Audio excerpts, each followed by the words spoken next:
Good morning and welcome to the final round coverage of the Open from Royal Troon. It's the 152nd edition of golf's original major, with Royal Troon itself dating back to 1878. What will this chapter of history look like in the modern era of golf? It is a pleasure to have you with us on the west coast of Scotland. Conditions are cooler and earlier than yesterday. The wind is up from a more expected direction from those that know Troon well. And a good indication there of what is ahead for us. This morning, this afternoon, it's 8 a.m. local time here. About 45 minutes to the southwest of Glasgow. And this is how it stands going into the final day. All bets were off yesterday. Safe to say it is Billy Horschel by one over a host of players, including those looking for their first major, including those that have taken some in years gone by. That of Xander Schauffele, Justin Rose, Daniel Brown hanging around yesterday despite a late double bogey for him.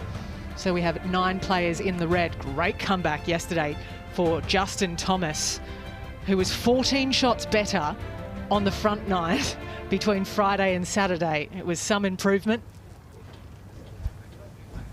As it stands, we've got 3 groups out on the golf course already, and this is the next pair to go, that of Ryan Fox and Hideki Matsuyama. Yeah, warm up soon.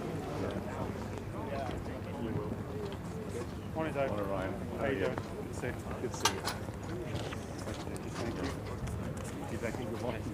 Have a good one. Good to see you. You too. Good. That's Ryan Scott. All right. Have a good day. We really do have some great pairs coming your way in the first 2 hours of coverage, let alone what's coming later. So these two, Ryan Fox and Matsuyama, out alongside each other in a few moments' time. A couple of Scottish Open champions in Ricky Fowler and Aaron Wright. Tommy Morrison, the tall amateur, will have the company of the pure striker of Corey Connors. We'll be seeing lots of Brooks Koepka and Marcel Siem this morning too. It's been an unbelievable 8 months for, well, 10 months really, for Mathieu Pavon.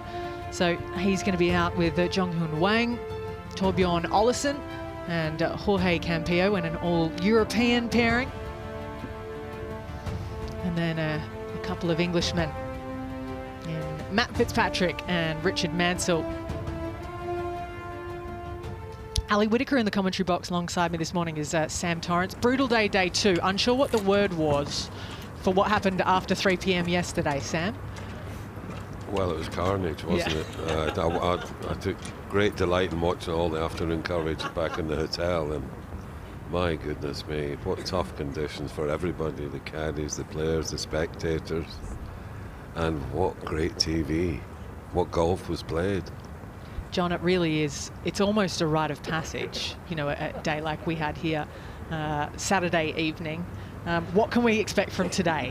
Yeah, being out there yesterday with Patrick Cantlay and Xander Schauffele, it like Sam said, it was a little bit of carnage out there. It was a little bit of everything, and incredible golf played, and you know, you're just exposed to the conditions. And today the wind's kind of coming right now a little west southwest, so in out of the right on the first hole, a little bit different than what the players may be expecting. I think it's going to be a delightful day. Can't wait to the end. Very tidy shot there from Tom McKibben in an all Northern Ireland pairing. He is out with Darren Clark. It's not all about being in contention, the Open. It's often about so much more. So many of these players just happy to make their first major weekend as well. And that will be special, playing alongside, no doubt, one of his idols. David Lancaster will be seeing us off for the first part of this morning. Let's throw down to him now. This is game number 4. On the tee from New Zealand, Ryan Fox. One of an elite few who's actually made the cut in every single major this season, Ryan Fox. Less than 15 players have done it this year. And that's quite an accomplishment to have your game in good form for all 4 majors.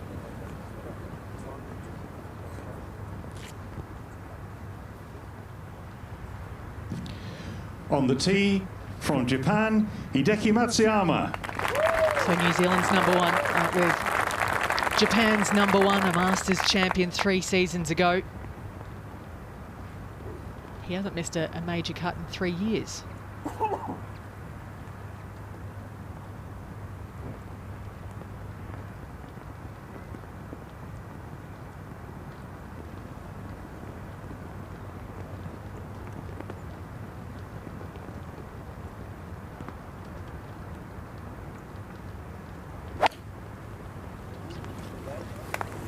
Got a bit left. Listen, I get you right there. Matsuyama has not missed a cut in a major in 3 years. Yeah, last I think Kinda 12 straight I read. Kind of puts Ryan Fox's year into the place, doesn't it? 3 years, that's extraordinary. Well, Ryan did all of them last year as well. So between the two of them, it's seriously impressive. Have a look at the former Masters champion swing. Wonderful turn to the top, gentle pause, and then straight back down into the back of the ball. Just beautiful.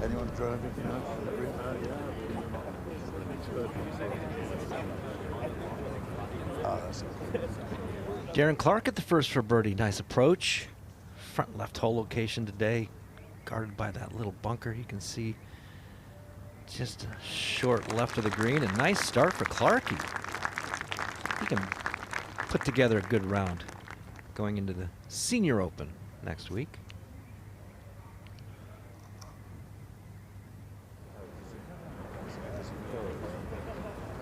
Next game, Ricky Fowler is on the tee next. Exciting young American, although he's not so young anymore as he was when he came out. Breath of fresh air he was. Great to see him back with the swing all sorted, looks great. Yeah, just a matter of putting it all together, Sam. You know, he's kind of inching his way back. He does have a win last year in Detroit. Not great this year, but okay. To the second, Suevo. One of 4 amateurs to make the cut. That's a par start, solid. As you can see from the flags, it's into off the right on the front 9, which is the normal wind here at Royal Troon. It's not what we had for the first 2 days. Then yesterday it had a mind of its own, safe to say, and it was angry in the afternoon. That's exactly the description. It was angry.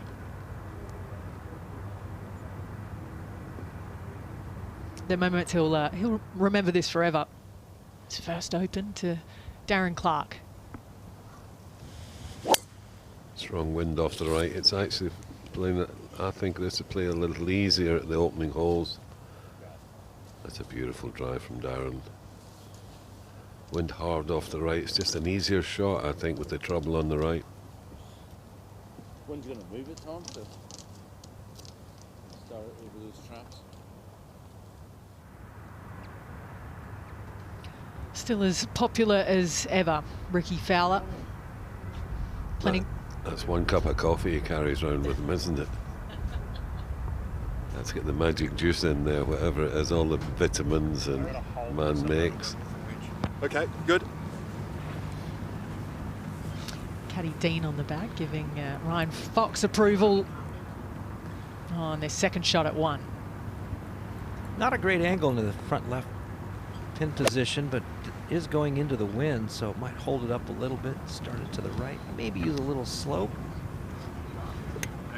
When you think yesterday he was almost pin high and won at the first. Down, strolling the fairways in the chill for us this morning is Aaron Oberholzer. Good morning, Allison. Hideki, that was going to be a problem from the get-go. That was a tough stance and was going to be difficult. I think he tried to get a little too much out of that. Yeah, sometimes you got to just take your medicine, maybe go sideways, and now just going to chop it out to try to get it in the fairway. So a mistake off the bat there for Hideki. Sometimes you just wish you'd stayed in bed. I got up for this.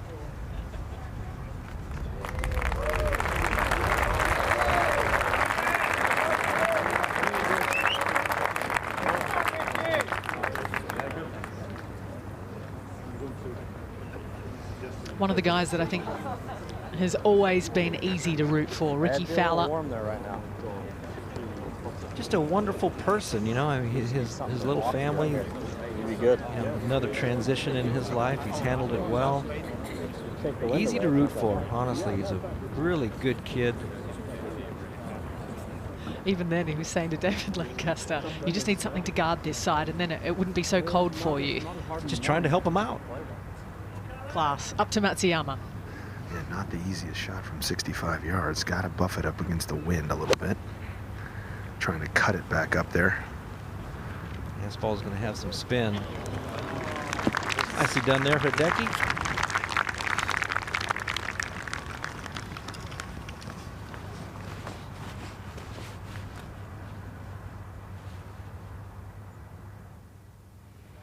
Tom McGibbon second into the second, playing with probably one of his heroes growing up, Darren Clark.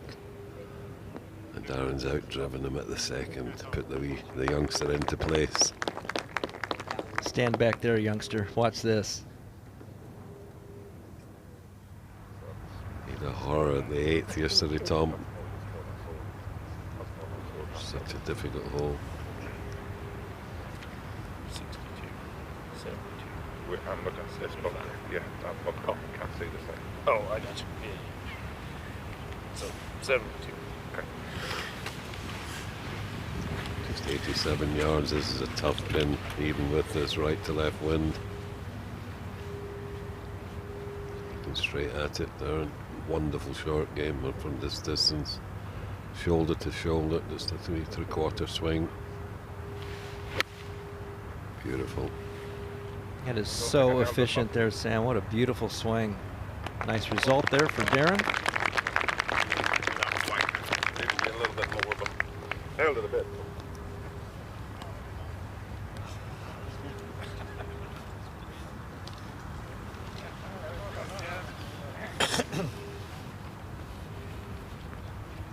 Beaming.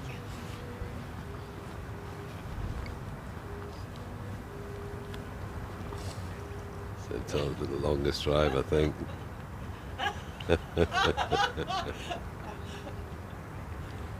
Got you by 27. That's the kind of mood you want to see your players in going out. They'll have a great day today. Tom McKibben will remember this for a while. I think a photo of that might go straight to the mantelpiece. The moments you want to remember. Back to one, Ryan Fox.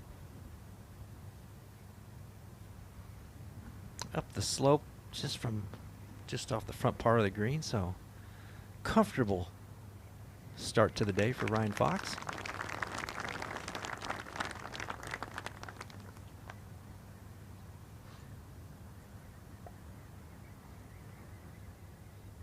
Oh, there's my pals having a wee race there. The brown one's going to have him. Definitely. Oh, nope. First bend coming up the inside. He's away. He's away. The turn. Oh, now we'll play. I hope I come back as a dog.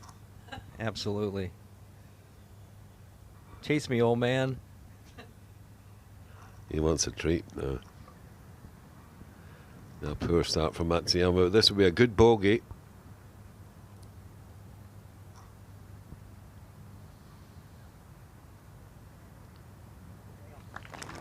Well done, Hideki. Left it in the bunker. That's an excellent 5, if there is such a thing.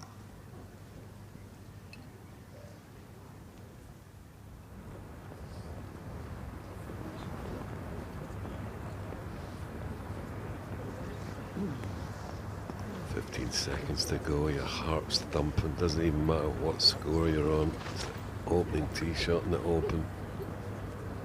Just make contact, he used to think sometimes. This is game number 5. On the tee from England, Aaron Rai. He really has turned into kind of the best version of himself. I think it's safe to say, as a golfer on the PGA Tour, 2nd, 7th and 4th in his last 3 appearances worldwide. He's grown into it and grown into the game in the US. Yeah, and that's part of the process, is just keep improving at each level. And he's been playing in the final group enough and on Sundays, that he's starting to get a taste of that, what it's going to take to get over that hump. Very fine player. Lovely young man too. I met him and his family at Wentworth last year, mum and dad. So proud of him. That's a beauty.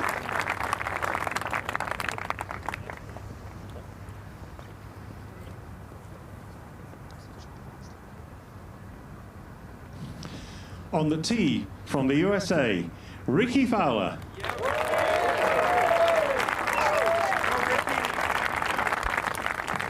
The Scottish fans saw him hoist the trophy over at Gullen when he got his Genesis Scottish Open. Battled back from a horrible first round of 79 with 69 to make the cut. 74 yesterday. A nice start, looks like, for Ricky.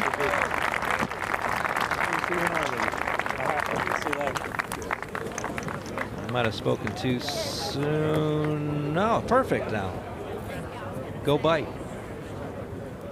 There's been some fabulous comebacks this week.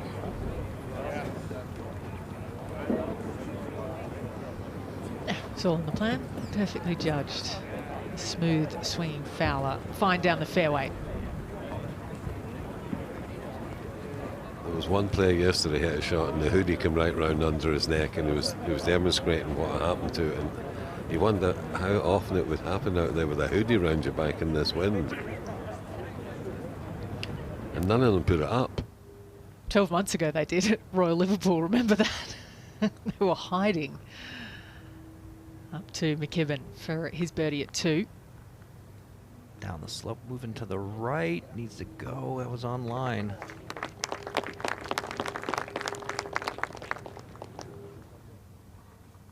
Young Spaniard, Suevo.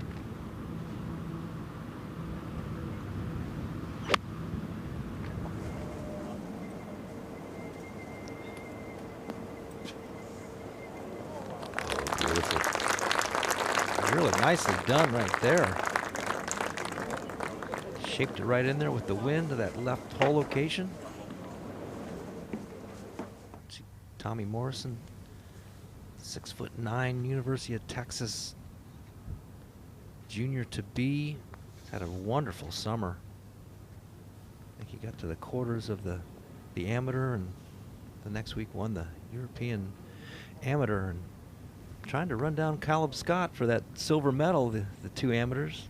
They are. They've got a long way ahead of them with Callum Scott, you know, firmly in control at the moment, at least. See what the day holds. He's at +3 inside the top 25. Darren Clark.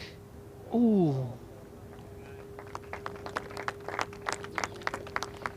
Shame, that would have been the perfect start. Birdie for Darren. That hurts a little bit, but it'd be a big smile on his face, don't worry.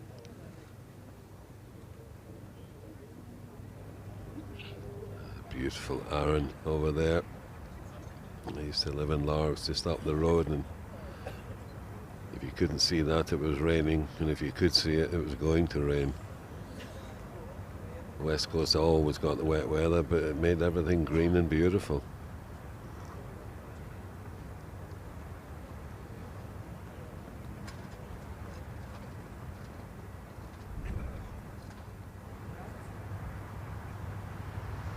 So this is what's happened down the opening hole so far today. A couple of birdies, but both coming from that right-hand side position, key to attack.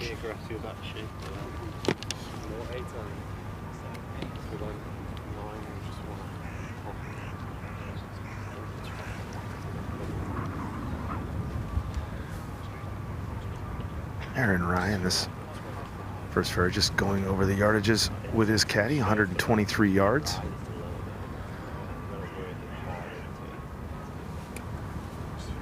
Wind is hard off the right today, guys. Pretty much dead right to left on the first hole. Maybe a tiny, tiny bit of hurt. But the third different wind that they've had this week in competition. Got to throw it up into that wind and use the wind. It's getting to the point where you can't, it's going to be very difficult to cut it up against it from any kind of distance. The wind is that strong. And it's biting too. It's cold out here. He's got to worry about swinging it across his line. He gets it going too much with too much of a draw.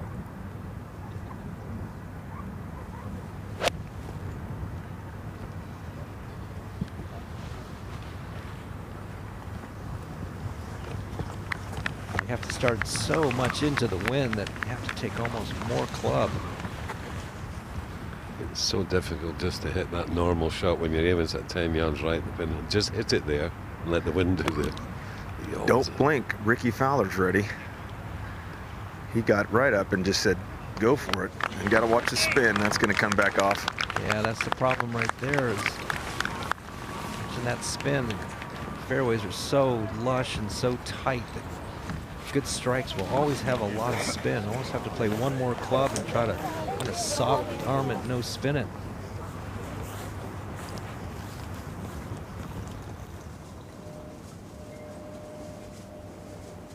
Up to 3. Savo for his birdie. Wonderful approach in here, Allie, and there it is.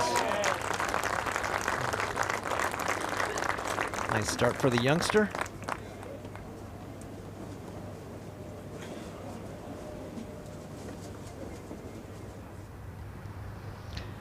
There's Brooks Koepka in the clubhouse behind. It's been reported that the family took their first steps in there. Not a bad spot to have that kind of history. Little stages of your life. That's proud papa, I'm sure. Yeah, his son Crew.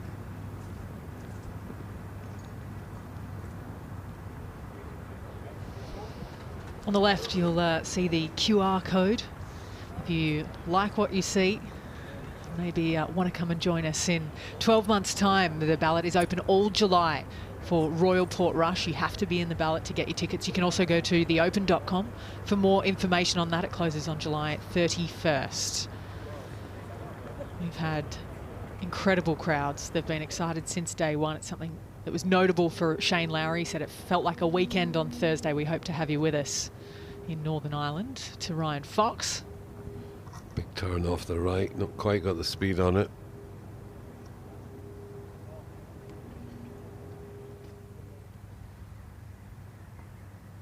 Ricky Fowler from just off the green had it almost hole high. Did not control the spin. Now slow putt up that slope. After a perfect tee shot, he's got work cut out for him to make par. To get the bogey straight back, Matsuyama.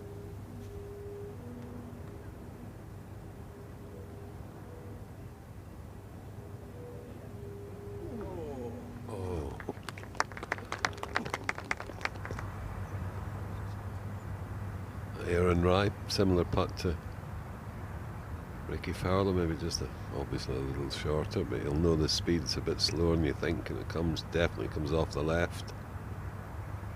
Come on, come on. Oh, beautiful putt, not quite.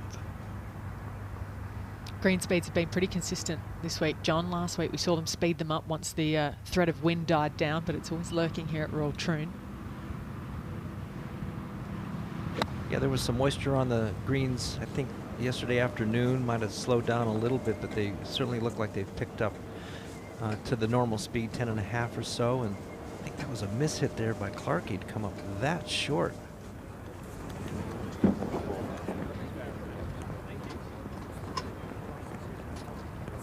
Not a seat spare back there.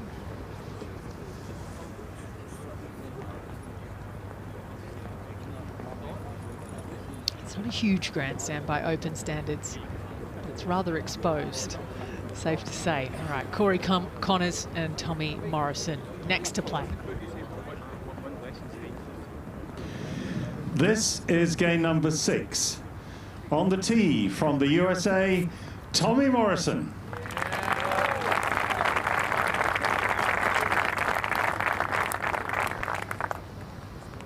He got through a 3-hole aggregate playoff in Denmark in late June to become the first ever winner from the USA of the European Amateur Championship. So he's been cutting his teeth in this kind of region. Survived yesterday with a double and a triple on his card, birdieing 4 of the last 5 holes. So nice sprint to the finish yesterday morning for Tommy.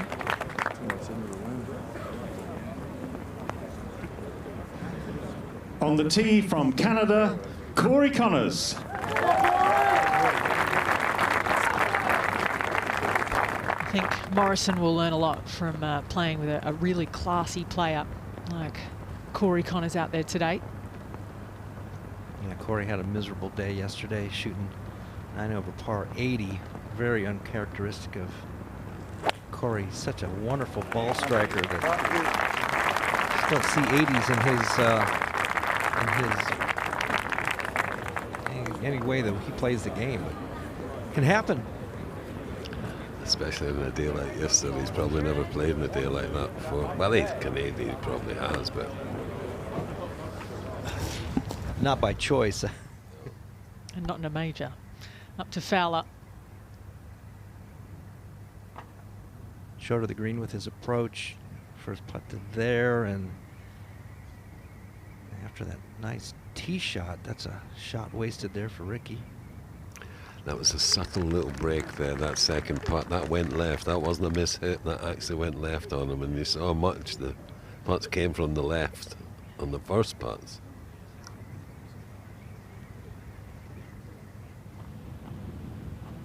And Tom McKibben now is in the rough off his tee shot. Now this is his third. Just had to pitch it. Get up a little bit, and really nicely done. Another good iron shot there from the youngster.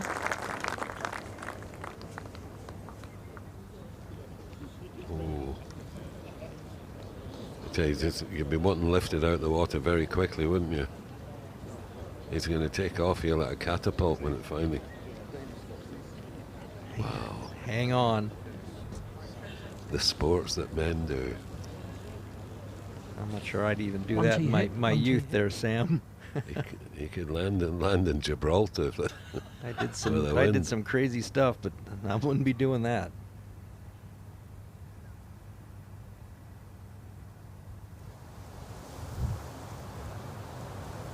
Ryan Fox, third tee. Just a little bit off the right. He's having a go at this as a burn at 284. Take it over the burn by miles. That's going up to the front part of the green. Hope he gets a good lie. Take a chance like that. Outstanding. That was going over the green too. It certainly was. That was racing across. It did hit the face of the bunker pretty hard, so it should come back into a nice spot for him. It deserves it. Oh, here he goes. He's off. Oh, a little tail grab. Uh-oh. I don't think he was planning on that. But he's glad it's only 2 feet deep anyway.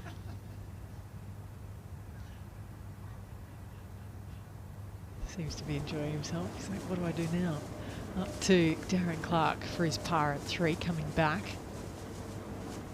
Woefully short with his approach. Pitch to here. Nice save there, Clarkie. Birdie par start for the 2011 Champion Golfer of the Year. One of the best speeches ever, I thought. Just spoke so beautifully, under so much heart.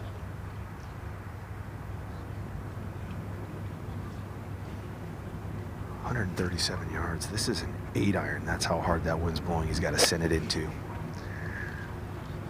Nice motion there.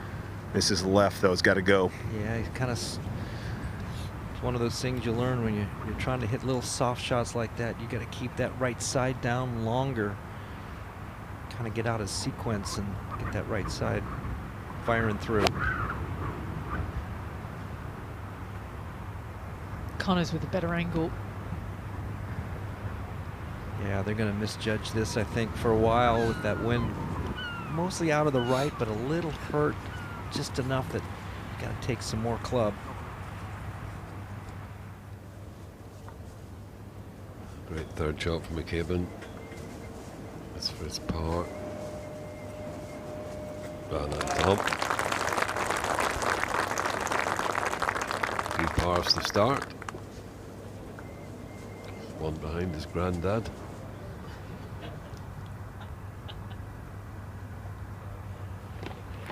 View back along the coastline and back down to Aaron Wright at the second. He's 24 on, just 7 off the right today. Really tough pin to get to with that wind coming out of the right, unless you really press it down there like Darren Clark did.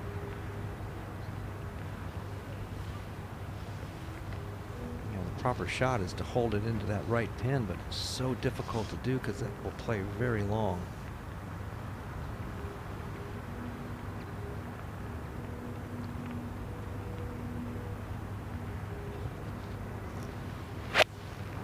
This hole's 376, 386, and the next hole's 376, and we've just seen Ryan Fox would have gone through the green on his tee shot. Must be an awful difference in the direction there that can out that far on 3.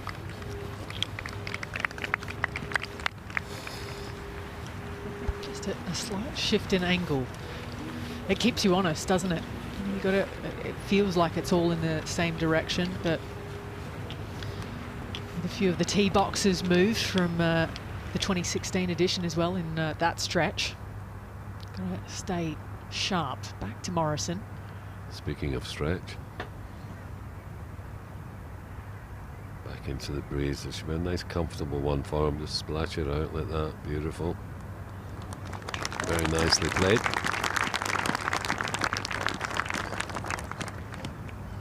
I wonder how many times he's heard you. Great touch for such a big man.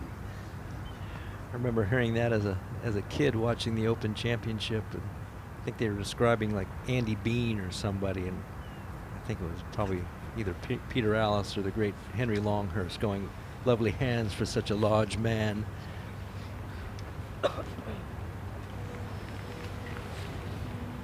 Left bunker to here for Ricky Fowler, so this is third. Not the ideal start here for Ricky. Frittered away a shot at the first and a little problem at the second. Wonderful shot there, though. Chance to save par.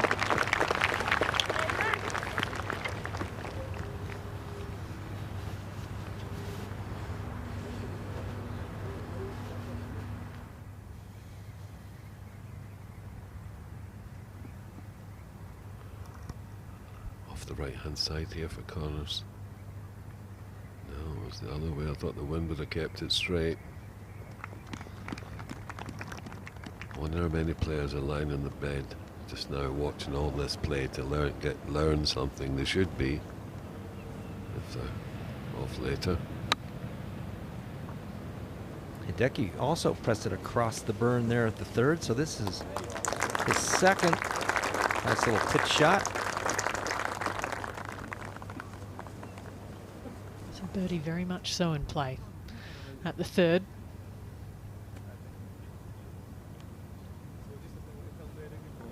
Robert McIntyre has a lot to look forward to today, despite yesterday not being as envisioned. He's off in 1 hour and 15 minutes. He is out with who he called his childhood hero, fellow left-hander in Phil Mickelson, here on Sunday. When was the last time 2 lefties played together in the Open? Warren Humphries told me a lovely story last night about Buck Rogers when he won the Open at Royal St George's. He's walking past them on the Sunday, and he's on the putting green, and he says, "Are you all right?" Buck says, "Yeah, sure, I'm fine, but you're on the tee," and he was leading last round.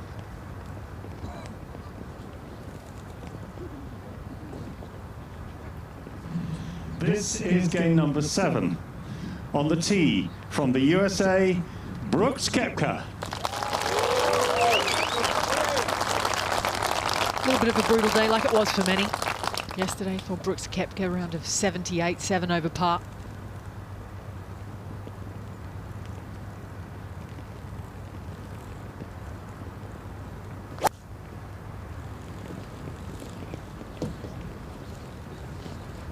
and left and drawing. That needs to slow down.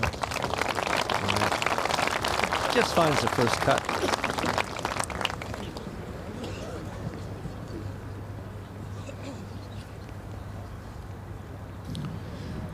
On the tee from Germany, Marcel Siem. One of the fan favourites here on the DP World Tour. Marcel Siem has won in 3 different decades now, courtesy of his victory in Italy just over a month ago.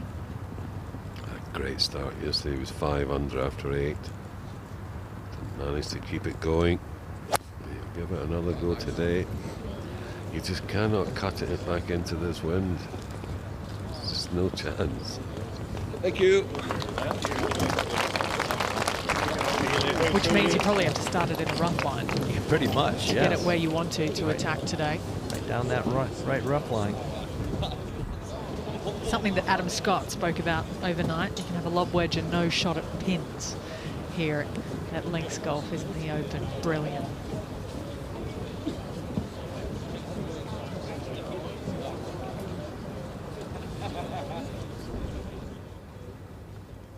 Very powerful swing of Koepka. A fit human being. What do you like of his swing, John? It's pretty simple, very athletic. He's so strong, but he still has a nice turn, kind of really has good control of the face action. Just not really firing on all cylinders this year so far in the major championships like you would expect. Which is where he generally turns up, isn't it? And he does. He's a big game hunter. To Ryan Fox quickly.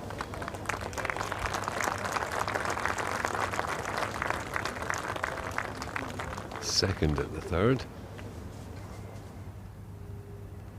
So a birdie putt ahead for the New Zealander. There's 2 for birdie for Aaron Rai.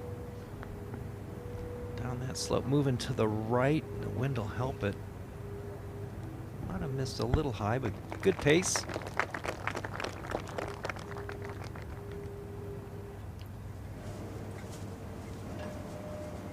That's a Yama for birdie on 3. Excellent. Second.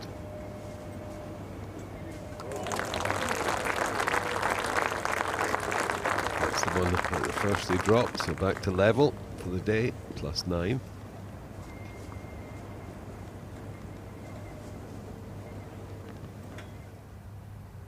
Ricky Fowler now for his par at the 2nd. Should move a little right, got to keep some pace up. Now it's a good little battle. They're dropping one at the 1st.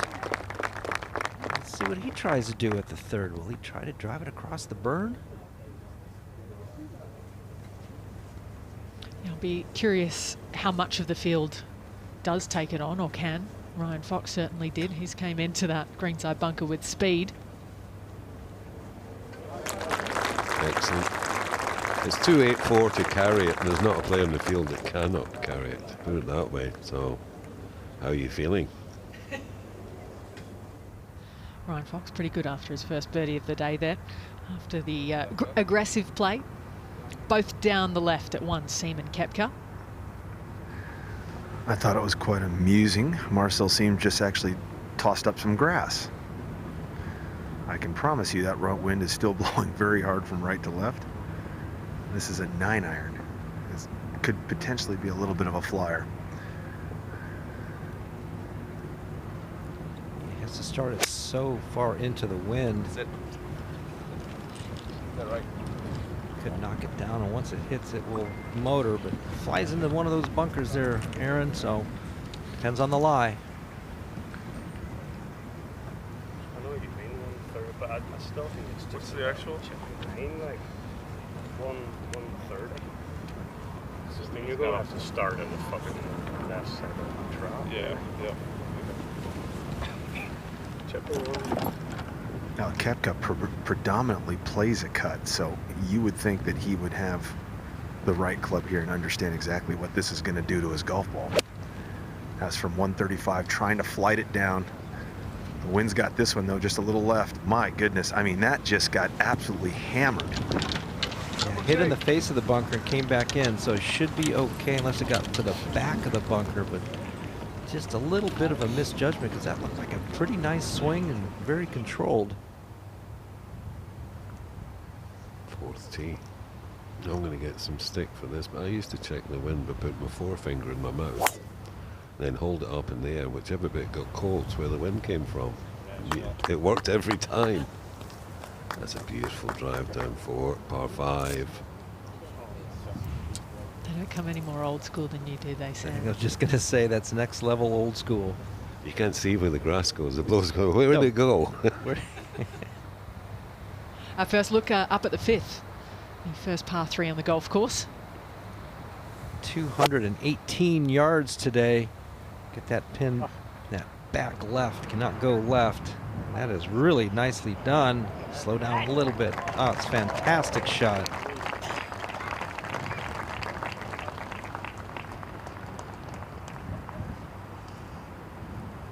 Feels like the wind's always working against you along that stretch. Maybe a little bit of it ridden there by the young Spaniard. The coastline, the pictures, nothing short of sensational. Even more so when you get to venture around the country, the Isle of Staffa, Glencoe. I think it's where the term breathtaking comes from when you drive your way around. Got the Isle of Lismore, Loch Leven. It's like the best of each country rolled into one. The old man of Storr there.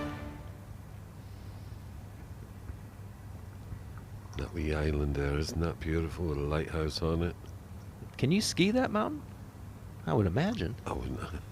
I can't ski, period. Never mind the mountain. Maybe do a little heli skiing or something. It looks like fun. Would imagine so. There's more islands than you think around, especially up in the north and northwest of Scotland too, as we get down to Brooks Koepka. Yeah, both these gentlemen have had lies on downhill lies in these bunkers. Koepka's same, but back into the wind just a little bit. Still requires a lot of touch. And that's where he got the downhill lie, got him a little bit there. Yeah, had to alter his backswing, pick it up a lot quicker than he would probably want to, and tough to get that consistent strike. Speaking of Europeans that have taken their game to another level, Mathieu Pavon walking through the little tunnel. He's the one that birdied the last 4 holes to get his card in America and take away Rasmus Højgaard's card is from his twin brother, who was already got his card. But Pavon went over there. He's won in America. It's just changed his life. Well done him. That approach shot that he hit to the 72nd hole at Torrey Pines to win was incredible, out of the left deep rough, thinking he was just going to lay the ball up or hit the ball over the green. Hit it in there with some spin to about 8 feet and made it to win. It's incredible. Awesome, wasn't it? Oh, yeah. my goodness, what a thrill. Over water as well. Well, I can promise you, gentlemen, today, this is not a gentle handshake start. I've seen a lot of guys so far in the first few games really struggle to make their pars here. Koepka no different.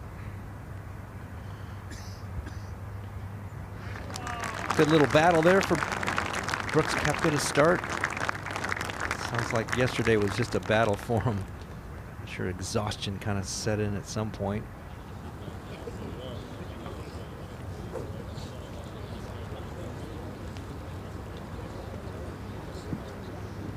Let's go back down to 1 with Jung Hoon Wang and Mathieu Pavon. This is game number 8. On the tee, from South Korea, Jung-Hoon Wang. As I understand it, his first open made cut. Talented South Korean. Won back-to-back events 2016. Had to go and do a national service from 2020 onwards.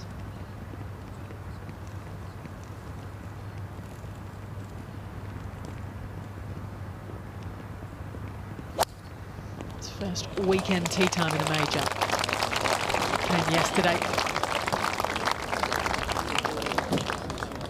Unfortunately, that ball didn't chase out. On the tee from France, Matthew Pavon. The world number 22. It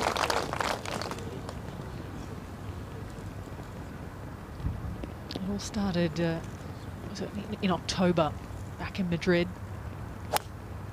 where he got his first DP World Tour title after so long in waiting, Sam. It's just gone from strength to strength.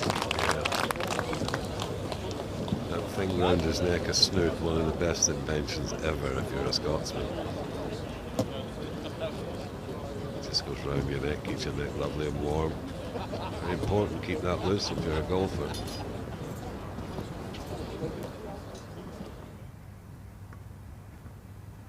Marcel seam now for par.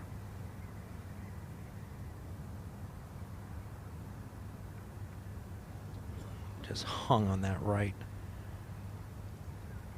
Drop shot at the first.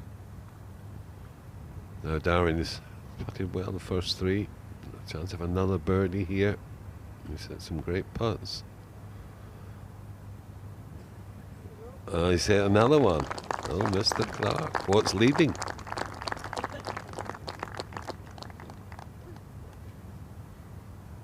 Two under through two. 3-4, I should say, for Darren Clark. Sabo now for his birdie after that wonderful tee shot at the tough fifth hole. That was never on line and too firm. Long putt down. Ricky Fowler. I guess he didn't go for the green with his drive. He's definitely gone for the hole with his putt though. A wee bit firm there.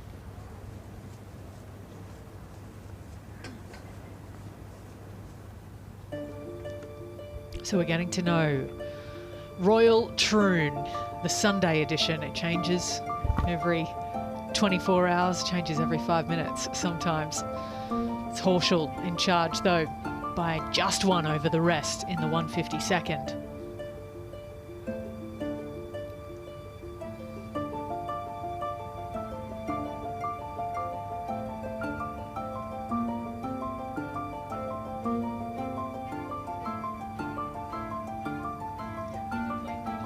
John, how far down do you think they'll go to get the winner?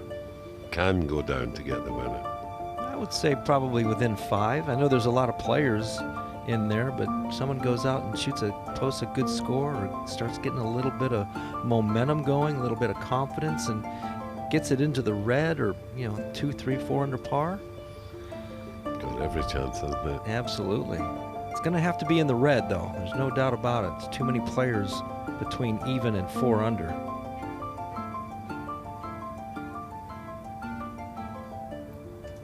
A little over at 150. Terror's the finishing line, and obviously that wind's pretty strong off the right as well. For Jong Hoon Wang. Yep, there he is back there.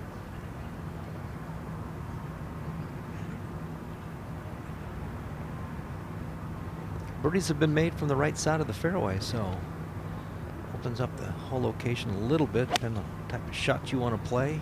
Cannot start slinging it across the line though. Very well done, so well controlled. See how that ball just kind of held its line, and what a great strike.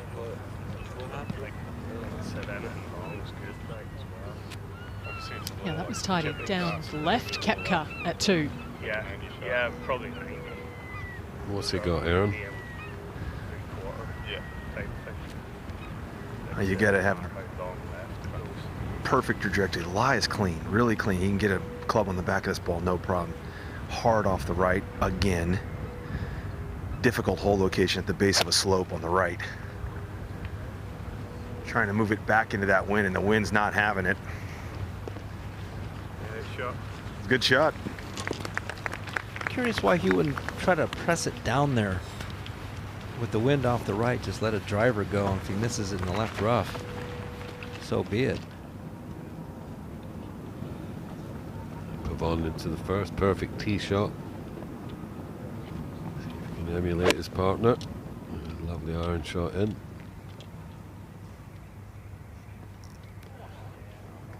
Yes, he certainly can. Two great iron shots in there.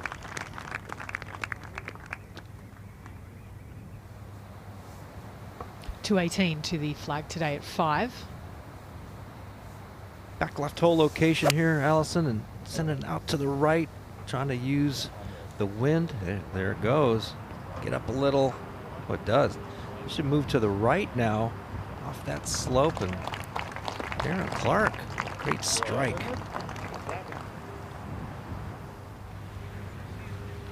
Marcel Seymour do well to find one of those from over here at 2. And he decided to go ahead and push it up there with the driver. And the lie is okay, it's sitting up, but it's sitting very high in the grass, so he's got to be careful not to catch it on top of the club head. Comes out dead. Good angle, though. Just controlling the spin is the hardest part here. You've got an exciting one coming up in a minute, Aaron. We just saw Ryan Fox drive the third. Into the bunker. It would have been over the green if he hadn't. Be interesting to see if these boys go for it. That's a beauty.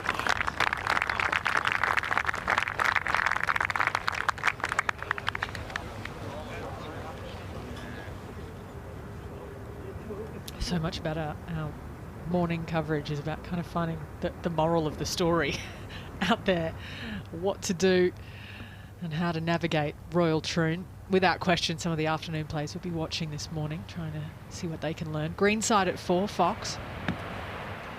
His third, pushed it up there after that nice tee shot, and see if he can take advantage of that. Good bunker shot, long bunker shot.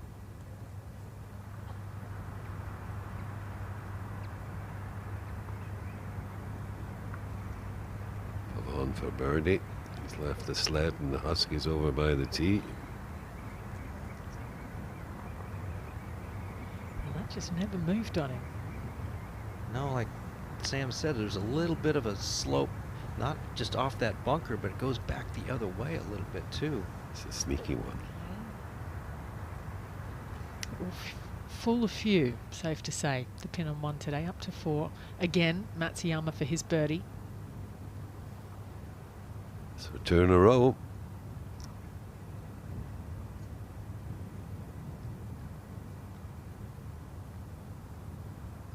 Very good. Do you notice he's still got the same caddy on the back that's when he won the Masters? Yashoda, I believe so. Was almost more famous than Hideki for his little bow at the 18th. That was so beautiful.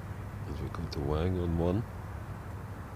There's that beautiful approach from the center of the fairway. Captures it.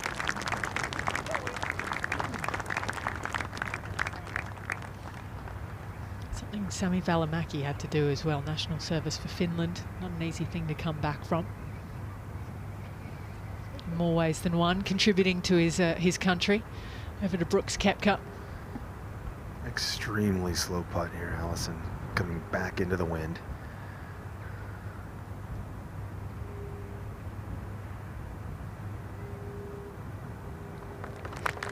Very nice judge of speed there for Brooks.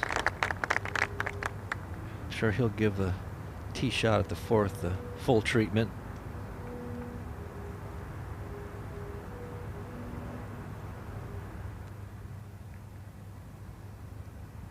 Ryan Fox after that excellent bunker shot. This for birdie. Oh, beautiful. Excellent start from Ryan Fox. 2 under after 4. Great judgment by Marcel Seymour out of the rough on the left-hand side. Now this coming back up the hill for a bounce back after the bogey at 1.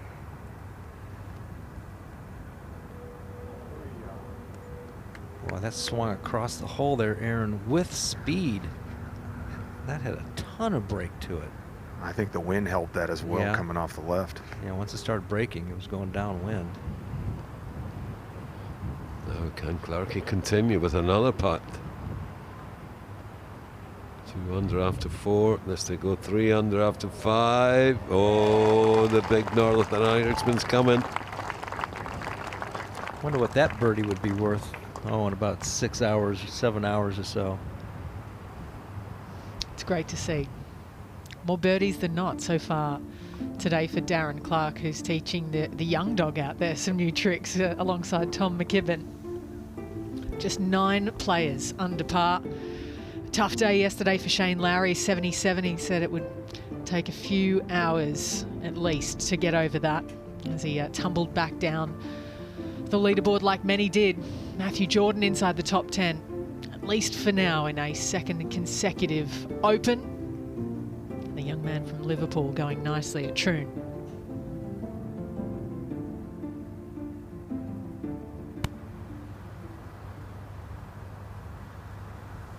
Matthew Pavone, second tee, just an iron off the tee.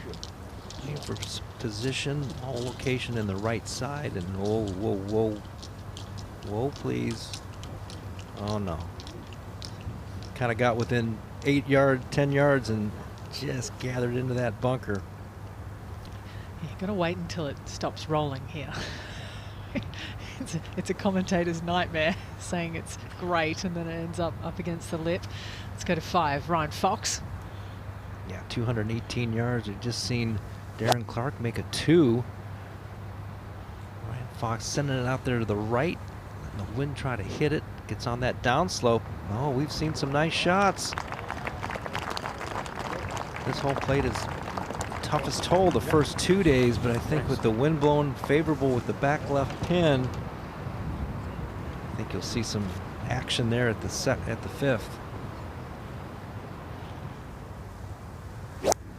Koepka deciding to just go with iron and lay it up short of the burn. As we start to turn towards more inland, these holes become more downwind. Thought he might try to take a crack with the driver. We've seen a couple already, Aaron, and Ryan Fox hit it hole high in one of the bunkers, and we've seen Matsuyama drive it just short of the green. I wonder why not. Well, we're going to see it right now. Yeah, if he's hitting driver off the 2nd, he's certainly going to hit driver off the 3rd. I mean, why not? About 290 you got to fly it roughly to cover the burn. Wind still a little bit off the right, but it is helping now. He's aimed way out to the right, so he's just going to hit him just a high draw. It's got to be up in the air, though, if you're going to draw it. Kind of high. It's going left. It. I like the play. You just have to execute.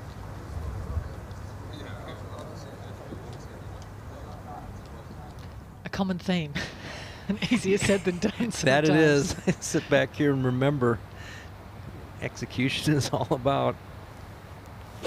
See what kind of shot Hideki hits in here now. Trying to hit a high draw, land down that downslope, let it chase all the way back there. Now this will catch that other slope. Get up a little bit. Darren Clark had it just past that and made it 2. Ryan Fox with a great opportunity. Up to 6, the par 5, Darren Clark.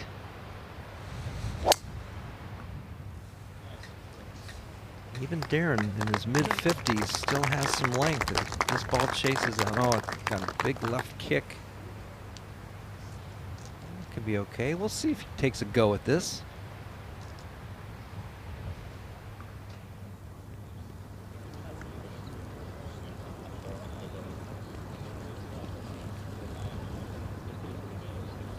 Oh, looks a little chilly out there.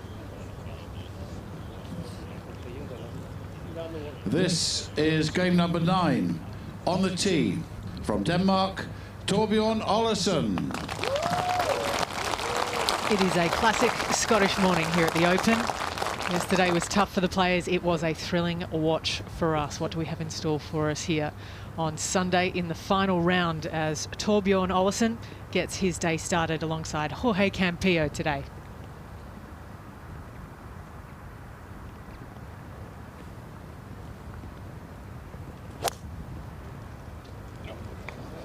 Excellent shot. Ollison starting down the right, has to come back. Yeah. Okay.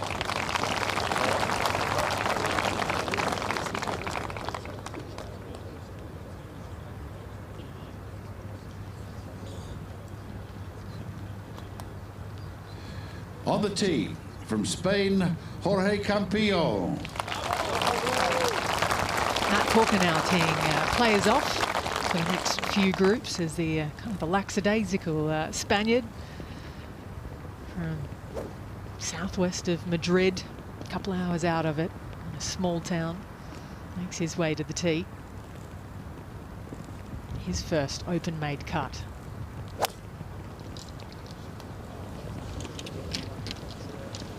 Got a nice action right there, just kind of loose and free. Just in that left rough. Not a good spot.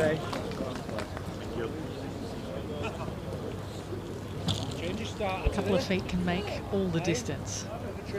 Difference, I should say, but the distance too. You think about what happened down one for Dan Brown yesterday. Okay, going laid up. Aaron. That's about as perfect a layup as you can possibly get. I wouldn't want to mess around any closer, that's for sure. 103 wedge off of a really steep downslope, just skidding it in there. Yeah, trying to use some slope. Yeah, I think with that lie, Aaron, it was going to come out really low. That was a kind of a weird shot, though, Cookie. I didn't think it was going to come out that low.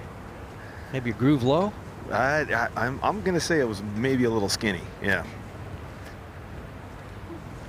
Yeah, I was really surprised he didn't press it with driver. Why not now? Yeah, surprising. Feet in the rough for Jungwon Wang.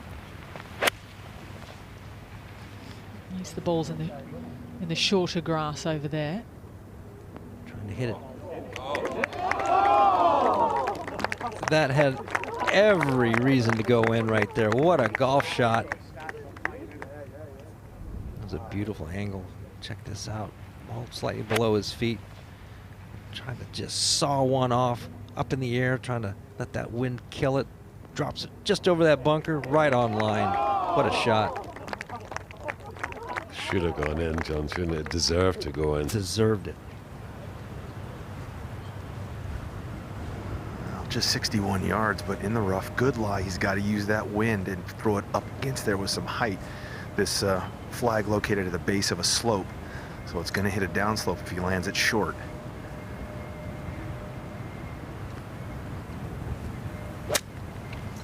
Oh, he went for the super flop, and I don't think that's going to cover. Oh, boy. I like the idea of going for the super flop. You have to hit it so hard because it just drops. Yeah, I wonder how that landed in there as well, coming in from height. Aaron Oberholzer's out with that group for us today. And this is the day so far of Ryan Fox, who's just birdied 3, he's birdied 4, and he's at the par 3. A little over 6 feet left for a hat trick.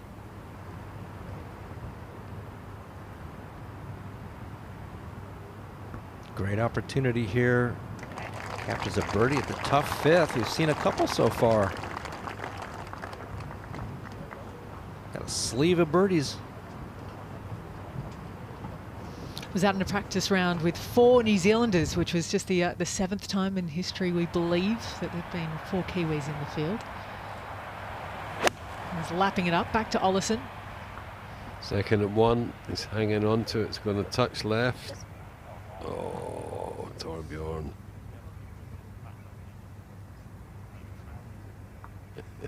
Looking up at the sky as if it's going to tell him anything.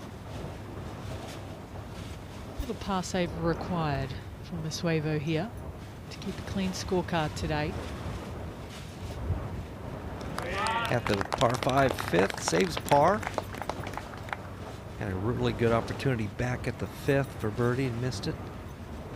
A couple opportunities missed there for young Masuevo. There's more than one Ollison in the field this week. Jakob Skov Ollison. He's at 6 over par, out in a little over 30 minutes time the first ever Dane to win the Amateur Championship.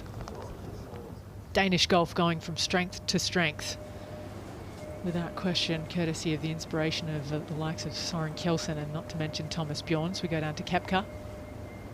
The great Dane, Thomas. He's got a chance. No, just went left. Beautiful putt though from Koepka from the back of the green for 3. Surprised he didn't have a go at the green off the tee. Well capable of reaching it.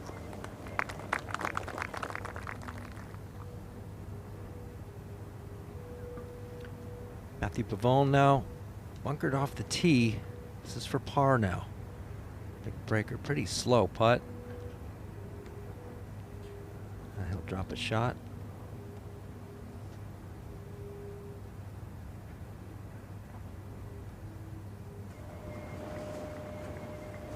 He was plugged in the bunker. We hear Marcel seam. So this for par.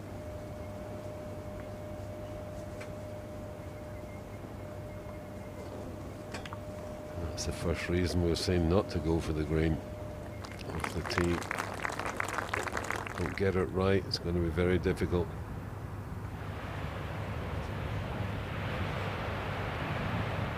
Campillo now, right bunker at the first. Have about 7 feet for par. Head in the left rough.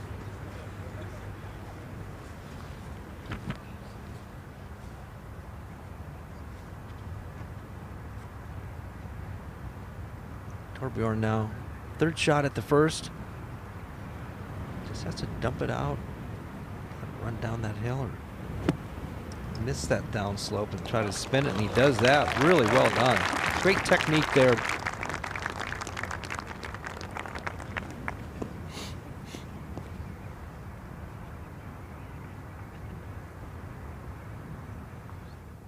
Well, just a tap in really for Wang for his birdie start. Very nice, wonderful shot.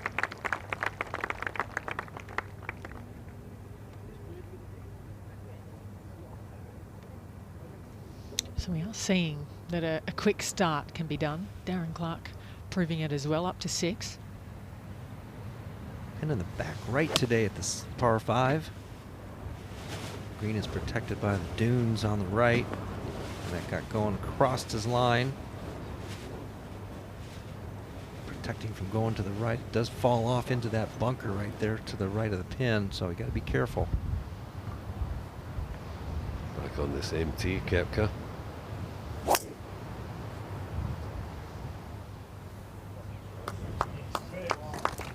a beauty, absolutely perfect. Well, Darren laid up, I don't think he will.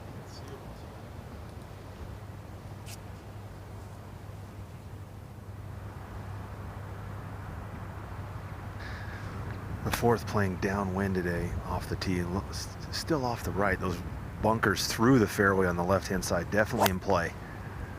Wonderful. This is another one left though.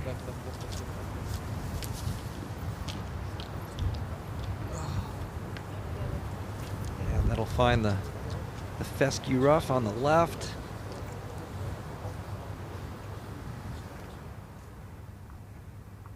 Campillo after a good bunker shot at the first. This for his par. Well done, Jorge. 11 par start.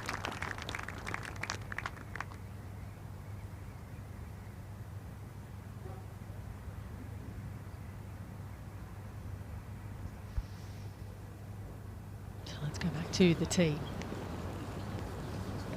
2 Englishmen out alongside each other.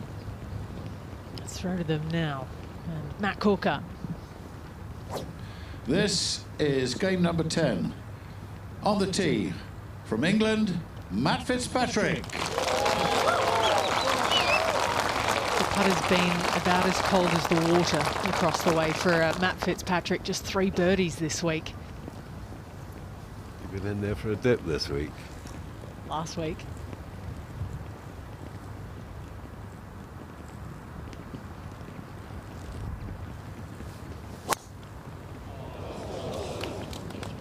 Aggressive play off the tee, trying to takeout driver between those bunkers.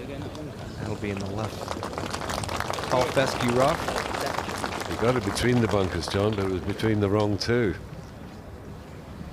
On the tee, from England, Richard Mansell. Imagine shooting a course record 61 to punch your ticket 4 days later to the Open, made it through to the weekend. We'll see all 4 days of play here in the 152nd.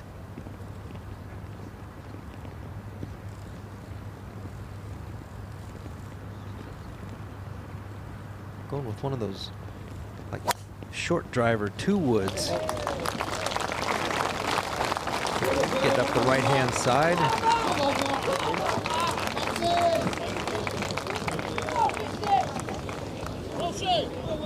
Just short of the bunker on the top of the screen. Is that Perfect right there. if it is? Good spot, Ali. There she is. How annoyed would you have been if that just trickled in that bunker?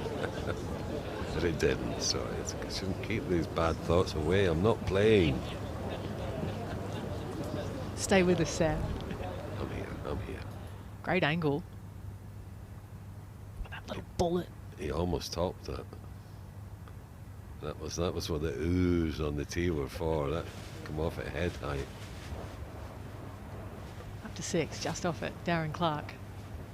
Little tug with his wedge shot into here and across the green. Down the slope a little bit. Easy.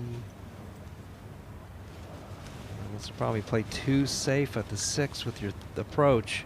Oh no. No, no, no, no, no, no. Why? Looks like they're having fun though. Might be a little lubricated, perhaps? They will be when they come in.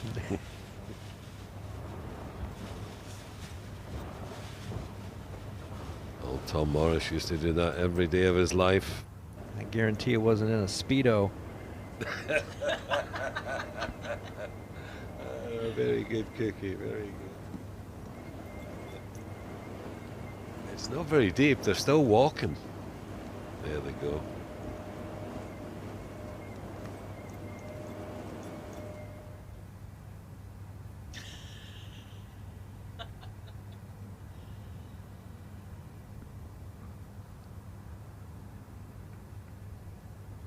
It's just too good. It's how quickly they turn round to come out. Aaron. The lie's okay. Wind's more right, straight off the right now as we turn to the right. Just trying to run something down there as far as he possibly can. That ball's running out there, so that's pretty good play out of there. That got pretty far up there. Yeah, the lie was good enough to where he could do something with it, but just not quite good enough to where he could take a whack at the green. This is Koepka's driving iron. Just off a little downslope. Boy, this is an absolute bullet up the left side. Just needs to miss that front bunker. No, it's going to motor right on through that, past that bunker, taking some of the slope. Slow down a little bit. Beautiful shot. We've seen that Brooks Koepka before. So is the field in majors.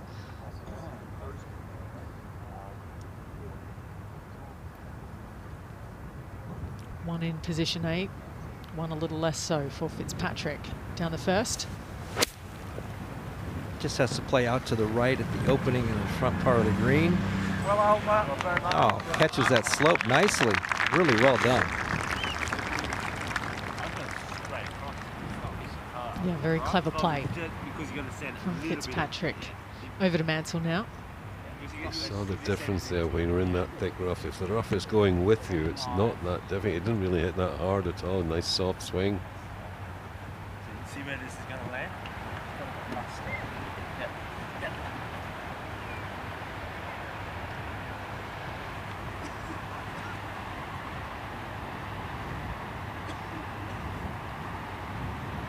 Got to watch from overspinning this one right here.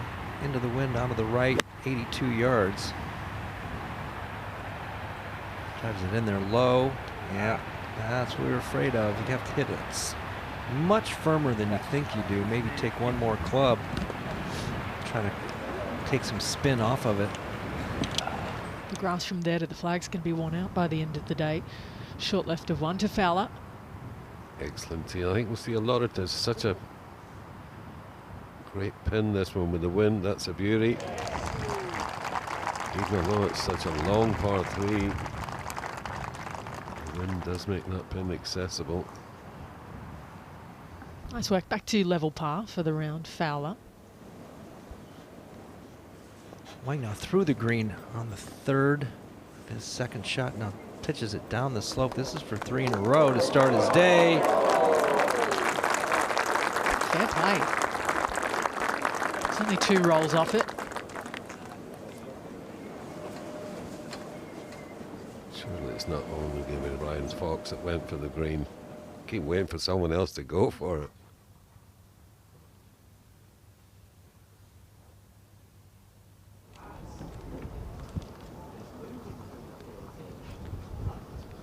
Champion golfer of the year back in 2013 in Muirfield. Has some memories around these 18 holes as well from 3 years later. When you look back to the leaderboard, JB Holmes was 3rd that week, and he was 11 shots back of Mickelson, and he lost by 3. It really was remarkable. It's back to scene at 4. Just a little pitch here. Got to give it plenty of room on the right, though, with this wind. And that pin cut very close to the edge of a tier. He's got this club face wide open here, Aaron. It's on a downslope, and he might be trying to play one of those low kind of spinny skippers back there. That's exactly what he's trying to do, kind of medium trajectory spinner. That was a cool looking shot right there. Just stopped dead in its tracks. Yeah, just flipped that club under the ball, but still like decreased the loft. That was really nice. Educated hands. And we've seen this a few times. This is a tough one. We'll let him decide what the line is. He does come back a bit at the end, but not that much. Good putt. Easy par.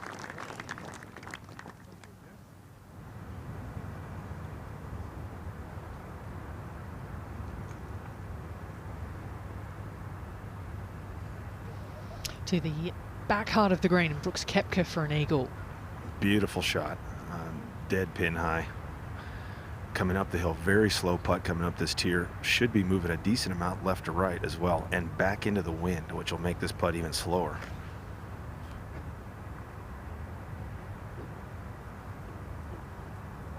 Oh, he gave it a go. That's not what you want coming back. Tough putt, though, because it was right up against that little ridge. Matsuyama. Pavon, sorry. Well, he does have a mask on. Just a par for Pavon. 1 over after. Putting back across towards it, Fitzpatrick did well to afford himself this from the left rough. Yeah, really nice shot out of that left rough. Used some slope and knowledge and talent. Nice start there for Matt Fitzpatrick. It's a drive that set it up, John. Yeah, bad angle out of the rough. Up to seam. It's got to move a little bit to the left with this wind, I would think. It's blowing hard enough. There's no doubt you got to play the wind today.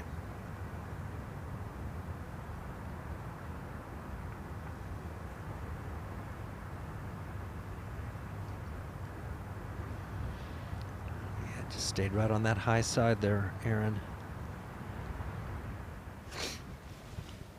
Long putt here for Matsuyama.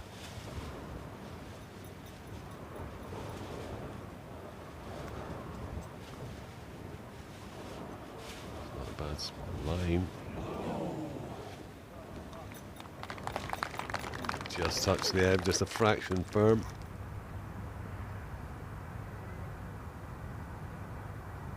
Brooks Koepka now for 2-putt birdie. Well done. A little more than he was bargaining for, but safely in. 2-putt birdie, go to the 5th.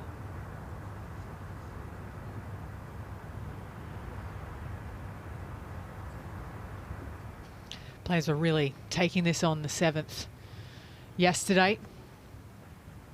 Suevo, he finds a 3 there too. He's 2 under par for his round as he makes his way to the postage stamp. It's a great flag today too, over in the front right section, John. Cute little pin, can't wait to watch this.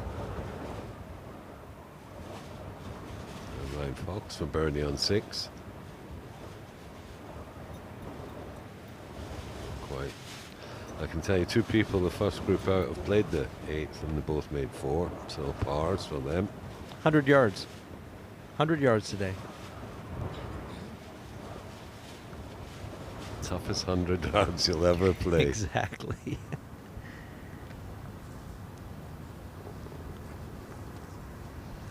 Not long now for Jordan Spieth, who's putting the finishing touches on his practice. He is going to be out just under 10 minutes time with Nikolai Højgaard.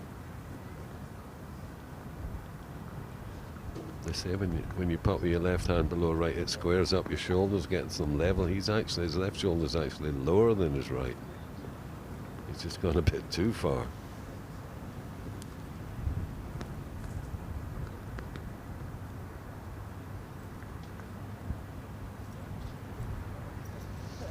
(2017) Royal Birkdale, where he coined the phrase "go get it" on the 15th.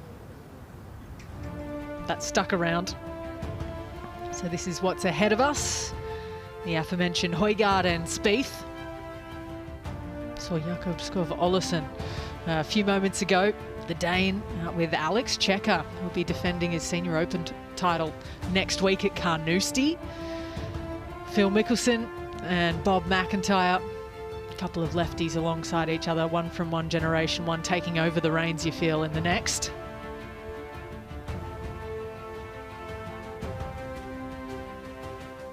The pride of Scotland. So we get back to the action. And the 5th, and Brooks Koepka. 26 paces on, 6 from the left. Proper flag for this wind to be able to get to it. This is a 5-iron for Koepka. Yeah, we've seen some good shots in here already today, Aaron. Players taking advantage. Not Brooks though. That had to be a slight mishit. An interesting bunker shot coming up there, but it's okay.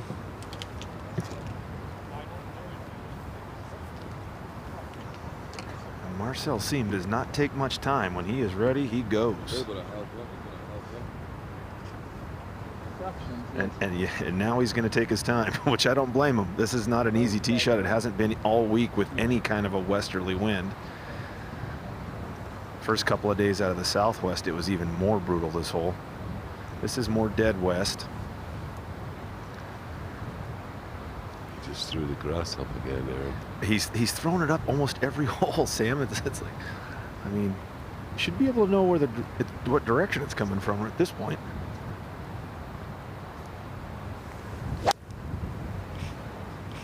To the left. Yeah, the wind's got this one again. Oh, that would be an interesting chip. The only advantage is it's against the wind, but I don't think it's going to help him much.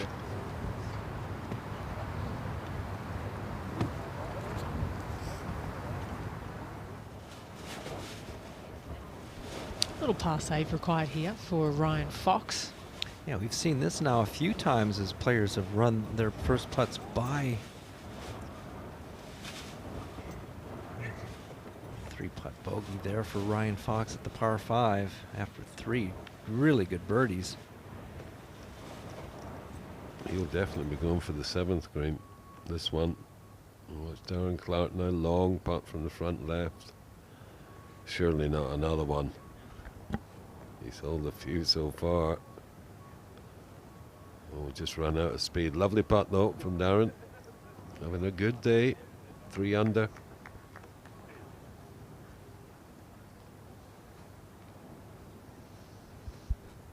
hopefully will stay that way once he finishes the 8th. Be curious what comes into play at the Postage stamp with that front flag. Under 25 minutes for that man's tee time today. Hung in there, tough with a 72 after what was a trying Friday's play here at Royal Troon. That's a great teaching ball there that you use.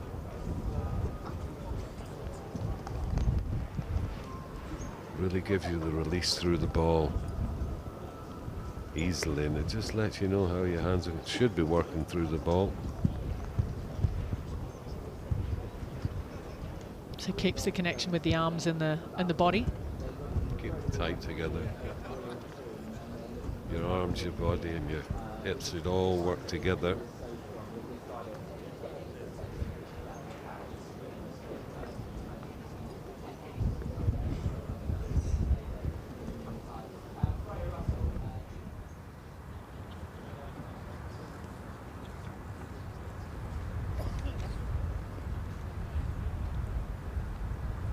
And a little walk ahead of Jordan Spieth. He's got a few layers on to Koepka. Had to get that up very quickly and throw it a long way. That is an excellent, excellent shot.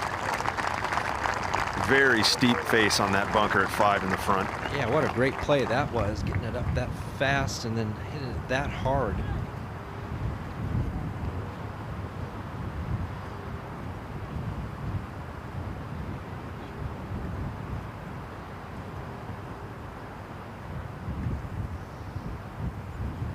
Classy.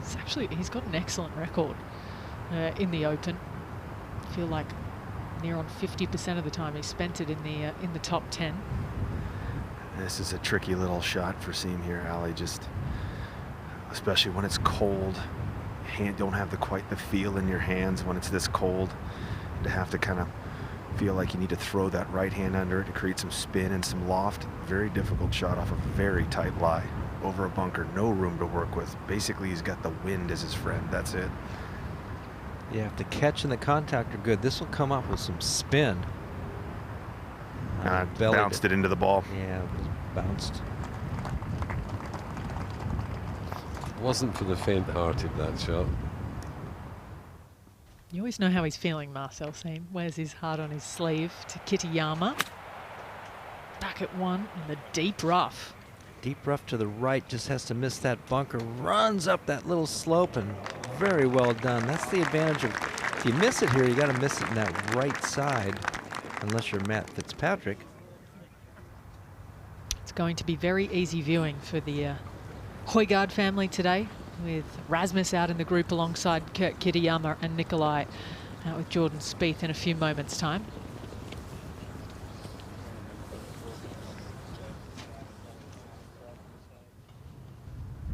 To the 8th for the first time today. 100 yards today on that. Darren. Is that one of those unmentionables? I don't think it was his best, John. Oof. Going, what in the world just happened here? 100 yards. Could throw it on the green. Yeah, coming in there with a lot of confidence from 3 birdies. The game's been on song. It can bring anyone unstuck.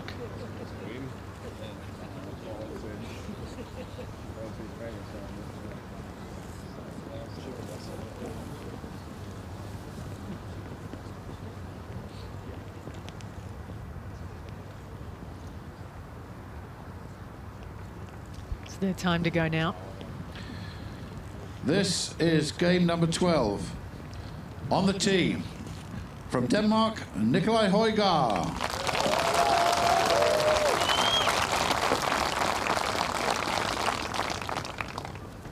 The Ryder Cup rookie from last year had 2 top 5s in the last 2 qualifying events to get himself into the team as a prospect for Luke Donald. Another whose game has gone to another tier, especially after that victory at the DP World Tour Championship at the end of last season. Strong young player, as is his brother.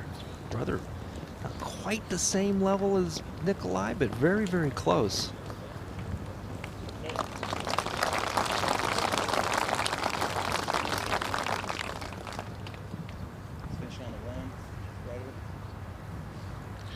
On the tee, from the USA, Jordan Spieth. What a time to join us, Dale Hayes, for the box office watch that is Jordan Spieth in an Open. It certainly is. Wonderful, wonderful player. There's a few things he does very differently. Very unusual grip.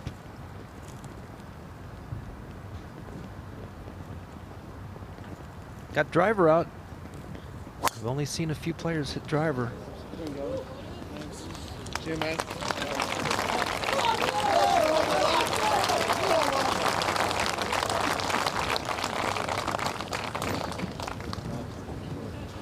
I suppose if you like them long and straight, that's okay. That's it. You're just going to have a little chip shot into this green.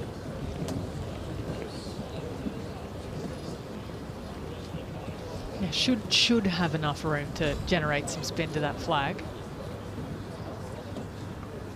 Nice wide turn. You see that grip is a little bit unusual as the hands are very close together, and you can see that thumb interlocking grip, but really been driving the ball great. Kitayama for his birdie at the very first hole. Get off to a good start. Get some confidence.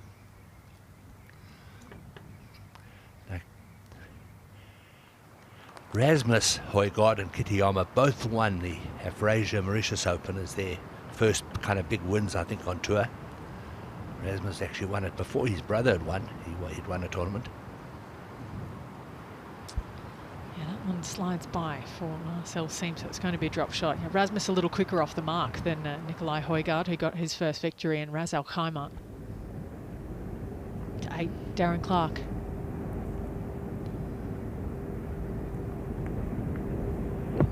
Not a very good tee shot there at the Postage stamp. Missing in that right bunker from 100 yards. He knew it, but adequate play out of there. Safety first.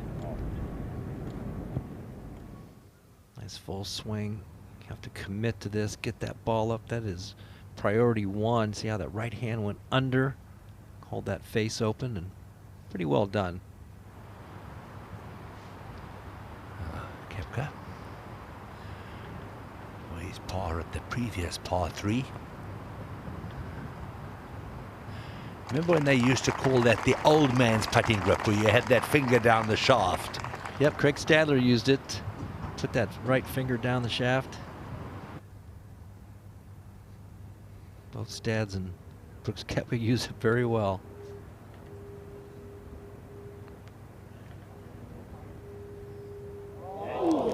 That nifty little play from short of the green, decided he wanted to fly it over all the slopes and the bumps, take all that out of play. Really well done. After that trap shot, let's see if Darren can knock this in and save his par. He's had a wonderful start to the day and does... Oh, sorry. I quick walked you there, Darren. So did he, so it's going to be a double bogey at 8 to Pavon. You think he's warm enough? I've heard of a polar neck. I don't know what you'd call that. I bet his neck is warm in his neck. Back of his head.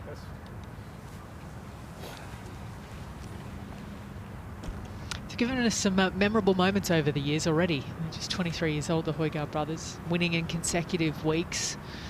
When Nikolai got his first in Italy, he's got one every year since then. We go to him now.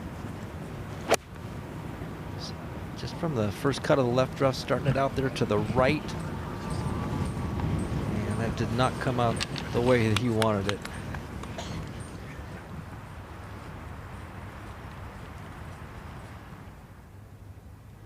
Clark for his bogey at the 8th. Oh no.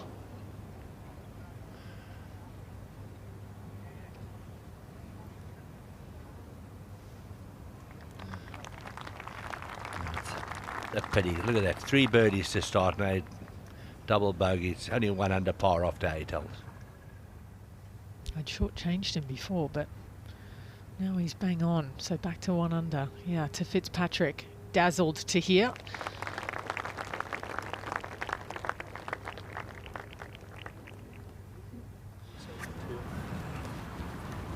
Jordan Spieth, after aggressive tee shot, just trying to hit that little spinner in there, get it over that bunker, drop it right there, let it spin. That'll be saved by that little slope, so well done. See if an aggressive tee shot pays off.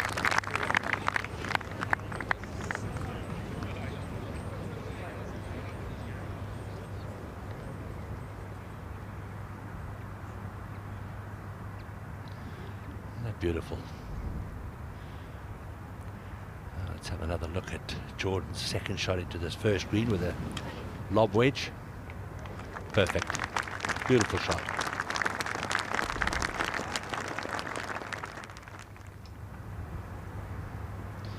So there is opportunity, but we know how quickly Darren Clark's just found it out that the course can bite back.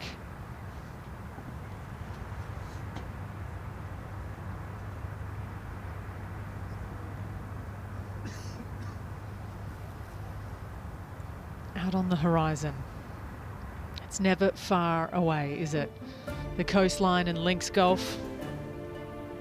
There's Entry Falls. As you go around Scotland, there's probably too many things to tick off. Venture to some of its small towns where you'll always be welcome. The Carlscrew Bridge there. Once again, the old man of Storr. Any of these pictures could be on your wall, and they all come from the same country.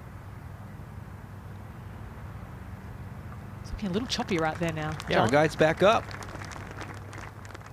Went for a little tail grab earlier and got back in the water. Now he's back in the little kite surfing.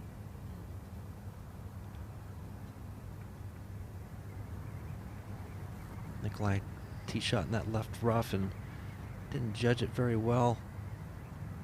Tough little pitch shot, gonna go down low, run it up the hill. Yeah, pretty good shot.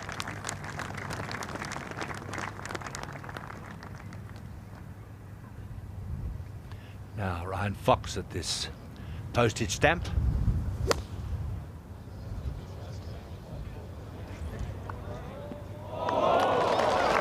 Fabulous shot. There we go. We've had 3 bogeys and a double already at the 100-yarder. Maybe it can be done. Back to 1. Spieth. He's done it there. Aggressive off the tee with a driver. Pays off.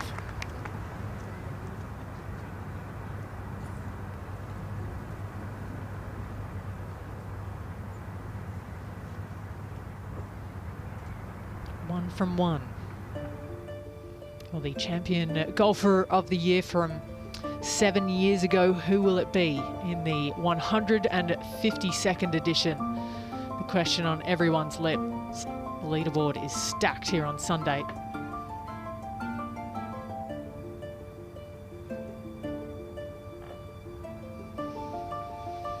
Given his form in major championships this year, he's taken one, Shubhankar Sharma.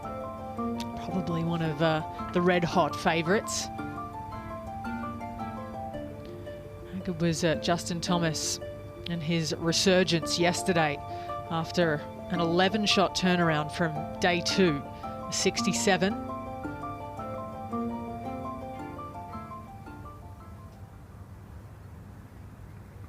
After a nice pitch shot from short of the green, Nikolai Hogard from about 3.5 feet. Kind of got left right off the putter face.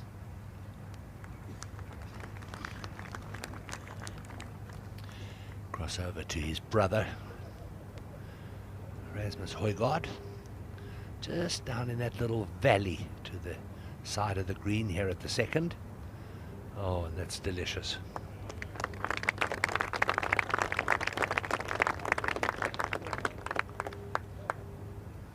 I wonder if anybody can tell the difference between the two of them. I sure can't. I tell you what, they are really identical. And how about that? That is just very rude. Just rude. Oh, that'll keep you up at night. Corey Connors, no joy there. Still under par for his round. So we go back to 1 with Ollison.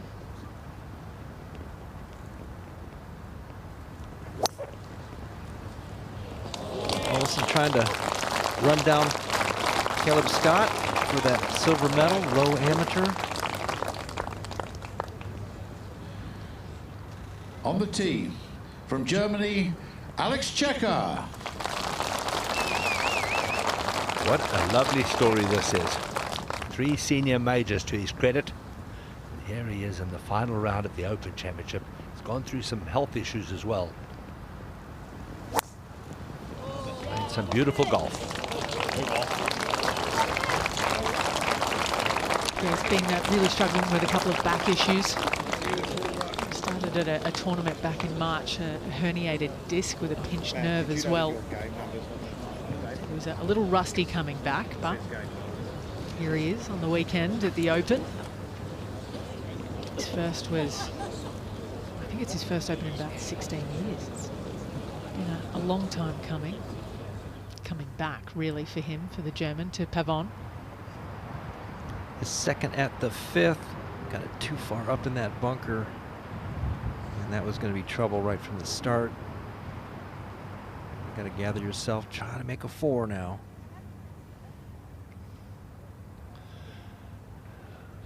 Fox for his birdie at the 8th after that beautiful tee shot. And that's a lovely 2. Look at that.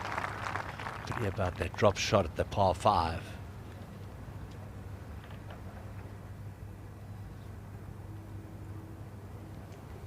Kurt Kitayama just off the right side of the green at the 2nd.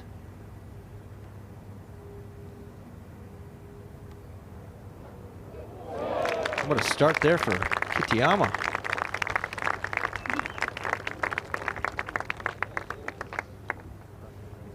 So par birdie to get his day going so far. Back to Pavon. And that club face wide open, trying to get maximum height to get it up over that lip.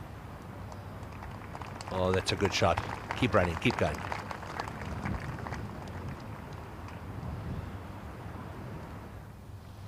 So that next for a bogey. Back to 2.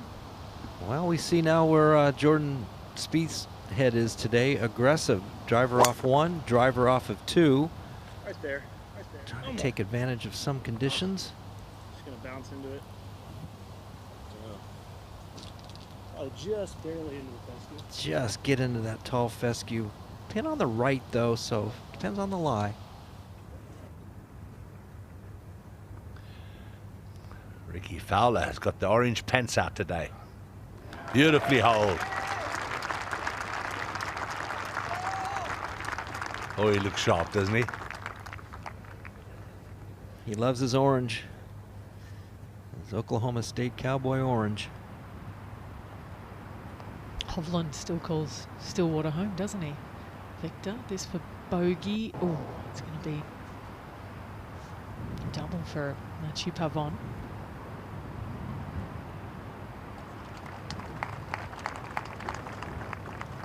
Just like that, he's 2 over par for the day. It's amazing how little you have to do to walk away with one of those.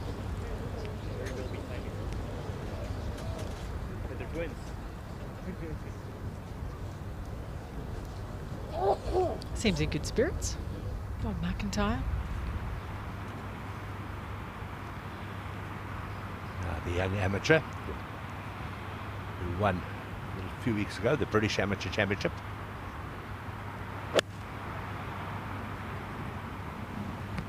I'll win.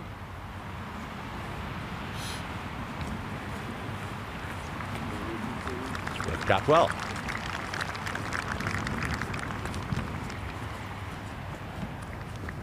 Here's Cayman Island at Ballyliffin. You were on exactly a month ago today. Great European summer for that man too.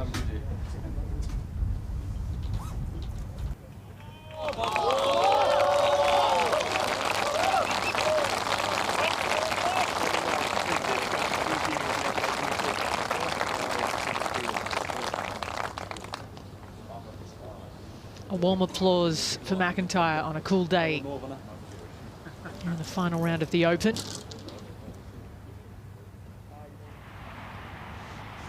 a wedge into this first green for Alex Checker.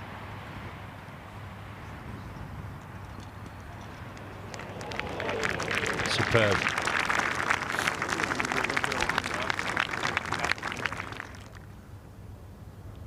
Ricky Fowler at the postage stamp, the 8th. 1 birdie, 3 pars, 3 bogeys, and a double so far. 100 yards. Easy. A little false front there, but no harm done. Good shot. We're starting to see what to do on the postage stamp as opposed to what not to in the earlier groups.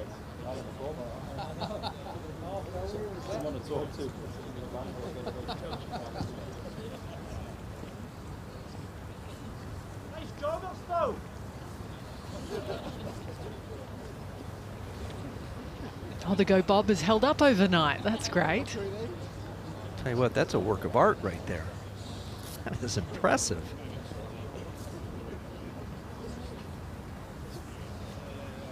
Now I know what you were doing last night, John. That's what I was doing. After I got done with Cantley Schauffele, I said, I want more. I'll just go out and start painting the beach. Yeah, I'm sure you had plenty of energy as you were wringing out your shoes. I was a bit chilly. What happens when you have a sleeping disorder? That's right there. That's it. Spieth. Oh, no. From the long stuff. Go hard. Wants it to travel. Go. Just enough. Oh, I did not think that was going to come out like that. Don't you hate hearing grown men beg? Beg. He's just begging. Oh. Problem with my begging, no one ever listened. Koepka for his birdie on the longest par 5 on the golf course.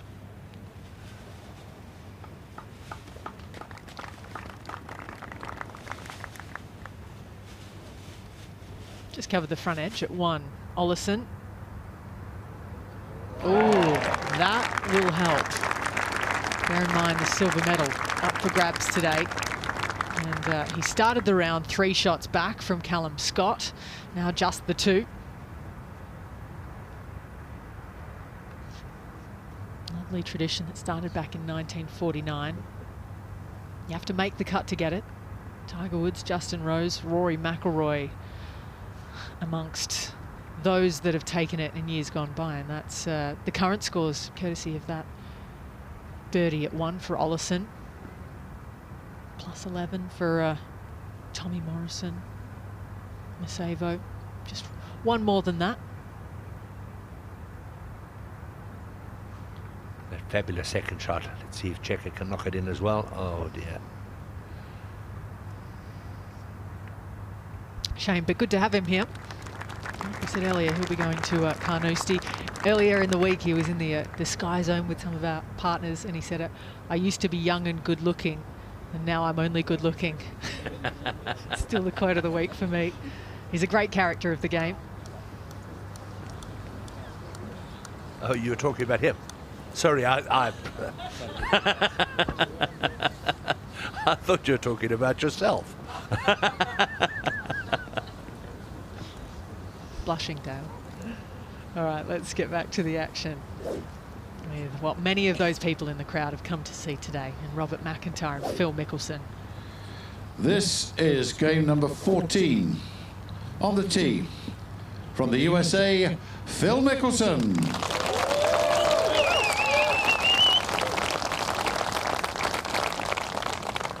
Also deciding he's going to go with the aggressive play today. Why not? Phil has always been aggressive, taking driver out at the first.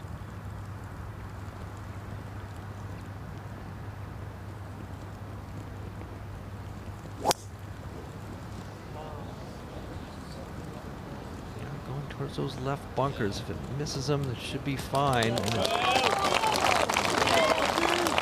Now up the right-hand side. Great angle for Phil. Good start.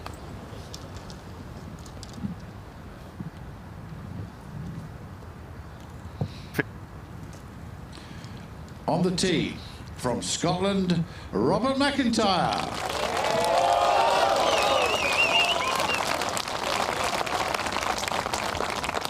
A hearty wee reception for Bob McIntyre, Scotland's finest right now.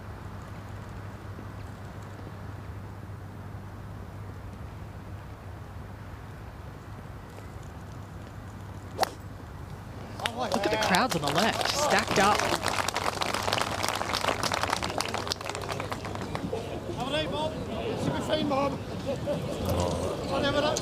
You don't want to do that. You take an iron to ensure that you're going to hit the ball in the fairway, and then you hit it in the bunker, and look how disappointed he is.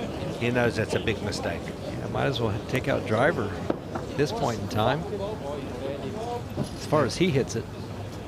If we get another look at Phil Mickelson's pants, he's wearing those joggers, which was a bet he lost. He said now we know why. If he lost the bet, he would wear those pants in the Open Championship. Was that with Grant Horvath, the YouTuber? Yes, yeah, correct. I don't remember the name, but it was YouTube, yes. You can almost see his ankles from here walking up there. We'll go to 7. Hey, what, Phil's never backed away from a bet. For sure, win, lose, or draw. To the short par 4. It's driver out for Koepka. Taking a go at this green. It's too far to the right. Depends on the light. We can see the ball. Whole location way in that back center in between the dunes. Could be doable. Well, after what we saw Dan Brown do from after landing on the postage stamp yesterday. My goodness. Let's go to 9. Ryan Fox. They won't be able to put as much spin on this ball coming out that thick grass. Ball should run a little bit. Come on, take off now. Take off. Go, keep going. Keep going. What a beauty. Just as planned. The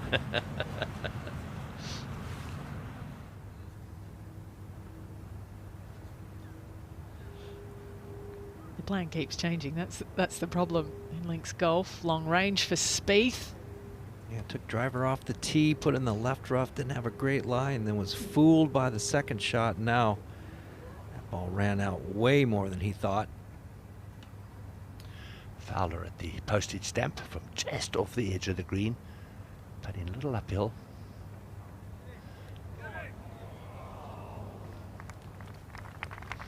think a lot of people will be playing for that kind of front edge, that front left quadrant today. Second at the third for Rasmus Højgaard. Left it short of the burn. Play a full shot in there and great execution. Spieth to get down in 2 putts for a par here at the second. Beautifully holed. Oh, that was a big swing that turned from a couple of inches outside the hole. Coming out sideways. Bob McIntyre. Saw Hideki Matsuyama make a mess from over there. Yeah, he left it in the bunker and played out and ended up making bogey.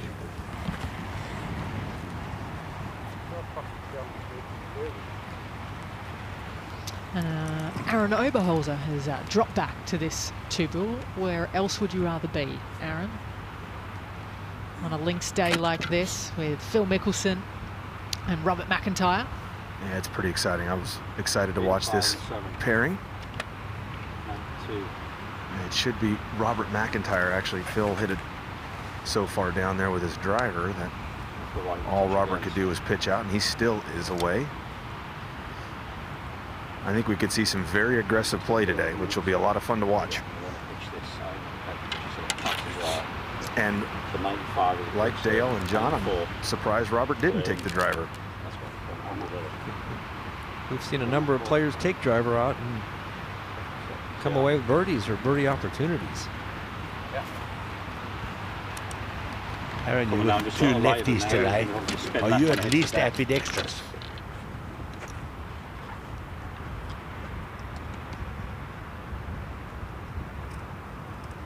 Wind direction hasn't changed, speed hasn't changed. If anything, it's picked up just a tad bit.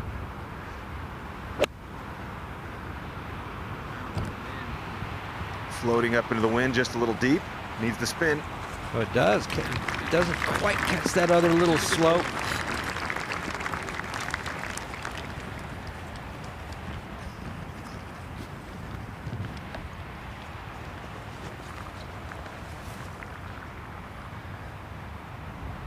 Phil ready to play quickly. Just a little wedge trying to float it in against this wind. Great angle over here on the right side of the fairway. Start it right of the hole, let the wind kind of bring it back. Maybe use some spin like that. Don't overspin it though. That's the problem. Such a short club off these beautiful fairways. Get those tight lies. You're gonna get a lot of spin.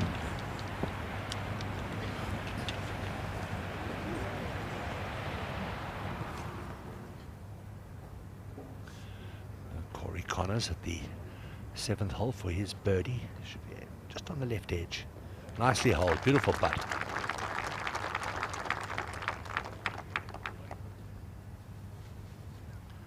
Ryan Fox hit that wonderful second shot here to the 9th, and this is a rare birdie opportunity. And he's done it. Well done. He's had 5 of them today. People watching on in New Zealand, it's 9 p.m. there, will be liking what they see.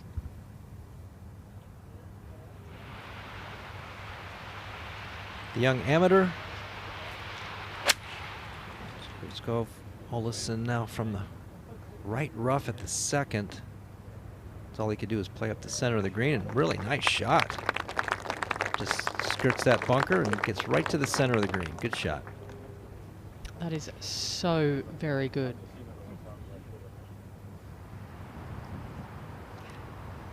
It's an easy segue, isn't it? Makes light work for us from one to the other. Birdie putt ahead of Torbjorn, and in it goes at 5.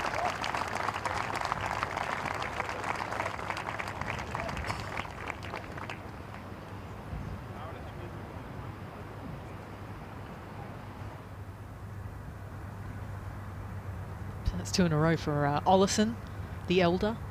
He's 2 under par. I can't make that segue back to Phil Mickelson. It wouldn't be right after what happened here in 2016. It is on the front edge of the green, though, just short of it for birdie here. Yeah, just a little too much spin, Allie, and left with, well, yeah, they're all makeable, but this one's going to be affected by a little bit of the shoulder of that bunker just to his left. Should go to his right, then back to the left, but that was woefully short.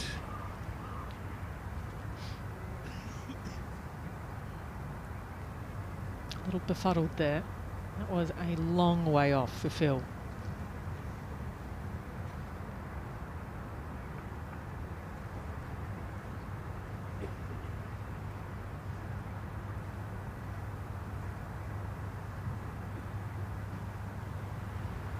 Dare say a lot of the people out in the crowd today will be watching this 2-ball and then just almost do a straight switch to the leaders.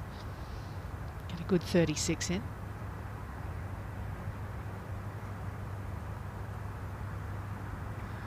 Now Robert trying to make par the hard way after finding the fairway bunker on the right-hand side. Pretty good look from this angle. This would get the crowd going right off the bat, and they are thick out here, about 3 or 4 deep.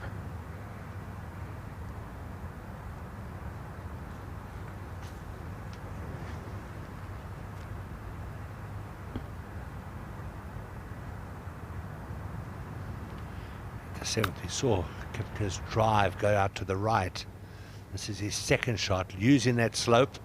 Oh, this is going to work out well. What great imagination and knowledge of the golf course there, Dale. Brooks in that right rough. That's one of the best shots we'll see all day. When he turned professional, he came out and played on the European Tour and played around the world, in fact, for a while, and I think that was very beneficial for him. Nikolai Hogart now at the 3rd. Played it short of the burn and chose wisely. A few players maybe take the burn on, but a lot of hanging back and pitching it in there. It's been a pretty horrible start for the Dane bogey double. So up for a glimmer of hope. Back to Mickelson. Oh boy, he doesn't want to miss this. After that tee shot, to make 5 here will be very disappointing. This is a little fooler right here. Yeah, it doesn't go to the right. It's kind of hanging left, might even go back to the left a little bit. So after that beautiful tee shot, just a shot wasted, maybe a shot and a half wasted. We are seeing a lot of short putts missed to that pin already. To Ollison. We saw him hit a wonderful shot out the thick rough. So this for a birdie. Good start though for this young man. Birdie par. Many would love that. Back to Spieth. We saw what his game plan was off the first tee, and he drove it at the third across the burn. Now just a pitch shot in. Checked up on him pretty quick. Not too bad.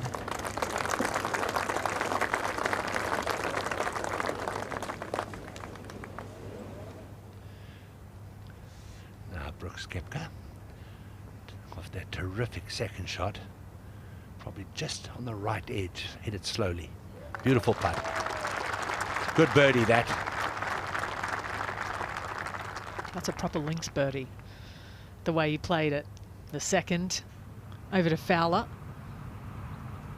Nice tee ball at the 9th here for Ricky. Front left hand pin. Trying to hold one off. Getting on that downslope. We'll have to ask him later if that was the game plan. Turned out nicely. That'll do, and then some.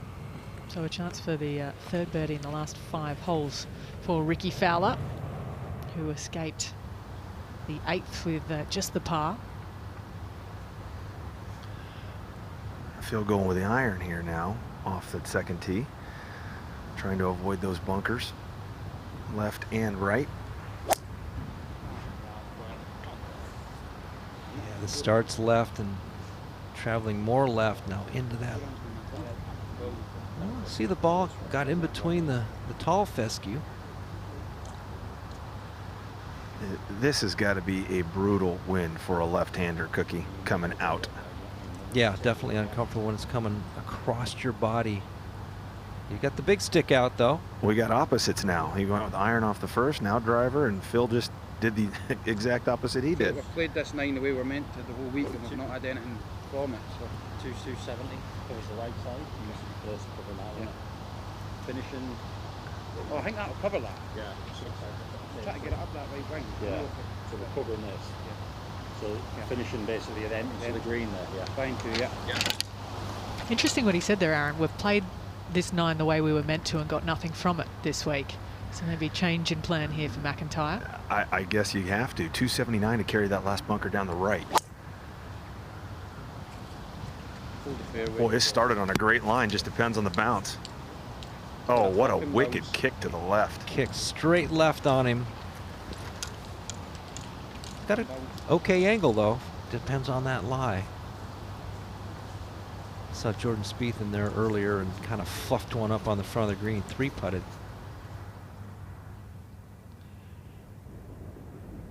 Now, Koepka. He's missed the green here at the postage stamp.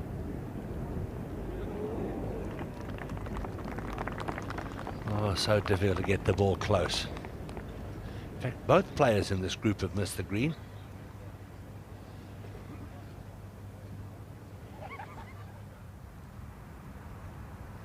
Jordan Spieth hit it across the burn with a tee shot. Very aggressive. Little pitch shot to here. Pays off.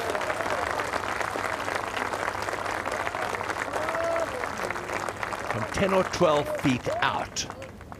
I haven't seen a guy for many a year that putts better than he does. Yeah, from long range. The aforementioned shot looks like a little on the downslope for Marcel Seam, but has extricated himself beautifully from that front right bunker at the postage stamp.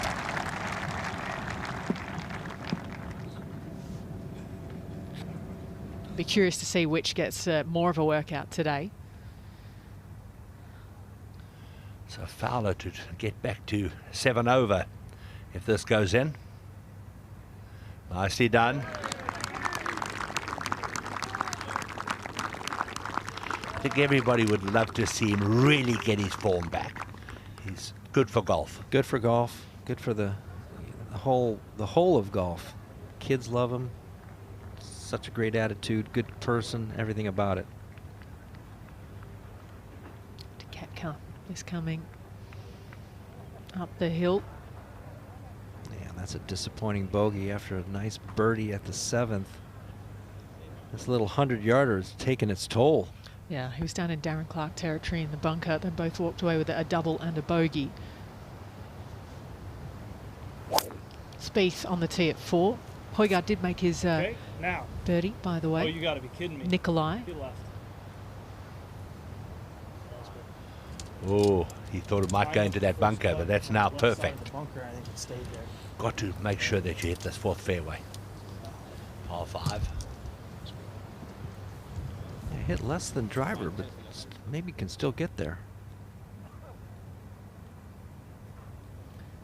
For a sandy up and down par. They go a long way. At the 8th, and that's what it is for Marcel Siem.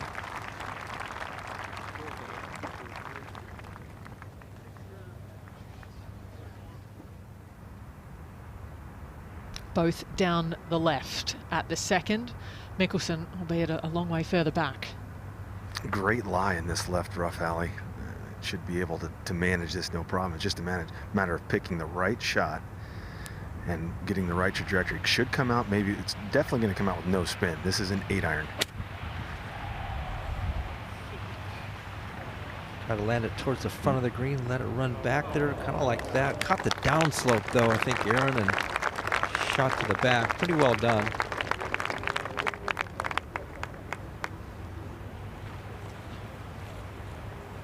Aside from landing on the front edge and threading it through, that's about as good as he could do with taking a lot of the trouble out of it.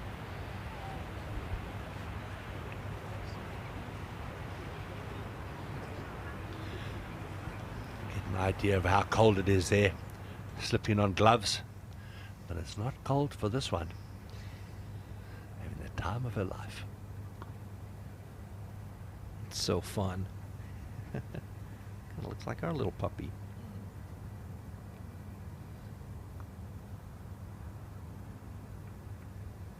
Having a blast out there. So we've got space behind us, still sort of 15 behind it to the back edge. Also just depends on your flight and your shot. What's here. the front? Front is 70. Okay. 94 flag. Okay. Yeah, this lie is not nearly as good as Phil's lie, but he's so close to the green, just 70 yards to the front, that he can just go ahead and loft this into the wind, kind of scrub off some of that speed and maybe lack of spin, and kind of kill it with some trajectory.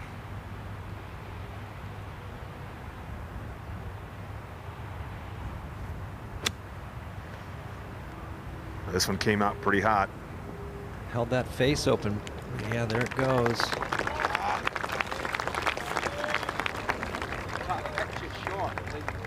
Short of that hump.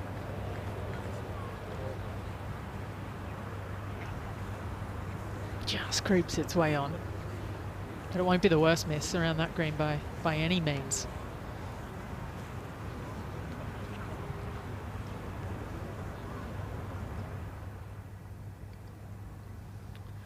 Harris English has missed the first green way left. He's got to come in over those bunkers.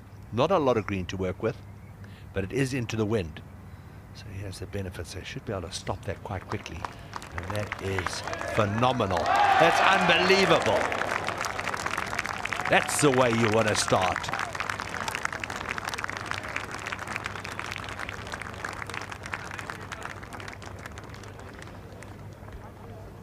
What if that's the same gum that he was chewing yesterday? I sure hope not. That'd be stretched out by now.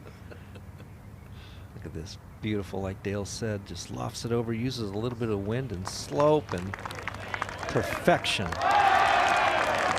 To a tee.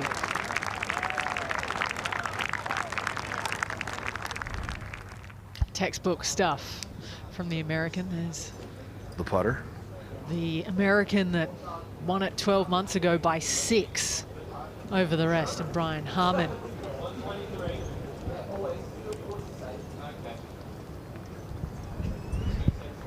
It was an amazing performance. That Sunday performance was just incredible. Very difficult conditions, much like yesterday afternoon, and he just kept plodding along, making putts when he needed to, hitting quality shots when he needed to. He was champion golfer of the year. Chipping back towards it, McIntyre. Yeah, no other choice but the putter here. A little bit of a double breaker, wind hard off the left, definitely going to affect this putt, and should move back to the right at the end towards the hole. Oh, I'm sorry, he went back to the wedge. He had the putter out, went back to the wedge. Brilliant play. Yeah, I like that play. Just eliminated one of the variables, and that's how it gets through that first fairway cut. So he eliminated that. A little check and release down that hill. Nicely done. Very much so for the interpretation all the way through from tee to green. And around it, links golf up to 10. Ryan Fox has made the turn. For another birdie for Fox. It's difficult par 4. Good try. Ryan Fox out in 32. He's 4 under par for the day.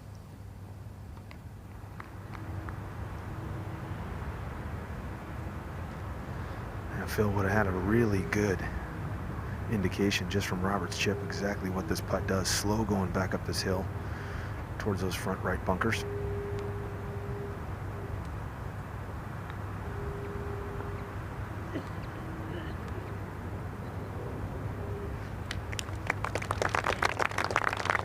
A little shy on pace the first few. Mickelson.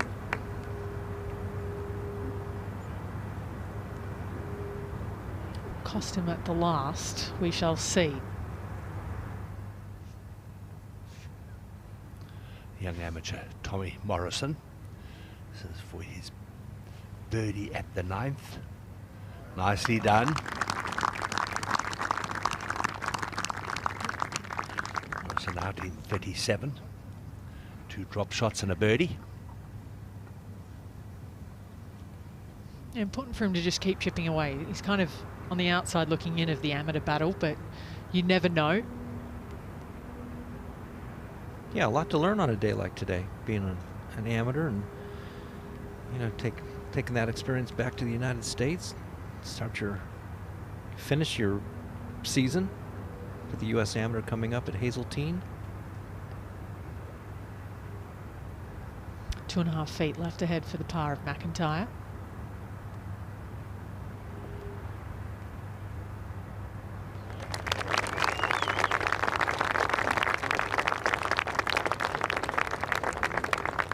So rock solid in the end. But it is a bogey par start for the Scottish #1. Speaking of Scots, Adam Scott launched himself 40 places yesterday, courtesy of the 66 he got done and dusted. He thought he might be about 7 back going into the final round. It's much less than that. In fact, it's only 4 for the Australian. Could he get his revenge after what happened in Lytham more than a decade ago?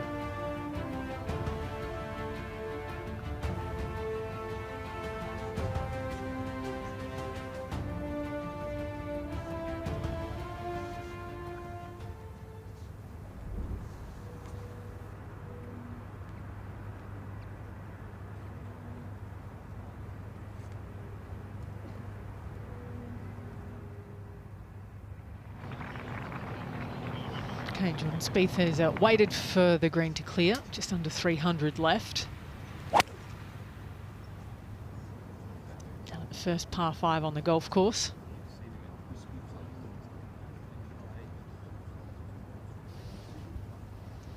Yeah, not bad. He was always going to struggle to cover the front edge, given that the wind is still taking a little off it. Unsure the strike was everything he'd hoped for. You never know with the bounce. That's the third, separated and bisected by the burn. Phil Mickelson all the way back there on the tee. He's decided to go with the iron. He kind of sat there for a while and decided and just kind of perused the bag. I think he's definitely still got the speed to cover it, but he didn't. He thought better of it. So I'm going to go with the prudent play. Poke it down there with the iron, just avoid the bunkers down the left.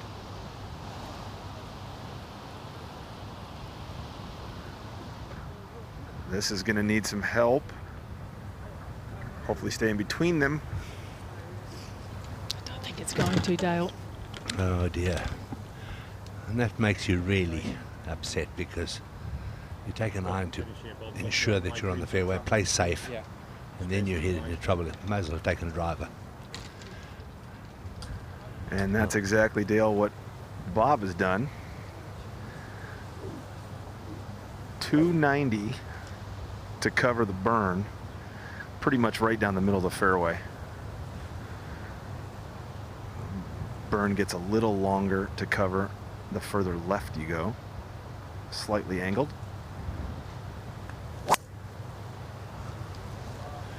This is towards that left side, kind of a flat ball. Plenty. Left rough. Just in the left rough. Oh, good drive, but he's left himself quite a difficult shot. He's got to carry that little pot bunker just in front of the pin. So he's got a tricky second shot. Move to the 8th hole, just off the edge of the green for Pavon. Putting for his 2. Yes!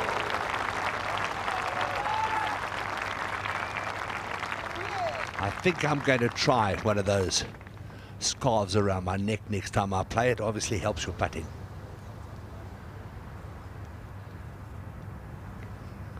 Koepka at the 9th for a birdie 3, excuse me. Go on.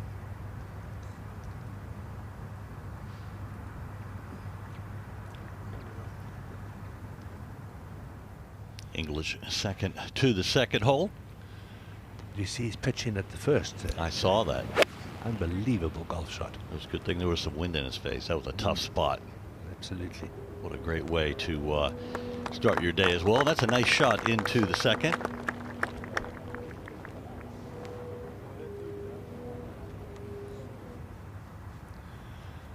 Now Jordan Spieth at the 4th hole. Par 5. This is his 3rd shot. The lie is not very good for high. The low's kind of hard to just get all like that.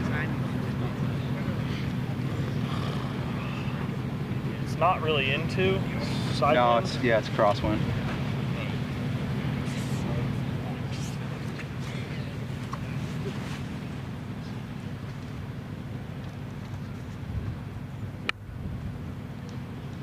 Decided to go the low route, force it to run, and that is a fabulous touch.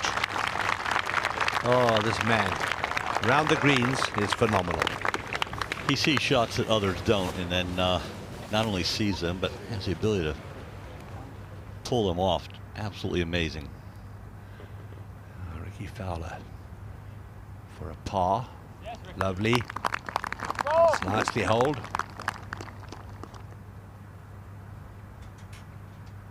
Phil having to just go out sideways. He did a lot of short game practice this morning before he made his way out to the golf course. Took him a long time to get a win on links golf courses when he became the Open champion, but since then he's obviously become very adept. He certainly has. He's, well, he's found a way to play every golf course, hasn't he? You know, he set his sights on winning major championships. He found a way to be successful at Augusta, found a way to play links golf.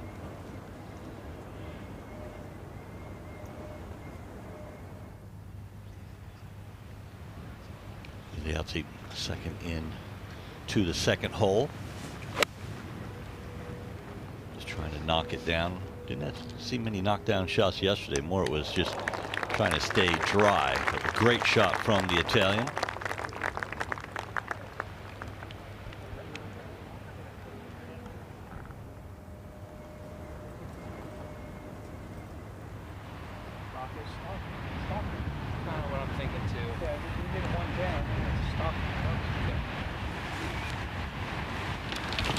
122 for Phil for his third shot.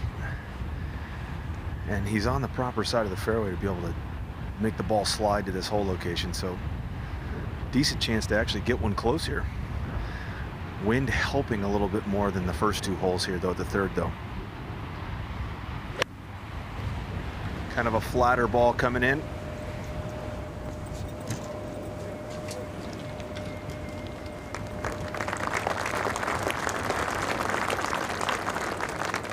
Got a chance to save par.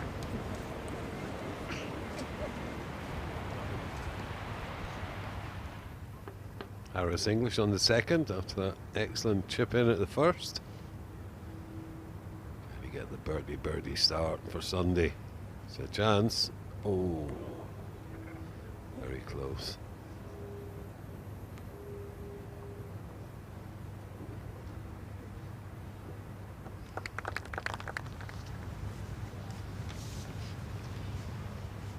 Going down to the third, and well, that's the tee shot of McIntyre taking on the ditch, and now it's all about the lie here, Aaron. The lie is just okay, Jay. I wouldn't call it good. I wouldn't call it bad. It's something that when he walked up to the green and he signaled back to his caddy, it didn't seem like he was going to play anywhere near the hole. I think he's going to go out towards the front left and try to use the slopes and the wind to move it as close to that flag as possible.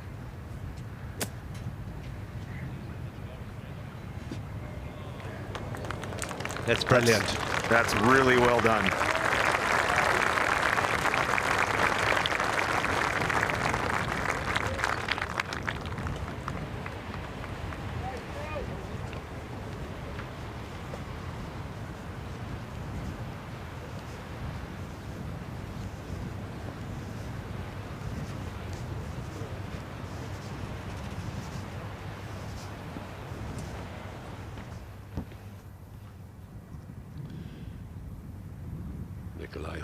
Third shot to the fourth. Kind of got away with second. There's magnificent third. Oh, great attempt there. Dale Hayes nearly jumped out of his seat there when that touched the edge. And hit it a hearty. To the older brother, Rasmus.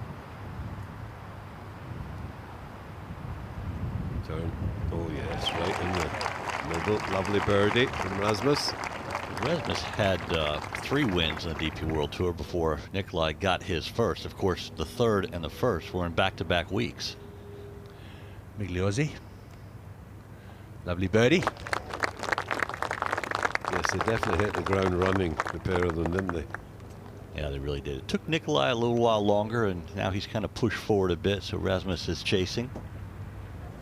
Amazing crowds out here on a windy, blustery day as Mickelson is ready to go. Yeah, the scoring on going out can't be that great, Jay, today, this morning. It's been pretty tough from what I've seen. You really have to be smart with your shots and your placement to give yourself good opportunities. Phil, back up the hill, pretty good right to left movement off the shoulder.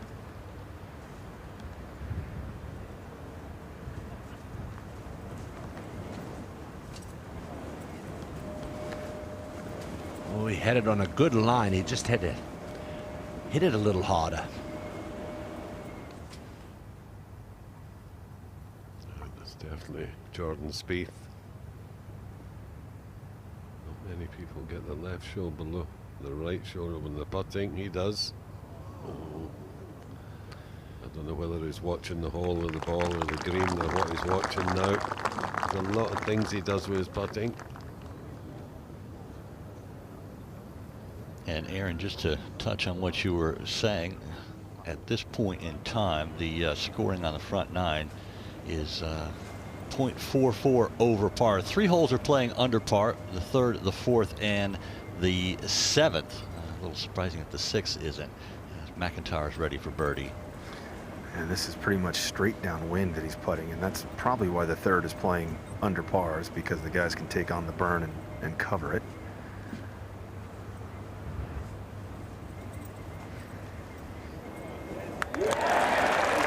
Beautiful stroke, right in the center. McIntyre gets back to +6.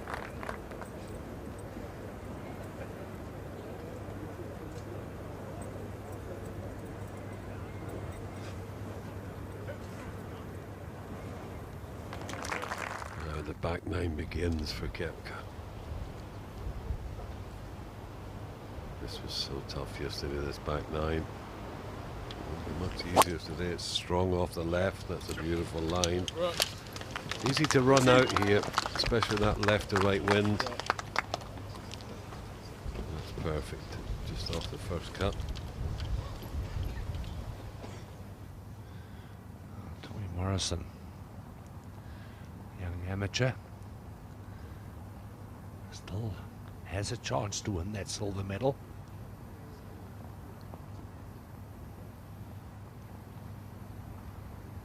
He had a great finish to his third round yesterday, where he birdied 4 of the last 5 holes to stay in the conversation. Nikolai Højgaard at the 5th.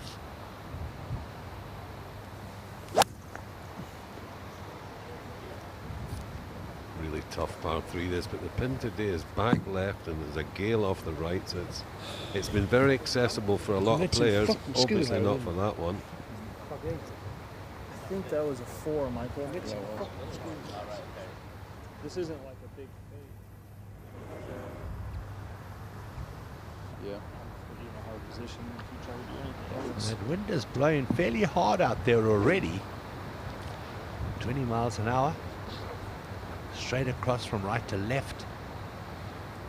18 hole. The age-old question: fight it or ride it? Ain't much chance of fighting it. This wind, it's too strong too, as you know.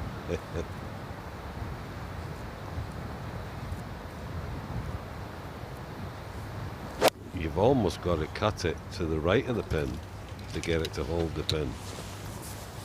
It's gone left. Oh my goodness me. Oh, he's done well. Those cables saved about 20 yards on it there.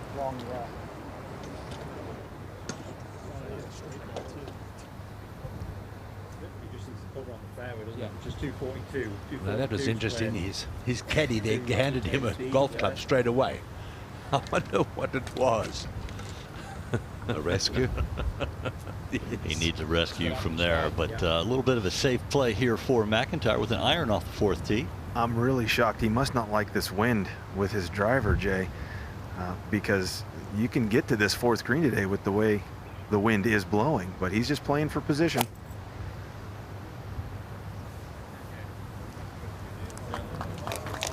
He's changed his game plan a couple of times this week. The second round, went out there with a lot of drivers, saw a lot of drivers yesterday, and then this kind of is a change of mindset. Very interesting. He was lucky to reach the fairway there. That carried a bit by a foot. He actually said on the first, where he took an iron off the tee and hit in the bunker, and he said on the second tee that you know, his game plan was to play irons off those first few tees, but it hasn't worked for him, so he's going to play differently. Now this looks like less than driver for Phil. Going with more of a 3-wood. It is 3-wood. Looks on a good line down the right side. Oh, it's ended up on the left side. That wind is humming off the right, even though there's a little help. Welcome to Scotland, Aaron. 15 US and then like 11 over. So I think it's from the forward and you. One champion walks down the 4th, another preparing to tee off. Brian Harman, the defending champion, is putting, just getting in a little bit of last work before his final round commences. 73, 73, 72 for the current champion golfer of the year.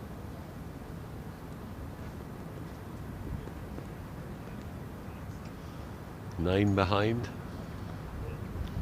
It is possible.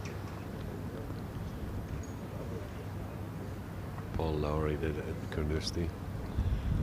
Twice 6 shots. They've come from 6 shots behind Else and Mickelson, I think.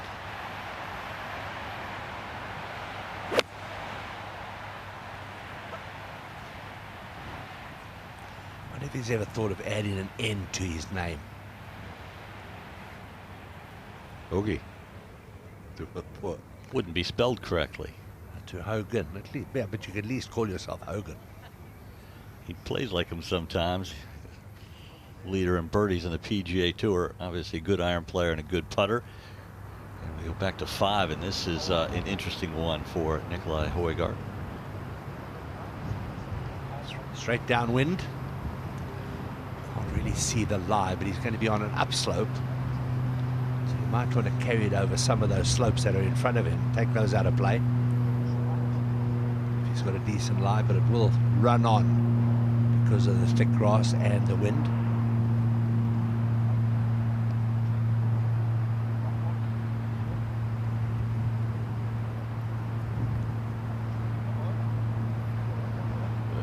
Just judged it beautifully. Tap in par.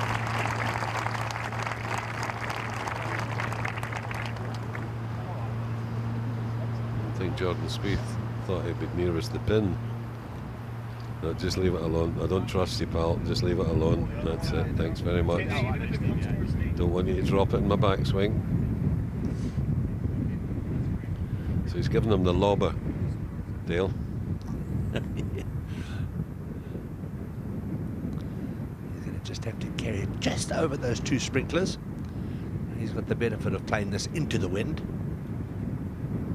I think that's the only reason he could play this club, Dale, doesn't it? You'd think it'd be 8 iron into the bottom of the bank, run it up, but with this wind, it makes it much easier.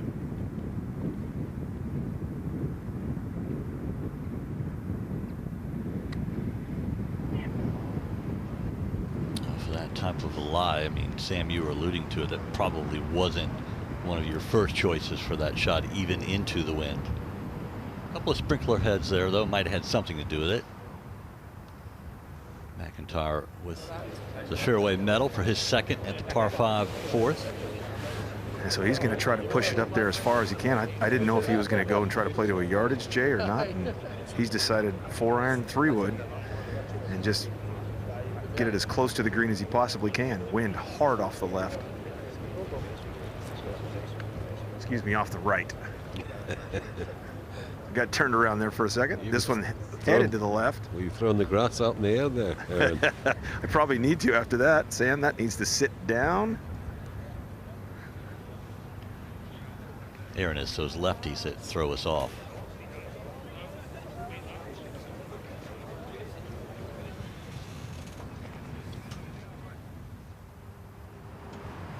Spieth from the swale left of 5 is his 3rd shot.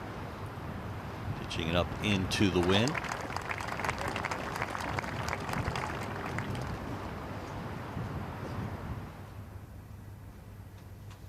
Now Mickelson ball slightly above his feet. Compensate for that wind from just from right to left. Oh, that took off looked very good. Oh, that's going to be perfect.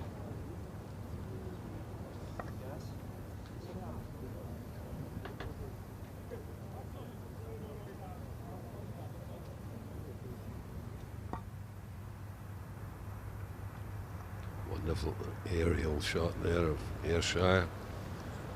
Troon. It'd have to be perfect ball. Bottom right of your picture is the first hole and first tee.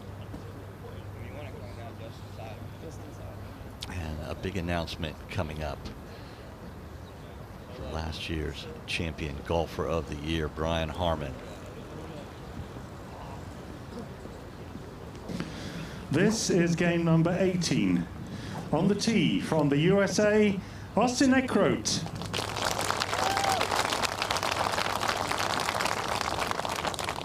Became a winner in the PGA Tour this year. Amazingly, both players have had identical rounds, 73, 73, 72.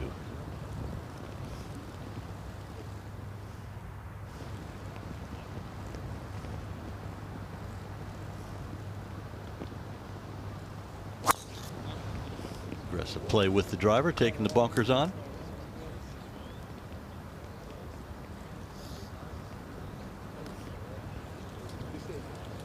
Might not be the place to be, but it sure does look pretty. Donald Trump's hair for a minute. On the tee from the USA, the defending champion, Brian Harman.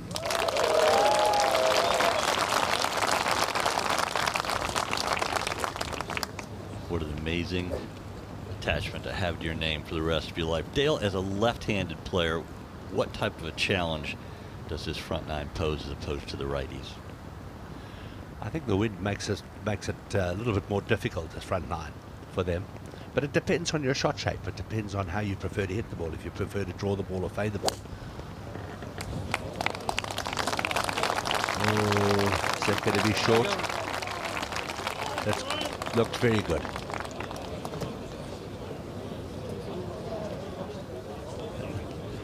Lowest amount of putts when he won the Open last year in recorded history. He had 105 or 106 putts.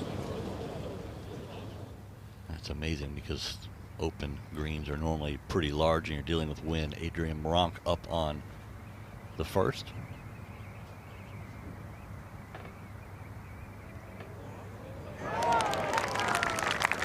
Thank you very much. Wonderful start for Moronk.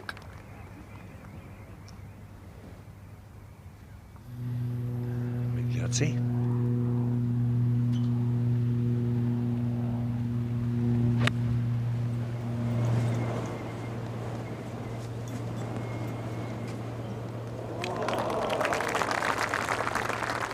Lovely shot.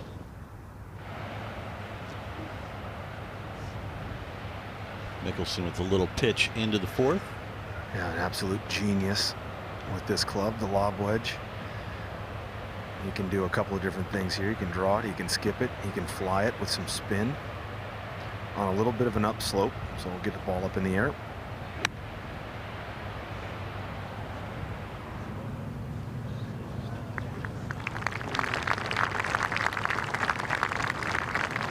He's a wonderful pair of hands, Dale, doesn't he? Absolutely does. That for him was fairly average. Now Spieth, this is for his bogey. Nicely held, right in the center. Those are just the length putts he doesn't like. He was looking at the hole there, but he's upset with the tee shot. Mackenzie Hughes for birdie.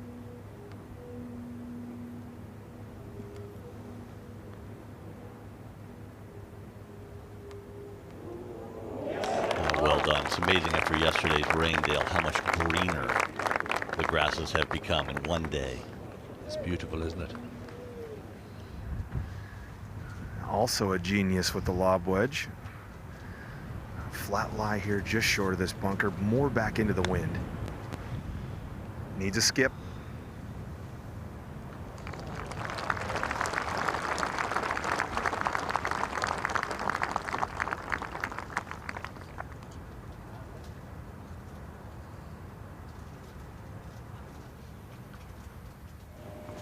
Miliozzi, great.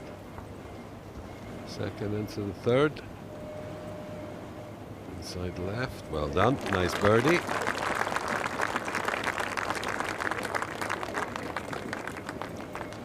Very nice start, back-to-back birdies at 2 and 3 for the Italian. They're chasing an American, Horschel. Horschel and Lawrence, they tee off at 2:25 local time. A lot of eyes will be on the game at 1:55. Scotty Scheffler and Dan Brown.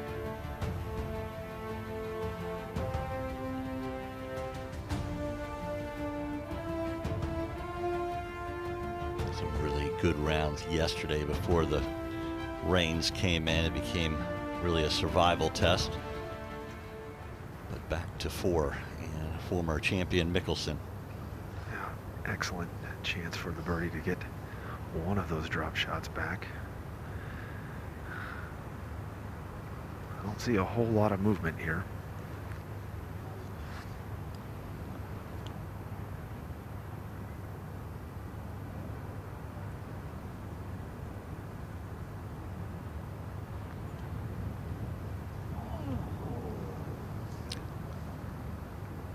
Phil was looking for movement. It wasn't there.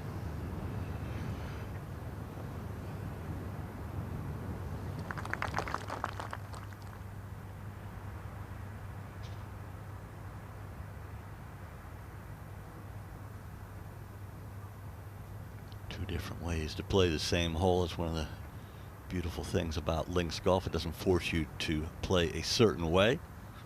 Choices, you play to your strengths, and Harman ready to go with his second.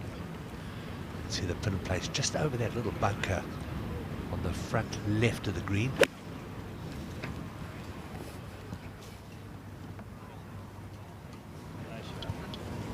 Lovely shot.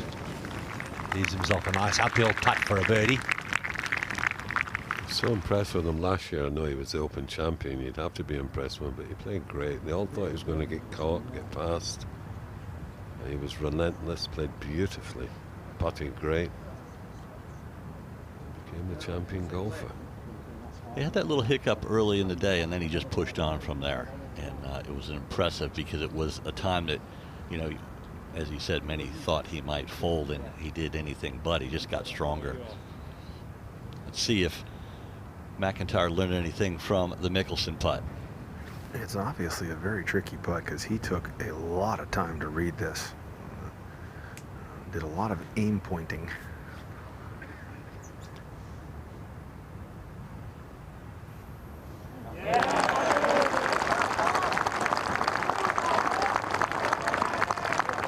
Will hold for the Scottish Open champion, two-time winner this year on the PGA Tour.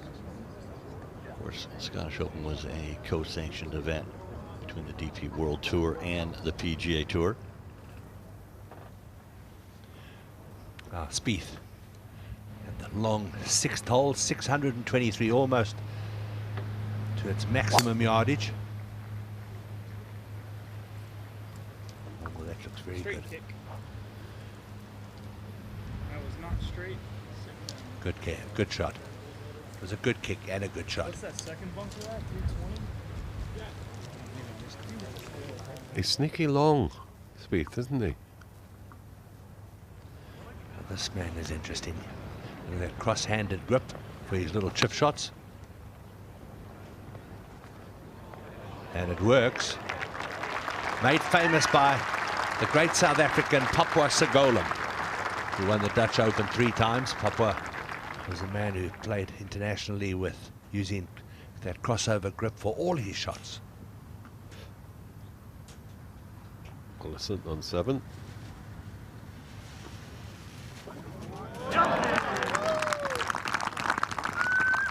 Olsen rolling one in, picks up a birdie at the turn to go out in 2 under 34.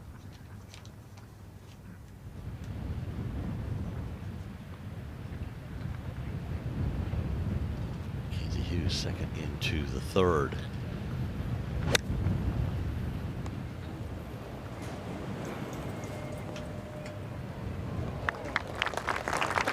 Nicely played. A little unlucky not to release out a little bit more as we go back to Harman on 1. Oh, it's just going to fall in. Excellent start from the defending champion. Against the +4. It's a solid defense to his title.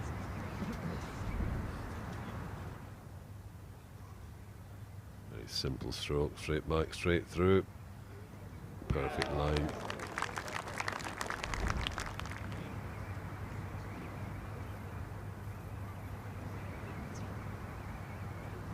If you're wondering, it's a combination of the two. Harman is not very tall. His caddy's extremely tall. Spieth with a driver off the fairway here at this long par 5. We're trying to hit a little bit of a fade to hold it up. Oh no, that's gone left. And that's in some thick rough there. You can see he's got to carry that bunker to get to the flag from there. It's not going to be easy.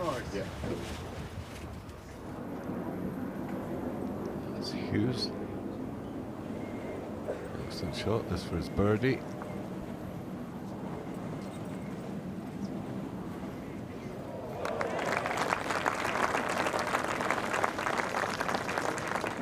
Back-to-back at 2 and 3 for the Canadian.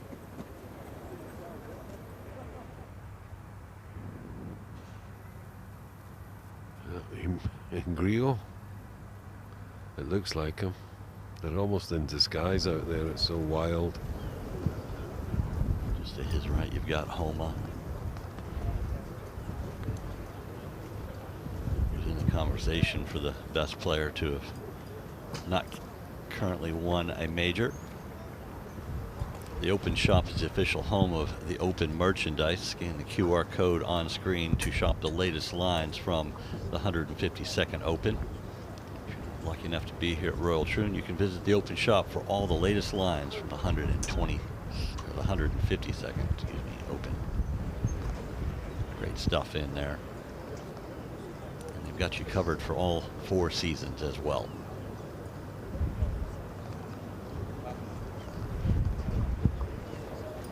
They had to wait a little bit on the group in front of them to finish the hole. I mean, that's, yeah, I mean, if anything else spins up, it's not even close, is it? Yeah. Okay. I'm just going to smooth this. Hold it at the, see the Claret Jug? I can't hold it. No, I know that, but just, yeah, it's not cut straight one. At the Claret Jug, or right of it? Right of that. Yeah. I'm starting this down the valley. Come on, see it. Oh, there you go. I think the wind is strong enough to where even Robert said to his caddy, he cannot hold it. He's got to use the wind, which means you got to start it pretty good ways right of this flag. I mean, these flags on the grandstands are starched.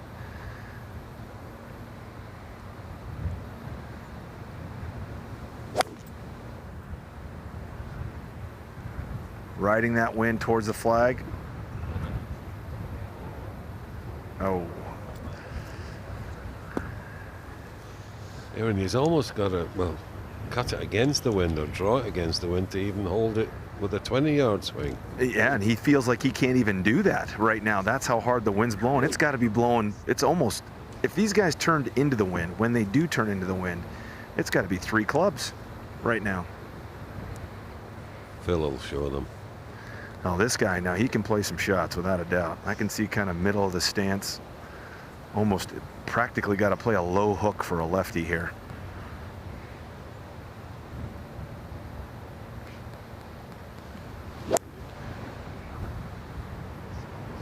Trying to hold it. That's just that wind killed it because he's trying to play it into it with that draw. Pretty tough, you'd say, Aaron. It's really tough out here right now, Sam. I mean, the scoring has got to be, can't be great. It's really hard to get the ball going where you need to.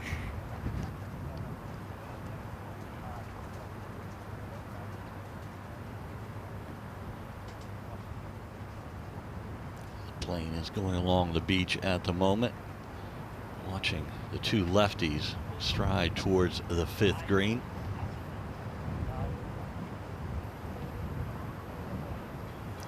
The beach that the 5th plays alongside. Wind coming off the water. You see the waves pretty much parallel to the sand line, so straight off the right. And from 2 lefties on the 5th will join another lefty on the 2nd.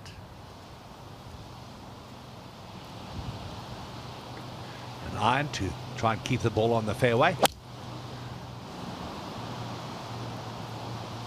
I think that was a bit of a miscue, but it's going to play. Sorry, yeah. Yeah, straight off the right here. Yeah.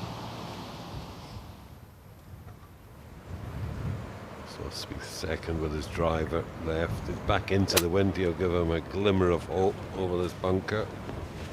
Oh, he's played it really well. That's a fabulous shot from where he was.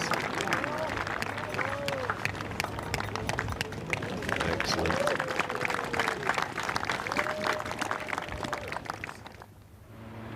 Ryan Fox at the 13th, par 4. This is his 2nd.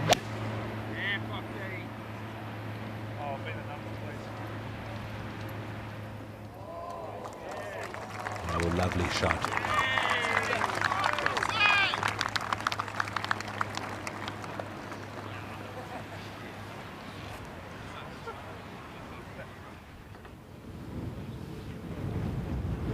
First fairway, David Thompson, winner a couple of weeks ago in America.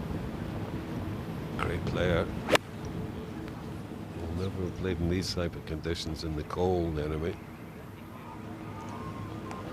He's done well. It may sneak. No, it just stayed there. Unlucky. A good shot. Italian Guido Migliassi is on a good run, looking for his third birdie in a row, third to the fourth.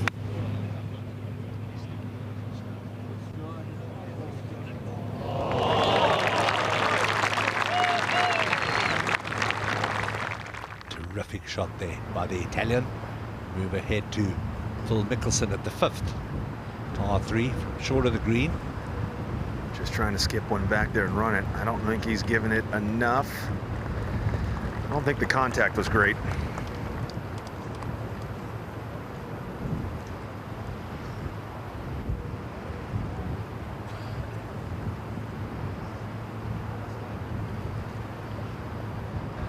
Yeah, Robert McIntyre drew a pretty good lie where it hasn't been raked yet, so the sand is compact. Plenty of space to work in this bunker. In the flat though, he's got to get it up quick, but back into the wind, he can use the wind and some spin on this to get it close.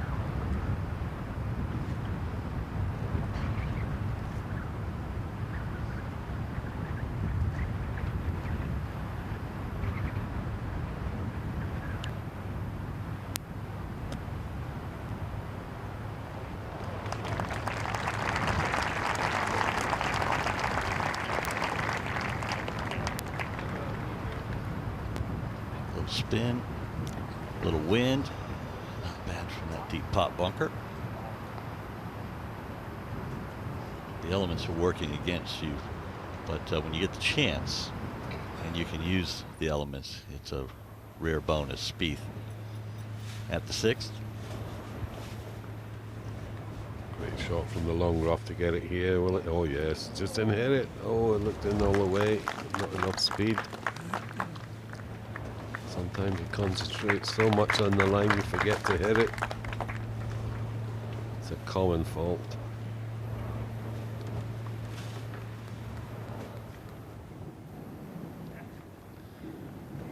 Nice iron shot into this 13th for Ryan Fox. 1 under for today. Back to 5 over par for the championship.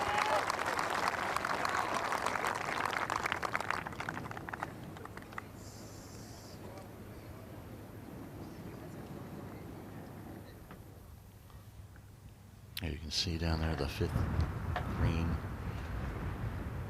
Amazing views there, and Mickelson is ready for his par attempt.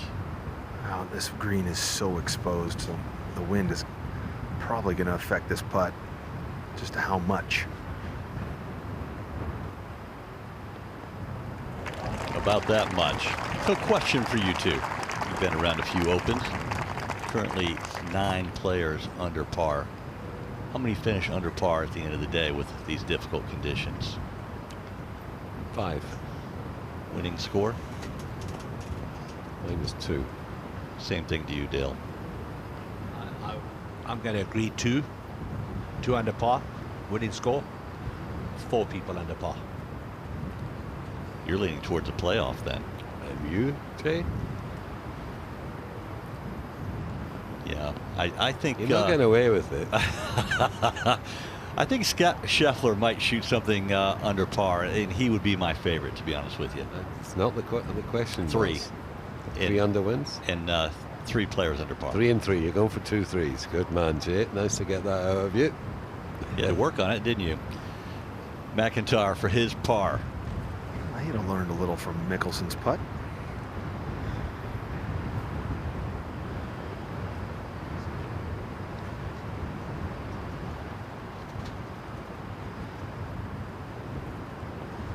Is the ball oscillating out there? It is. That's exactly what he motioned. We're pretty much there, Jay.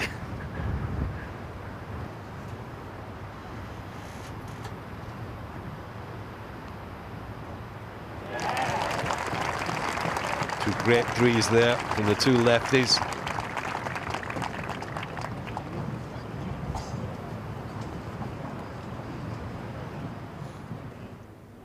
Harman's second ran to the back, so a long putt, just trying to get down in 2. Sam, how much does the wind make long putts like this more difficult? Oh, incredibly. I mean, it can catch the putter in your swing. Just blow it a little bit off and you can hit it offline easily. No, David Thompson, this for birdie at the first. Be a perfect start for him. Not quite.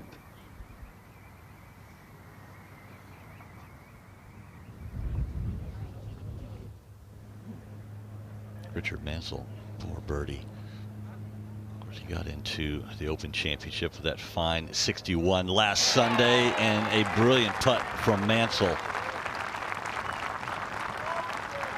Enjoying some great form and, well, great memories as well. +6 at the moment. Wind is blowing. Conditions are tough. They're all chasing Billy Horschel, looking for his first major championship, as is Tristan Lawrence. They'll be playing alongside each other in their quest. But many major champions are within reach. Who will it be, or will it be a new one? It's an interesting week here at the 152nd Open Championship at Royal Troon.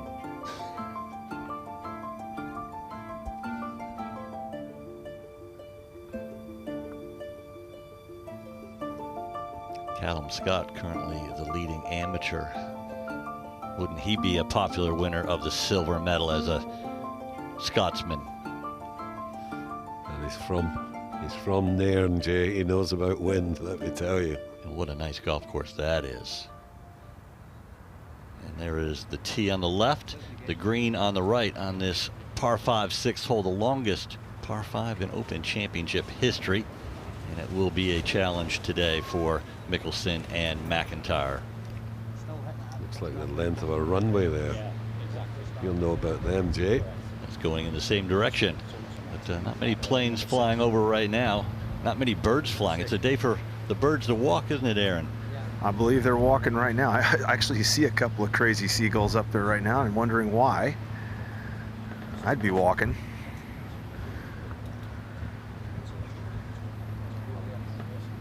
Hard off the right here once again. He's got the iron again. Second par 5. Well, now he's rethinking. If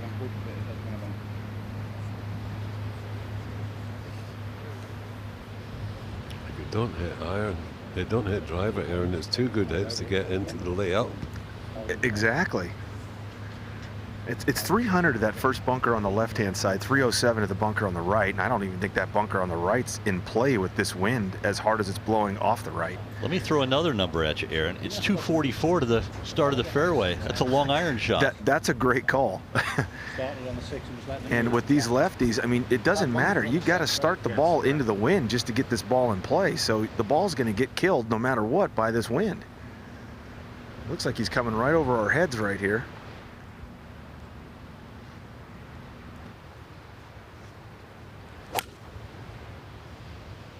Started it off with a hook into the wind. Did not carry to the fairway. He's a good 7-8 yards short of the fairway. Interesting club choice for McIntyre.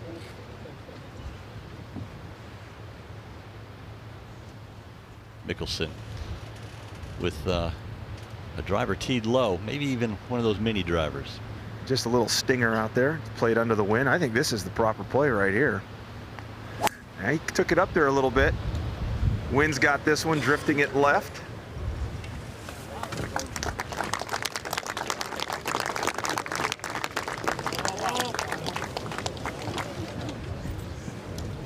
Mickelson and McIntyre walk down the 6th. We've had a little commentary change up here in the comm box for the first time today. Let me welcome both Tony Johnstone and Stephen Gallagher. Morning, Jay. Morning, Mr. Townsend. Did you notice the respect I showed you? It wasn't genuine. Ryan Fox out of the bunker at 14. Very pretty good. What a day in store, Jay. 7 guys within a shot. 8 if you count our world #1. Wow, this is going to be special. Brian Harman. Long iron at 3, sorry.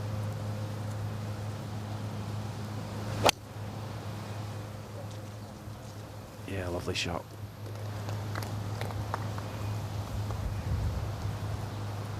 Slow down, maybe. No, no. Oh, yes. Yes. Oh, my goodness. Oh, my. That must have had 100 yards of run on that, Tori. We can race that second bunker. Go and buy a lottery ticket. He was always playing that over the ditch. It was clear from the club choice off the tee. Magnificent. Jorge Campillo, ball above his feet. It's going to move right to left. It's going to want to anyway. The wind has held it straight for him. And that is an absolutely fantastic golf shot, really. That is just 10 out of 10 plus.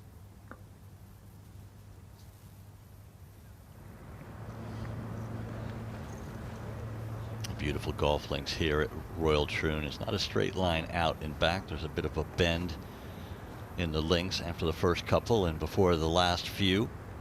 And then it's kind of parallel holes all the way out. And one of the most beautiful parts of the entire golf course is the view from 7. And you can get it down there close to the 7th green as the wind is helping from the right. And I believe Jordan Spieth somewhere down there in the center of your picture has played aggressive off the tee. And of course they have the postage stamp in the near ground to deal with next. Yeah, Jordan played aggressive off the tee with the driver. Just a little bit heavy-handed there. It's not too bad though.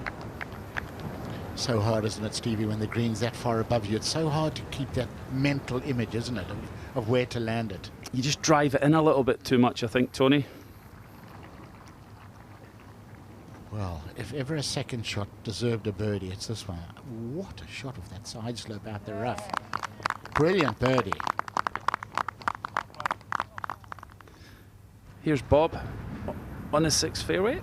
How's his lie? He got lucky. He's got a good lie, and it worked on the 4th hole, going iron and then wood for a layup. Ooh, that could be dicey. He's definitely got a game plan for the 5s today, aren't?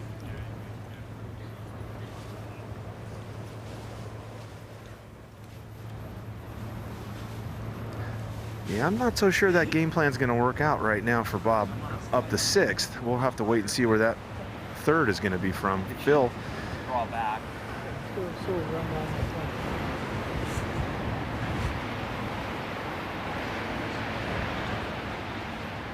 Phil can't get there, so he's just going. This is just going to be a layup to a yardage that he likes. Got to get it up that right side, at least start it up that right side.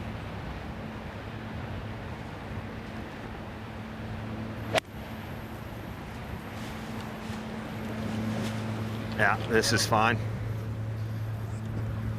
Yeah, just laying up there, Phil, and yeah, a number that he'll be hoping to dance it around that pin with. He's so good with the wedges in his hand. Good layup for Mickelson. Questionable for McIntyre. We'll hone in down on the first tee for a couple of proven winners. One, a former world #1 and major champion in Jason Day. Alongside Day will be Homa.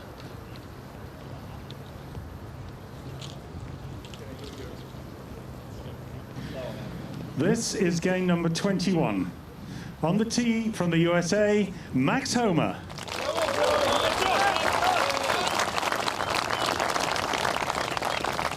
And Max Homa had a nice round of 70 yesterday, playing about in the middle of the day. Might have had a little bit better than the afternoon guys, but certainly reaped the rewards some of the calm conditions in the morning, going with a 3-iron.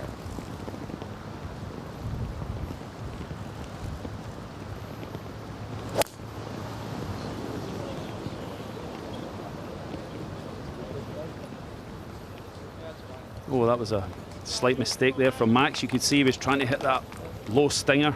He's just left the blade open, and that's nestled in that high fescue. On the tee from Australia, Jason Day. Major champion, former world #1. It's good to see him back and healthy. winning again. His best round was in the second round with a 68, sandwiched with a 73 in the first round, and yesterday a 76 in the wind and rain.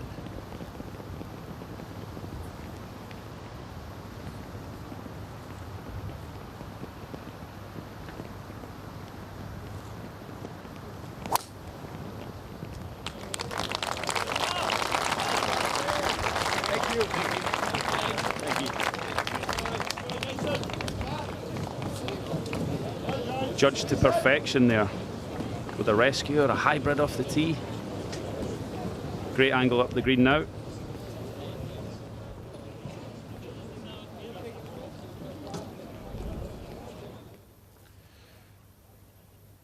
Great rhythm, strong lad. And he's made some changes to his mechanics because of all the back problems he's had over the years. I spoke to him on Monday. He said it had an issue the last couple of months with trying to find the right shaft. He's trying to get it go for a softer shaft now that the years are ticking over, and he thinks he's found the answer. Spieth down the hill at 7. Oh, we've seen that a few times, haven't we? Lovely birdie there. Aggressive off the tee, and it's paid off. He's a fan's favourite, this guy. It's pretty narrow back there where the holes cut at 7 today as well. Yeah, the fans loved that. A couple of fist pumps there from the fans. Maybe got a few bob on them. The reward for making that birdie at 7 is you go up and get to play 8. I don't know if that's a reward or not, Jay. That's what I was alluding to. Bob McIntyre, he's well back there, and I believe this is his 4th shot, Aaron. This is his 4th. That lie for his 3rd was just awful. Yeah. 50, 55 kind of feel almost, 50 feel, flighted.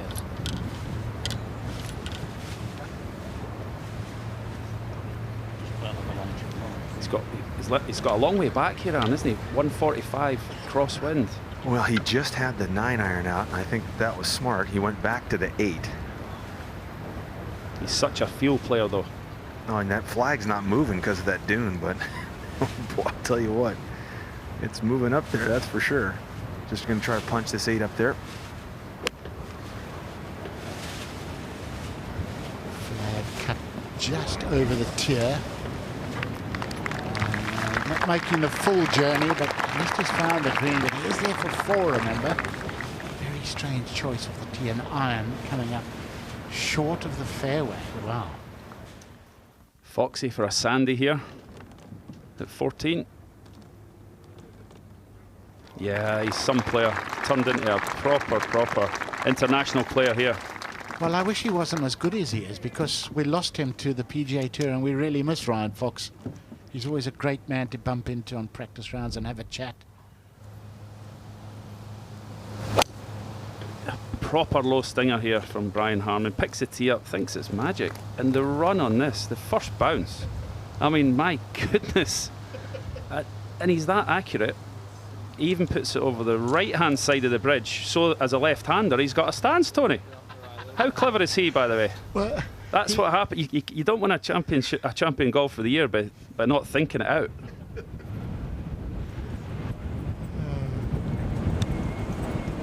On that steep upslope, just so hard on an upslope to keep the ball down on the wind.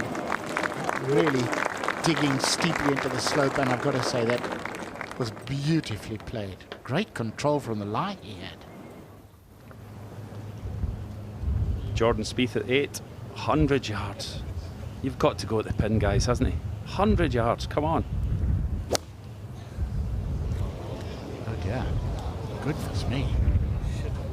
100 yards and missed the green by 90. I mean, this hole has caused so many of the top pros. I mean, he has to laugh there, Tony. You have to. You know, you have or shots you like cry. that at times that are just, it's just mechanical failure. It's so bad you've got to laugh. Yep. Our leader, Billy Horschel, as you can see, tees off in 3 hours and 14 minutes. Can he win his first major championship? A lot of great hardware in his trophy case, which is the FedEx Cup champion, which is the Order of Merit winner on the PGA Tour. and he would really love to become a champion golfer of the year and join Brian Harman, who did it last year. But he's got all those players behind him to hold off to be able to accomplish that.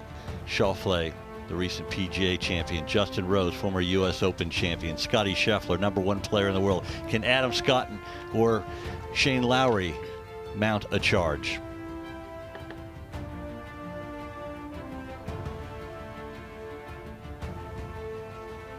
Justin Thomas, he could be in the conversation as well if it weren't for that 45 on the front 9 of the second round. Maybe he would be the leader. Maybe he'd be the leader by several. This golf course just takes no prisoners.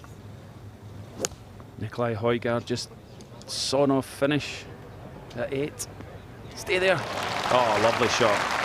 Proper spin and distance control there to set up a birdie. Seems like an easy hole location. Front right, the widest part of the green.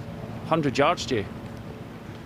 It's not if you're holding out of a club. Easy if you have a microphone. Day, second into the first.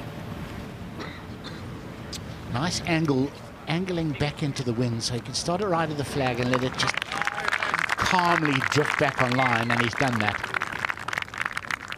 Good distance control. Mickelson for birdie at 6. Up a tier. Has he got the pace right? Oh, that must have looked so good from a foot out. Stress-free par though.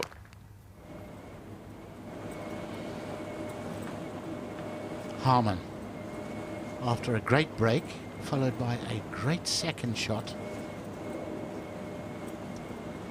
No birdie, unfortunately.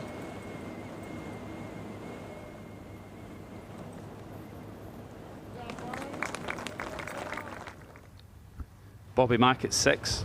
Might have got a little clue off Phil Mickelson's putt here. Just goes a little bit of the hole.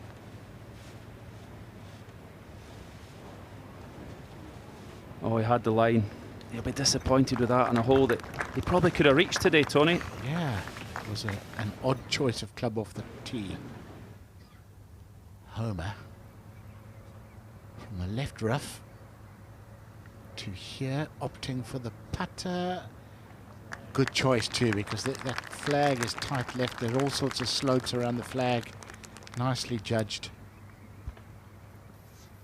On the first green, way out to the other end of the golf course, in the 100-yard par 3 postage stamp, 8th hole. Spieth, 105-yard tee shot on a 100-yard hole, 22 yards. Actually, he's wide, Tony. Yeah, he could actually turn around and go back and play the 7th green. I think it might be nearer. But it gives us the chance to see Jordan Spieth's short game skills. Oh, can you believe it? Can you believe it? He was laying up to the right so he could play into the wind for a second shot. It was part of the plan. That's clearly the plan that he had. A 2.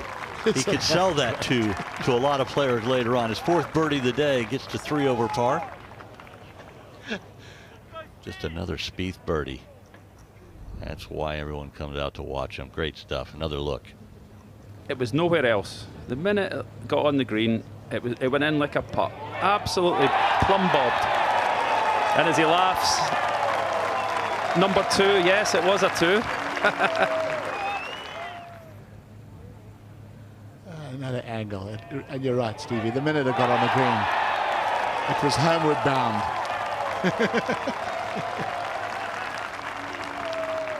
Fantastic, fantastic interactions with the fans. I love it. Used the same club twice. Bob Mack going with the driver, trying to make up after a kind of a sloppy bogey. This down the right-hand side, just left of the 8th green. Yeah, that's so right. He's got away with that. No problems there. With that back hole location, he might have to pitch over that right green side bunker. Yeah, if you were going to pick someone to do it, you'd choose him, wouldn't you? Him or Mickelson, maybe. Haven't seen a lot of Matt Fitzpatrick after day 1, but he grounded out, made the cut. This for the birdie. Get in there, get in there. Good to see Fitzpatrick hole, the odd putt. Hasn't made many birdies this week. Jason Day for birdie on 1. Played the hole perfectly. Can he finish it off? Oh, just a slight misread there. Looked like it went left early on him because it certainly swung behind the hole. Nikolai Højgaard, 8th green. Oh no. Well, it's only 100 yards. It's a par 2. Unless, of course, like some guys, you make 9. We've seen that during the week. What a golf hole. What a golf hole the Postage stamp is.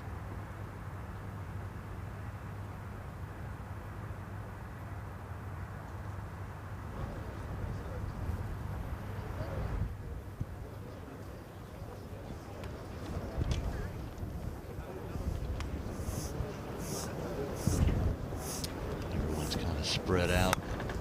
Their own thoughts. Major champion Dustin Johnson on the right, Cantlay now in the center of your picture, trying to win a major for the first time. Cantlay let things slip away yesterday. Certainly it was a disappointing round for him. +3 guys. Do you think that's got a chance? I know Justin Thomas has came back from 7 back, and Paul Laurie's came back from 10 back. So let me ask you the question. From +3, can he beat Scotty Scheffler on -2? No. Okay, then +3 is too many. Good, by the power of deduction there, Jay. I like that. Fantastic. Just so you went for the favourite, yeah? Yeah, that's good, Jay. I was just picking one name out. Well, here's another one. What can you see being the finish and the final score? We had that conversation before you guys came in. I asked both Dale and Sam, I'll give you a chance as well, how many players finish under par and what's the winning score? Stephen first. I think the winning score will be 5 under. And how many finish under par? Only 9 are under par to start the day. I think there'll probably be 10 under par. Tony? Well, it's due to get wetter later on. I'm going to go for 3 under, and I reckon 6 guys under par. Okay, I chose 3 under par and 3 players under par. Oh, you're going for it being proper tough. There's Podrick. I wonder how many hours he's been on a driving range, Tony, or how many years. Well, yeah, I think they probably had the floodlights on last night because he would have wanted to stay here right through the night. I tell you what, when it comes to hard work and trying everything in the game, experimentation, there's no better example. And I love his little YouTube snippets. He does tips on YouTube. Sometimes I don't understand them, but they're always interesting.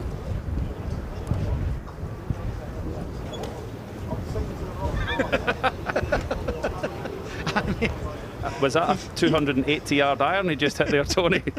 I mean, he's just unique. He's unique. The driving range is kind of downwind. We can look at the big flag there, and then we have anemometers all around the golf course bringing us the wind speed and direction. Wind direction pretty constant. The wind speed changes a little bit in different portions of the golf course, but for the most part all over 20 or well over 20. You know what I like today is that it's pretty much the same from the first tee shot to the last tee shot. You know, it's pretty constant, so a good score is a good score. Yeah, southwesterly. It's going to be just about all day, into and off the right on the first 6, and then down and off the left on the way home. Easier than yesterday on the homeward bound journey, that's for sure. It looks like McIntyre's only 65 yards away, but that probably doesn't tell the whole story, Aaron. Yeah, good news, bad news, Jay. He's got a great lie. He's going into the hill, but it's straight downwind.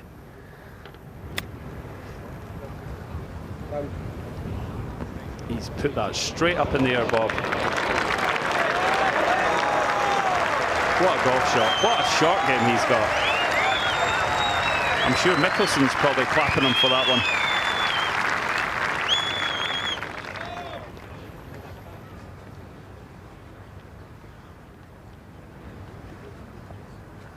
Phil used to be just absolutely fantastic with these shots.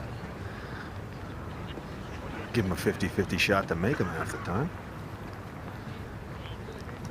Still remember when he got the flag tended from this distance in case he hit it. Exactly. Trying to skip it back there, needs some spin. Made to look ordinary by the brilliance of McIntyre. 2 good shots into the 7th.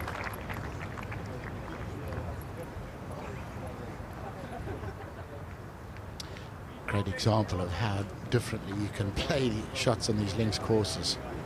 Slight difference in wind, and it's a completely different plan. But yeah, you're watching 2 of the best in the world from this range. Let's have another look at it. Look at the follow through, Tony.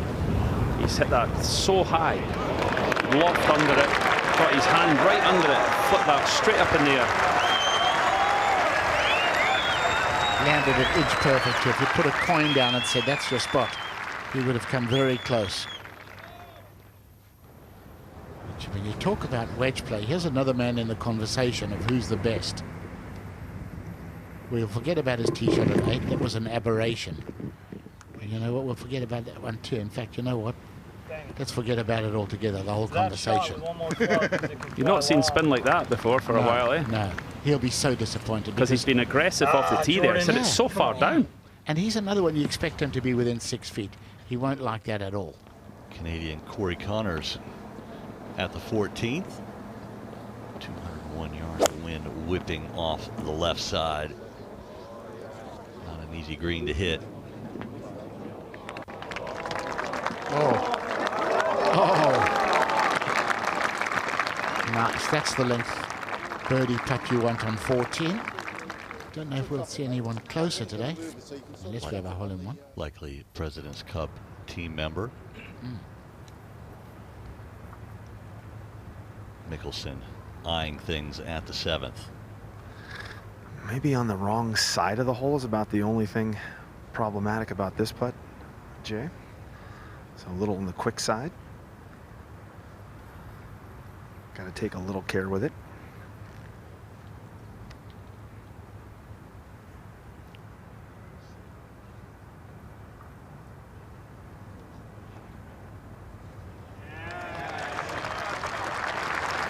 A nice putt from Mickelson. So Aaron, you've heard us prognosticate on the winning score, a number of players that are going to finish under par. You don't have a scoring terminal.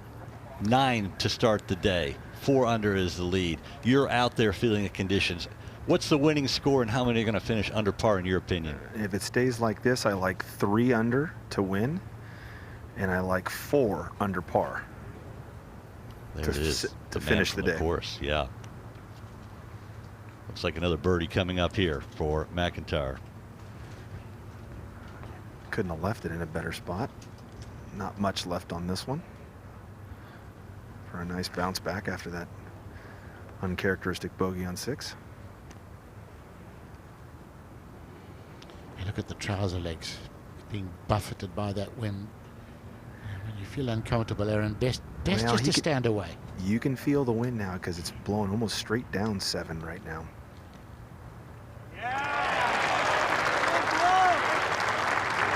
The crowd are loving that one. Firmly a fan's favourite now, Bob. Scotland's #1.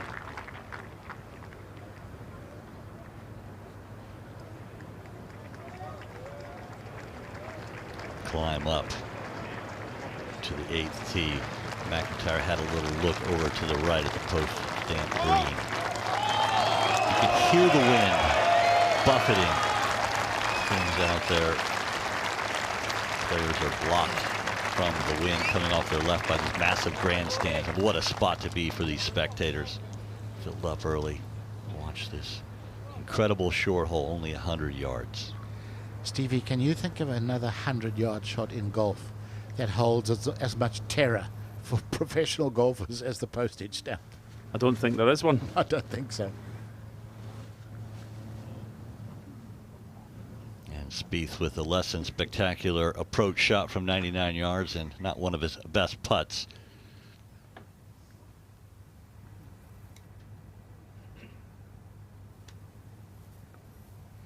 Yeah, you won't often see Jordan Spieth misread a pace by that much, very infrequently. I think he'll be wanting to get off that 9th with par and just forget about it.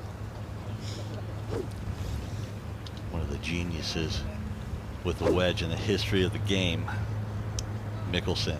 And it's a challenge for even the great ones. With Bob and Phil being such field players, the caddies are almost just there to, you know, they could hit any shot there, really. Hook it in, cut it in, land it short. You got to think you got to put it past this flag, though.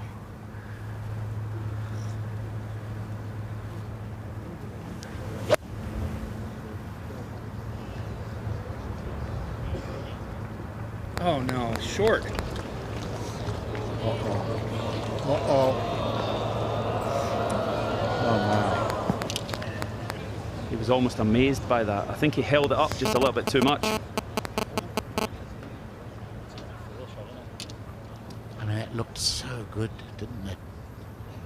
And he was smart, you know. You know you're sheltered by the grandstands on the left. He looked over to the right to see what the flag was doing on 7, just to get a feel of what the wind's really doing. But, oh, disappointing. No, short left is not there. Just set in that little ball. Just set in here. Correct. Yeah. No. 100-yard rule. Yeah. Aaron, is a player, does Mickelson shot make McIntyre think a little bit more or question? Well, I would say so. This is one hole where I wouldn't mind going second today, on a day like today. This wind is almost dead into the player. So something really low, and you got to land at about 105 and take the spin off of it. That's exactly what Bob's trying to do. This is really flat, really low. Needs to get up.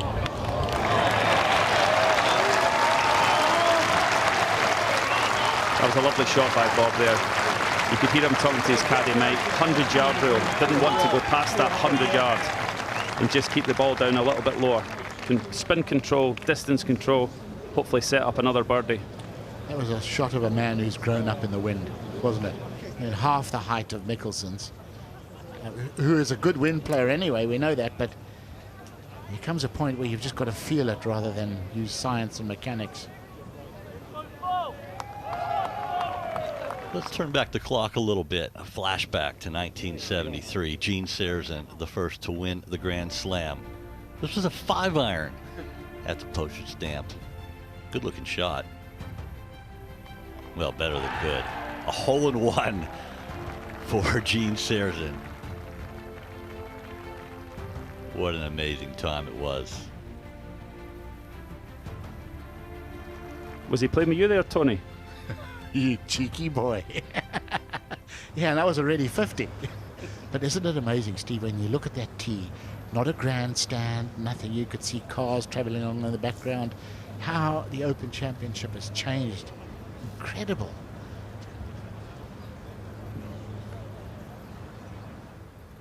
The lie is really good for Phil Mickelson in that front right bunker. But he's got to get it up quick. Back into the wind, pretty much almost fly it a couple yards short of the hole. Needs a lot of speed here.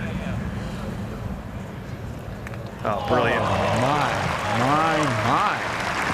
Whoa. Youngsters at home, record that and try and copy that for the next 40 years. Brilliantly played. Bob would have enjoyed that too. He would have appreciated the skill required for that. Did you see how fast he swung at that, Tony? Oh my goodness. I mean, this is a full, and that's off a downslope, full-blooded swipe. Glorious shot.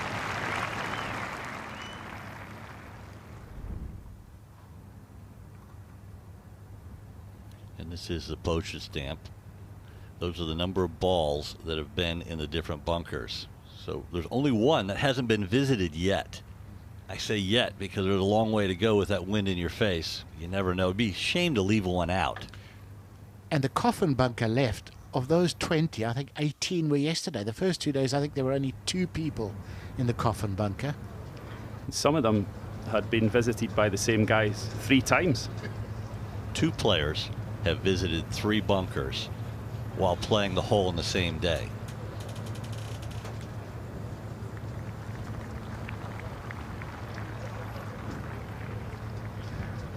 A fantastic opportunity for Bob. Go back to back here. Tricky read though. I've got it, depending on how hard you want to hit this, I've got it right on that left edge. Do you think he'll be reading for the wind here, Aaron? You know, I think this flag is located close enough to the front to where it is a little exposed, so maybe they might get a tiny bit of that wind where the dune is not quite covering the green.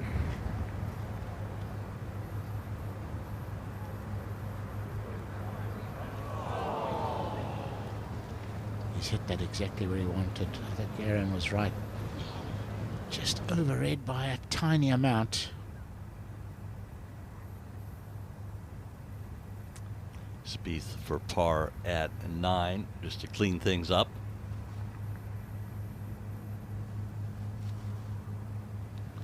It's very strange. You know, the guy from 20 and 30 feet is as good as there is on the planet, but from 2 to 3 feet, you know, and sometimes he looks at the hole. On that occasion, he didn't watch the hole when he putted. There's such a variety of thoughts going through his head on the short putts. Yeah, it's doing his head in. It's cruel, cruel game sometimes. Max Homa at the second for a birdie. Slightly up the hill.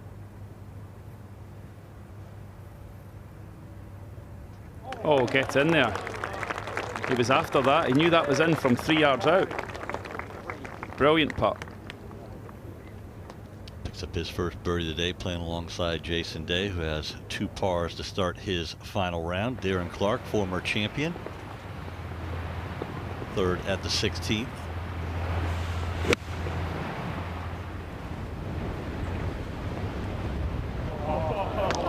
He's so good in the wind, so good at links. He's just born for it. And his appetite for the game is second to none, Tony, isn't it? He just loves the game of golf. Yeah, when the 8th hole was playing so difficult in that first round, it was Darren Clark who hit it closest to the hole, 4 inches. So just playing into what you said, Stephen. Homa at the 3rd. Get on the green. Go! Give me a straight, go! Somehow bounce. Oh. He did say get on the green. He loved it. The minute it left the club, it was a great shot. On the wind, get it as far down as he could.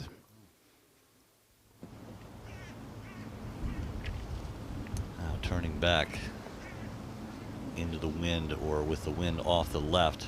Less than driver for Spieth. Over the hill.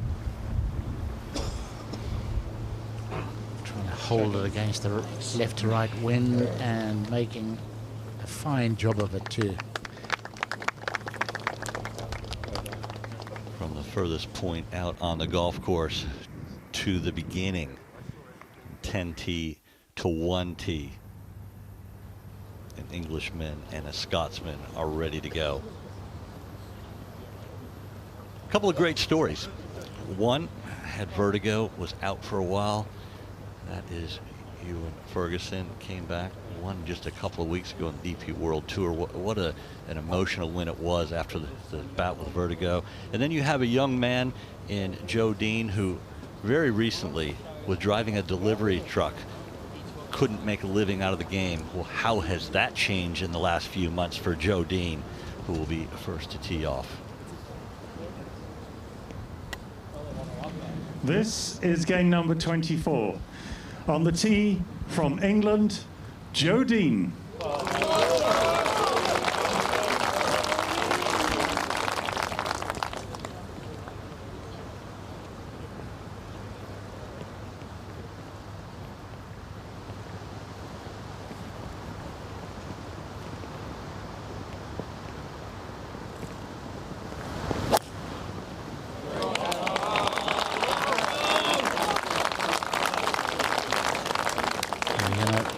Delivery truck, the right break at the right time, that's what it takes.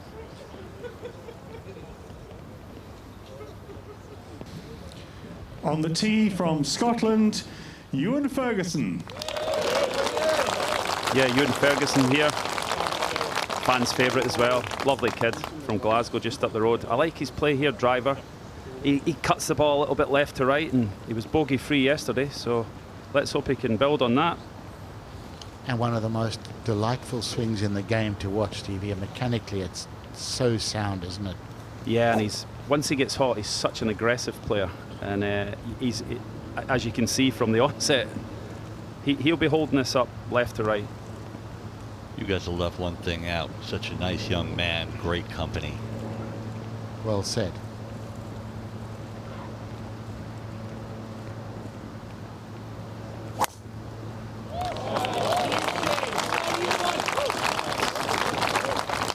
Yeah, what nerves? Thank you.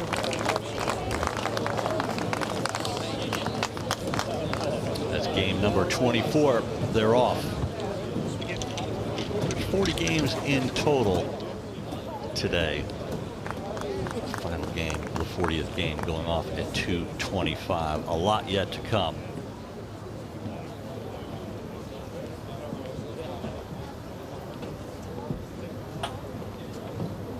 Challenging day here on the Royal Troon links. Wind coming from the right on the outward half, and these are some of the games that we're going to look at this afternoon. 24 just teed off. They're walking down the fairway. Then we have Burmester and Cantlay. Cantlay has been close recently to winning a major, but that was his first foray. Gary Woodland, U.S. Open champion. Min-Kyu Kim. He's shown some brilliance this week. Padraig Harrington, back-to-back Open champion in 07 and 08, PGA Championship as well, playing along Brendan Todd, a fabulous putter, always a great skill in the wind. Callum Scott, current leader of the amateurs, going for the silver medal. Matteo Manassero, he's got a silver medal for low amateur, both on 3 over par. A couple of major champions. Dustin Johnson has 2, a Masters and the U.S. Open. Morikawa, he's a former champion golfer of the year as well. He's got a PGA Championship, both at 2 over par. Could they do something special today? So many possible stories out there, but the wind and Royal Troon golf links will certainly have a say.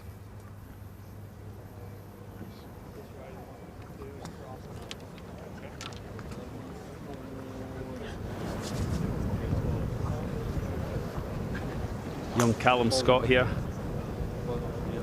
He'll be used to this. He plays his game at Nairn, up in the Moray Firth, as far as you can go. Inverness, turn right. Beautiful bit of golfing country. His brother Sandy, also a pro as well, so off good stock. He's also got a 6-shot lead here already as a low amateur, so hopefully he can see it through. Scotland's on a rich vein of form just now, as we've just said, with Ewan Ferguson and Bob McIntyre, so it'd be great to see the young amateur take that silver medal up north.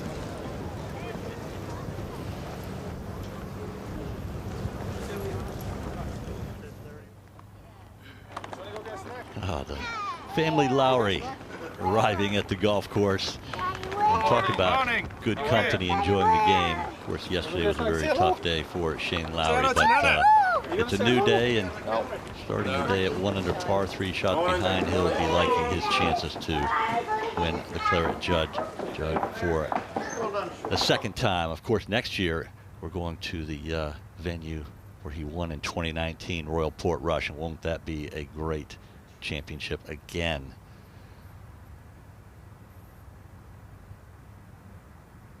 Great views around Troon. It's not just about Royal Troon, but an amazing area, amazing golfing area. You've got Western Gales, Kilmarnock, Brassey, rich golfing heritage here.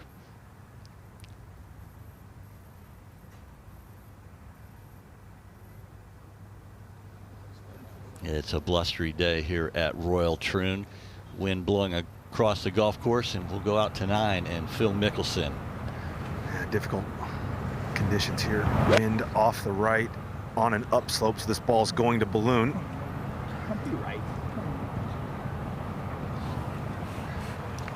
That's a lovely shot from that lie. You could hear him say, "Be right." It was all straight down the flag.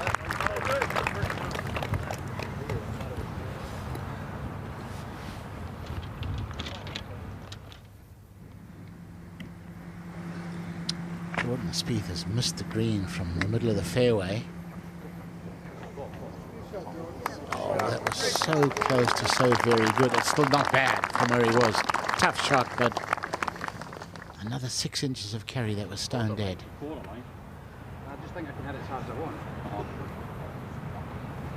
And then it means I don't have to aim it as far right. Yeah, more inside the lines. Yeah. I mean, like I said, even if this gets front edge, the pins on the 11 on, just instead of as long as there's no heart. As long as we're comfortable this gets front edge. Dead across.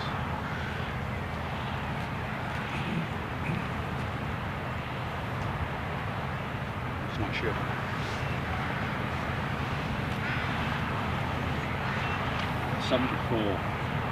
That's an 8 iron, but if there's any help, it's way too much. I can smash this and flight it in. Feel more comfortable so I'll hit it lower so that if it does land short, it's going forward. Yeah. Yeah. So what's coming down, see what the guy's got his shorts on, he's just in the legs in the middle of the green. Yeah. They're trying to figure out whether it's helping or not. I don't feel a lot of help. I feel on this angle more right to left, and he says he's just basically going to smash this 8 iron. Can only see the top of the flag, cannot see the green complex, semi-blind.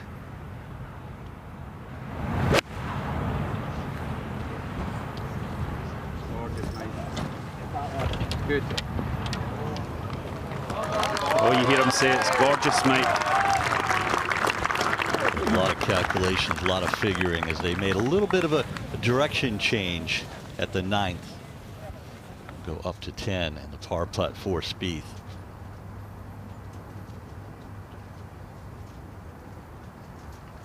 Oh, man, robbed. Such a good putt. The right pace. Oh, let's go to 5 on the upslope for Brian Harman. Oh, caught the top lip. Look how deep some of these bunkers are. My goodness. And that was on the upslope. The slope was helping him, but the lip is so steep. And he's trying to carry it 25 yards. Didn't take much time on that. A little irritated.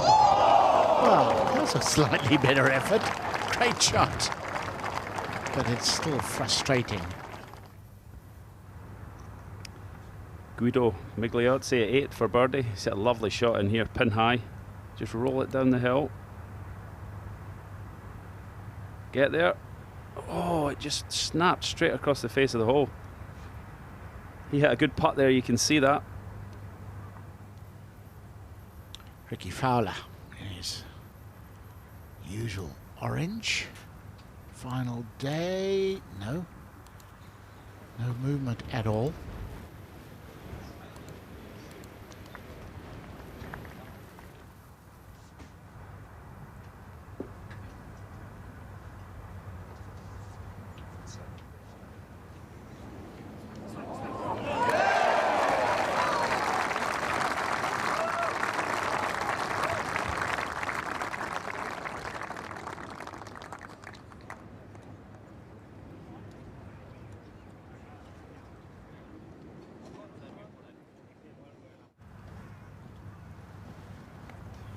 Great birdie there from Torbjorn Olesen down 13. We return to 9.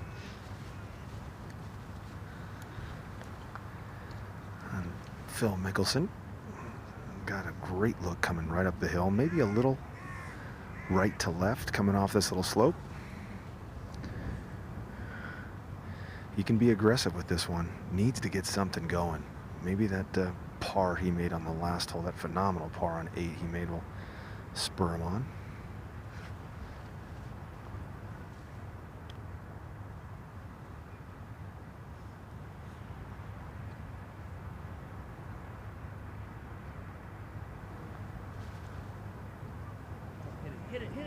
Oh, he knew it from the get-go.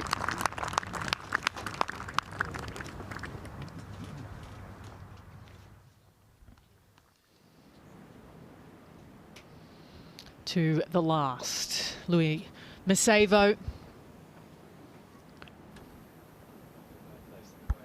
for a par. Ah, shame. Not the finisher or the back nine he was looking for today. But an experience this week he certainly was. Anyone in the game of golf lucky enough to see all 4 rounds at the Open is surely a promising prospect to come. Yeah, a wonderful week for the young Spanish amateur with former DP World player Gonzalo Fernandez Castaño on the bag. Let's go back to McIntyre, a little over 16 feet left ahead for his birdie. Identical line to Phil, Ali, so he knows exactly what this does, and he knows he's got to hit it.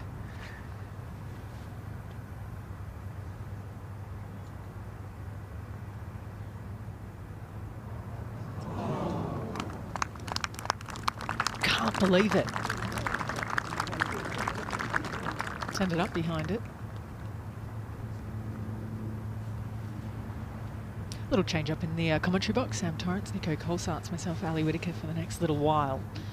Aaron Oberholzer out there braving the elements for us. We go to the Railway hole and 11. Jordan Spieth on the tee. It's a little right. Needs a good kick. Beautiful. That hole yesterday afternoon may have been the hardest tee shot in golf with all that rain. Trains going up the right. Extremely difficult. Now Joe Dean's first birdie putt of the day. Oh. Just snaps left at the end there on Joe Dean. It's so sneaky. It's there. We've seen it a few times this morning. Now, question, Sam, how many Opens have you played in Troon? 4. Wow. 4 times, yeah. 73. Morning. There's the man. It's well played. US PGA champion. You what you're saying, you liked him from the beginning of the week, huh, Sam? Yeah, he's so solid. Looks a great win player, he's not holding any putts this week, but he's still there, just one behind. But he's so solid tee to green.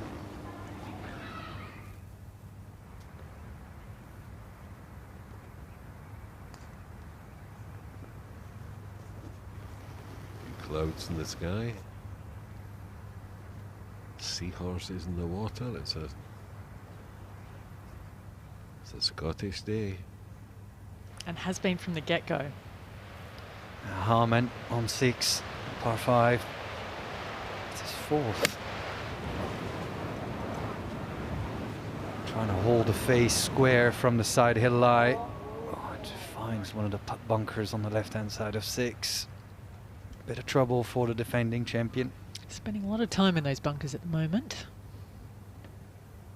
There's more to come. It's quite sheltered in the bunkers. You're out in the wind for a minute. Isn't that how they started, Sam, in theory, with the sheep cowering down from the elements?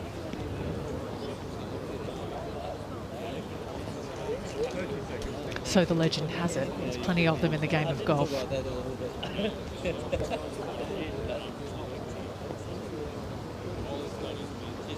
So the duo, Patrick Cantlay and Dean Burmester, out next. It's a bit of a fancy earlier on in the week. Burmester is a great player, big strong man.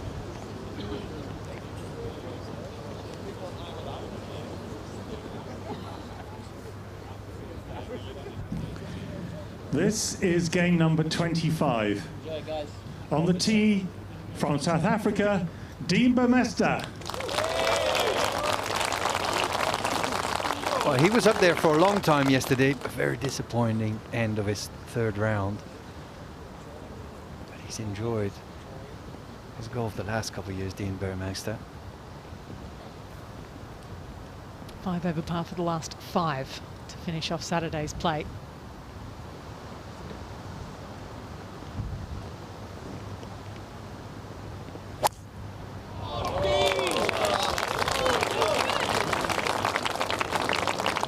Rather sexy stinger off the first.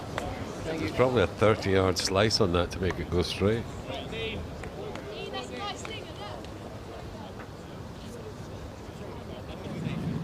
On the tee from the USA, Patrick Cantlay.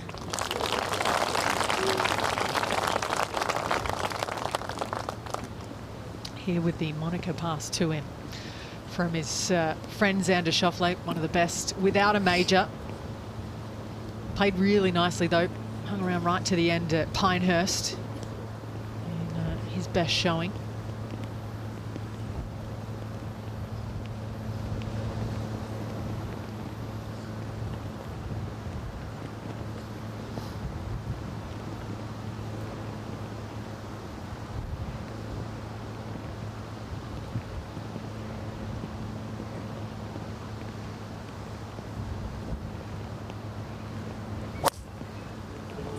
Thank you very much.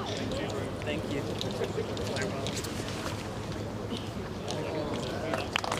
Oh, it's okay, just in the right hand side.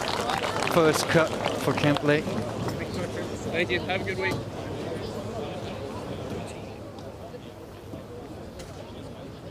So they are up and running. And to the back nine we go with Mickelson and McIntyre. That looks like a little hybrid on the 10th for Bobby Mack. Trying to use the wind, drawing this into the left to right wind for him, being a left-hander. Perfect position on the 10th fairway.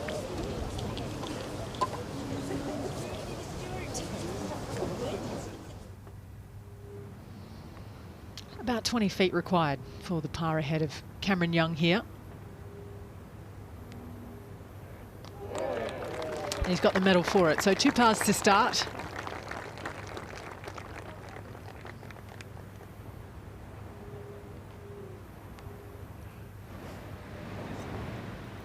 Defending champion Harman, this for a bogey 6. No, unfortunately a 7.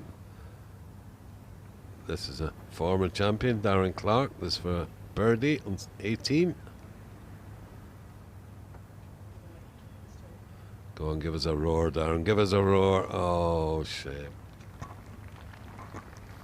Would have been a nice way to finish things off. Just the par and a round of 75.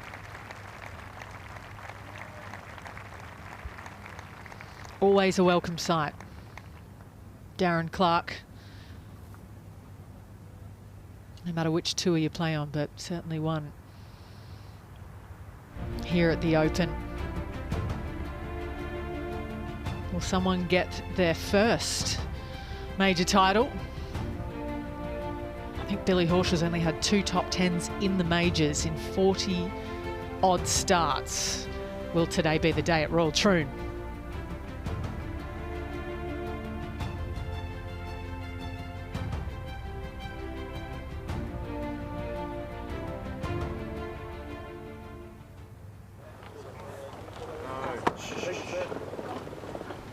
Sam Burns.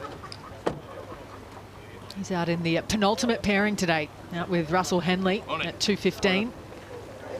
Just drawing towards noon here local time.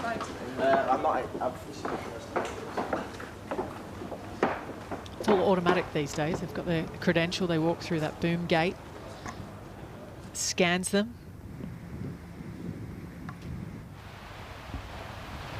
Jordan Spieth, second shot into 11.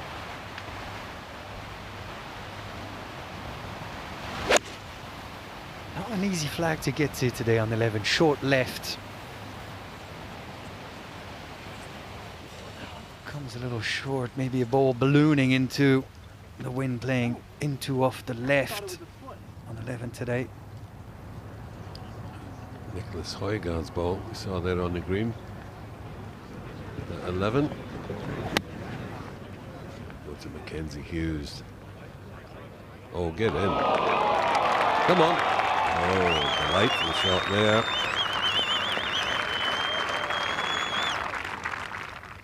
So if that drops, he'll get his 3rd birdie of the day. Quickly to Mickelson. Trying to bring this from the left side of the green. Mickelson trying to curl this in, just not enough. Right by the green though. It's going to be flight. not a full one. No, It's exactly, a flight one. exactly. So we're trying to pitch at 74. I think it's close to like an 80, high 70s, 80 on a flight, yeah. Right, nice and cool. Anything up left, so, Can only see the top of the flag here, cannot see the green. I'm telling you what, you do not want to miss this green to the right today. This is 7-iron. Aaron, it's still very strong off the left, but is there a touch of help? There is no help that I can feel right now, and that is going to be very difficult. There is no future over there. It's going to take all of his short game prowess to get up and down to Jason Day. Trying to get this close on the first par 5, on the front 9. Oh, that's beautifully played, using the wind, coming in nicely, a hop and a check to about a couple of feet for the Queenslander from Bow Desert. Has a street named after him there, I heard earlier in the week. Jason Day Drive, I believe, courtesy of his 2015 season. To the final hole, and Ryan Fox. A real up and down day today, Ryan. At least 6 birdies.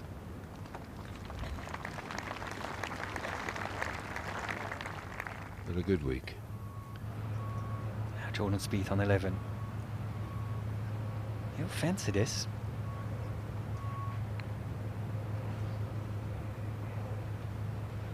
Oh, certainly he's given that a good go.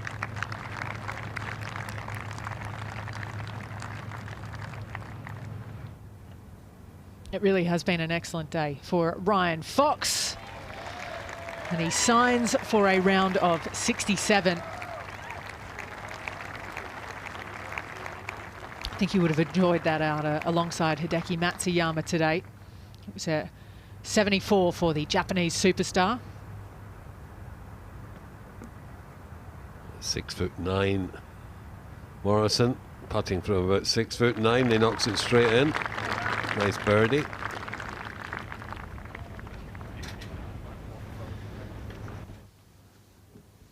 Now, Torbjorn Olesen for birdie on 14.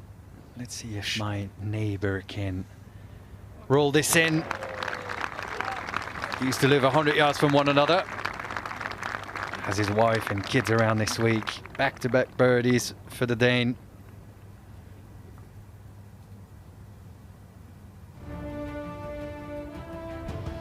The final page on the final day of the story that's coming our way from Royal Troon for the 10th time in Open history.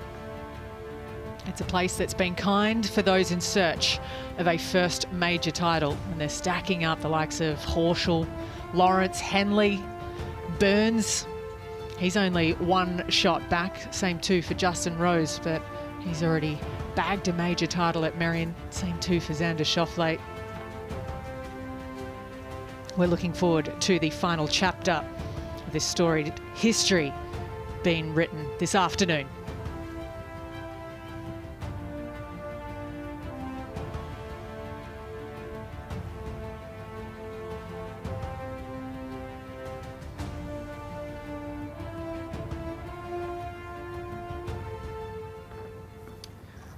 Now, Jason Day trying to make his birdie after that beautiful little pitch shots on the 4th, yeah, without breaking a sweat.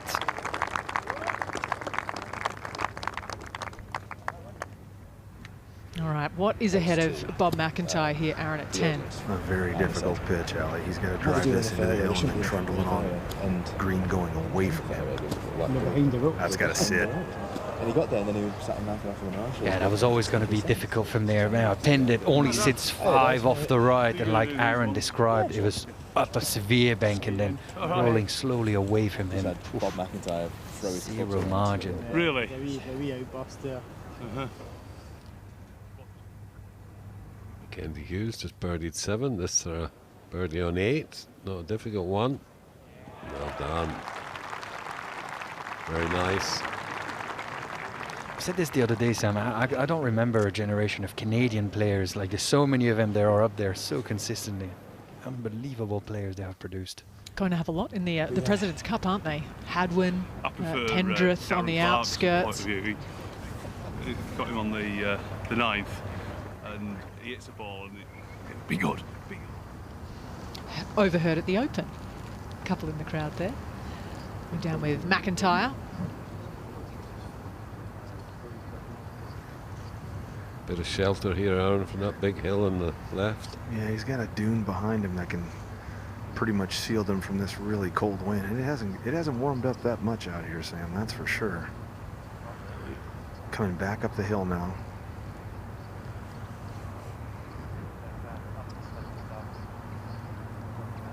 Needs to go a bit for Bobby Mack. Left that long way short. Coming up the green. So more work for McIntyre. Back to the first, Patrick Cantlay for an opening 3. Just in the right edge there. Nicely read from Cantlay on the first.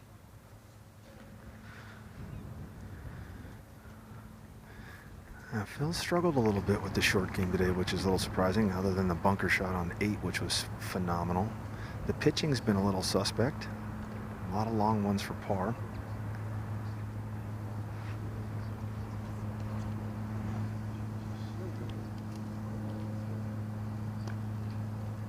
Hasn't been overly convincing on the greens today.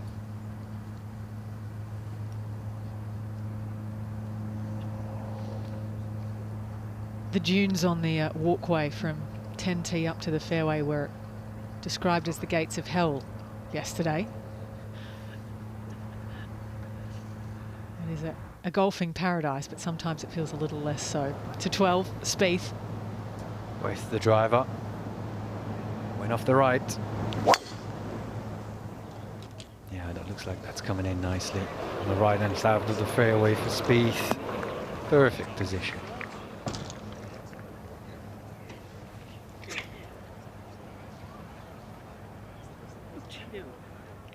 The McIntyre.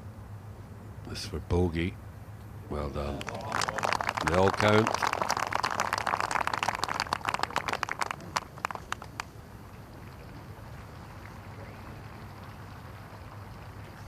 So he's back to level par for his round today.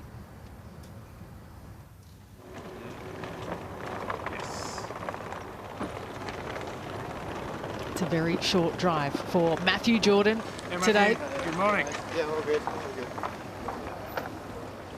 Staying at one of the hotels overlooking the course.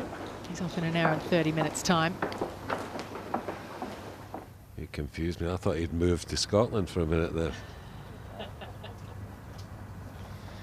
Richard Mansell. On birdie putt, hello. With the Australian Brian Nielsen on the bag. Man you know well. Extremely well. Ali. He Jason knows Day. He can pick him, Brian, can't he? From one Australian to another. Jason Day. Yeah, no. I I got distracted. Yep. Well, you heard from him. Got distracted. And you hear the caddy going in there thinking, do you have this shot? No, just got distracted. It's got nothing to do with the fact that he doesn't know what needs to be done here on this par 3 fifth. Went off the right. Plenty of space to bring this ball from the right hand side.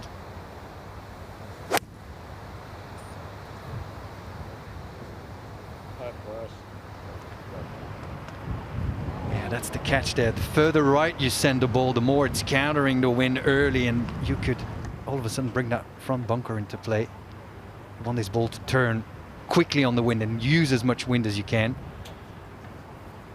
That looks awfully close to the lip there, Sam. It sure is. We saw the defending champion Harman in there, didn't get it out. One of the better swingers on tour. Max Homa, tee shot at 5. But just a 4-iron, even at the right edge of the green, and just hit it. Let the wind do the stuff. It's gonna go. That's gonna go left, I think.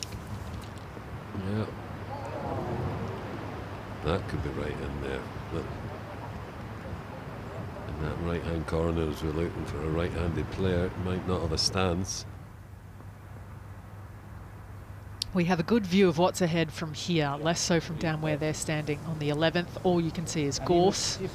Sure, Aaron's got a good view. I don't think it runs out. No, I agree. Yeah. So if anything, get it going against it. Correct. Yeah. 310 on that TV tower. So if it's anything going against it, it's not reaching that. Yeah, this is not getting any easier from the 10th. That's for sure.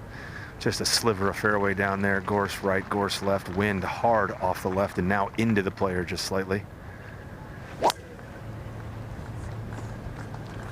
This is big trouble. Came over the top of that a little bit. We heard a conversation he had with Big Mike, his caddy, trying to lay this against the wind to make the fairway as wide as he possibly could, not running out on the left-hand side if you cut this against the wind.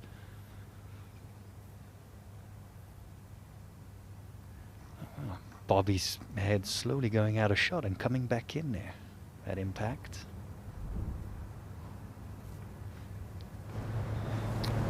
The driver's been pretty good for Phil today. Beautiful drive on 7, downwind. Pretty good drive on 10 and just kind of got grabbed by that wind and just went through a couple yards on the right-hand side. He's going to need a really good one here. Aaron, our boards are saying he made 6 on 10. He did. He missed a little. He missed that little short one, about a foot and a half. Well, we didn't see that. He's not in good shape here either. That's in the thick stuff. I think he's got eyes on it. We'll see what the lie is like for Phil Mickelson, though, on 11.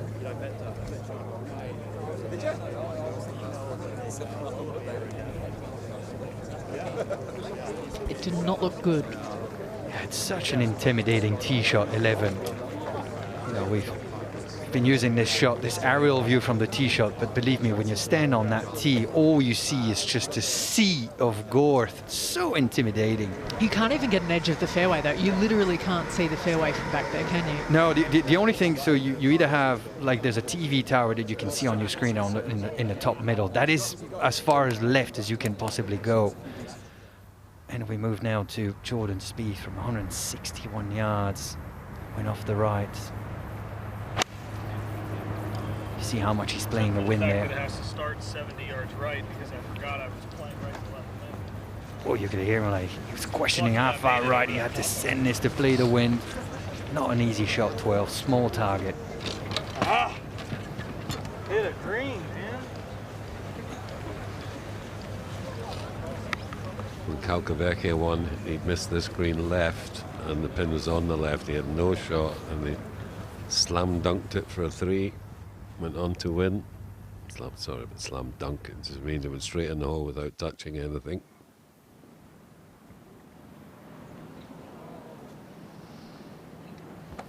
A tough end to today's story for Ricky Fowler. After going along so nicely, made the turn into under par. He signs for a 75.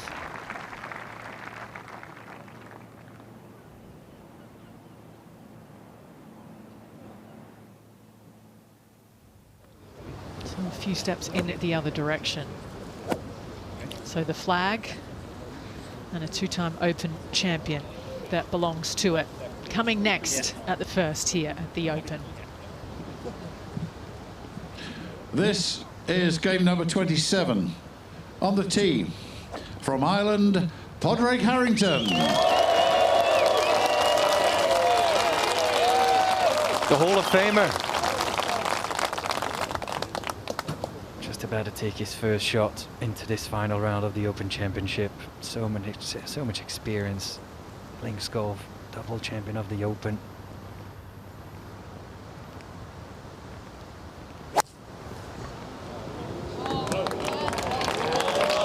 Won 8 times on the Champions Tour since 2022.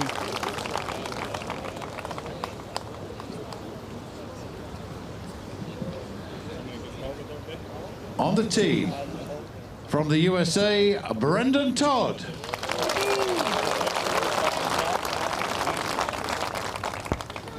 It's been a really steady week from both of these players.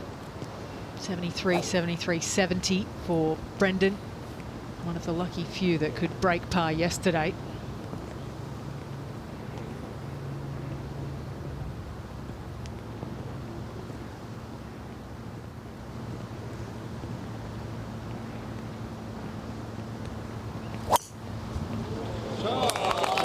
He's a lovely guy, Brendan Tuck. Played with him a few times. He's really nice to play around the golf with. And he's become a regular visitor of the Open Championship, his 5th appearance. Yeah, 3 wins on the PGA Tour for Todd.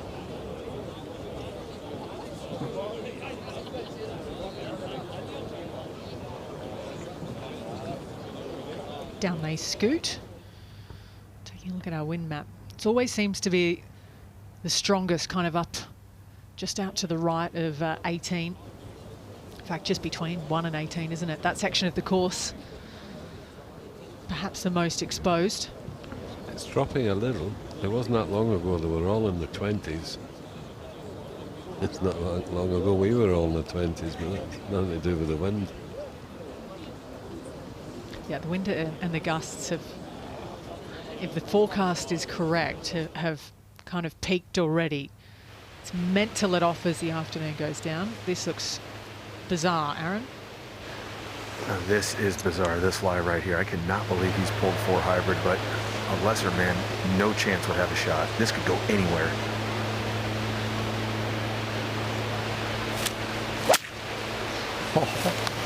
How good is that? A ball is sitting in high fescue grass, knee height. Only him can do that, Sam, eh? Only he could do that. I agree.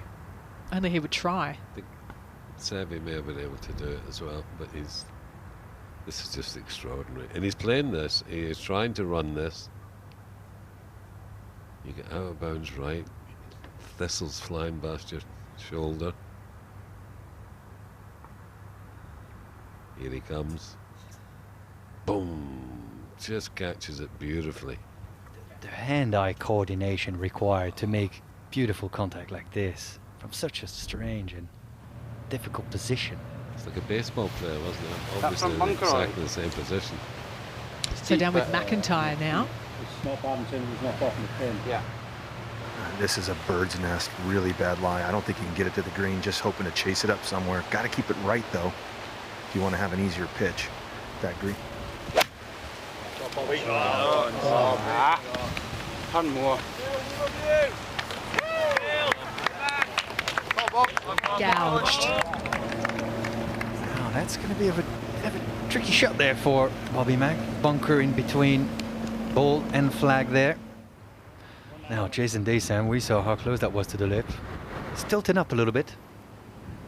Yes.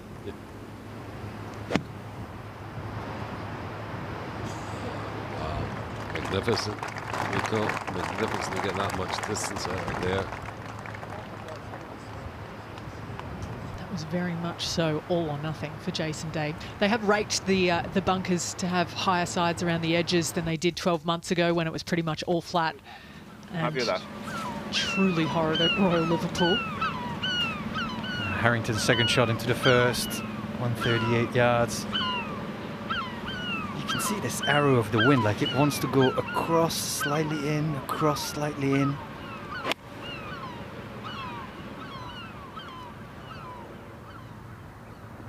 Oh, bad rake.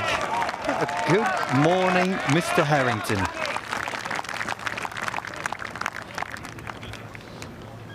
He started the day on +3. Knock that in, he's only 6 behind. I'll tell you, anyone from +2 to the top can win this.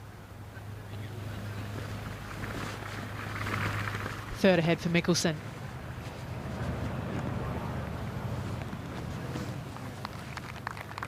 Yeah, good shot from Phil Mickelson on 11, trying to save par. It is windy. It is windy. It might have dropped down a little bit for the last half an hour, but oof. And Nico, that wind has dropped over here at 11. You don't feel it quite as much. The closer you get to the coast, the harder the wind. You can feel it. I think he got a little too fancy with that. He didn't need to get that fancy with it. He had a little more green than I thought to work with.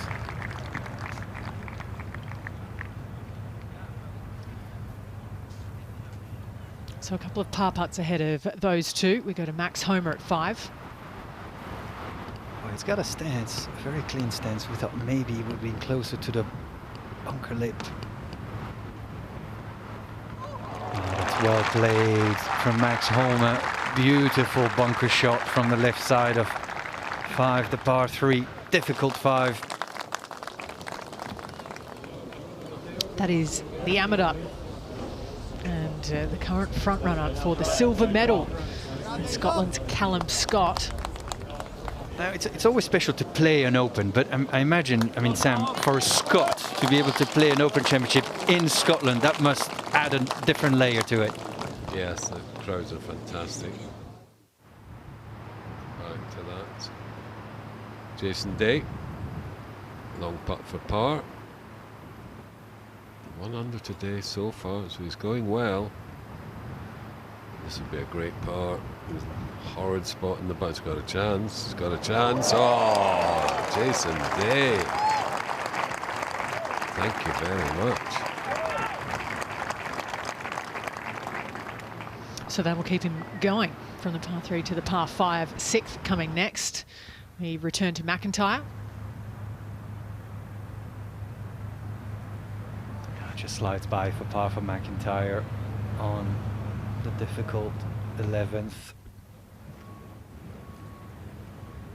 Spieth chipped it up to here. Par. Yeah, makes it rather easily. Beautiful putt. Under par today, Jordan Spieth. Hugely popular over here, Jordan. Great with the crowds. They've got to watch him a lot. Has played every 4 days in every Open he's ever been to. It's quite an amazing record. Was never missed a cut at the Open. Wow, incredible. He spent plenty of his time in the top 30 as well, let alone the win in 2017. The 11th green from overhead. It's not going to get any easier from here on in, Ali, that is for sure. So just trying to find, these two just trying to find a band-aid for this round after the 10th, especially Phil after that double. This is for par.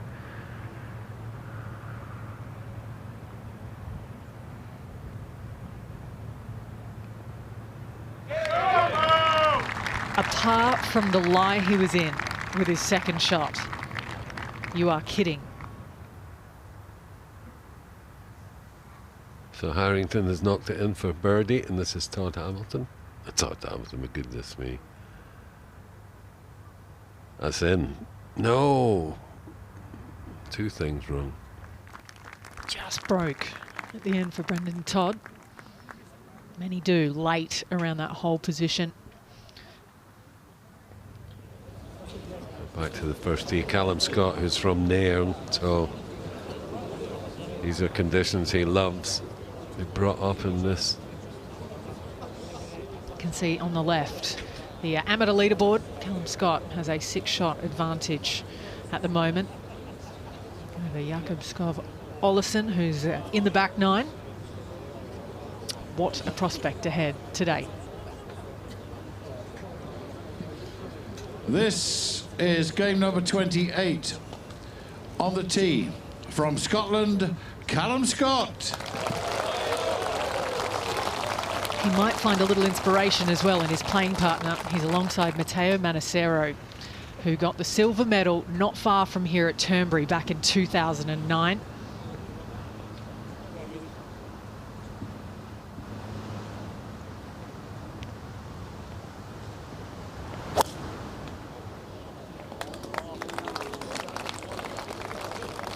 Just needs to hang on. Stay in the first cut, it's absolutely fine. That's a good opener for Callum. On the tee, from Italy, Matteo Manassero.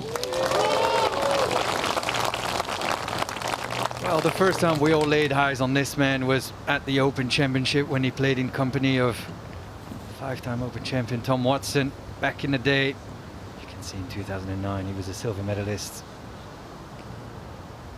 Went through a lot of difficult times lately, but he's back. Amazing to see.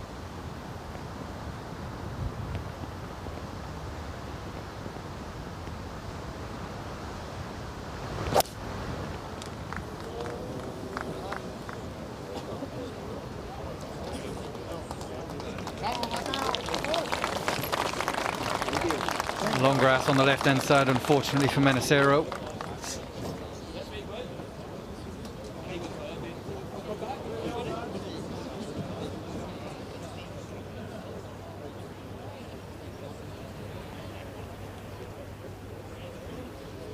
So, the young talent of one generation gone by out with perhaps one of the next. And it would mean, Nico, like you said, so much to do it on Scottish soil. Yeah, I can't think how exciting that would be from one amateur to another one. Tommy Morrison wrapping up his week on 18. What on earth's on his back? Well, that is a piece of kit, Sam, that is quite useful up here, and it's a hand warmer. Why is it on his back? Well, oh, you turn it round and you put your hands in the side of it. Exactly, Sam. We're hardly up here. We don't need these things. Jordan Spieth teeing off on 13. Arrow-like.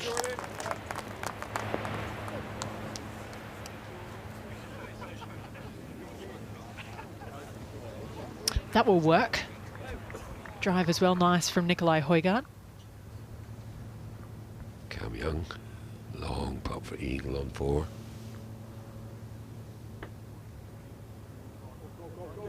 Chance. Oh, that's so unlucky. Well, it's all pars in that birdie so far, but it's a good start for Cam Young.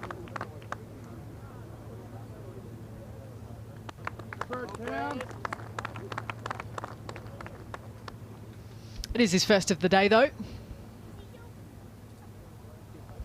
And one stride in the right direction towards that page. He's just inside the top 30.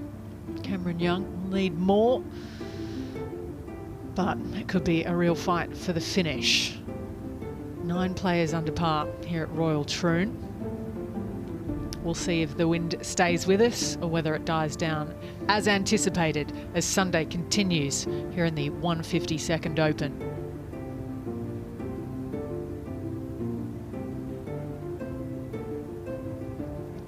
So a couple of players working their way up, the likes of Burmester, Harrington, Cantlay. They're in the top 15 on the same number as Sean Crocker at +2. We saw Brendan Todd not long ago. He's in the infancy of his round today. Callum Scott and Matteo Manacero up and running.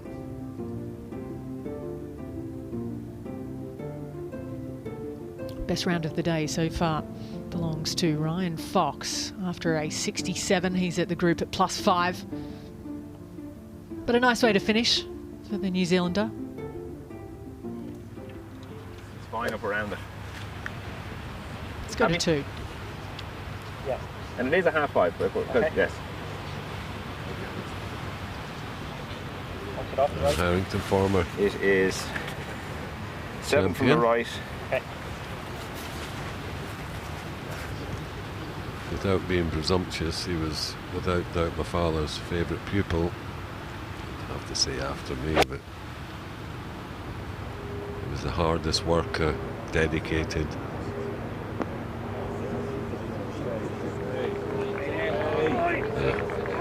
Not too, just going to hang on to the back edge. Maybe not.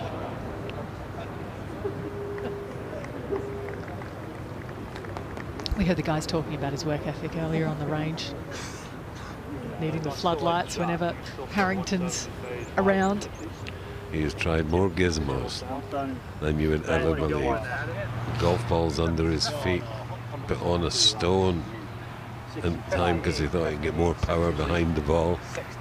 75. The OG DeChambeau. Playing slightly left. Yeah, well, you've got him at 4, didn't you?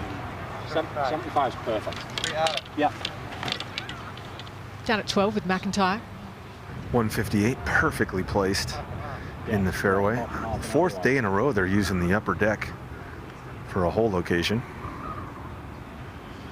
That's mean, Darren, isn't it? I agree. I'm surprised they didn't give the guys one good looking scoring option here, Sam.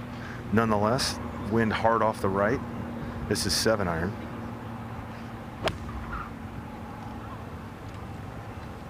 This is pulled. He needs some help from the wind.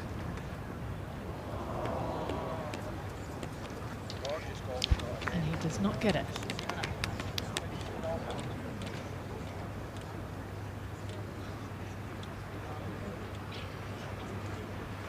Working hard for it right now after consecutive drop shots, McIntyre.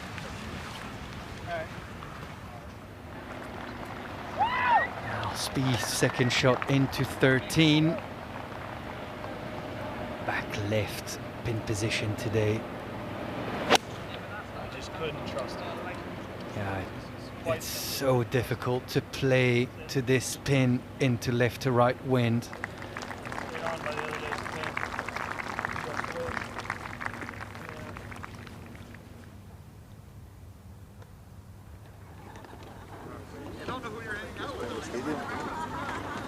Dustin Lawrence.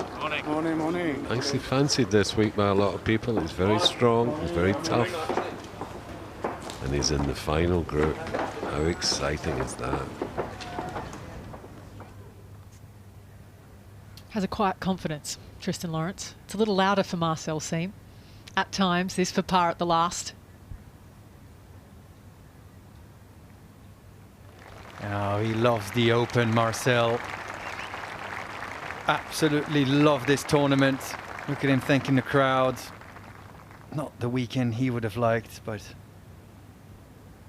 he'll be again at the Open Championship. Now, Jason Day on the 6th. Third shot from the left-hand side, rough, par 5. Yeah, might have jumped a little bit.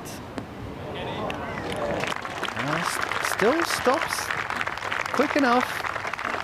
Give himself a good birdie chance on the par 5.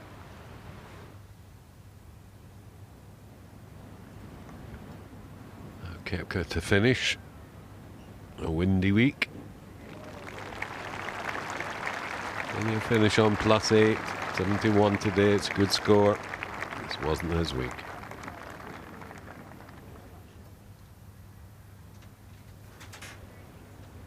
Now the Dane Olesen again.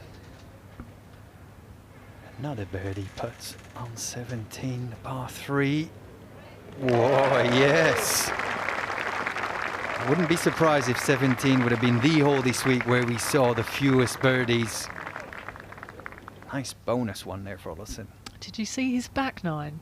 Bogey, double, par, birdie, birdie, double, birdie, birdie. And he's down the last to Mackenzie Hughes, who pours that in, albeit to save his par then. But you take par down 10, 8 days a week.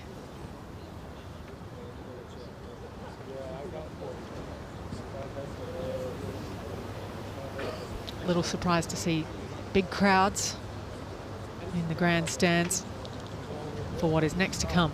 Dustin Johnson and Colin Morikawa. This is game number 29.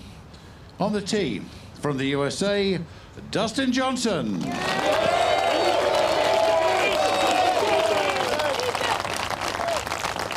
Always a crowd favorite for his personality and also his golf game. Lots of fireworks for the two-time major champion, US Open and Masters.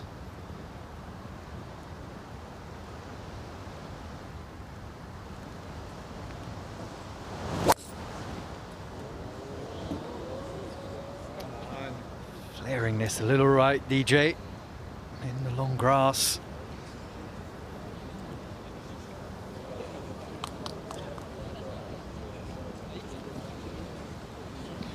On the tee from the USA, Colin Morikawa.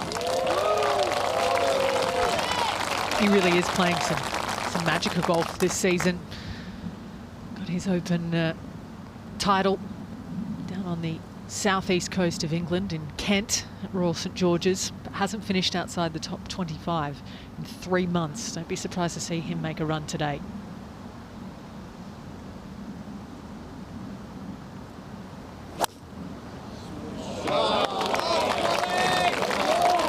Perfectly struck driving iron down the first for Morikawa.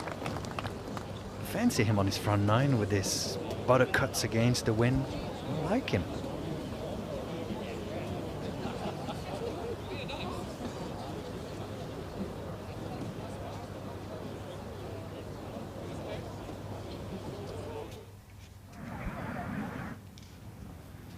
Phil Mickelson splashed out of a bunker here on 12. This is for par. Slide in there just on the high side for Mickelson. Body language giving out that he's a bit frustrated.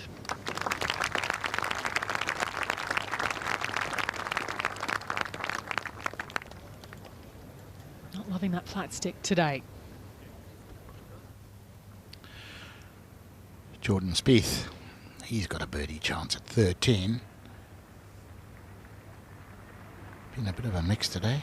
4 birdies, 3 bogeys. Oh, bold. Well, there's nothing to lose, is there? Have some fun. Now, the amateur, Scottish amateur, Callum Scott.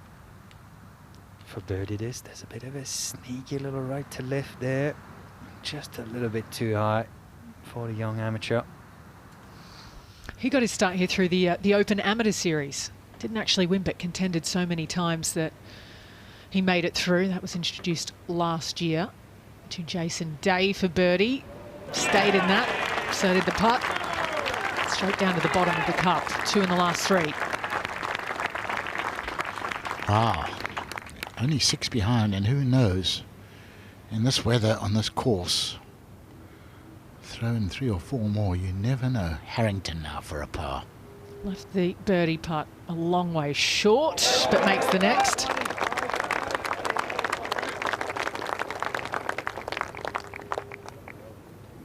So birdie par start for the Irishman. Now John Wang. He was come back playing in Europe after military service in Korea. And hello. Oh, what a way to finish your Open Championship week by holing a 23-yard long putt. So cool, so cool. Oh, look at that.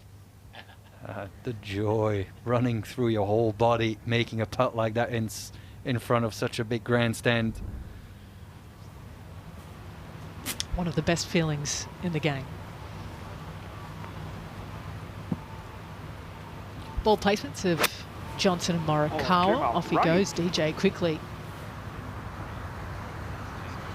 Yeah, to his surprise, he's expecting the face to shut down in that grass, turn over and ball come out left. It's gone the opposite way. Tell you what, you've got to be pretty darn strong to be able to hold it against that grass. And strong he is. He was talking about the back 9 yesterday. He said, I actually think that was the hardest 9 holes in golf I've ever seen. Still looming for many. Right. What do you think I can? I'm on. You want 50? No, definitely. Definitely. I'm a wedger. Yeah. Oh, okay.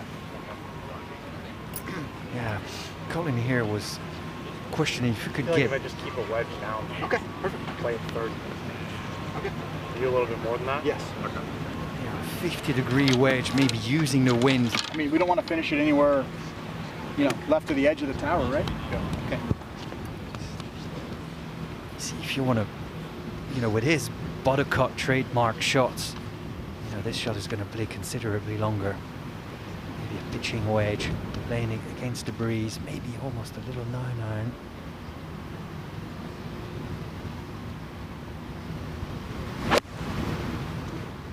I think if you have the ability to have these shots come in the straightest way possible, you can be quite aggressive.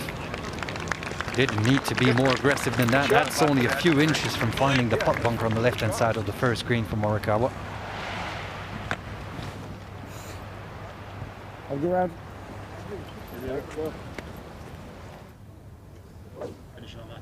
We're here at the 13th tee with McIntyre. Wind hard off the left. Although this is a better wind for the lefties now without the wind off their back anymore. Still very difficult.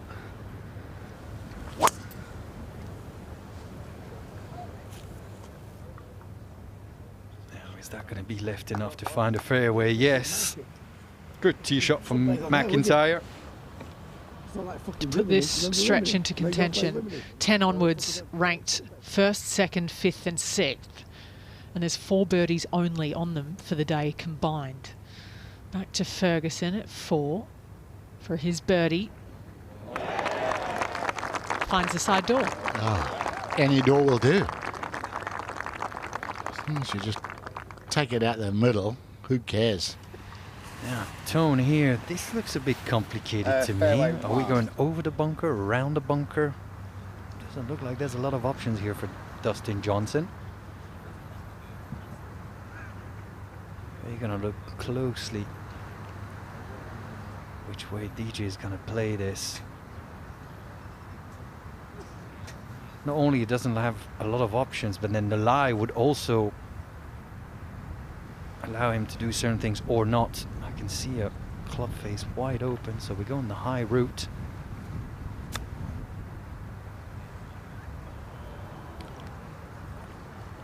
Yeah, just landed it a tiny bit shorter than he wanted. Just landed on the downslope of that shoulder that comes off the bunker, but well, it's still a par chance. Yeah, a little on the one coming back for Dustin Johnson.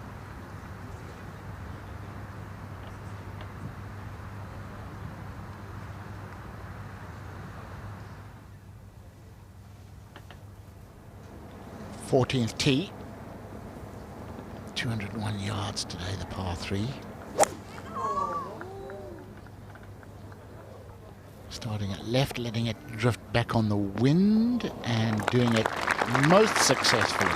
Excellent shot. I think we're going to see a lot of good shots coming down the stretch onto 14 today with that win in that pin position. We've seen a lot of good shots on 7 already. Beautiful view here of what needs to be done.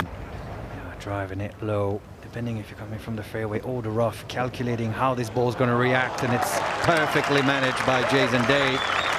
Just a few feet away for birdie. He's on a mission, isn't he, Jason Day?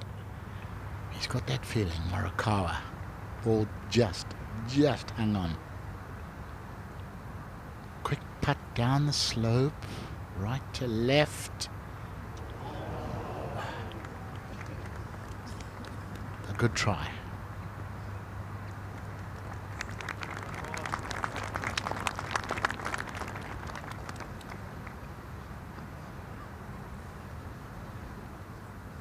So just the par for Morikawa. Dustin Johnson hoping for one. As we go back to the tee for game 30 today, the 12:40 tee time. And it is that of John Rahm and Alex Noren, who both begin the day at +2. This is game number 30. On the tee, from Spain, John Rahm.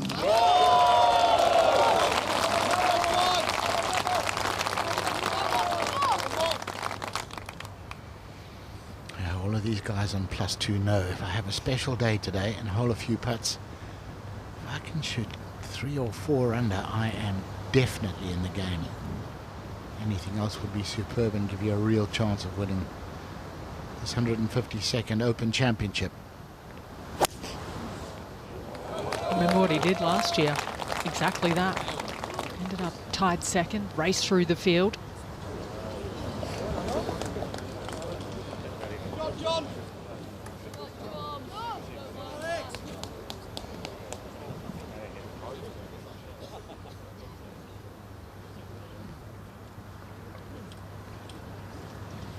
On the tee, from Sweden, Alex Noren. Ryder Cup player in 2018 in Paris, making a monster putt on the last, plays most of his golf on the PGA Tour the last couple of years. Has close to 10 victories on the European Tour as well, the DP World Tour. Fine player, Alex Noren.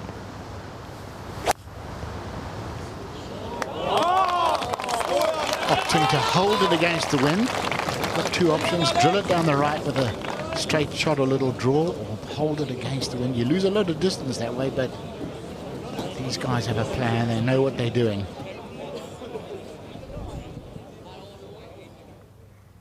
I mean, that short, restricted backswing, you have to be as strong as a bull to be able to hit it with a backswing that short, and then to hit it as far as he does. Powerhouse. Hey Dan. Afternoon. How's it going? All right, you? Aye. Very matter of fact, isn't he? He's a man of the people. Been taking selfies with everyone as well this week. Daniel Brown, known as Dan. Thank you. Cheers. He's been absolutely sensational the first couple of days in this Open Championship. Wow. Yeah, struggled late on yesterday. Safe to say, bogey double finish. This is what we have to look forward to for the next few games. Noren and Rahm already out there.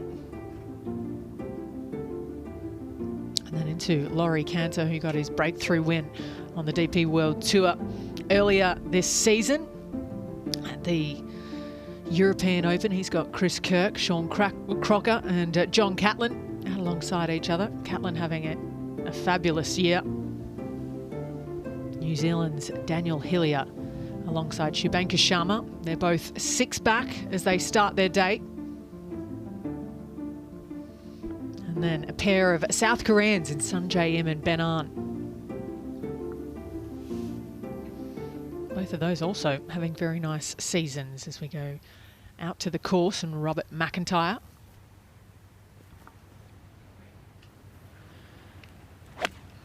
Now McIntyre Down.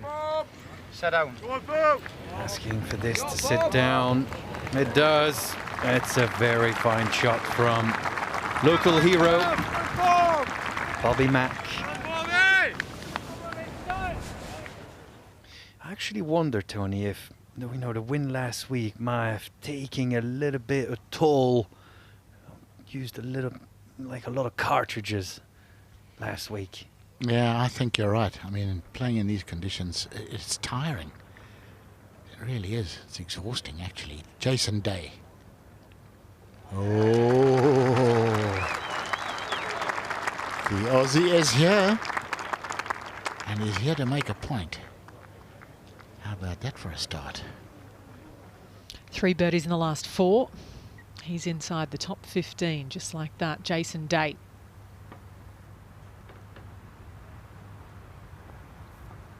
I quite like the angle that Rahm is coming in from, because he's sort of more into the wind. You're not guessing quite as much whether it's helping, whether it's hurting. This is the easier angle in terms of how much room you have to play with. But I would like to be where Rahm is. I'm saying that, I'd like to be where Noren is, because I'd be in contention in the Open. That would do quite nicely. But you think Rahm's win's a little bit more predictable? Yeah, I think so. I think he can, with his fade, he can just hold it against that wind and he'd be happy with it.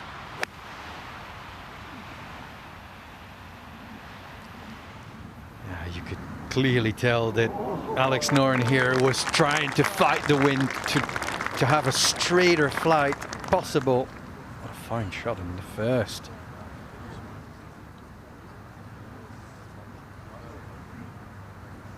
Taken a few deep divots over the course of his career, Alex Noren.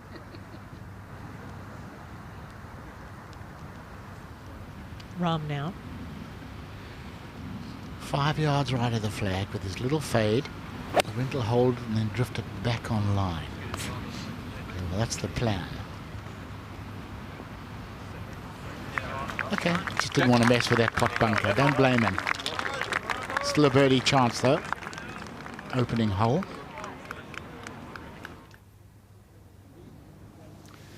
Now Jordan Spieth on the par 3, 14th. Rather simple putt this. Can easily make one, Jordan Spieth. Oh, just slides by. When you see players' knees go like that, it means it's... or he was awfully close from finding the bottom of the cup. McIntyre for his birdie at 13. What a 2 weeks he's had. Oh, also so close. Winning the Scottish Open in front of his home crowd, and then the adulation this week all the way around for 4 days. Wonderful. Especially when he had to battle to make the cut on Friday after a horrid start. Siwoo Kim taking the low route. The man with a hole-in-one on 17 yesterday, making another spectacular shot on the 9th to finish his front 9 on 1 over. History-making ace, wasn't it? One of the longest ever seen in the Open. To 13 for par. Mickelson, call it 8 feet. Yeah, Mickelson racking another bogey. You can tell by the body language, it seems like he's had enough of making bogeys.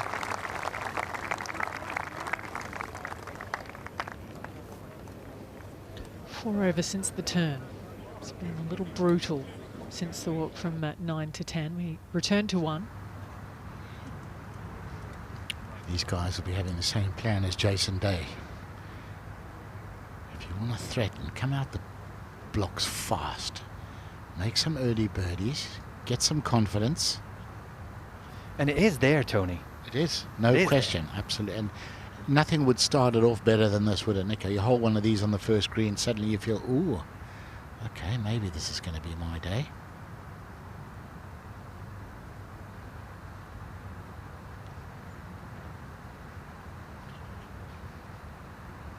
I nearly had a seizure watching Alex Noren's practice putting stroke there.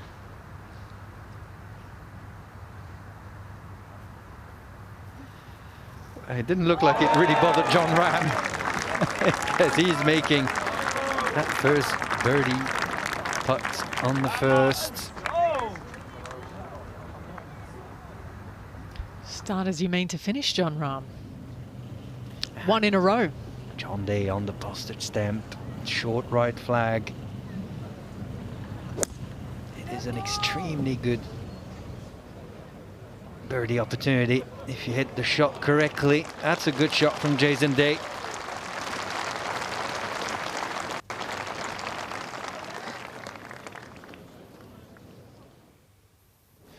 Now, Tony, do you think that he's gonna use like a similar putting stroke that we just saw him take? Well, he might, but if he hits it that hard, he's going to be in the Firth of Clyde. Yeah, he does things his own way, and, you know, he has a plan. You know, he's got that bizarre pre-shot routine with the full shots, and, you know, it's all about getting his hips working. I wouldn't suggest anyone at home tries it unless you're as flexible as a rubber band. But, yeah, he has his plan, and he has his method, and it works for him. Come on now. Come on, beautiful. Well done, Mr. Noren. The perfect start. One of the hardest worker in golf. You know, I suggested you go on Google and try to find a picture of his palms of his hands, so completely broken. To the postage stamp. Jason Day. Can't quite finish it off. Good opportunity slips by for Jason Day. He was nicely building into his front 9s, already made 3 birdies. This would have been for 3 in a row. Still got an extremely convincing front 9 going, Jason Day. I think that disappointment really reflects the fact that he wants to have a go today. He wants to hold everything. Wants to make every birdie opportunity. Of course, everybody does, but with the start he's got, he knows he's in with a shout now. Now, Sepp Straka, the Austrian. For birdie, a little bit of left to right. Beautiful holding speed. Convincing holding speed from the Austrian. So he's in the red for the day now. Should we go with this? Yeah. I'm going to start this left to the green and yeah, perfect. Yeah, 201 yards for Robert McIntyre. That wind still on his chest as he makes his way towards home, which I think is going to help this. Wind on the right, he can absolutely bring it in. Use that wind. Hang on. Hang on.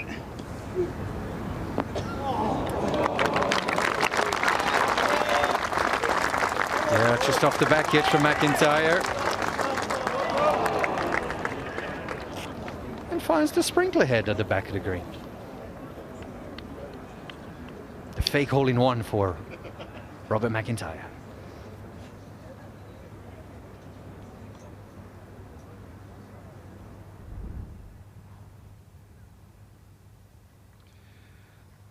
Driving those legs, left hip clearing.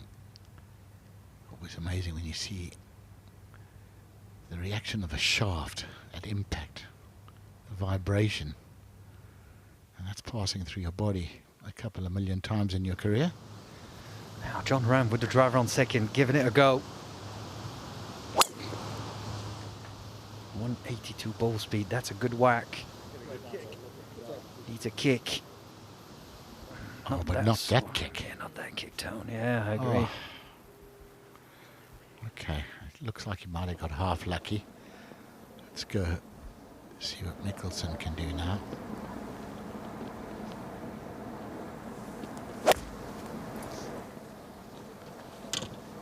Looks like it's on a good line. Oh, stalled on him, didn't it? And dug in. I wonder if he made any adjustments after seeing how McIntyre's flew through it. Colin Morikawa's birdie put on the second. Long range. Into the wind. That will stop rather quickly. Look at it. He was almost trying to come backwards. Noren. 3-wood. Power fade. Just squeezing one down there and spot on. And I was heading straight to the bunker, Tony. I think he was quite happy that spun in the air a bit. DJ for birdie on the second hole. He knows what this is doing. He just saw Morikawa's ball coming from that side of the hole. Yes. Must have paid attention. Well done, DJ. Assertively done, so gets back the drop shot from 1 a hole later to 9.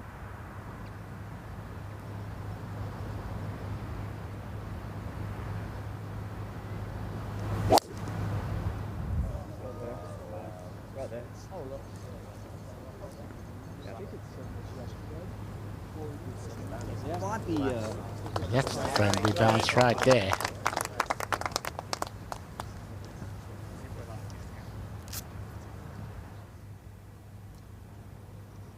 Jordan Spieth, little chip from the back edge on 15. I love watching this man chip. He's got such a variety of shots and he's got such skill.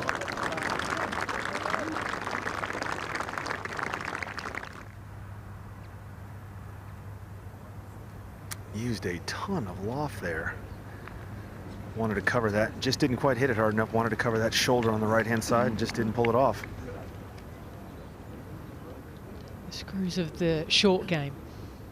A famous one. Just a little loose out there today for Mickelson.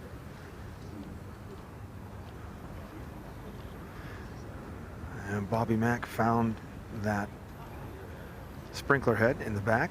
Kind of a bad break, actually, because that would have come back on the green without a problem and given himself a really good look at birdie if it wasn't there.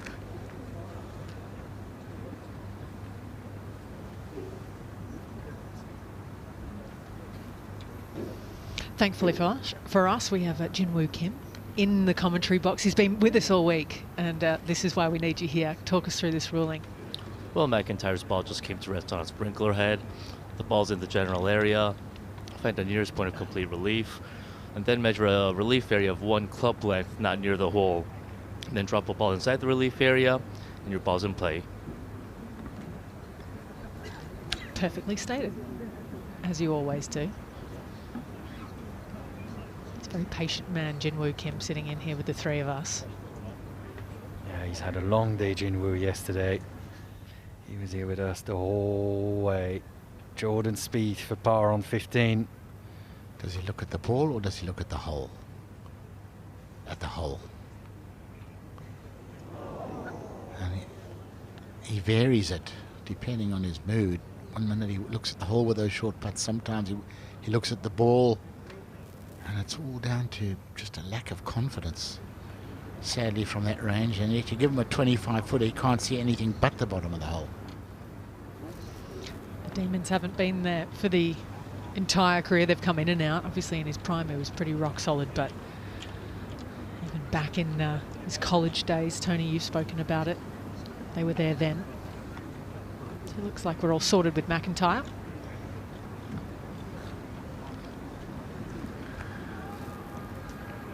Yeah, he's coming back down the hill. Had to place it, dropped it twice, had to place it as it was rolling forward closer to the hole onto the green.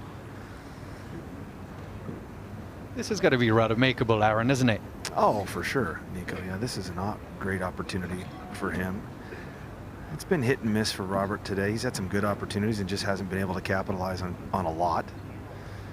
But I swear that wind going out for the lefty is very difficult, and the wind coming in, it's still difficult, don't get me wrong, but it's a little easier if you're feeling confident with your ball striking and you're left-handed. It's going to be a little tougher, I think, for the right-hander coming in.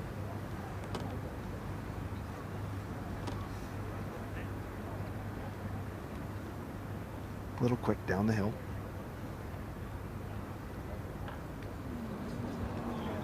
I think he got a bit scared of it down that slope. A little tentative to Rahm. Yeah, good angle here. He might have found the left rough, trying to hit it past Noren's ball. Oh, a little bit unlucky there from the shoulder of the bunker. If that would have pitched a little left or a little bit further up, I thought he would have maybe stopped a bit quicker for Jon Rahm. But a chance to keep his one in a row, if you will, run continuing. Given what he did at Saturday 12 months ago, 63, Jon Rahm. So a different direction, a different wind direction. You know, we've had, you know, the front nine, you know, playing with the players in the morning and severely into on the back nine. So more across, more angle wind to deal with. DJ on the third, 154 yards, playing well away from the hole, trying to bring it from the right. Maybe get it to move early on the wind a bit too quick. Yeah. Wow, the difference between that stopping on the crest of that ridge and then just dribbling onto that slope is big. I think 60, par 5, 3 wood for Spieth. Just heeled it, hit it minorly off the heel, and it curved 75 yards out here. Yeah, you heard him. In the fairway. If you just miss strike, if you miss hit shots into this wind, he can do all sorts of funny stuff. You pay a very heavy price at times for the par Mickelson. After missing it short at 14.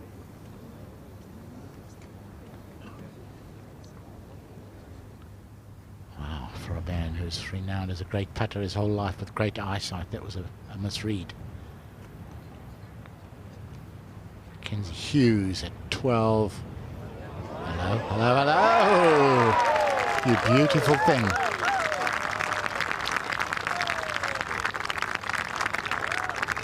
Crowds are out in force. Anytime you produce something like that, it's a delight to listen to them. Jon Rahm with his birdie putt on the second. He's birdied the first. This will have a little bit of left to right at the end. Wind also coming off his left. Would that play a factor? He's got it. He's got it, Jon Rahm. Thursday's the first and the second. Off to a good start. He's within 4 shots of the lead, just like that.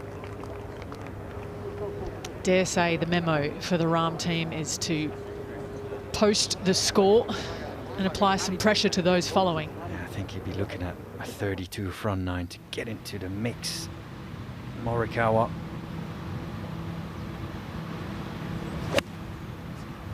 Just a wedge into the third. Back left pin. This is going to be good. Oh, Tony. Sweet, sweet, sweet, wasn't it? What control. Jason Day just clung on to the fairway at the 9th, affording him more control on the second here. So we thought. Yeah, he's just left that right and come up a bit short of the green on 9 for Jason Day. So we'll have to lean on the short game down there before the turn. He's just outside the top 10 in a share of 14th at +1, courtesy of a 3 under par day today. But Jon Rahm is now on the front page of the leaderboard here at Royal Troon. He's racing up.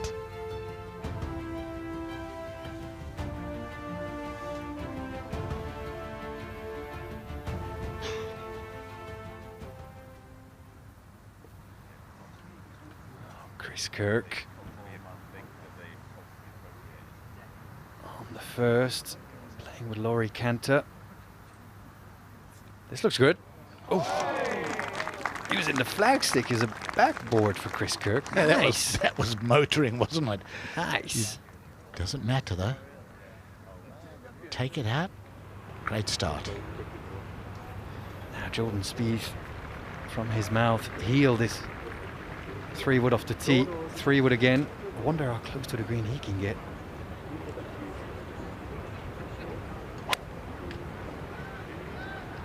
Gotta be close from 300 yards to the hole. If you get a bullet one going, you could get quite close. Oh, just shy of the green. About 20 paces short of the front edge at left bunker. Amazing how this hole has changed. On day one, they were getting up with 2 irons in 2. Yesterday, they were going driver 3-wood 6 iron. Just a, you get a 10-degree change in wind, and you've got a completely different test. It's a good point you make, Tony, because we saw the wind map, a couple of minutes ago. There's not a lot of help in it at all, in either direction right now. Just swatting across everyone on the golf course. Well, at least the guys are going to reach some of the par 4s in 2 on the back 9, unlike yesterday. Now, Dustin Johnson decides to chip this. He wants to probably get rid of that mound that he's got in front of him. So looking at pitching this on the green. Yeah, look from this angle. Oh, extremely well played.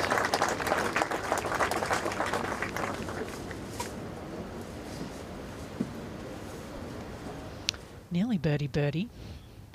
Back to 9 putter out from here for Jason Day. With the putter.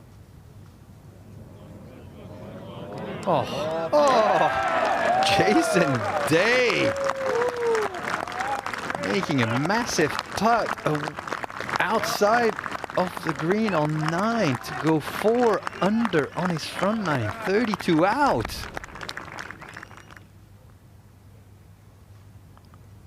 From there, it's only going one place, isn't it? What a fantastic putt. Even par and only 4 behind. Harsher weather predicted later in the day. He could definitely be a threat. Definitely be a threat now.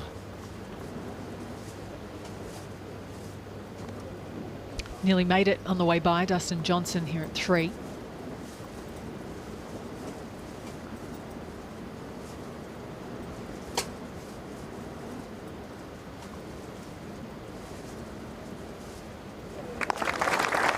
Well done. Good save. To 15 fairway. 5-iron for Phil Mickelson. Cut it back up into the wind is quite a ways back from Bobby Mack.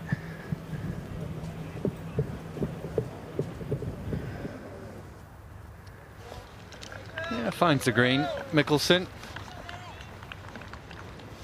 Let's see a par from him. It's been a while we haven't seen one actually. The smile is back.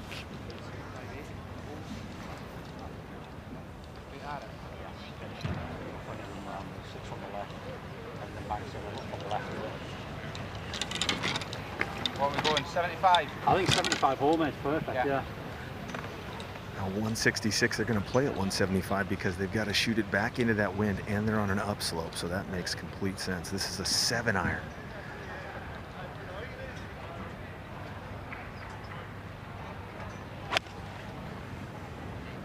Way up into the wind.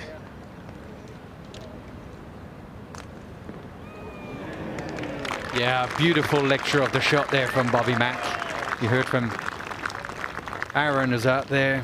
Had to deal with the wind, the upslope of the lie. It was difficult to get right, but he did.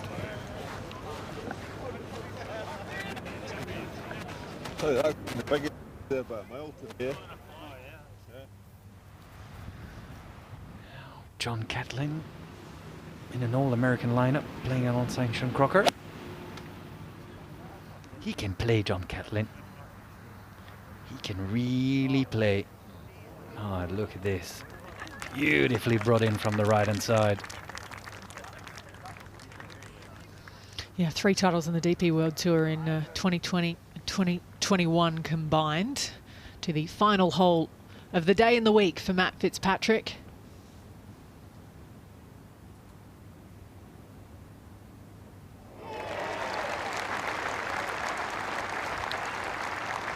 And a final round of 72. Nice way to finish it off, at least. Not so his week on the greens. We go back out to Jordan Spieth. He's actually missed the bunker in here, Tony. What a result, because that would have been that horrible length and great distance control. That's a nice little bonus, that. Gary Woodland, former US Open champion. Finds one on 5th, the par 3. I think in the future we'll see him because he's a long ball hitter. He hits the ball low. I think there is a chance we'll see Gary Woodland feature in an Open Championship in the future. Yeah, just good to have him back, isn't it? After the surgery on his brain lesion too. Great front 9 from Jason Day. Needs to sneak right. That's a bit too far left. Oh. Tell you what, they were also worried about it, as we were. That's just in the semi-rough, that's fine. Now this 15th green, lots of little subtle movements all over it. Tough to find the break.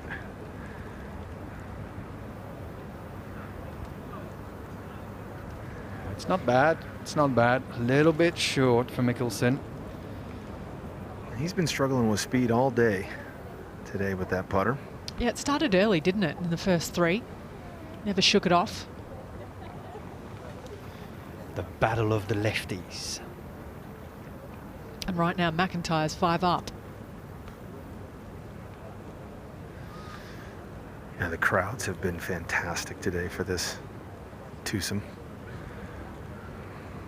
No offense to Phil Mickelson, but I think most of them are here for the Scottish Open champion. I think it's quite a, quite a good take there, Aaron.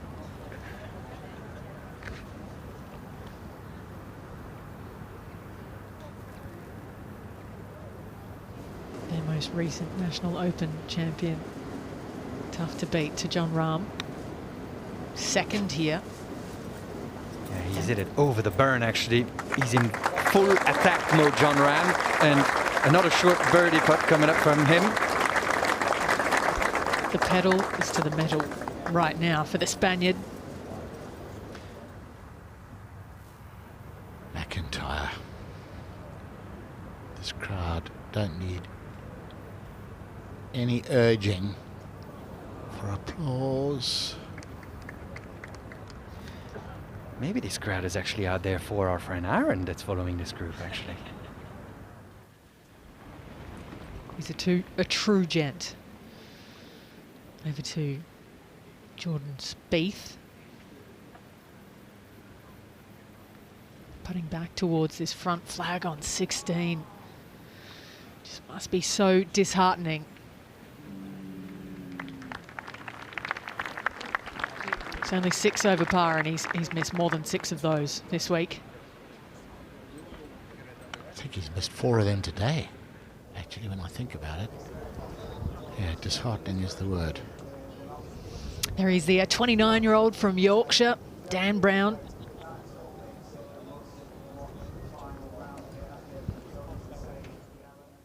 Yeah, nice there with Matthew Jordan. They'll enjoy the day ahead in the hunt. Catlin. Oh, that is a pity. Yeah, I agree with you, Nico. You know, he's got an unorthodox method. He has that big dip through impact, which is unusual, but it's repetitive and he can seriously play. 2 wins in Asia already this year. To Noren. Also hits it close on 3. Noren makes birdie ahead of his playing partner John Rahm. Also a solid start. 2 birdies in the first, 3 for the Swede. Sepp Straka.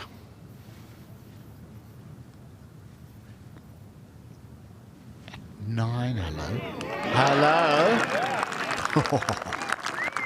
Great little chip, and the green was above him there. It wasn't straightforward. Nice birdie. The day started with a bogey for Sepp Straka. 3 birdies since then, so he will make the turn 2 under par. But Jason Day and John Rahm are giving chase from back in the pack here in the final round of the Open at Royal Troon.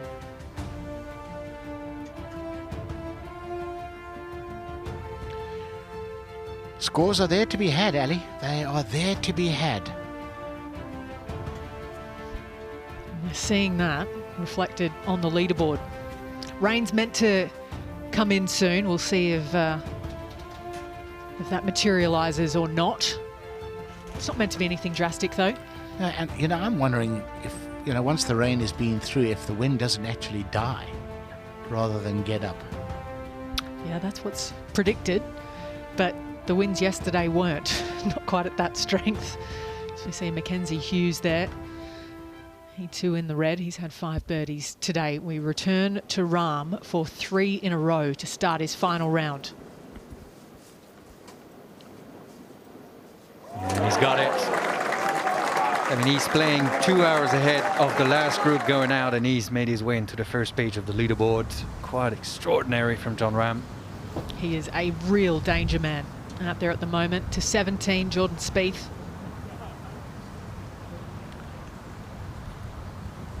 .226 yards. Playing 244 all out today. Oh, that's a wonderful iron shot.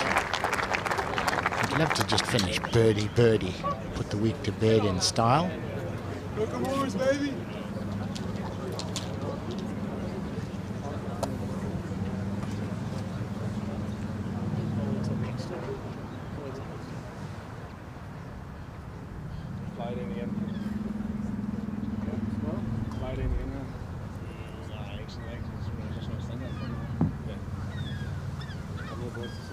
We'll stay right here for Nikolai Højgaard.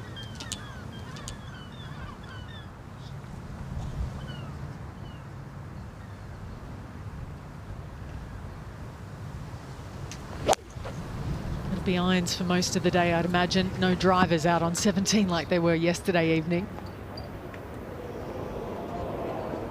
Ooh, that could be deadly depending on the stance, and it's on the downslope. Might be able to get in there. We did have a little magic from yesterday, albeit from earlier in the day when the conditions looked a little kinder. And this is the hole-in-one from Siwoo Kim. The longest ace in history since at least all the way back to 1980 when the records started being written down. How good, how special. Just a mere 238, Stevie Gallagher. Yeah, 238, played it perfectly, landed it short, ran it up. Certainly easy on the driver they were hitting. Joe Dean for birdie on 7. Oh, lovely, poured it in beautifully. Steady start, level par.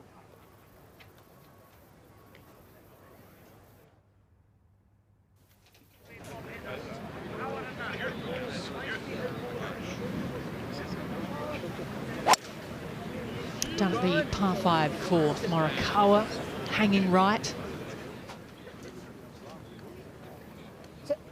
Right there. All right, nice.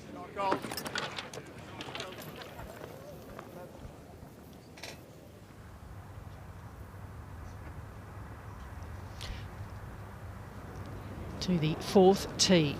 Nothing but birdies so far to hear for Jon Rahm. Yeah, what a start he's had. He'll be hoping to keep that going here at the par 5. Just hitting a 3-wood. Looks like he's just going to try and hold it in there. His trademark fade. It was interesting earlier, Stevie, we saw some, well, McIntyre hit iron off this tee. A lot of different choices. Yeah, I think the front nine does that. You can take it on, you can play it as safe as you want, but come Sunday, you need to push it a little bit, Jay, if you want to try and get up there and post a score. Yeah, even if you just push it up the fairway a little more off the tee, it's an easier layup to set up that wedge shot. I mean, you know, virtually impossible to reach in 2 today. Yeah, but stats say the closer you can get, the more chance you've got of birdie in it. Yeah, from right of 10. Day, a little bit of a downslope. Into the wind, that's the saving grace here. Oh, he didn't carry it far enough. It's going to roll back down. Oh my goodness. Wow. How did that stay there with the wind blowing down the hill? I would be running up and playing that as quick as I could, Jay, I think.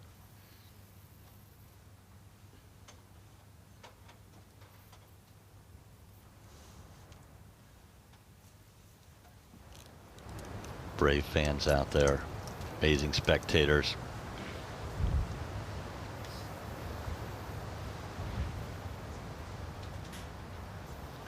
Alex Norton playing the same strategy, just a 3-wood. We know how much he likes to hit it left to right.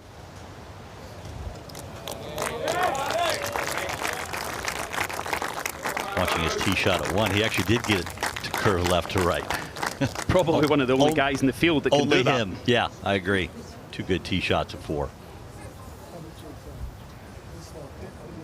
Great start from both of them. Just what they would have been hoping for on the range, I'm sure of that. 2 under and 3 under respectively.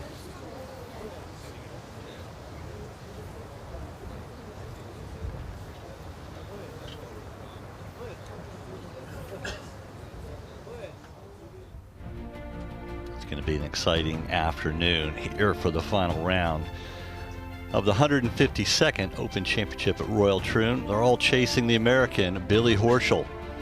Hasn't been since 1982 that all 4 majors have been won by an American. Chance this year.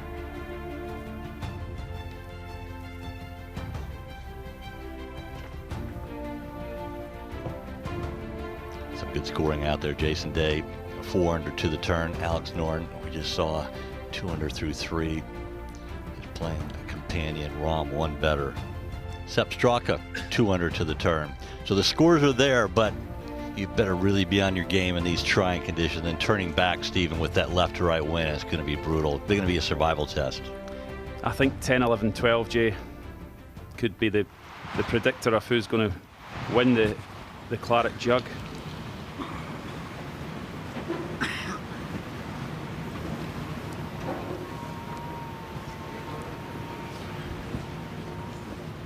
Good lie here on the spectator walkway, but it's moist after the rains from yesterday. Yeah, you could get some spin with that. As you just see a little bit of side spin there, Jay. Oh no, he's unlucky there.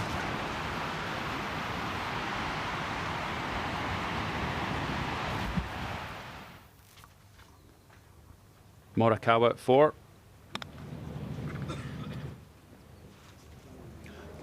couple of years ago wasn't the strength of his game. He's really made it better. He played that so well, Jay. Just chopped across it, a little bit of check into the hill.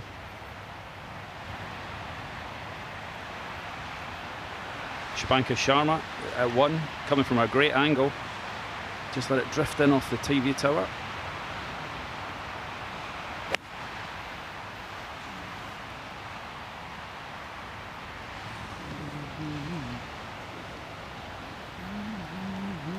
Yeah, just a half club short there, but the right idea. He's been in good form lately. Wouldn't be surprised to see him shoot something around 70, which will be a heck of a score today. Jordan Spieth at 17.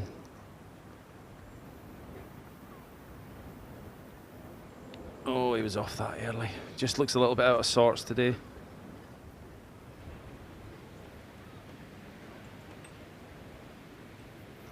Olesen, one of the 4 amateurs playing today for birdie at 16. They're all chasing your man, though, aren't they? Yes, the Scottish man. He's in there. Callum Scott, he's doing fantastic. Loves this kind of golf course. From up in Nairn, up in the Moray Firth.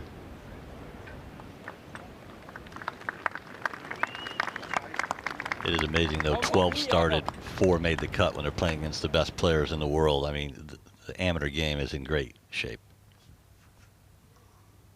Yeah, 12 amateurs. So good. What an experience for them. The most since 1986 when there were 13. You've been doing your homework, Jay. Well, you have to make the most of your time, don't you, Dom? Hardy souls there, got in the water there. My goodness. Yeah, I think up to your knees is about as far as you'd want to go, really. I think that's too far as well, Tom, to be honest. The innocence of youth. So, to Dan Hillier in the greenside bunker at the first. Third shot. Likely to get a face full of sand right into the wind. Oh, brilliant shot, and that wind certainly helped make that shot easier. Yeah, slight upslope into the wind. You'd have fancied that, Jay. And the moist sand from the rains yesterday makes it a lot easier. Yeah, you can spin it now. Love the sound out of these bunkers. Shea Lowry on his way to Royal Troon. Didn't quite work out for him yesterday, did it?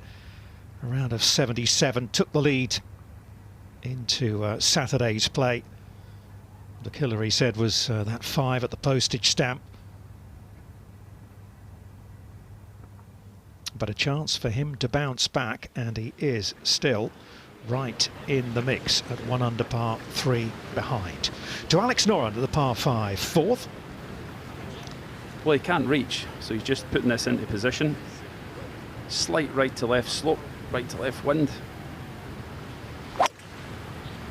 Oh, he can hold that up, no problem. Over. What? He'll be happy with that.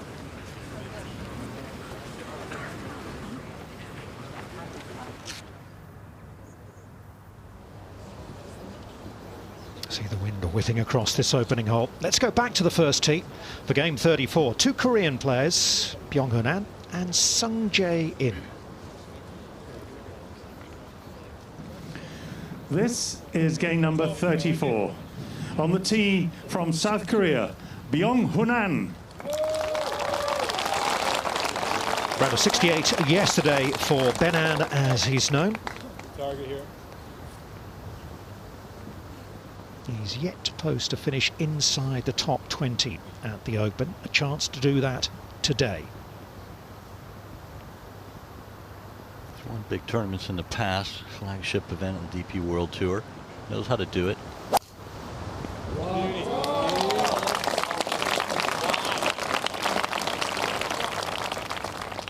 It's a different level here at the Open, though.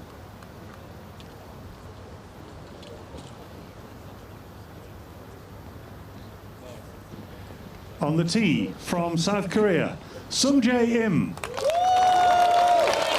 Very talented player, isn't he? He's a great ball striker. Had a slightly slow start to the season, but he's certainly come good over the last month or so. Yeah, two friends, they'll be hoping to play off each other. You know, they'll be saying to themselves, can you believe that it's the Sunday the Open and we're out here, our two selves. Let's post a good score and see what happens.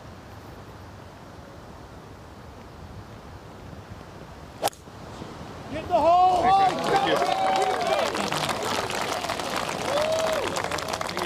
It can spur you on that, Jay, playing with your friend, rather than a daunting someone that like you think is going to go on and win Schauffele or something like that. You'd rather be out with your friend, wouldn't you?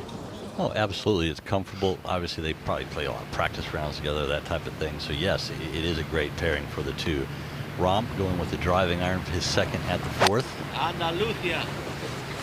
315, so this is just a layup shot, trying to keep it out of the trouble. Just about does. What a start, though, from Jon Rahm. A statement of intent. Birdies at the first 3 holes. Shubhankar Sharma, the first. Is it turning? Should be a safe par for him to start with. Loves this championship, does Shubhankar. Top 10 last year. Here's Dean Burmester at number 7. Taking it on off the tee with driver, and that will do rather nicely.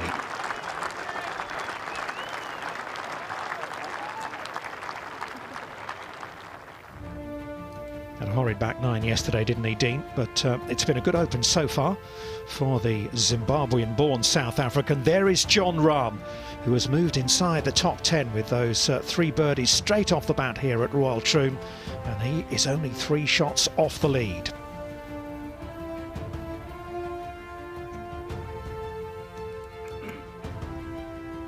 Interesting with these conditions, with the wind forecast to drop off over the afternoon, it does allow the possibility of someone from back in the pack making a bit of a charge out there. Yeah, it's set up for that. Interesting that I didn't see them dropping off, not much anyway. I think they're going to stay pretty high until near on 6:30, about last putt. Oh, okay. Well, different apps, to be honest, have different forecasts, don't they? I was just going on the official one, Jay. But you being a bit of a pilot, we'll defer to you for now, and then we'll correct you when you get it wrong later. I'll tell you. We'll leave it like that, shall we? Happy to be corrected. Yes, thank you. Good lie here at great angle for Noren at the 4th.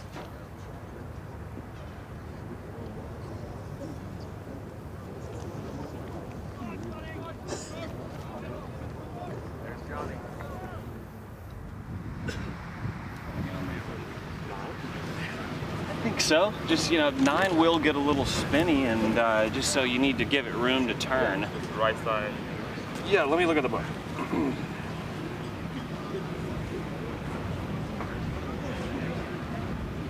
Dirty shot? I think it's a little more than that. Yeah. I think it's probably about 10 of hurt. Yeah. I'd started over at that yellow sign or left edge of the right bunker. He's starting that a long way right. So he's obviously hitting it out and then letting the wind, using the wind to get it close to this left pin.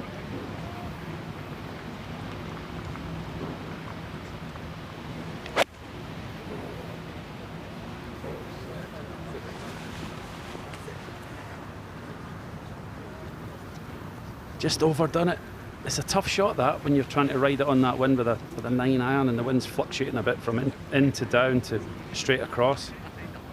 I much prefer a hold-up shot there, I think, Jay. And then at least if you overdo it, you're just like what Shubhankar done on your front edge. I like the way you're thinking. Just kind of thinking about this pairing again. Can you imagine 15 years ago, these guys, both a couple of young guys, practicing the way youngsters do, thinking, we could be playing together in the final round of the Open Championship. It wouldn't even have been a dream. It's definitely reality now.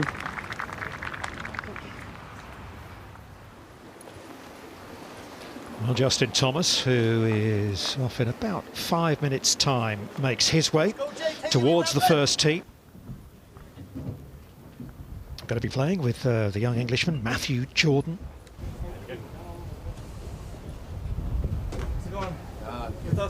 It's been a bit of a roller coaster, to be honest, for Thomas over the first 3 rounds. 68, 78, 67 to be level par heading into the final round. Yeah, you forget he was out in 45 for the front 9 and he's still here on the Sunday. Great mental strength for that.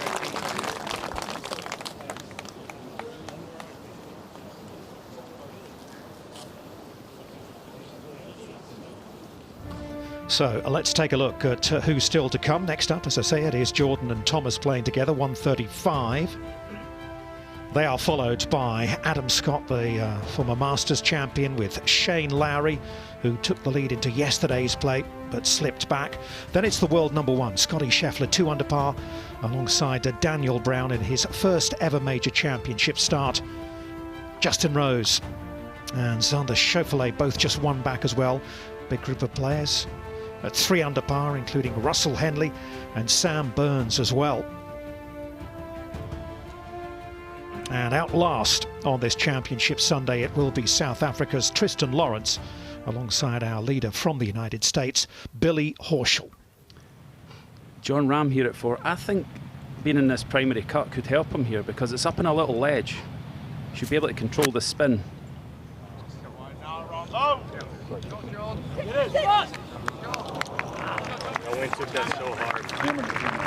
That was an outrageous amount of spin from such a short distance.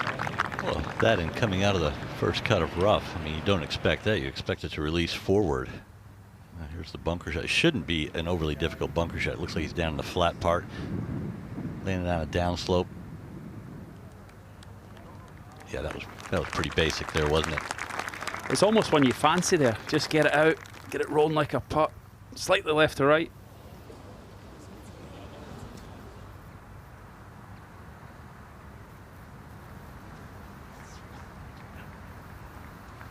That's the view, looking down over the first, surrounded by these 5 bunkers.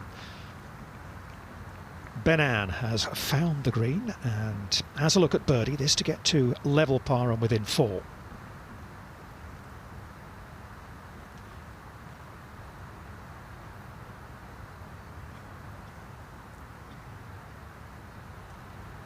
Has the putt that breaks left to right off that front bunker. Just lacked the pace, but still an easy tap in, stress-free par. Just what you want. John Ram at 4 up the hill to start with 4 consecutive birdies. That'd be a dream come true for him.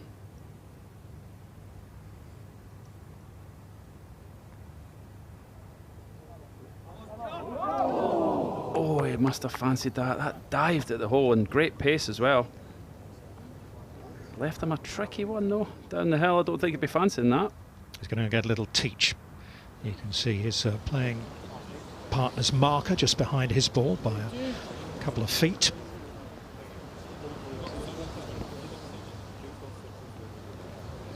So Matthew Jordan and Justin Thomas about to get their final round underway here at Royal Troon. There's the prize.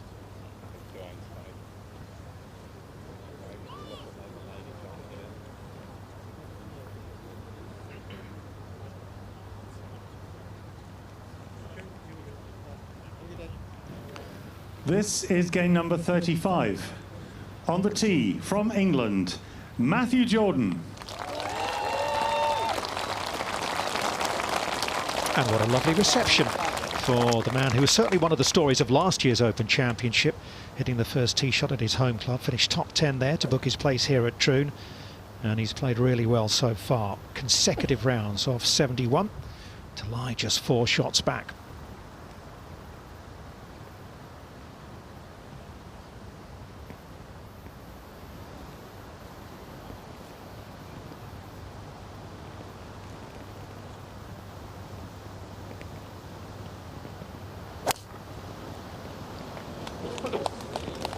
Wonderful pace and rhythm to that opening swing when you know you're very nervous.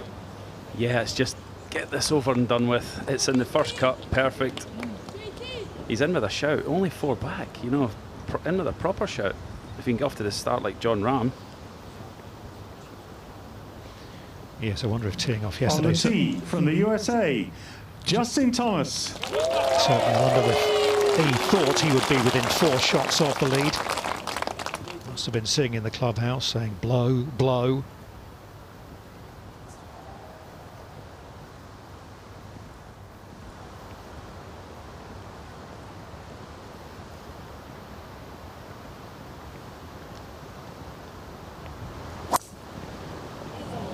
Crikey, where is that heading? Well, there's out of bounds over there. The beach is out of bounds. That's out of bounds by a good margin. It's almost in the Clyde. That's unbelievable. You just, in your wildest nightmares, you couldn't have envisioned that. Well, up to the green. This for the up and down for Sung Jae Im from the green side bunker. And, oh, good heavens.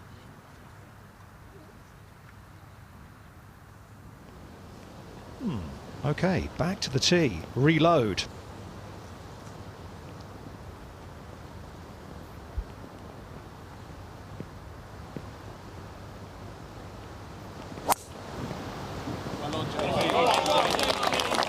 I don't know if I'm more shocked by that one going comfortably out of bounds or the next one not going way left, because it's in your mind. And now he's in the face of the bunker, can't reach the green. His 4th shot is going to be sideways on a par 4. Yeah, the first hole on a Sunday when you're pressing, trying to compete and post a score to win the Open. Rahm with the par putt up ahead at 4. Norn has already missed his, so a 3 putt for Norn, but safely in for Rahm. Rahm back to 1 over. Rahm remains 1 under, 3 behind Billy Horschel.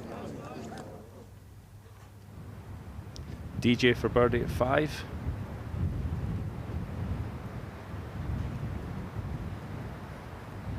Oh, lovely.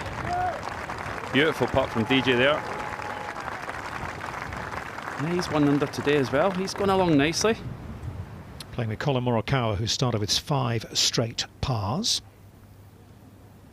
All the way up to the 18th, and Jordan Spieth for a closing birdie. Probably the best mid-distance putter in the world. Oh, are you kidding me? And goes in the side door. He misses some short ones, some unlikely ones, and then makes putts like that.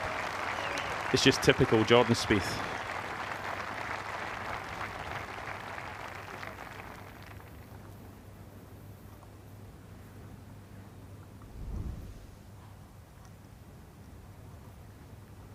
He's just got the pace here. Absolutely perfect, Jay, hasn't it? It almost comes in round the back of the cup. I mean, it's so dead weight, perfect putt you can ever get.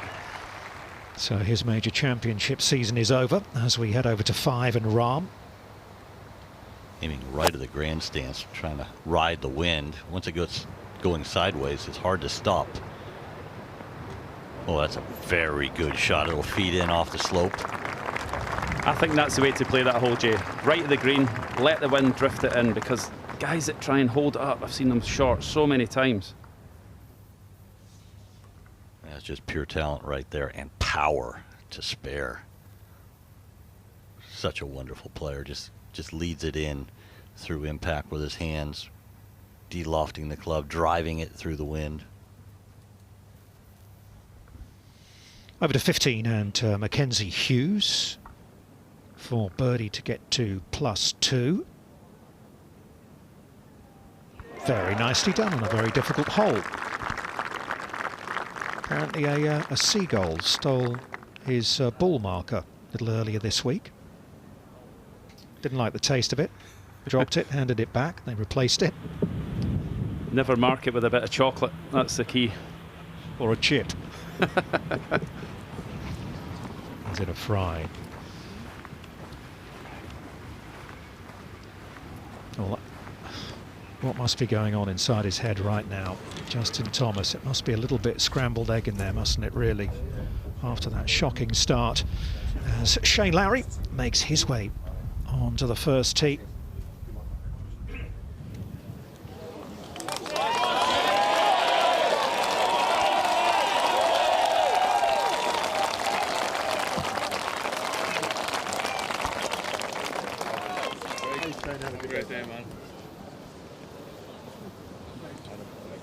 as he managed to put those last 11 holes behind him from yesterday. Remember, he got it to 8 under par before he made double bogey at number 8 and then leaked a few more shots on the back 9 as well.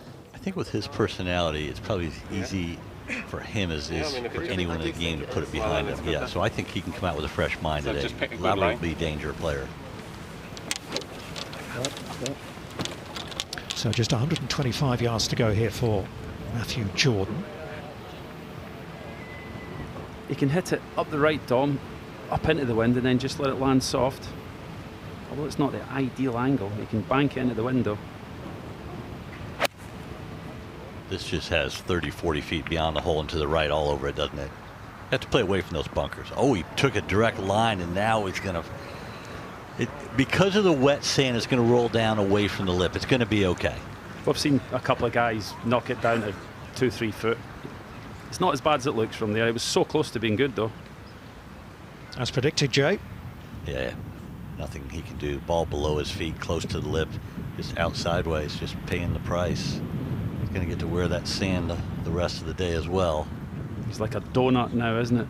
Oh my goodness. On the range, you know, going through the last shot you hit, this is the one I want down the first. Take 3 wood, a little bit more aggressive. He wasn't envisaging it, hitting it on the beach. 3 off the tee.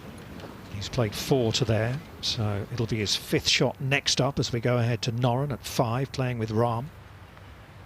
Steep one up the bank, much slower today than it was on Friday because of the moisture in the ground. I really do think this has been one of the most demanding major championship tests that we've seen in a very long time. All sorts of switches in the wind, all sorts of weather conditions.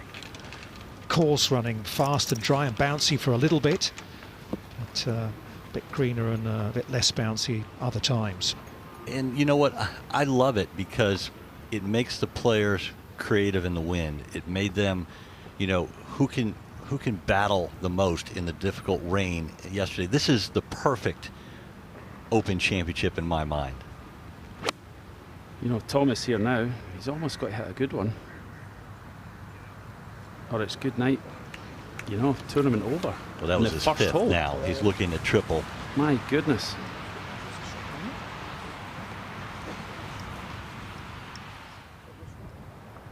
Well, we saw the part of Alex Noren at the 5th. This from John Rahm coming down off the slope. Wind off the right, but slope going left to right. So the wind should hold it up some. This is a very exposed green.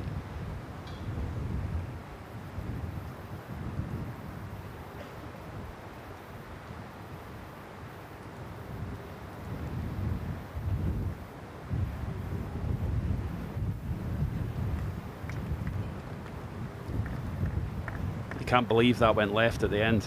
I think, Jay, with the wind, once it's exposed like you say, teasing them there on the tee, Dom, the Claret Jug, and eyesight as well in your eye line. Can I get it, please? Shane's already got one. Adam Scott.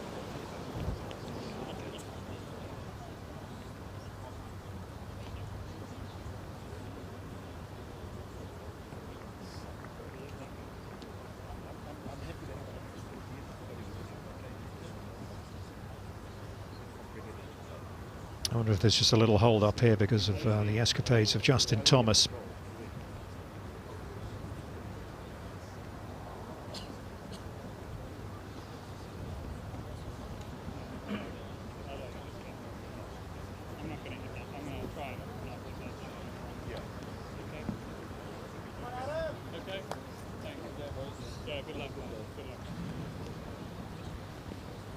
This is game number 36. On the tee from Australia, Adam Scott. He was the nearly man, wasn't he, of the 2012 Open Championship at Lytham. 4 ahead, and then those 4 late bogeys to let in Ernie Els. Turned 44 earlier this week, and of course was a runner-up last week at the Renaissance Club, so he's been in good form. He does love links golf.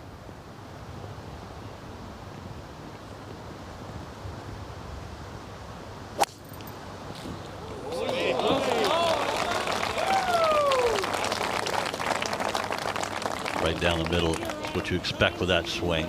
Maybe the best of all time.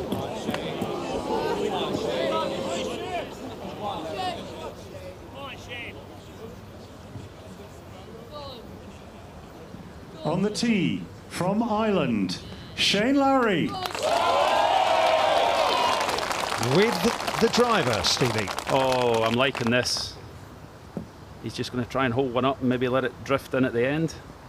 So confident. Go on, Shane. I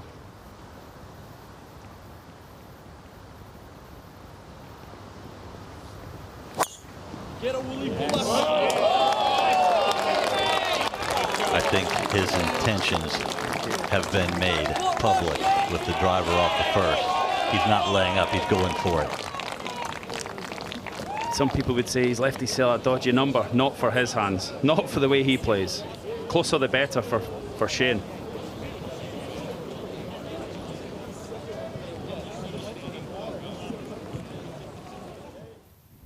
Right, up ahead, Matt Jordan. A little bit of uphill light into the wind. This is makeable. We've talked about it already, Stephen.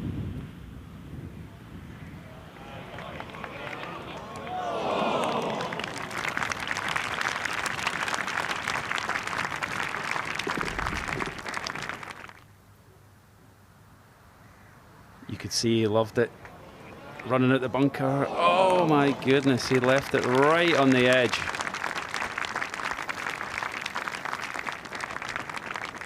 Hopefully that settles him down.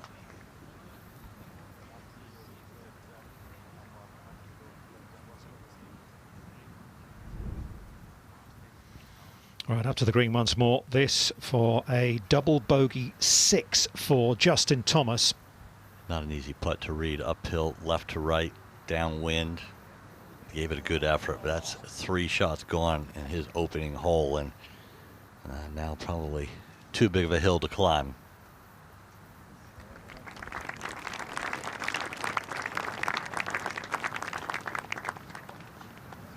There's nothing good about that. The only glimmer of hope is he's got 17 holes to do something about it, whatever he can. Up to Rahm. Par putt now at 5 for the Spaniard.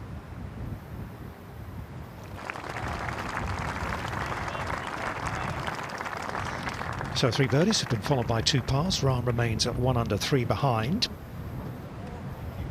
They'll head over to the par 5-6, and we will head up to the 18th and the amateur champion, Jakob Skov Olesen.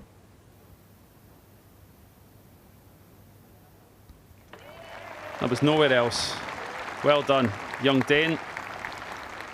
Listen to the applause. Oh, he's learned so much this week. What an experience for these amateurs. Hope they all soak it in and get time to reflect on it, because we're going to see them here soon someday, I'm sure of that. John Catlin from the United States. Here he is at the 3rd. Second shot. Well spotted. He was doing his best to hide in that outfit. But he's having a good start to his final round of the Open, and a good bounce off the right bunker, getting better and better. A bounce, the right to left spin, the wind. It's great now. Adam Scott at the first. It's terrible. Blend is obviously great. You know what, Scotty, I mean, to be fair, they aren't, but it all depends if you just, but I know. Let's just talk realistically. This is where I said we needed to hit it just past over here. Okay, so. But you know, it's easy to stop it past if you want to fly it in, and you know, fly it up in the air. If you want to like control it in, it's okay. It's a little trickier to visualize. But what is the hole? 29, Scotty. Good. 22 front. 30.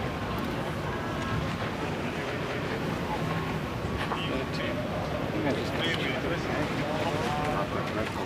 mean, the 9 is just having a fight, I believe.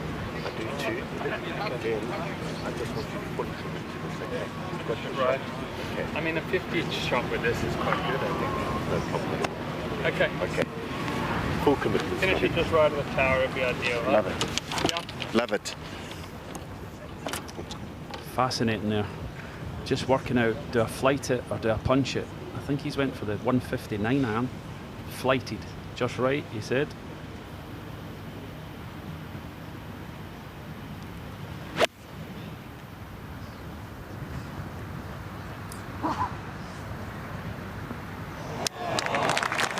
made the right decision, hasn't he? One he said he could visualise, the other he said he was struggling with. It just sounded and looked so easy.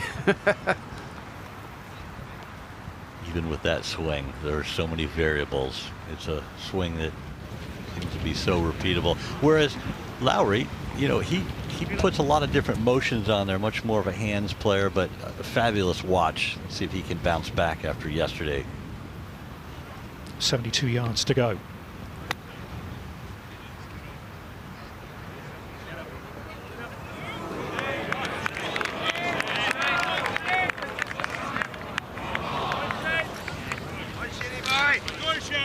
Looked like the wind just moved that. He played it well, he got the distance, but this will be, as we've said, Jay, we've seen so many people in there, he'll be fancying this one. Yeah, very much in his wheelhouse. There is the world number one. And his caddy, Ted Scott, who was not feeling well earlier this week, so hopefully he's recovered, because he will play his part as well. Alongside Schauffele.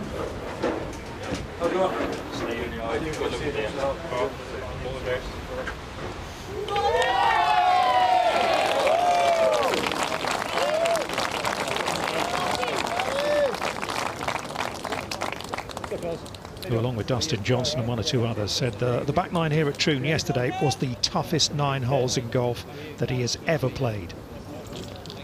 I love that. Dan Brown was already on the tee. Scotty Scheffler went up and introduced himself. John Ram on 6. Just playing with a metal 3 here. That was an aggressive swing.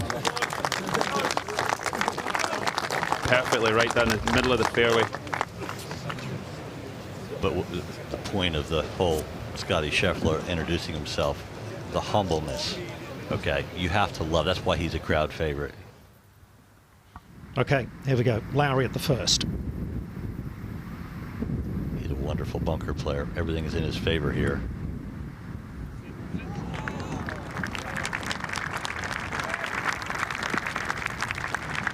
Took a different approach, didn't he, to Matt Jordan. He'll have that for his par. To Mickelson, meanwhile, this at the last. You expect the great champions to hole him on the last green. It slides by for Mickelson. In fairness, it was great to see him around for 72 holes, you know, well past 50 now.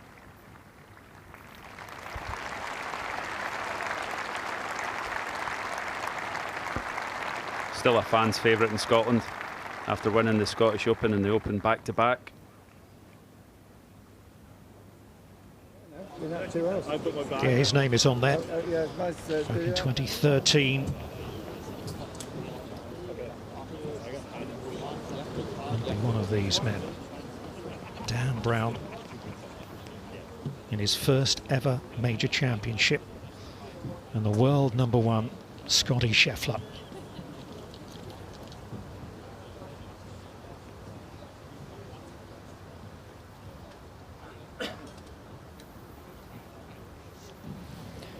This is game number 37.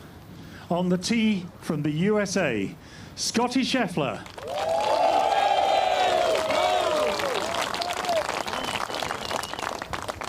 The ball striking has been to the highest standard as ever. He hasn't holed his fair share of putts. If that changes today, then look out.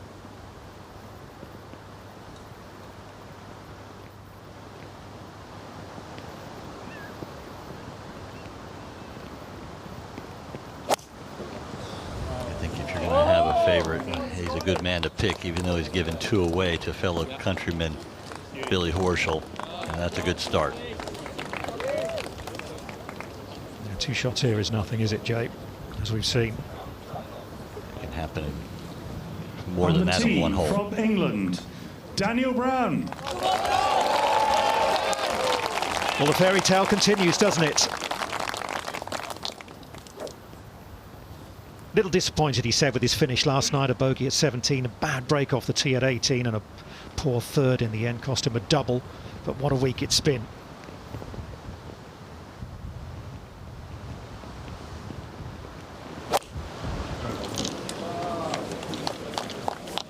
Needs the wind to help it. And to towards the right rough. Oh, he's got a break there. Thank you. Looks like it's lying great. Obviously the nerves for Dan Brown, first up and playing with the world's #1. Oh, he would have been dreaming about this. This is so good for him. He'll learn so much. Do you think Scheffler's almost got that Tiger thing coming, where he's expected to win? I think most out there with the club in their hand expect him to win. They're hoping to beat him. It's a birdie at the first for Adam Scott. Perfect start. Who knows, will it be a story of redemption? Well, it's not a matter of can his ball striking hold up, it's can he hold enough putts. We go to Rahm second at the par 5, 6th. Can't reach the green. This is all about getting in position to set up the third shot.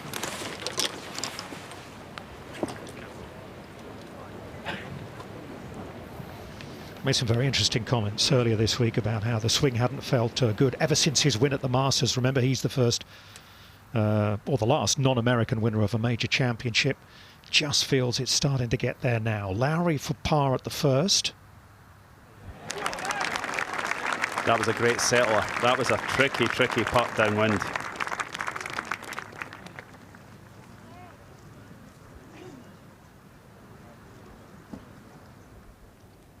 Bobby Mack, 18 for birdie. Come on, Bob.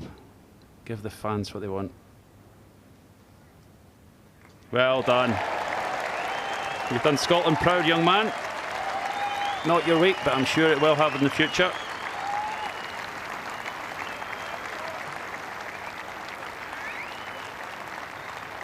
And remember, after that horror start on Friday, he could easily have not been here for the weekend. It was a word from his caddy who said, we need to entertain them. They've come to watch you, Bob, and he turned it round, so well done him. The Scottish Open champion, of course, Matt Jordan in the sand again, this time at the second.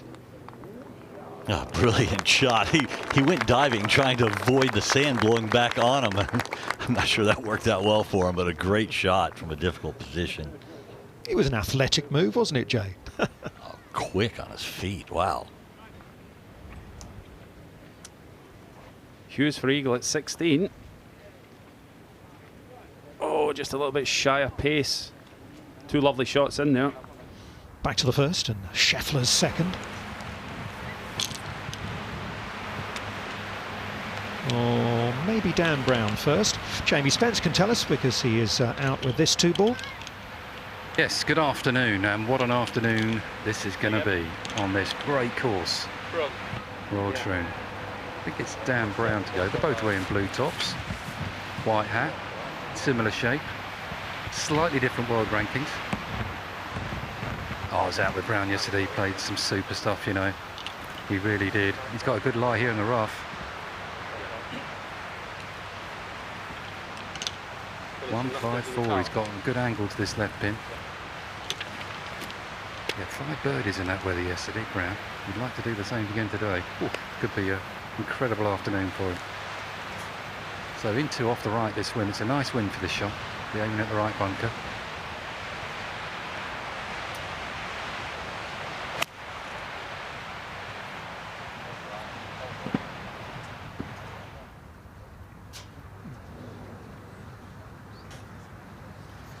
Came in from height. Let's hope it's not plugged. Like that. You got that room. Bounce it up. Those two people. Yeah, just split the right bunker and the flag. Okay. Just try to get it in there, pin high on the front. Brilliant. 140 for Scotty. Into off the right. I'm going to add 10 onto this yardage. He's playing about 150 here for him, trying to get it pin high right. Can he do it? I'm sure he can.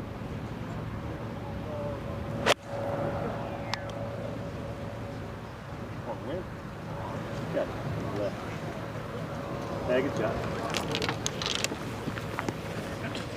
Good shot, says Ted Scott. He was hoping the wind was going to push it a little closer to the hole.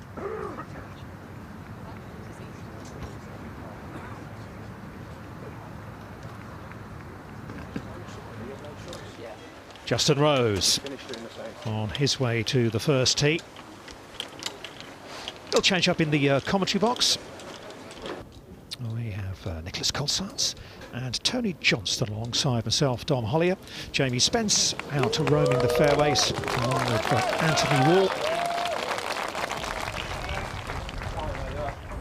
And what a prospect we have ahead of us.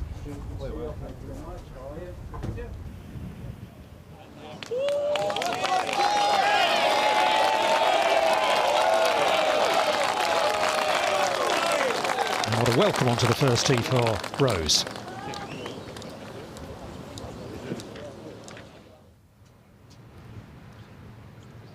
Up to Rahm at the 6th, third shot now, this long par 5.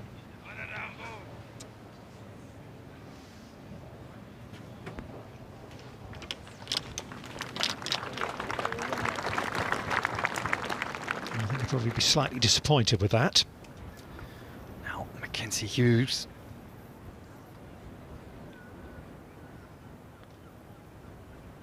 For birdie on 17. That's the second one in a row. He's left short, tracking the Canadian.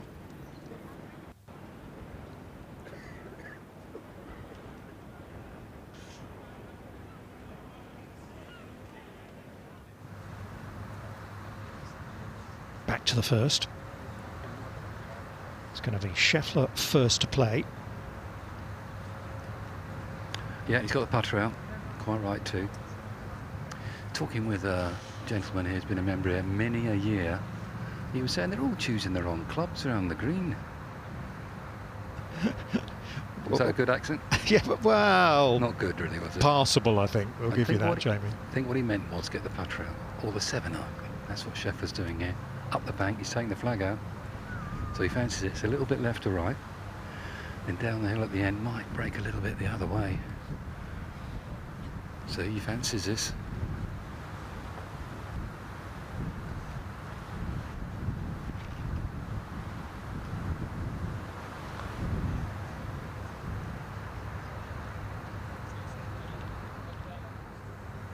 Yeah, nicely judged.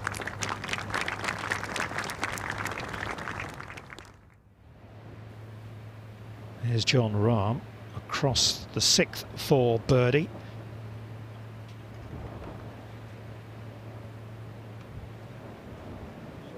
Not to be. I'm delighted to say we've been joined by the 1997 Open champion here at Royal Troon, Justin Leonard, as we watch the world #1, beg your pardon, as we watch Dan Brown at the first. Yeah, back into the wind, able to put some spin on it. It's not bad from there. And it is the world #1 with the world number 272, Dan Brown. What a week he's had so far. Justin, you shot a final round 65, if I'm correct, to finish the job in Troon. What sort of a day are you expecting out there? Do you see a 65 in these conditions? I think we're going to certainly better scoring than there was yesterday. With the wind blowing more to the southwest, the front 9 will be a little more difficult as it was Thursday, Friday, but I think the back 9 will maybe be able to see some fireworks, meaning birdies, maybe eagle at the 16th. Should be very interesting.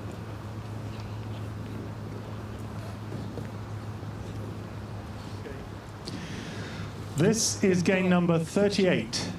On the tee, from England, Justin Rose.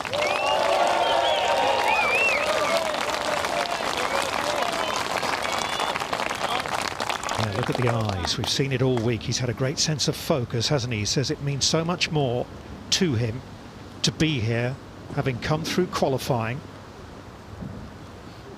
And he starts this final round 1 shot off the lead. A 2-iron for Rose.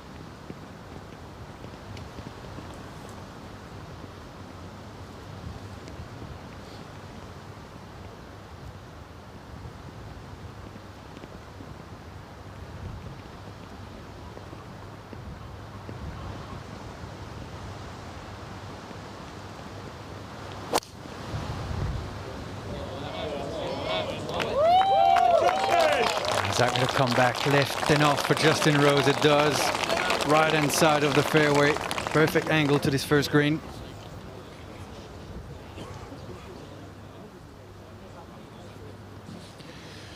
On the tee from the USA, Xander Schauffele. The Olympic gold medalist, the PGA champion. Is he going to be the Open champion as well? Don't bet against it.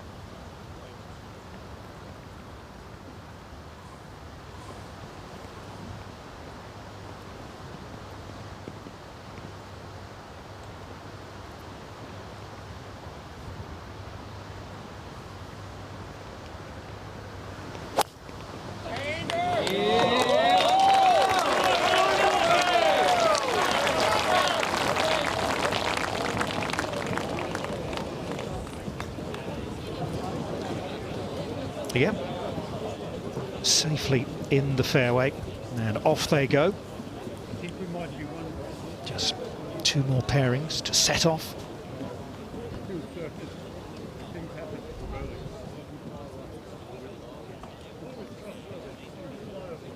(1992). People have been telling him all week since the last Englishman won a major championship. Sir Nick Faldo at the Open at Muirfield. Since they won the Open, he was the last Englishman to win a major. Dan Brown up at the first for par.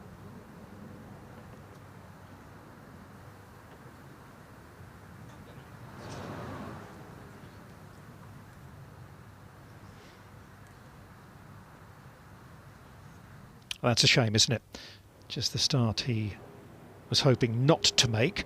Meanwhile, to Adam Scott at the second. Long birdie putt for Adam Scott. Great lag.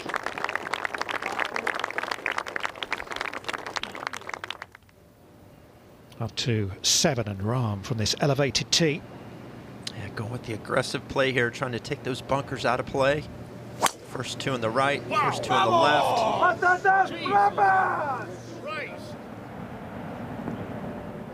That's a great line, right in front of the green. Supreme there. At the start of the day, Justin, how far down that leaderboard were you going for a potential winner? Well, I think with these conditions, you think, you know, 3 or 4 shots. There's just so much quality at the top of this leaderboard. It's really difficult to pass all of those players. So I think you've got to still be within 3 or 4 shots of the lead. Say you go back to the guys at even par. 250 to the left bunker. You want to be short of that. He's trying to hold it up here, Scotty.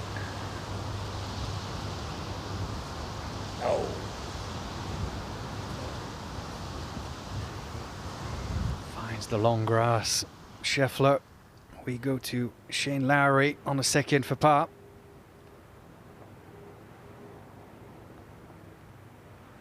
Yeah, that's the second putt he's holed for par in the first 2 holes, Shane.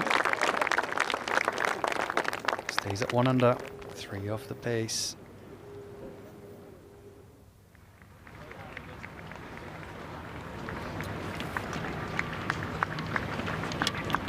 Good.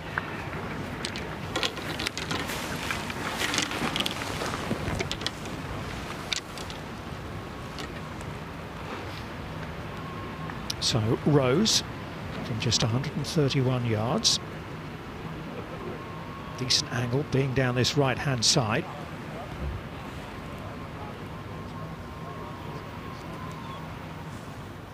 Yeah, the wind's changed a little bit since the last hour or 2. It was just across.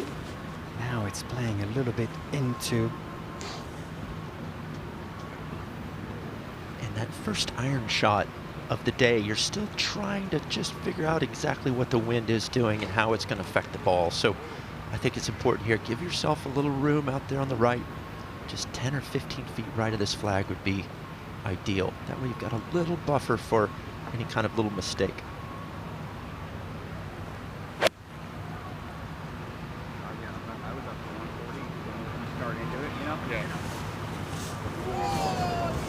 Yeah, it was exactly what he was trying to do there. It's just stalled into the wind a little bit, Justin. Well portrayed. No problem there for Justin Rose there. Schauffele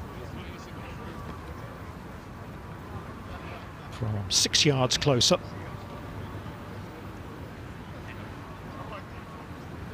And it just makes a massive difference whether you try and ride the wind a little bit or do you try and hold it back into it. It can make a difference of a club, club and a half in a quartering wind like this.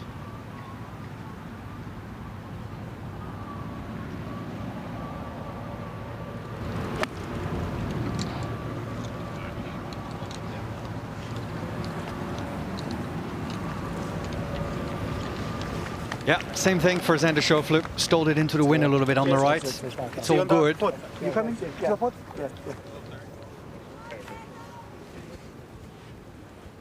Well, we saw the drive of Jon Rahm at 7. Yeah, just a flick of a wedge here. Trying to cut a little bit, use the slope there a bit. Nice, beautifully done there. Boy, he's off to a great start.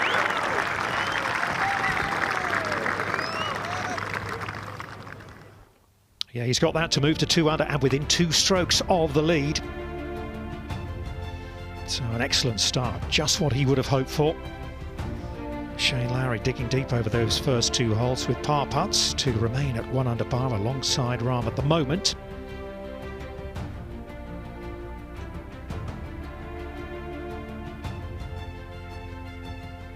Adam Scott, the only other player who is sub-par as it stands. Padraig Harrington still going strong in his early 50s, the 2-time Open champion.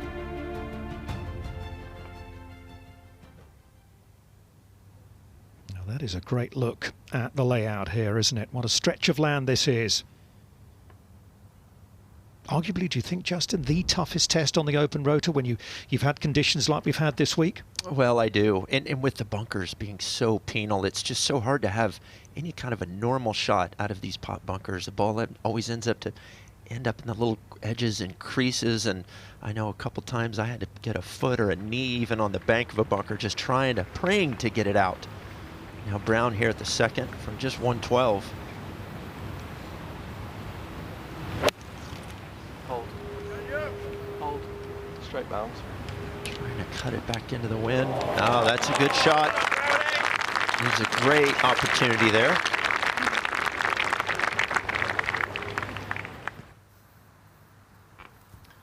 Now Justin Rose from the front edge of the first green.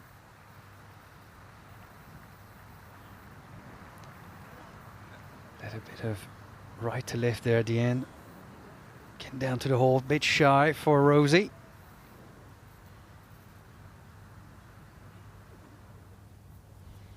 Up to 7, Jon Rahm for the birdie.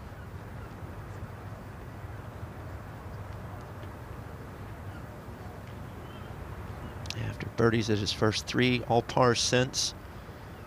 So this to get to 4 under par for the day.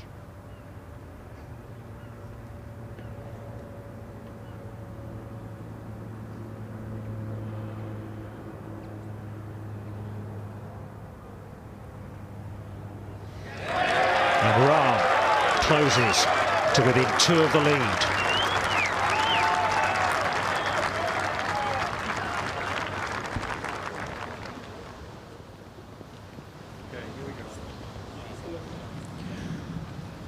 This is game number 39.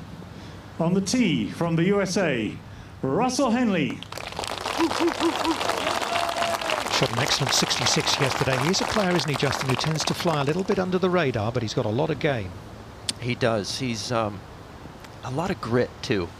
He's a great putter, good ball striker, probably a little underrated in his ball striking, but just a very gritty player. He knows how to get things done.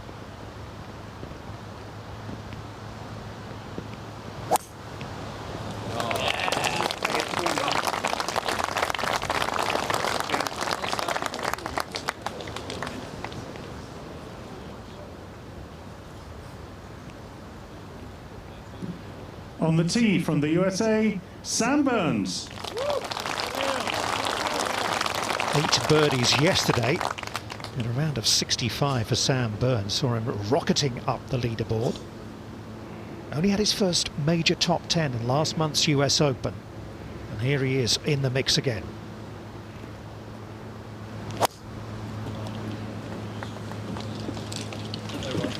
Thank you.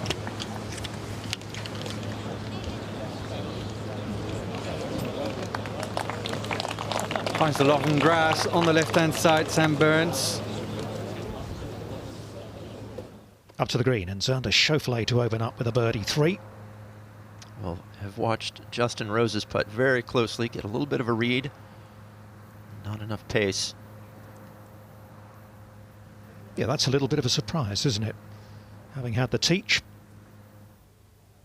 Up to the third, and the second shot into this shortish par 4 for Shane Lowry. I can only imagine that Shane is going to use the wind here, coming off his right to a left pin. Which has done that. Just overcome the top of it a little bit. It's gone long left. So Dustin Johnson earlier there. Tricky shot coming up for Shane Lowry. Back to the first. Rose to tidy up.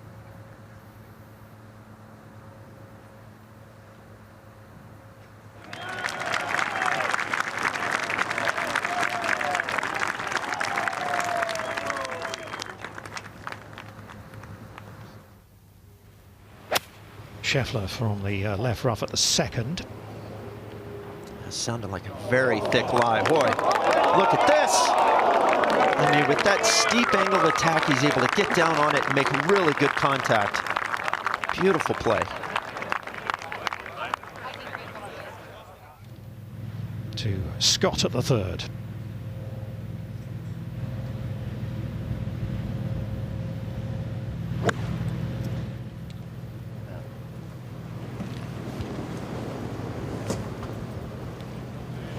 Very nicely done from Scotty. Using the wind, flag high, perfect shot from the Queenslander. Birdie the first par, the second, he'll have another really good look there. To the tee at the second, and Rose.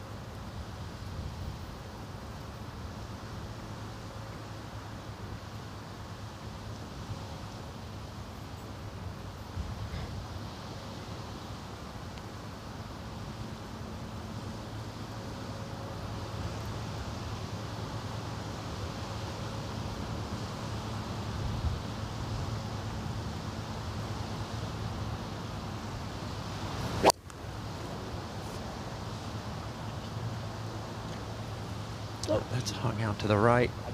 Oh, just gets to the fairway. Fortunate there, but that's going to be a ways back. I mean, we got to take it out. We're taking it out, right? Yeah, I mean, I can cover that it. last one at 231. To the postage stamp, and John Rahm.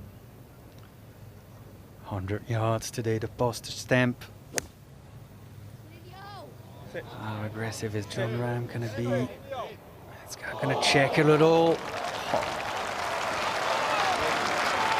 Perfect execution there from John Rahm, getting it really close on 8. It should come out top. Yeah.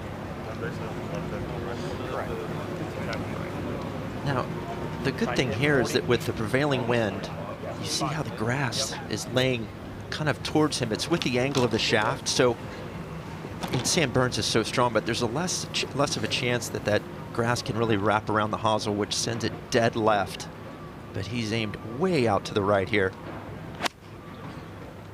Good shot. Good job, Sam.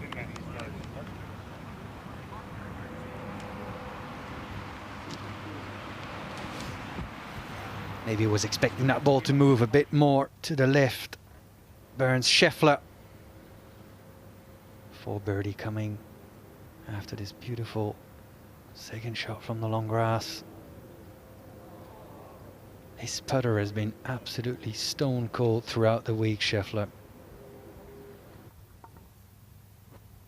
Russell Henley swishing away, back at the first.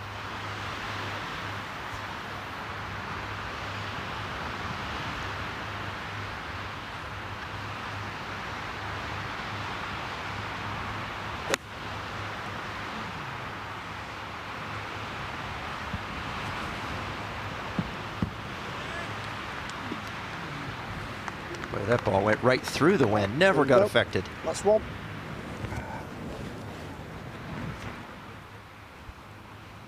Shane Lowry over the back of the third. Yeah, I'm curious what sort of shot selection we're going to see from Shane here.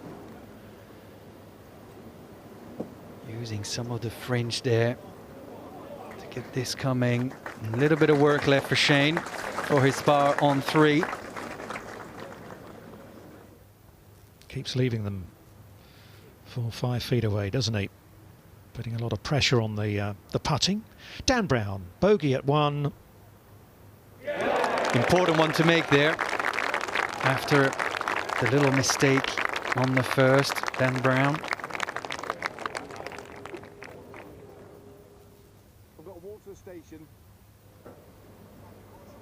Scott to move to 2 under and within 2. Well, he's got the putter all warmed up out there.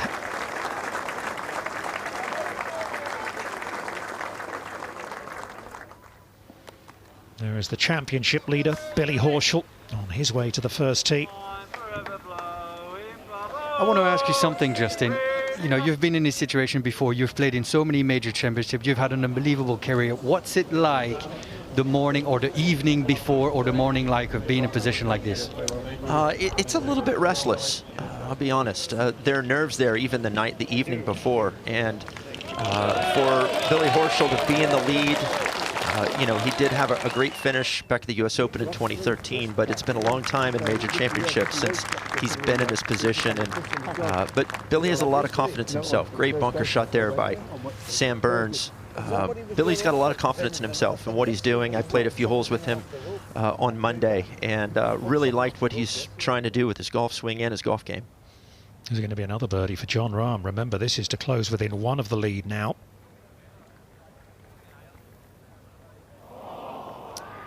Shaving the hole, Jon Rahm.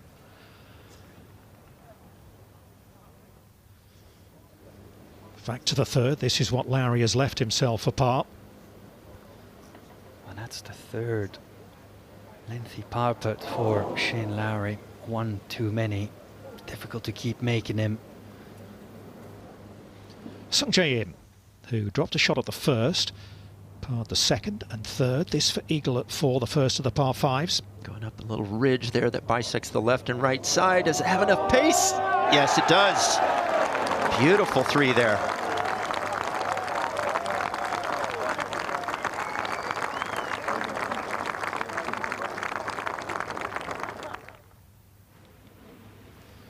Well, Schauffele has found this left rough off the 2nd tee. 182 to go.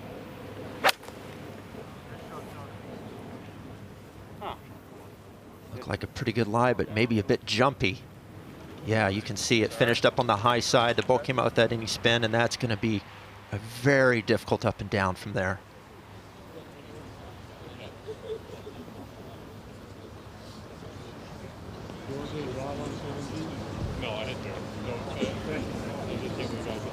For a minute, I thought that dog was lassoed by the Claret Jug. Well, your name is on there, Justin, whose name is going to be added today. Championship Sunday at the Open. There is nothing quite like it. And the final pairing are about to get going. This is game number 40. On the tee from South Africa, Tristan Lawrence.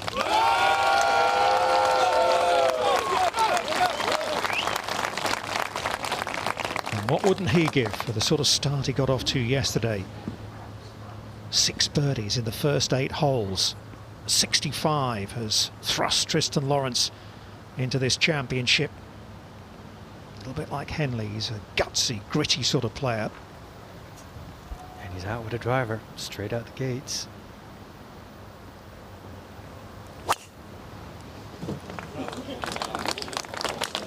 Should be pretty good. Doesn't go too far left. Trying to lay this against the wind. We're hearing it's in the sand. There it is.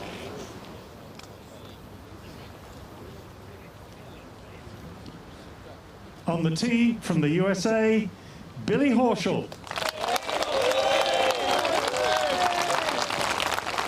Described yesterday's round of 69 as by far his best round in a major championship. It is the first time in his career He has led through 54 holes, but he said yesterday, I have worked all my life to be in this position. He has pictured himself holding the claret jug in his hands. Could he turn that into reality?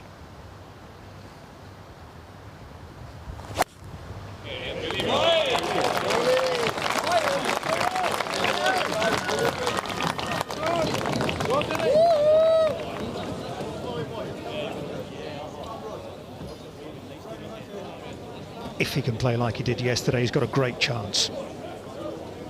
Well, and I think now, this is probably the first time in the last 16 hours that Billy Horschel's been comfortable, because he has a, you know, there's an edginess, there's a jitteriness to him a little bit, and now that he's on the golf course and playing, I think he's in the right frame of mind.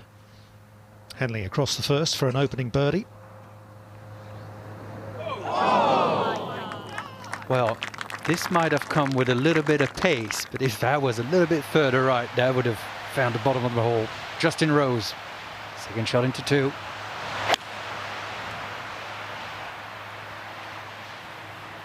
Trying to ride the wind from well far back. Oh yeah, what a shot. Beautiful play. Great look for birdie here at number 2. Schauffele. Wedge in hand. Wind coming from the good side there to open the green up. This is going to be good from Schauffele. Look at this. Oh, perfect execution to 1.5 feet. Rahm at the 9th. Tough par 4.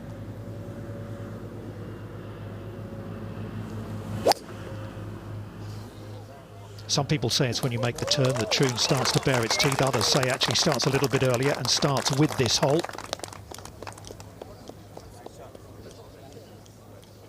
There is no trouble right there. Schauffele, here's the shot you talked about, Justin. Yeah, after the flyer. Now, how do you judge this? He's got to play it short of the green and trying to get it just bump up the hill. That came into there pretty good. Oh, this is wonderful. Oh, amazing touch there by Schauffele.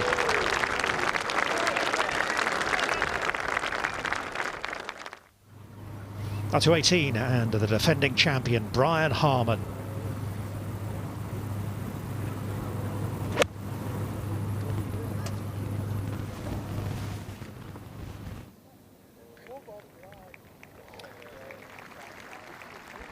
Finds the middle of the green on 18, right? No, actually, right down the flag line.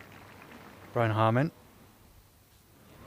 Back to the first. Here's Billy Horschel. Anthony Wall out Exactly with this final pair. This is fine. 55, perfect. Thank you, Dominic. Good afternoon, everybody. Fantastic afternoon for golf. In out of the right, 142 for Billy. Got to be looking just long and right of this flag. Just as long as he covers that right-hand bunker, all should be well.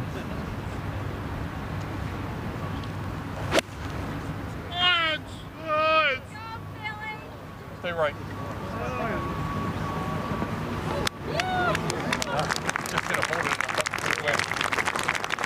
Yeah, that looked like that moved a little bit further left than he would have liked.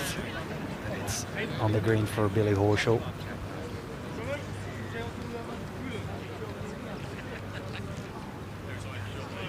A little bit surprised. Tristan Lawrence's tee shot. Actually only got 4 iron in the bag. He's got 3 and 5 wood, which obviously on crosswinds makes it a little bit harder. He's a driver of the ball. It comes out pretty low, so maybe that 5 wood does act a little bit more like a 3 or a 2 iron. But 90 yards, just be popping this one out, trying to give himself some sort of an angle for a pitch. Should get within about 30.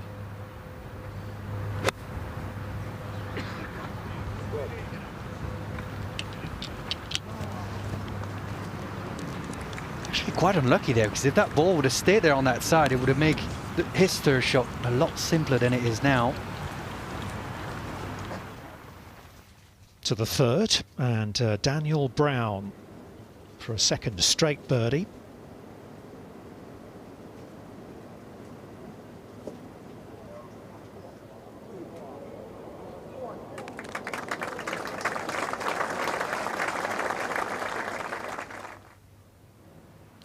Meanwhile, Justin Rose back at the second to tie Horschel for the lead.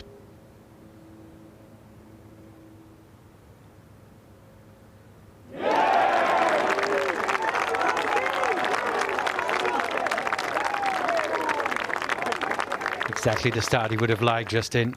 Good solid part on the first birdie. The second, Schauffele now did this beautiful wedge shot to this. Also moves forward, Scotty Schauffele. Well, the world number one is within one.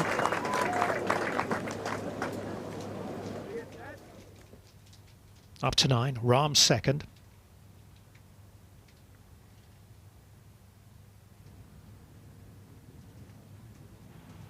Front left hole location.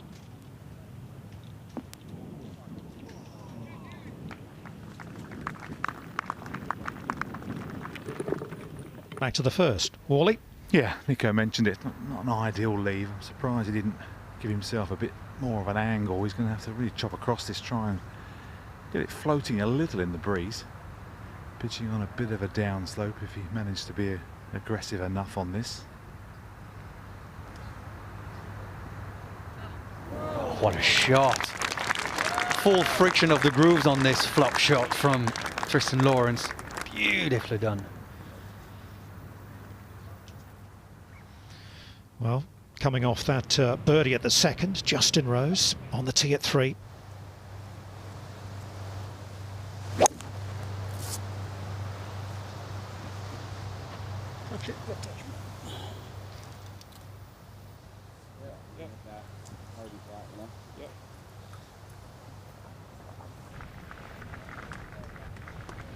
Finds the right side of the fairway again.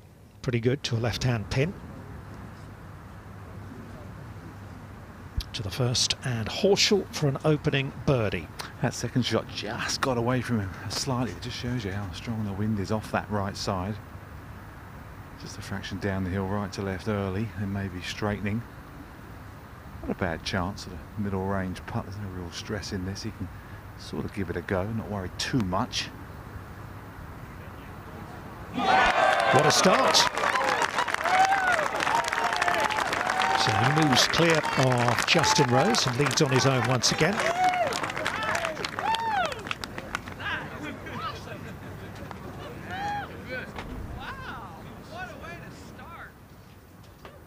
If there are any nerves there, they should be settled now. Just a routine textbook birdie here at the first. I want to ask you something else, Justin. Like, can you actually summarize for us what it feels like, what it's like to actually be the Champions Golfer of the Year?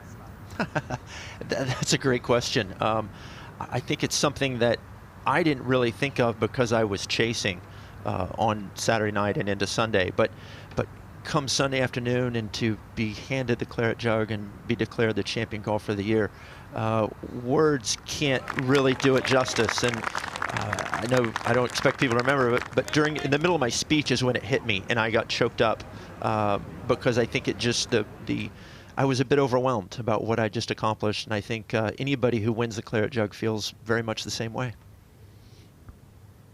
John Rahm.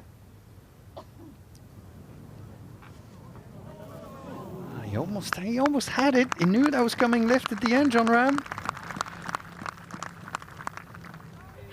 Well, this man knows what it's like to hold the Claret Jug in his hands. Brian Harman. Can he close out here with the birdies? Just pop one in at 17 for a 2.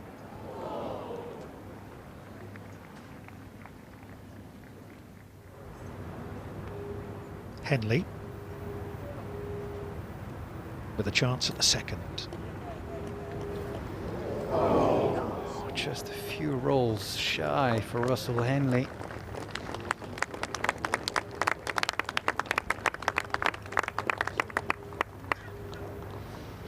I think Billy Horschel said as well about, how do you cope with the pressure? Well, just try and embrace it, which I guess is easier said than done.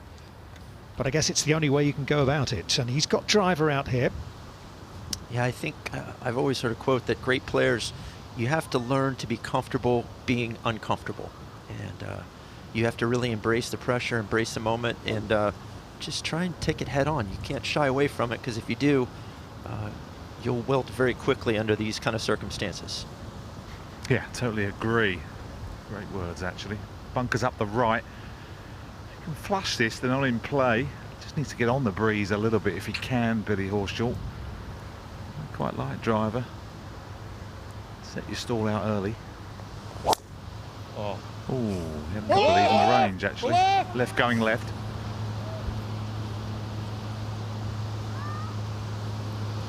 What's over there? Well, it's over by the railings that line the 18th hole.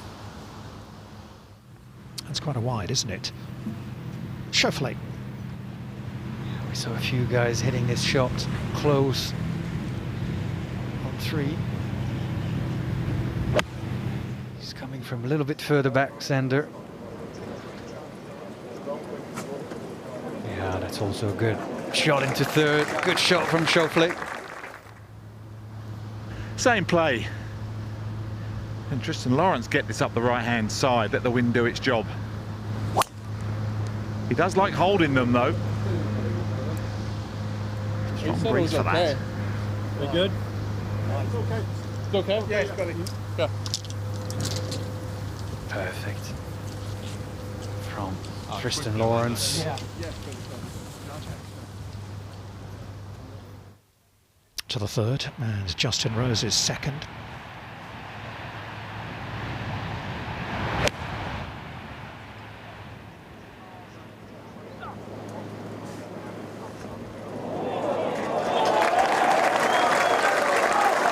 That steely glare that we saw as he was looking down the first fairway, Justin Rose is completely dialed in today. Adam Scott with the 2-iron, trying to find this par 5 in 2, leaking a little right. Oh no, it's gone left actually, taken by the wind. Just finds the long grass, unfortunately for Scotty. Plenty of green to work with.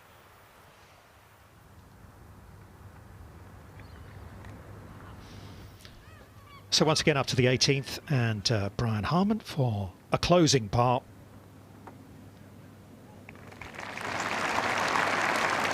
And his reign is over, his championship is over.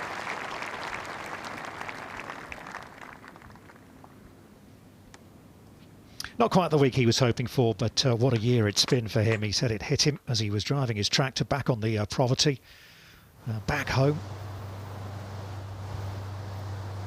He's had a great year, as I say. Henley, up the 3rd. Finishing right. Ringside bunker 10. Yes. Keep sticking to his game plan, hitting irons everywhere. Henley.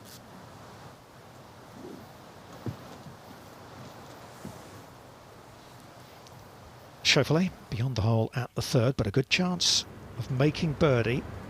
Climbing alongside Justin Rose and within 1 of the lead.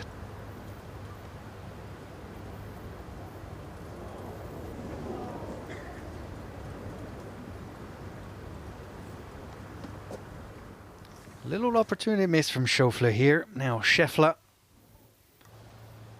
with the 3-wood off the tee on the par 5 4th.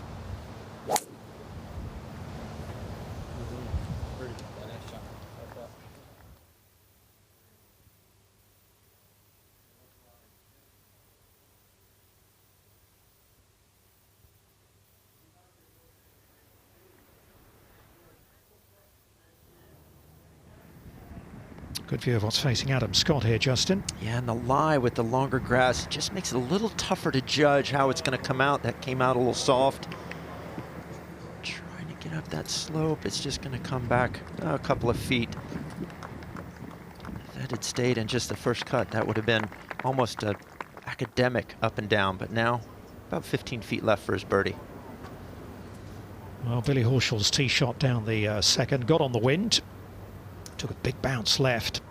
It's a long way left. I mean, the flag's on the right-hand side. It's pretty good. The complicated part of this is actually trying to find the right yardage, being so far off the fairway. Well, Wally's down there. Have you managed to work this out, Wally, or not? Well, my eye's pretty good, but it'd have to be very good. Yes, it is not a bad line, but with the breeze where it is, it's still going to move it right to left. And yes, it's trampled down, but it's sort of quite bobbly and knobbly, so you're not going to get much of a clean lie. Cad's pacing out most of it, just as the odd sprinkler around so you can get the angle. 136, Hawley. There you go. I was 2 out, Dom. It'll take a drop from the TV tower and won't actually make the line much worse, maybe a little bit, because it's coming a little bit more across the green, a bit more down the line of it, but not much.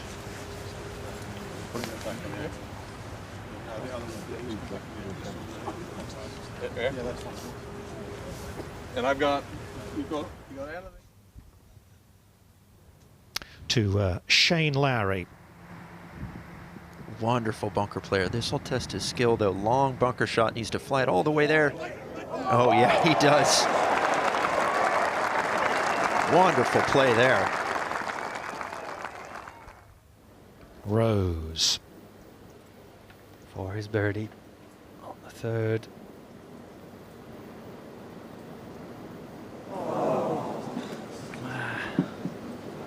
Also an opportunity missed early from Rosie.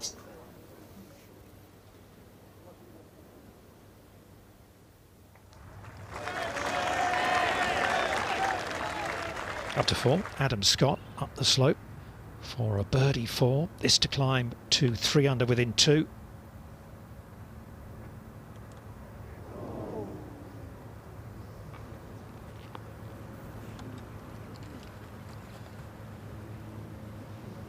And back to Horschel.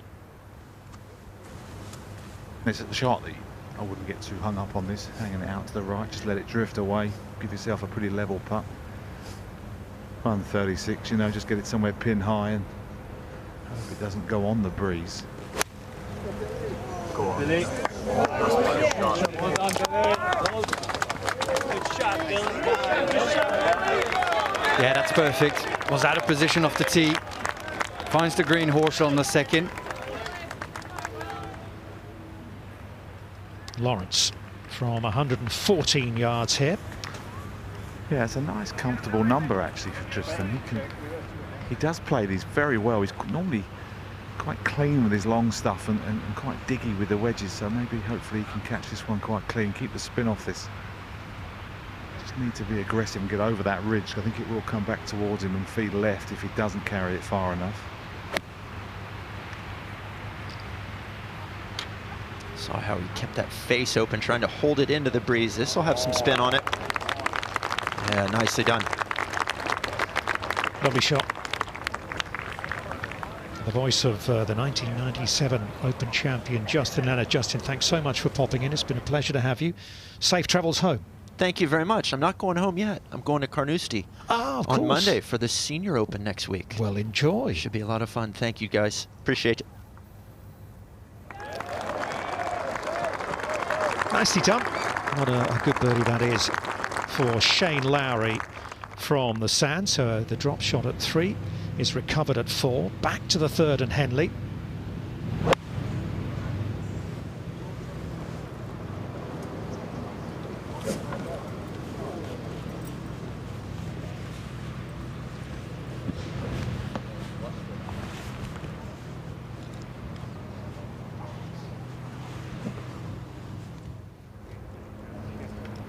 Already played. Brown's already played just into the front bunker, just short of the green. He went for it, but he caught the fairway. Schauffele 308. Get it on the front.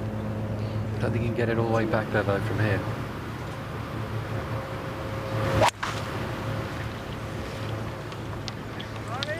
He has not left much behind there, has he, Scotty Schauffele? Same bunker. A rare mistake from the world number 1.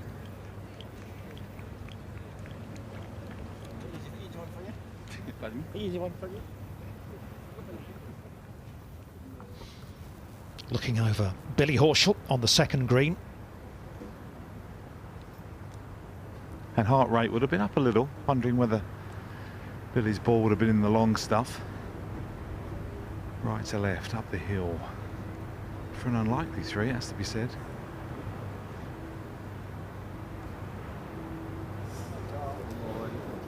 It's a good putt. Making the most of his errant drive. Rose. Missed that short one at 3. But he got 2 par 5s coming up in the next 3 holes, albeit sandwiched between the difficult 5th. With the 3-woods. I've seen a lot of guys hit 3-wood down the 4th today.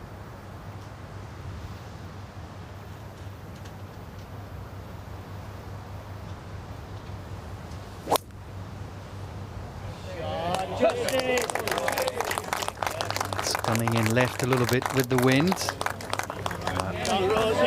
Good shot, Rosie. Exactly, sir. Tristan Lawrence at the 2nd.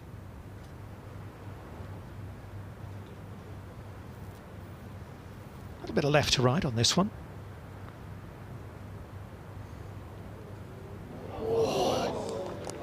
Wow.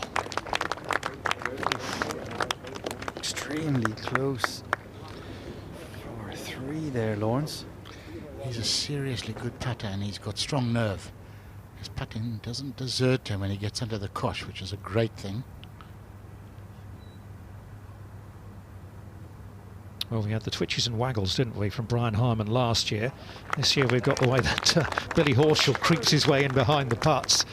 But he has made his par there. He'll be thankful for that after the tee shot. Now John Ram attacking the back 9. Second shot into 10. Went off the left. Flag back right. Set, set. Oh.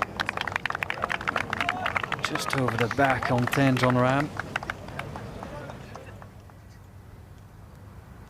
You know, sometimes when you're coming from behind, you are charging, as it were, playing catch up. You have to take some risks, and Rahm did that there, trying to get it all the way back to that pin. There he is at 2 under par. Horschel continues to lead.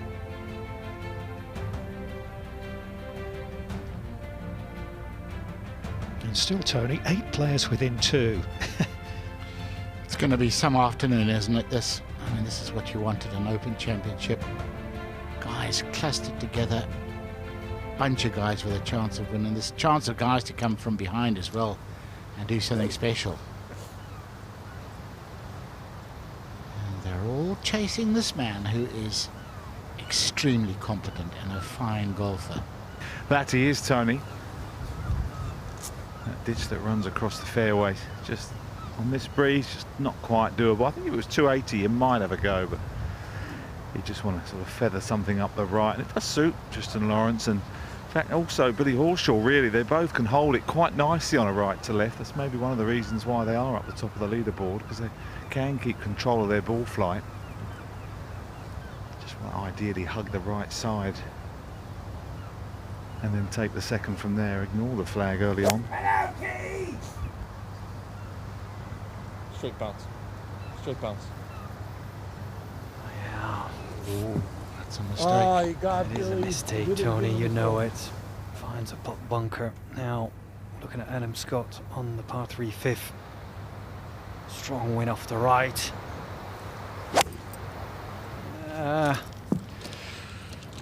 No good there on the left, Tony. No, double crossed himself, didn't he?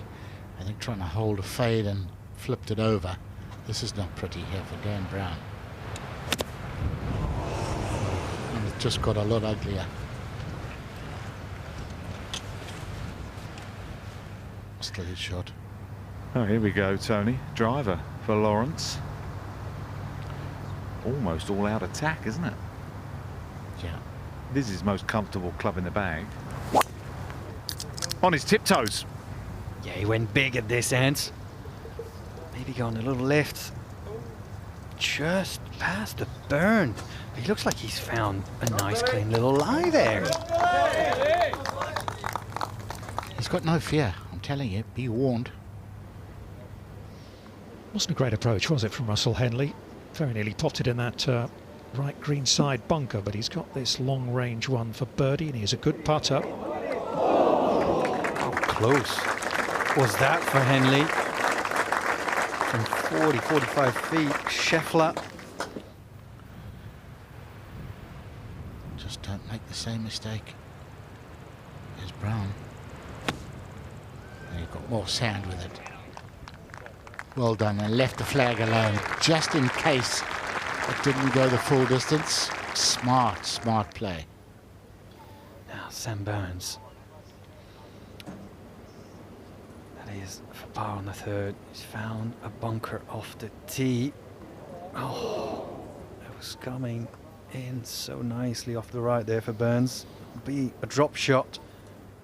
Yeah, par bogey for Sam Burns, so he's back to 2 under on the same score that Jon Rahm is. Here he is over the back at 10 and out with the putter up quite a steep slope. Yeah, when you see guys like Rahm, who's a great chipper, going with a putter, you know it's the sensible shot and the right choice.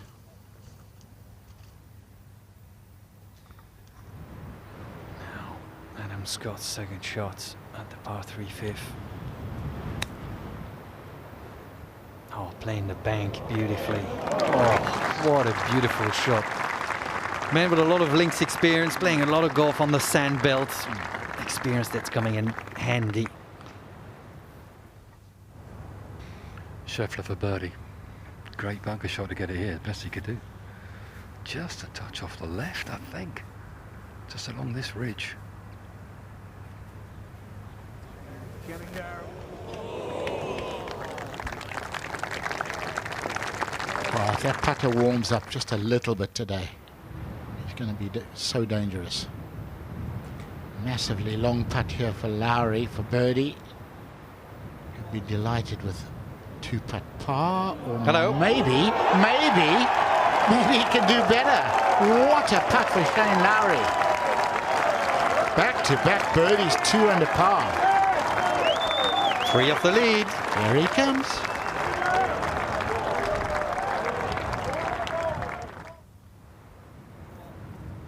Tracking.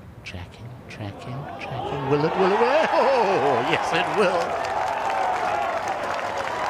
Yeah, that's the Shane Lowry we know from the Ryder Cup, isn't it? We didn't see too much of that yesterday afternoon, did we, when it started to unravel a little bit. It's good to see him back in fine fettle. Dan Brown for a bogey 6, I'm afraid, at the 4th. A couple to get out of that fairway bunker. So he's back to 2 under. Rahm for par up at 10.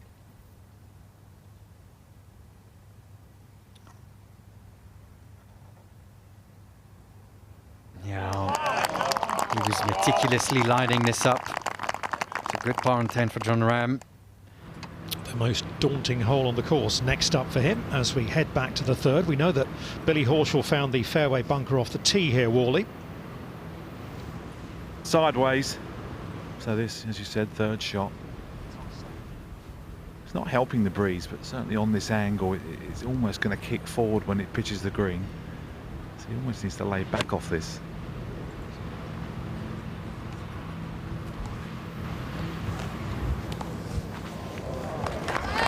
And it's okay from Billy Horschel. Yeah, a little bit further up would have made actually the putt a lot easier for him.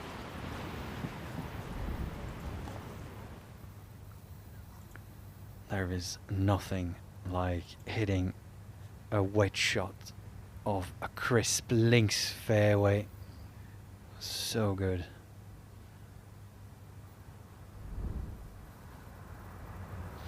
Well, that is the ball of Tristan Lawrence, Wally. And it's touches like this that just really keep the momentum, the interest, the thought that it might be your day. It's not a great angle, but he's coming into the meat of the breeze, so if he plays his natural sort of chunky, cutty pitch, he can pitch it almost past his flag over that little ridge that Nico was talking about, and it should stop pretty quickly. So been incredibly lucky. But that's the game. Sometimes you have to ride it.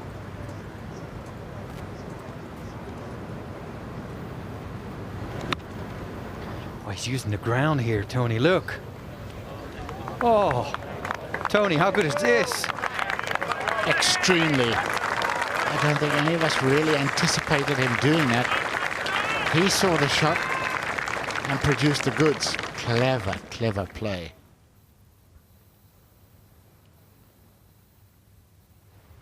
Now Lowry off the tee. Second par 5 of the front 9. Coming off 2 birdies in a row. What is this finding? The fairway. All good for Shane.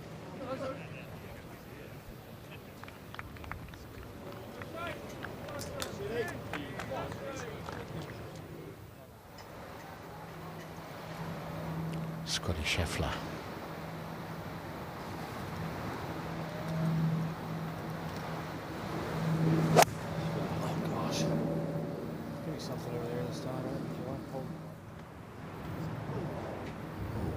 Plunges into the deep pot bunker.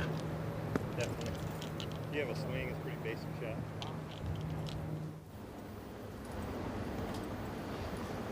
Now, go back to the 3rd green.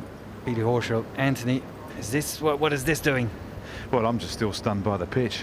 No one saw Tristan Lawrence play that, and both actually have left themselves hard putts over the ridge. The only thing I would say about Tristan, he didn't actually walk all the way to the green, so you would have seen that from behind the flag. It's a far easier putt and back into the breeze. There's a little bit in this actually. It's almost dead weight, like that. Like that ball was trying. It was definitely trying. Brown.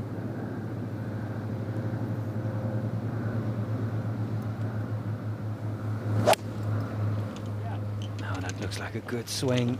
Is it going to stay right enough? Sit down. Sit down. Oh, that is a few steps of being exceptionally good from Brown. Oh.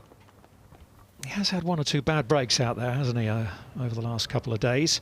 Let's go to the hole they call Railway and to John Rahm, this treacherous par 4 11th. Aiming left, he's going to hit the power fade here. No, no, no. Go, go, go, go, go, go, go, go. He's overdone it. He's overdone it. In the bushes. I hit that so Needs bad. to get lucky. I don't Where think he is it? has. I don't think he has, Tony. It's well shorter than that. It's near those 2 big gorse bushes on the right there. I'm not even sure it's gone into this one. It might be the other one. This could be a vital point in his challenge right here. Dependent on a bit of luck. Well, after the wonderful little running pitch shot, Tristan Lawrence for birdie at the 3rd. Yeah, there is nothing quite like using the ground route and converting. Lawrence making a birdie on 3rd. And we have a 3-way tie at the top in the early stages of this final round. Lawrence, Rose and Horschel all at 4 under par. This man is such a good putter. Look at the rhythm in the stroke too, that tells a story. And he got so excited, his heart rate nearly cracked the 50 beats per minute barrier. He's a calm customer. Look at this. Nico, none of us saw this. Well, there is always a possibility, but to get it this close, I mean, to curl this ball with the wind, with the slope, to give yourself a birdie chance was amazing. Not a good spot for Xander Schauffele by the look of it at the par 5. 4th hole. Coming into the wind. A lot of green. And sit down. Yep. Good lie on the upslope, but his stance is awkward here for Scotty Schauffele. He's got a chance though, because of the lie so good on that upslope. He's going to hit a high cutting type bunker shot, which he can do. Got to pitch this most of the way out of this lie.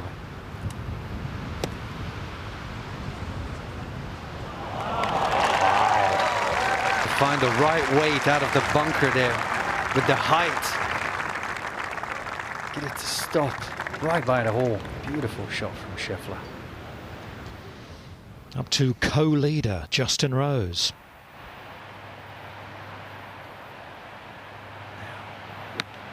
Using the right hand side there. Yes, good shot, Rosie. very nicely driven in there. Rahm playing a provisional ball off the 11th tee.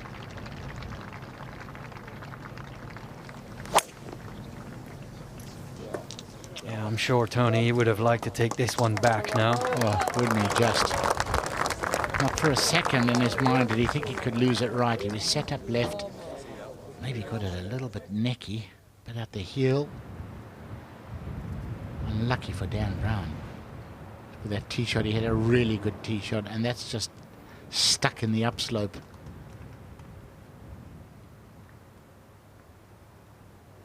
He's got that to stay at 2 under. We'll go to Schauffele with a chance here at the 4th. And this for a share of the lead for don't forget, I should say. Down the green, Schauffele on 4.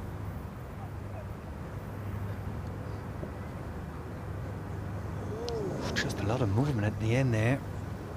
Almost had it, Schauffele.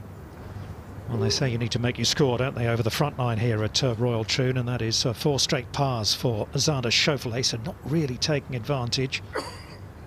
And it does get tougher, don't forget.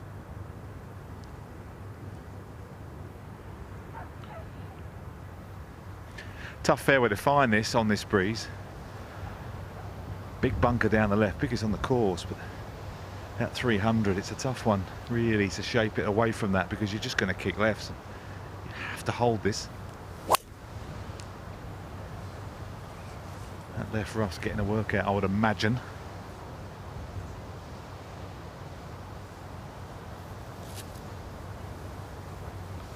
Yeah, that's all good from Tristan Lawrence. Just a couple of inches into the long grass, but perfectly fine. To Rose. Up ahead on the green. This to move clear of Lawrence and Horschel.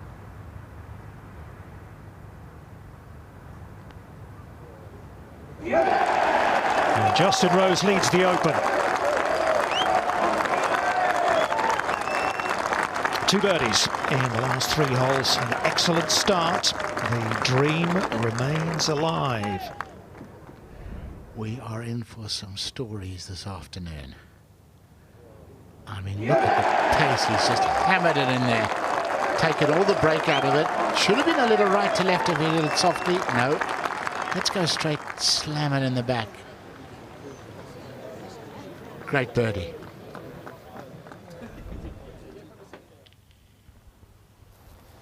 Horschel with the driver on 4. He seems pretty happy with that, and so should he.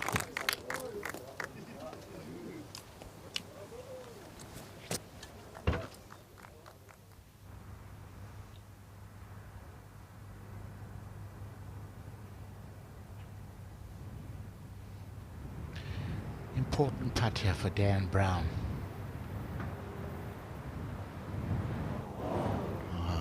It's a pity. He deserved better because the tee shot was really good. Got a firm bounce, and it's led to a bogey.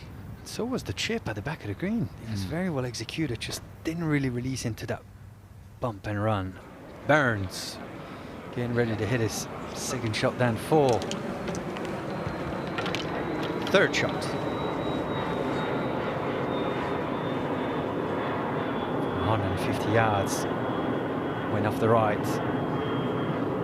Stay right of this hole. Anything left will keep feeding down left.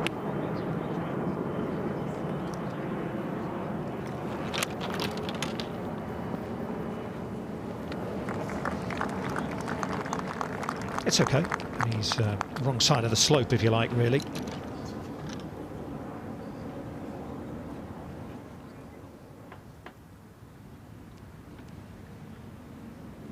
Sixth hole, Lowry.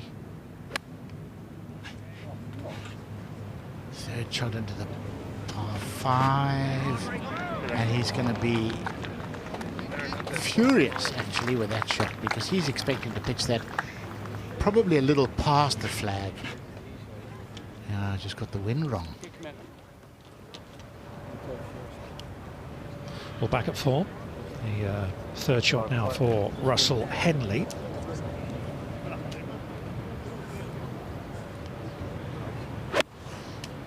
Haven't made a birdie yet between them, Burns and Henley.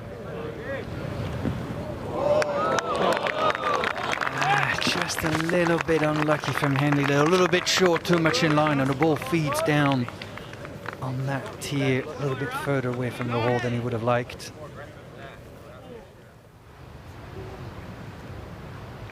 Par 5, 6th driver, bunker down the right 300 and 2 down the left to avoid. Oh, never a good sign, that's heading left. Bunker, first one, no good. Yeah, some uncharacteristic mistakes from Schauffele, right up against the face there as well. Adam Scott. Third shot into the par 5. Wind definitely off the right, maybe hurting a little. He had the weight, not quite the line. He's disappointed with this.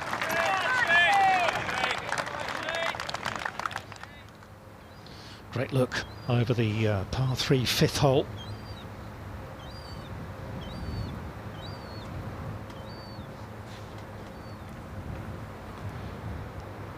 .218 yards. Flag up in the back left corner. 26 yards up the green, 6 off the left, wind off the right.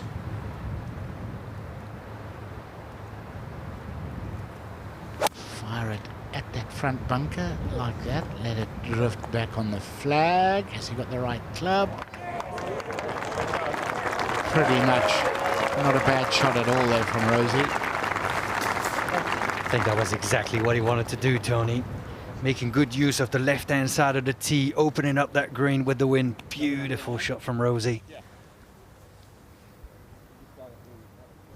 All the way up to John Rahm at the 11th. So they found his first ball. He's had to take a penalty drop. He's now playing 3. Actually quite fortunate. He could take a 2 club length there on the right-hand side, but just a lot of work for John Rahm on the 11th. He'll be doing well to avoid a double bogey there. Right, you've seen what Justin Rose did. Same shot, just a half a club more. He started that a lot further right, but it's turning more on the wind. Must have hit a little draw there. Also coming up a bit shy. But they're both on the dance floor. That's not the easiest task in this wind. Sam Burns from the bottom part of the green on 4 for his birdie.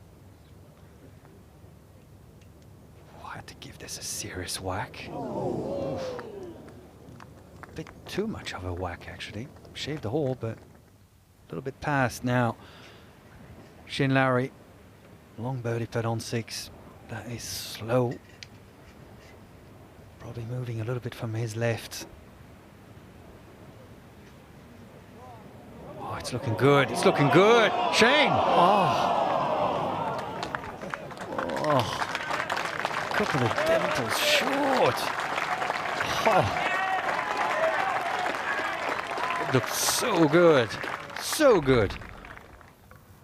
He's certainly got his eye in, hasn't he? He held a long one at 5, nearly did the same again there at 6. Russell Henley from about 25 feet or so at the 4th hole. So still no birdie between those two, Henley and Burns.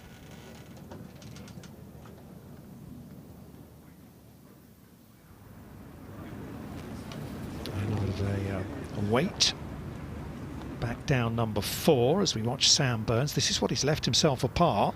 Right to left putt, and it doesn't move. You see, like, you know, I understand him there, because on the way up, that ball definitely moved left to right of the hole, which would have made this putt right to left. 2 bogeys in a row. Burns back to 1 under. Let's see if Adam Scott can make another birdie.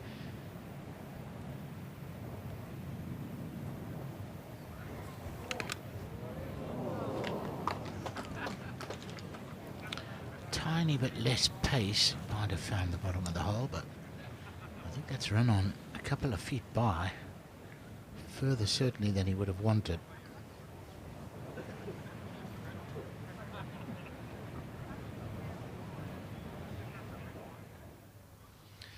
Well, back down this par 5. Remember the longest hole in Open Championship history at 623 yards.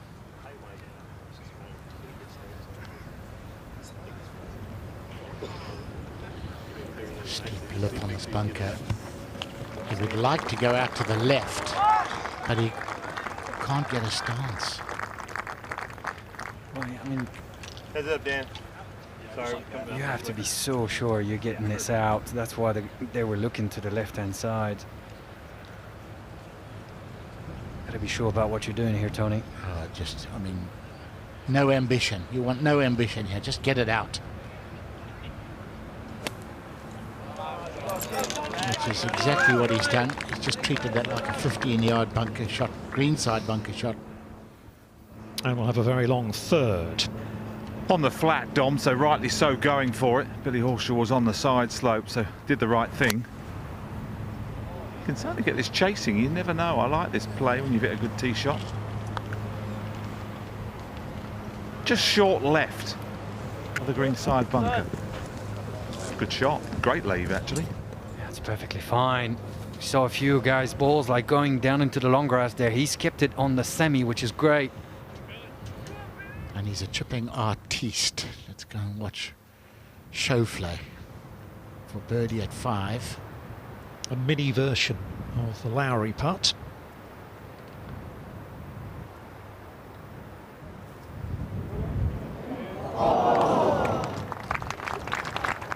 Very nearly the same result. Good effort. That's right, Dom. What a putt from Schauffele. Oof. That is going to be a 5th straight par if he pops that one in. We'll go to Billy Horschel. Yeah, really nice layup. Back flag, pitching into quite severe upslope.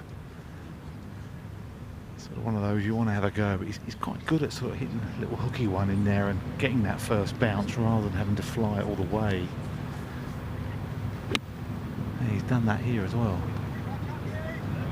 That's sweet as a nut. It's perfect. Not even threatening to go past the hole there.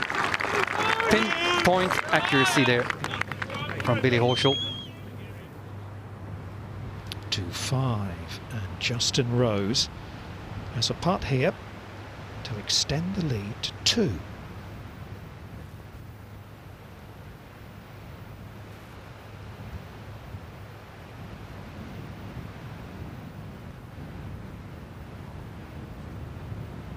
He was up and out of it pretty quickly, wasn't he? Yeah, but it's a good solid 3, Dom. Everybody would take a 3 on 5.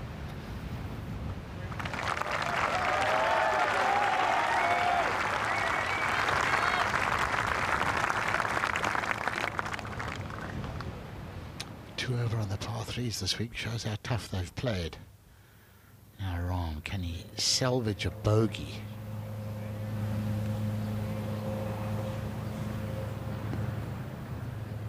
He's most beautifully played little wedge. Wow. A few feet further, that would have actually almost made a par.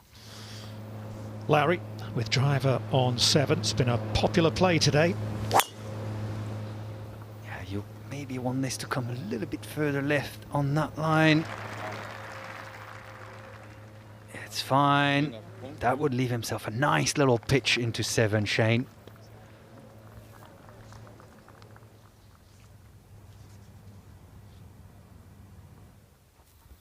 Matthew Jordan on the very same 7th hole.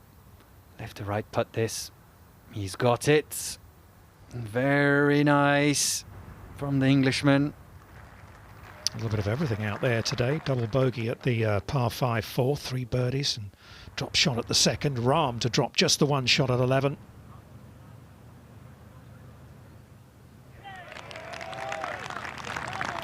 Some bogeys are just very good, and that was one of them. Man, that could have been all sorts of nasty.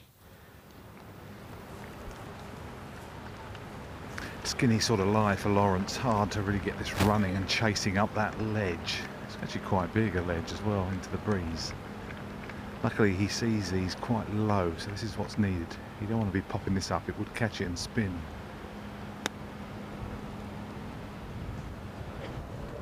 That's nicely done. Aggressive low checker from Tristan Lawrence.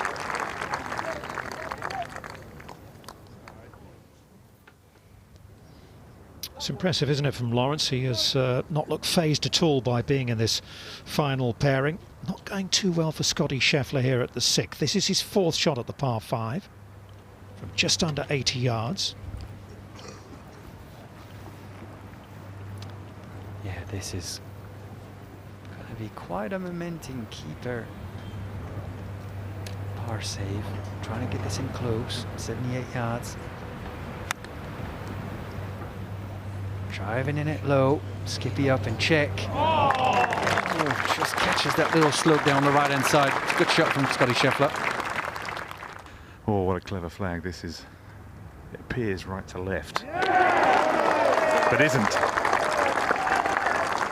And it's a birdie for Billy Horschel, so he is back alongside Justin Rose in a share of the lead, makes amends for the drop shot at number 3. Well, Jamie's moved across to Justin Rose here at 6. Yeah, bunkers to avoid down the left and on the right, which they can't see off this tee for Rose. Leaning right, he's leaning right.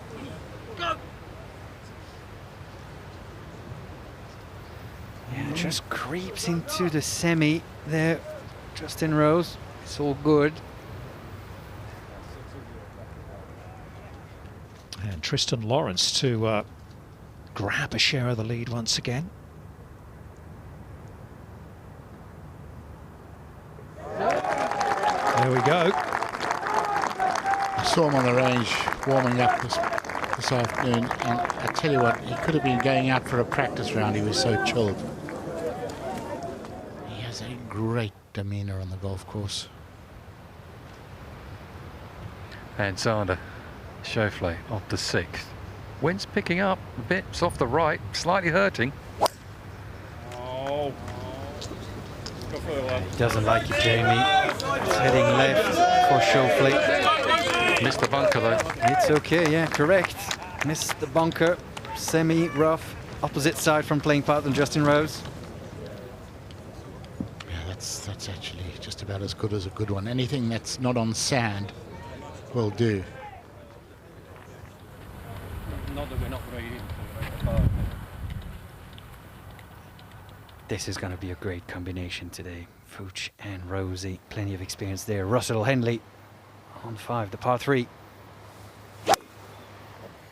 Chooses the other side of a lot of players off the tee, but look at this. This needs to slow down a bit, Tony. Is it gonna? Is it gonna? Oh, it sure is. That is a beauty. To a 7, and Lowry's 2nd. Couldn't have hit a better tee shot. Right side, flag up the left. He's taken all the little side slopes of the bunkers out of play. Straightforward pitch. And played like a past Open champion. Wow.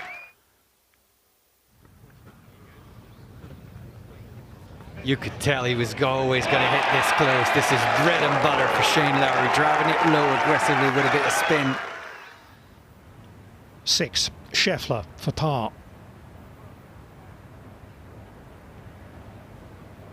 Right to left putt. Oh, just needed a bit more than that. And that putter still stays cold for Schauffele. A lot of people were looking at him at the start of the day as maybe the man most likely, almost. Maybe him and Xander Schauffele, but it's not working so far for either of them.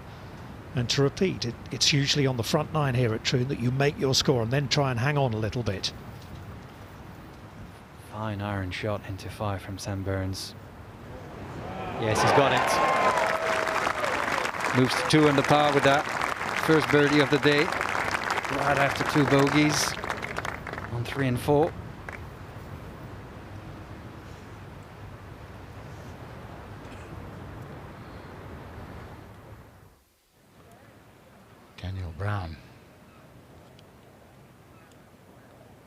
fresh off 2 bogeys in a row, make that 3 in a row, and 2 of them on 2 of the only 3 par 5s on this course. Wow. Yeah, it's a shame, isn't it? So he falls just outside the top 10 at level par. This is Russell Henley. Nice kick off that bunker that's just disappearing out of the right-hand side of your screen, and he's got this for a 2.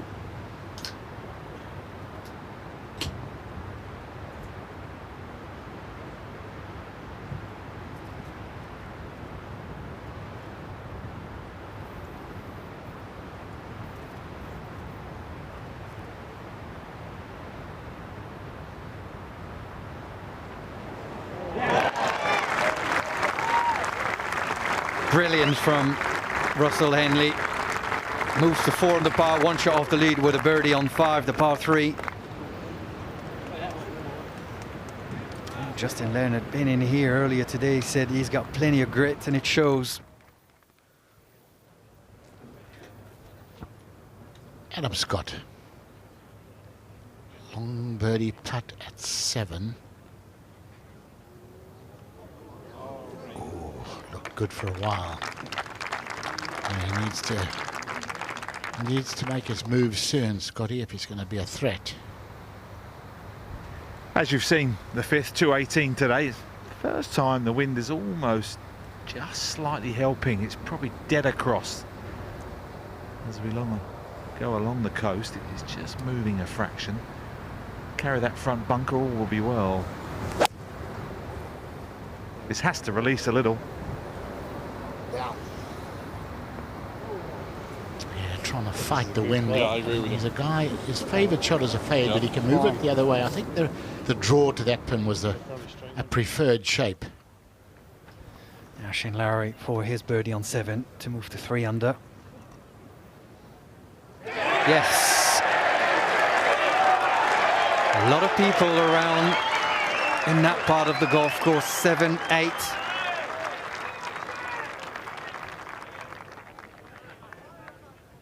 Yeah, spot on, Tony. What's the wrong shape for Lawrence? He looks exactly like yesterday at the minute, Horseshaw. He looks complete control of his emotions. So aggressive through the ball. It's beautiful to watch. Don't want this to move too far left, Anthony. This is the danger. Just front bunker. Yeah. Easily done, Nico. Yeah. I mean, it's so difficult. I mean, you know that you can't miss this green right. You have to believe that that ball is always going to move to your left when you use the right-hand side there. You can see the rate marks from you. That's where Scotty Schauffele was a little bit earlier. He did manage to make his par from there. And that's how it looks at the top of the leaderboard. Still ever so tight as it was at the start of the day. 10 players within 4.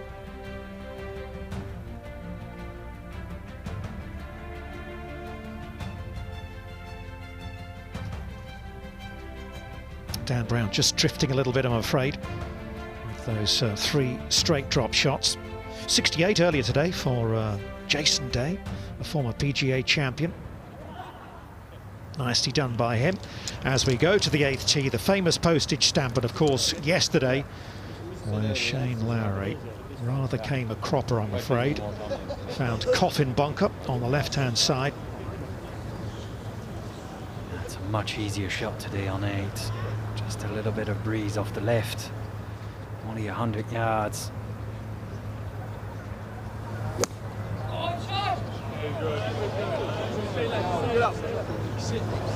Stay there, stay there. Okay. Good shot from Shane Lowry. A little bit of touch of heart in there, I think, then. A yard further right, that's down in that deep, cavernous bunker. Sigh of relief.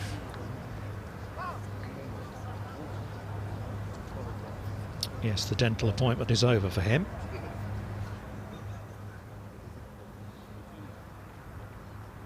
Rose and Schauffele coming down the 6th hole. 1-2-8 for Justin Rose. Well, we're getting into the meat of this final round now, aren't we? And it's packed around the screen. But this is not an easy shot. Okay, guys, with a wedge. nice and quiet, please. Thank you. Not easy with the wind off the right, come on, guys, pin on please. the right. New bunker as well down there, and it's not pretty. 4 off the edge of the green.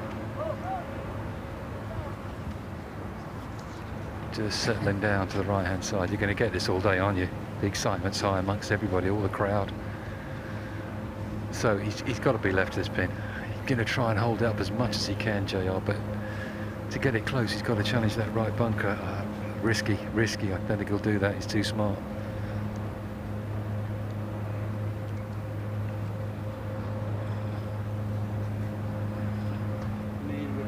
Same sort of situation, we're not going to play it, right? I can't see it or feel it.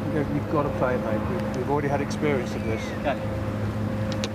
Interesting there. He can't feel the wind because of that dune that is on the right-hand side. Good words from Fujiskeri saying, you know it's there, you got to believe it.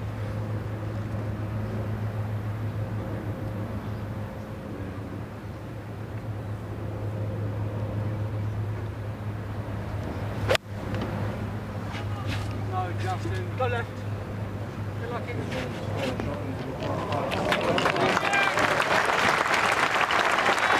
Moved just left enough there, Tony, didn't it?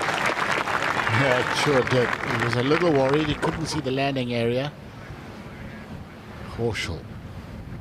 Ball below his feet. A little more flex in the knees. He's a very good bunker player.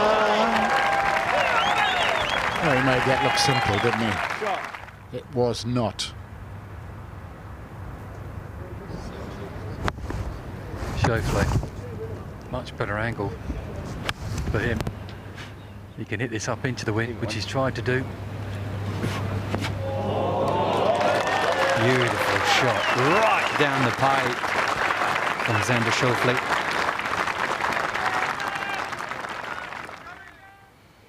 We saw Lawrence miss the green left at 5. Got a fairly nice lie. He's still got to play the shot, and he has. Adam Scott and the postage stamp. You can see him aiming a little bit left of this hole here.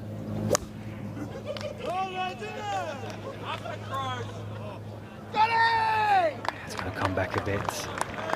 Now, oof, 2 players in Shane Lowry, Adam Scott, coming really close to the right-hand side of green on 8.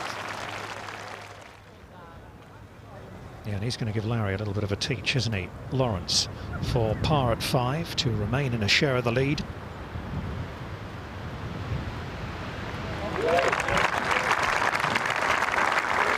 Yeah, you don't often doubt him on those putts. He's rock solid.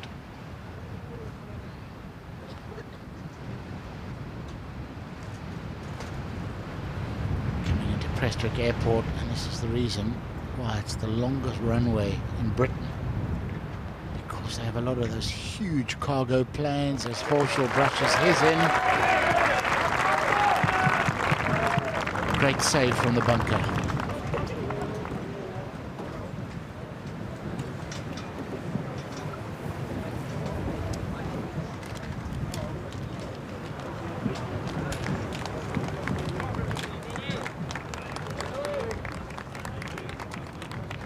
Even he's taking the wind into account. Coming in like a crab.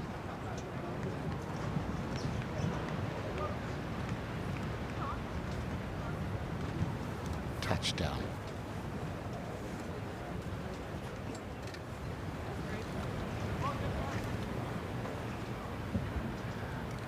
Well, that was a great shot from Rose. That hung out there, you know, for quite a long time. It was only at the end the wind knocked it, so I bet you Fuch's heart was in his mouth. The caddies need some nerve today as well, not just the players. Well, what a great chance this is now for Justin. It's quite steep though, this little part of the green where he's putting up, so getting it there, you've got to get it to hit. It's a little bit right to left I've got.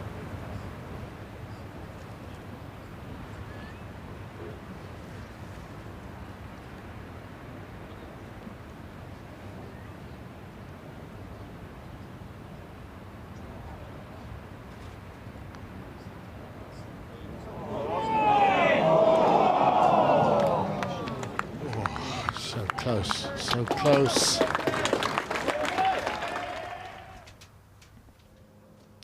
Brown with his second to the 7th. Little change up in the commentary box. I'm Jay Townsend, joined in the box by the great David Howell. Well, what a wonderful introduction and what a wonderful shot from Dan Brown. Tough day so far. Maybe not such a surprise, but that was much better. They're not dropping for Adam Scott at the moment. Hitting good putts, coming close, but not going below ground level. Testing those bunkers down the left, driver. This is a chance, the 6th, the par 5.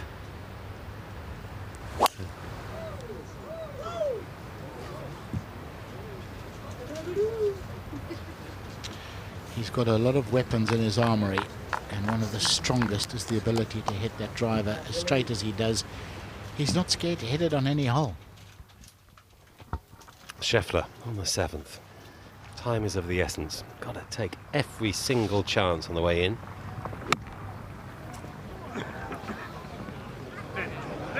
Oh, boy. Has he taken the opportunities? A couple of gimmies there and move on. That looked like a couple of tap-ins back to Horschel. Just a 3-wood. Doesn't want to get this turning, Horschel.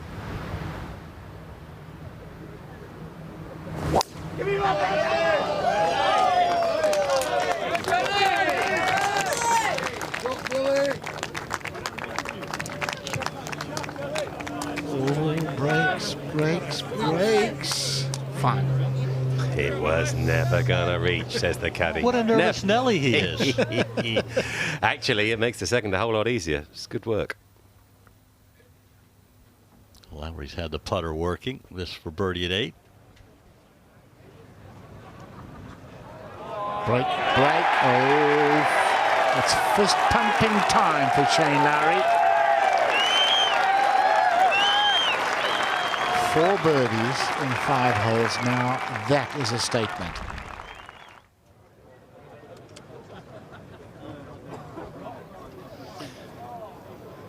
Wow, what a different story from yesterday.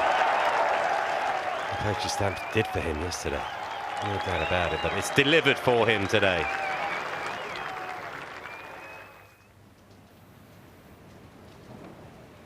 Schauffele. Trying to join. Good at 4 under and manages it. Wow, this is unreal. 3 guys on 5 under, 3 on 4 under. We've got 10 guys within 4 shots. No, best player in the world. 100 yards, that's all it is. What's it going to bring him?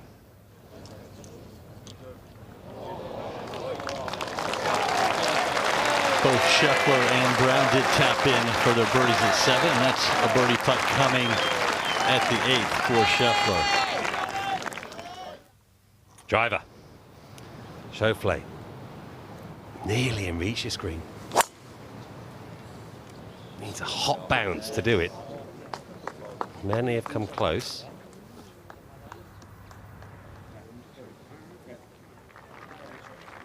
Absolutely ideal. Just another pitch up the green. We've seen others manage to hit it stone dead. Even in the minute. Henley. 3rd shot into the par 5. It's quite an awkward little flag that above the tier. Depending on how hard you're hitting it, you can actually pitch this past the flag today, get a bit of action. And I'd have to say, that was pretty gruesome. Can't believe he's hit that shot, really. That's 1 out of 10.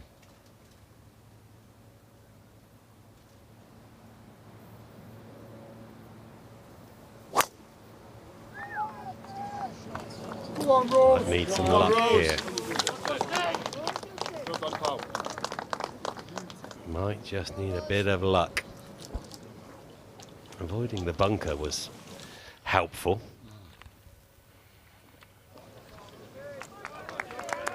This is the third shot for Dan Brown. He was bunkered and he managed to get it to here. Oh, I thought he'd salvaged a par. Now, this can happen on links golf. Things just start going against you and you can rack up a bit of a number. Sixes on par fives, not the order of the day. Huge chunk as Burns strikes down on it, hoiked it to the left. A couple of poor ones there, just giving a good position away. Yeah, they were both expecting to get that within 15 feet at worst. Disappointment. It's actually the 7th green in the foreground and the 8th green right in the middle of the picture, and that's where we find Scotty Schauffele with a birdie putt.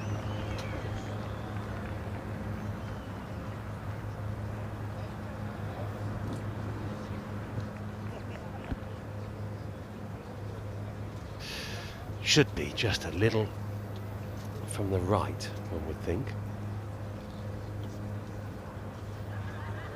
It's a glorious opportunity to get to 4 under, which would be one back. Settles in.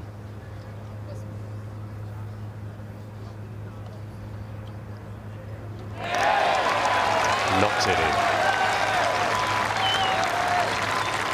Lurking. 2 in a row. Best player in the world hanging there. You just feel like the champion is going to have to par the 11th. They're all kind of toing and froing, waiting to see who can do it. There's enough people bunched together. And I think they all know, just going to have to play your best golf to win the spoils. Nothing else other than that will do. Such a great area here, 7 and 8. You stand on that 7th tee, you can see everything out in front of you. Huge amphitheater around the little bowl that creates 7 and 8. But this is 6 in Henley.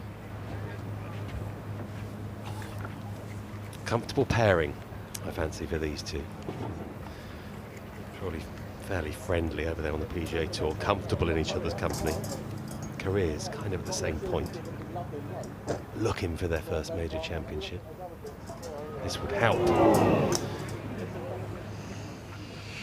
Ah, that's a bit boisterous. I think the line was very well read, just absolutely smashed it through the break. Rose, second shot to 7, 83 yards, lies thick. The grass is going with him though. That's the good news. He's going to struggle to carry the corner of this bunker, so just keep it right at the pin. If you can pitch it 5 or 6 on, it will release this one. Go, go, go. To the upslope and killed it.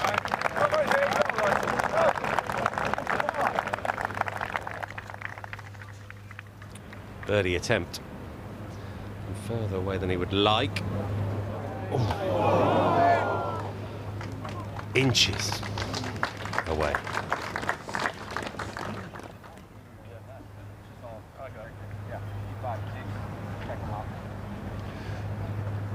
Just over 60 yards here for Schauffele from a beautiful lie. This is just begging to be hit close.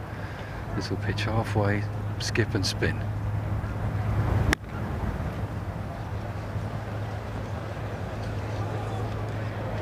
That's a good shot. We've seen better. But inside 10 feet from there is exactly what you're looking for.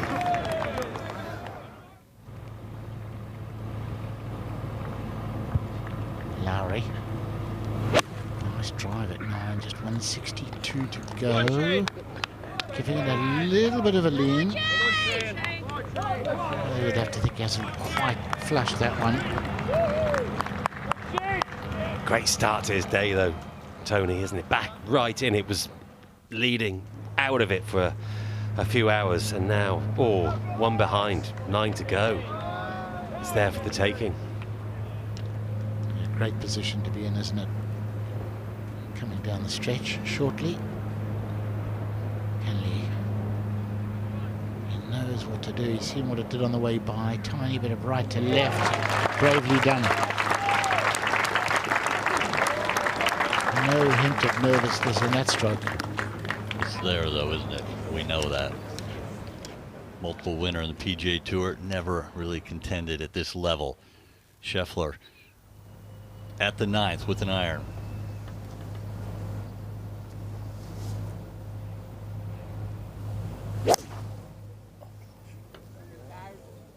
What a loopier flight than we normally see from Schauffele. Oof.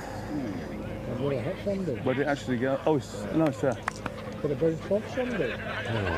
think that's clattered into someone, and so long as they're okay, he's had an amazing break. Well, Scotty has had an amazing break. 116, he's walked all the way up this 6th fairway, practice swinging, working on his grip, his posture. Very much in this moment, Horschel. Trying to stay in the moment, I think, in his own bubble. Okay, it's all right, just below that little slope, but you know what, for the same money that could have got some suction on and ended up way back. That's fine. Yeah, you see him indicating there, pitched into the slope. Some layup with 3-wood for Lawrence to get it all the way up here, just over 80 yards. Can't tell you how good a layup that is. Got the perfect angle, great little bit of space to play from, no divots around, beautifully lush piece of grass. He can complete control on this pitch. Also playing his best golf at the minute. This is quite interesting to watch. I thought he might be a bit tense, having none of this.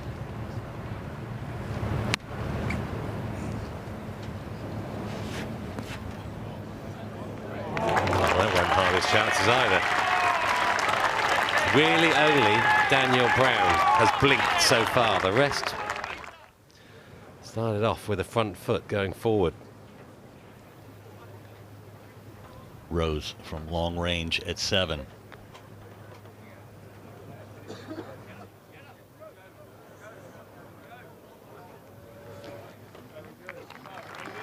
Tough putt. Reasonable for speed, a little bit of work left. Quickly to Lowry from that front edge. Hello. He's got the pace, hasn't he? He's got the touch going today. He's got this the feel of the greens. Looking pretty dangerous. He's lifting up bogey at 3. 4 birdies coming thick and fast. Goes to the turn in 33. Chance to join the leaders. And does. A nicely crafted birdie there from Xander Schauffele. Back-to-back birdies coming off a win at the US PGA Championship. He believes he can win majors because he has one in his back pocket. It's Sunday afternoon, and he is shining. They're all piling up.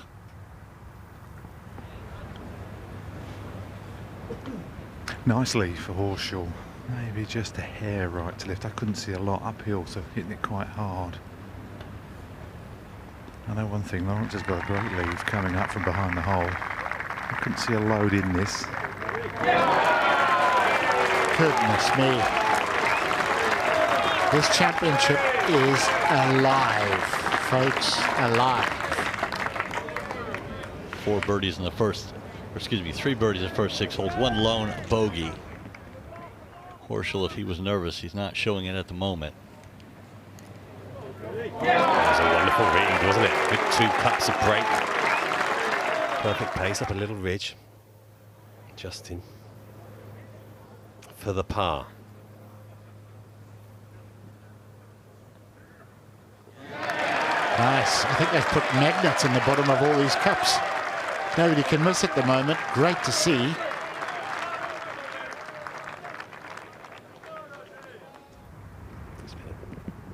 I think Horschel playing quickly on the greens is helping Lawrence. This is almost dead straight. Temptation is to just dribble this. I'd like to see him hit this pretty hard. That's the first time we've seen him Look at 10th. There is normally an aggressive putter. That was a little bit weak.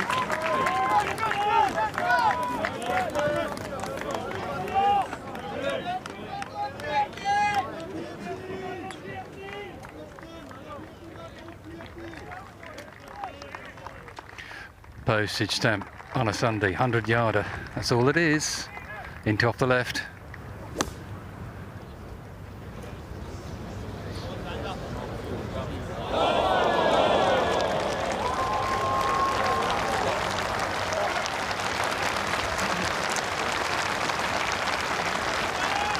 Had a lot of spin on it going down a slope to the front bunker. Okay now.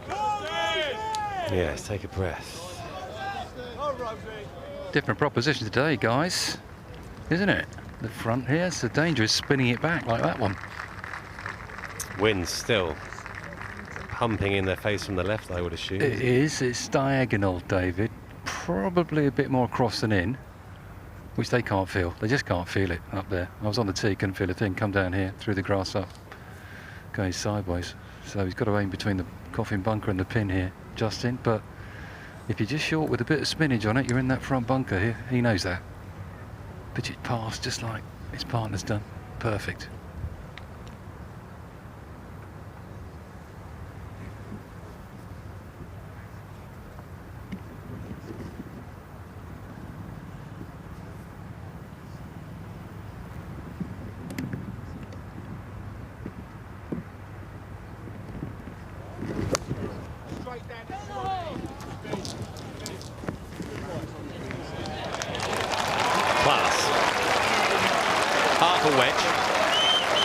To the safe side.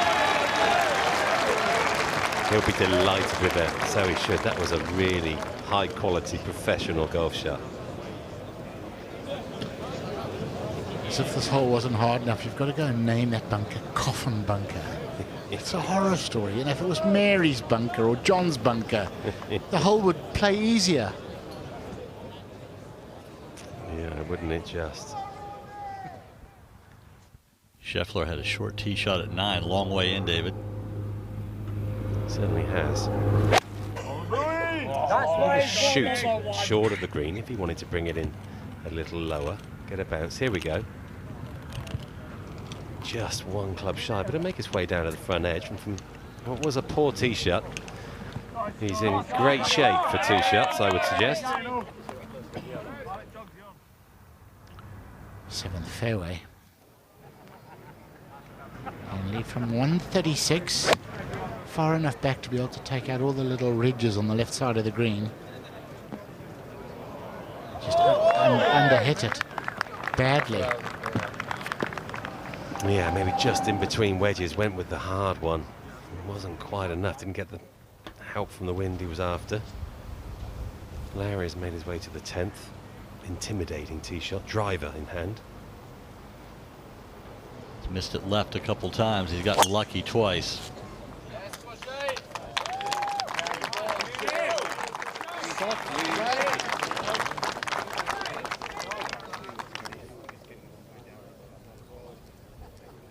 There it is. Just shy of the long grass on the right. There's no problems with that. So you can see where the final games are, the final 3 games. I think we're going to concentrate on game 38 on the Postage stamp. I believe it'll be Justin Rose to putt first.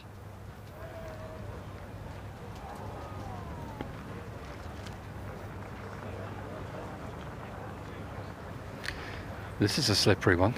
Very quick putt, downwind, downhill, off the left. Just it's like a 3-footer this. We're about 16, 17 feet. Just got to set it on line really, but it will break at the hole to the right. Not one to get excited on this.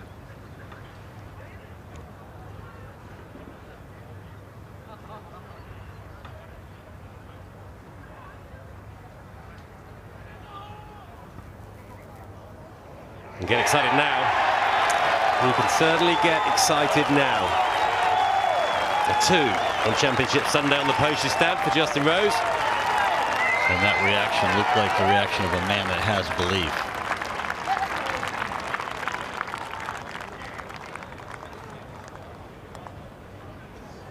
Holds some wonderful putts to this point. 3 birdies, no bogeys.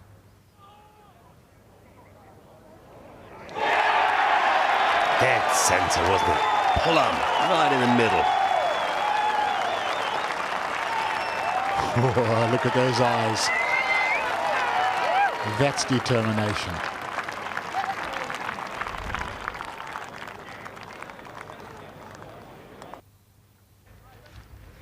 Well, that was a moment there, right there. Pointing to the crowd, take that. Well, it's the same putt for Schauffele, but from the other side. Same break. But obviously, quite slow this. He's got to give this a lot of pace up the hill.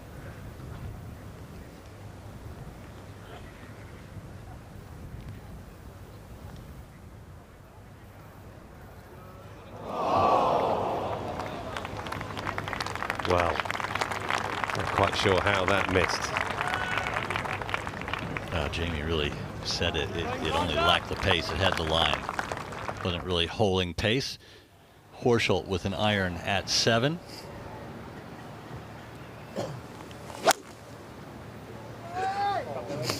Low maintenance option on the iron off the tee. Oh, no mistake made. Oh, just creeped past the sanded divot, I think.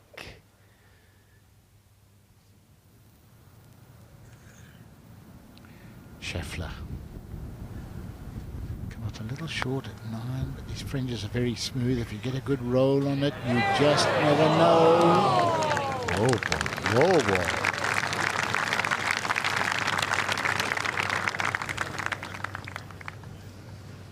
Two back of Rose and Horschel is Scotty. Third shot for Sam Burns. He's been in the bushes. Bad timing for that. You're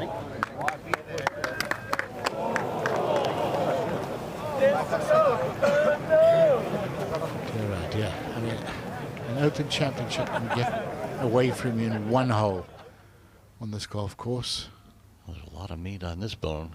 Went by further than what we thought. Schauffele for par.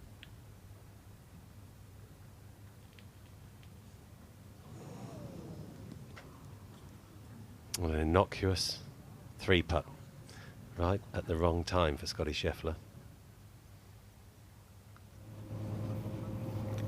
Lowry behind the dune. Blind shot. He will have worked this out. Picked his spot on the dune at the back. Picked the right club, which he's done. And that's fine. Driver for Lawrence. 311 is the carry, on line with the green.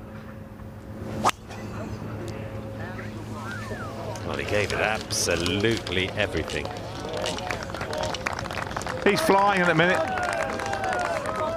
That's the best club in his bag. Yeah, it certainly is. Past the bunkers. That's just in the long pitch zone, 70, 80 yards. Ideal from Lawrence. Oh dear, Scotty Schauffele. This for his bogey. Oh, you've got to be joking. Goes down on the stats as a 3-putt, but it was a 4-putt from just short of the green. Man, if anything will deflate you in a hurry, that's it right there. A 4-putt double bogey. Oh, well, he had just built momentum with the back-to-back birdies. Started with a poor tee shot and then just got worse. Burns out of the bunker at 7. Bit of damage control required here. Get out of here with a bogey, or better, or better. World-class bunker shot right there. The stress of maybe losing 2 shots. Well done, sir. Rose with an iron for safety at 9.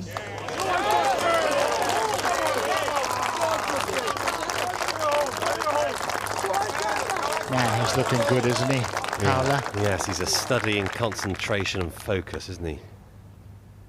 If you had to explain it in a picture, you just take a photo of him and say that's what it means. That's what it looks like.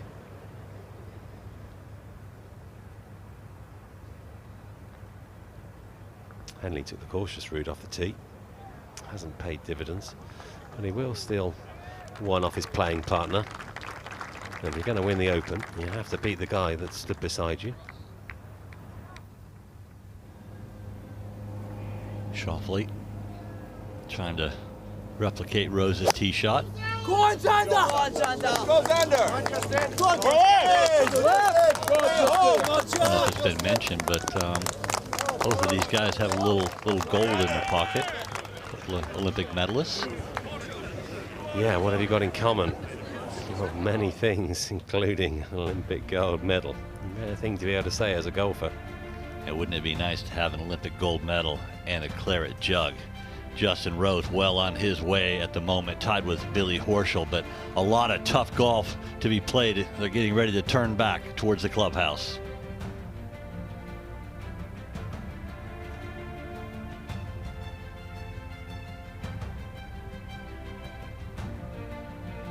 Joe Dean had a nice week, 72 today for tie for 27th. The golf course, you have to say, has won this week to this point. There's been some phenomenal play, but Royal Troon has held up to the test of time, the modern equipment. It's been a pleasure to see these great players have to battle the links. Brian Harman down there, 60th position. He came back with the Claret Jug as the defending champion. We go to Billy Horschel. And he missed the divot, straight down the breeze. But he does have a bit of control on this, because he is pitching into an upslope, Jay. That's a narrow spot back there. It keeps it below the hole. That's an excellent shot, Anthony.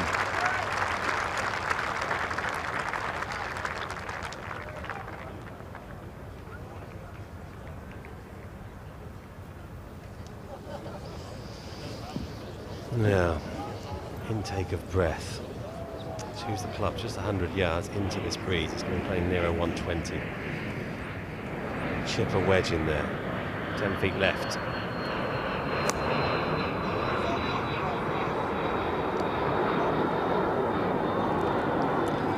Superb. Brave over the flag. Looks out very nice right to lefter for his birdie.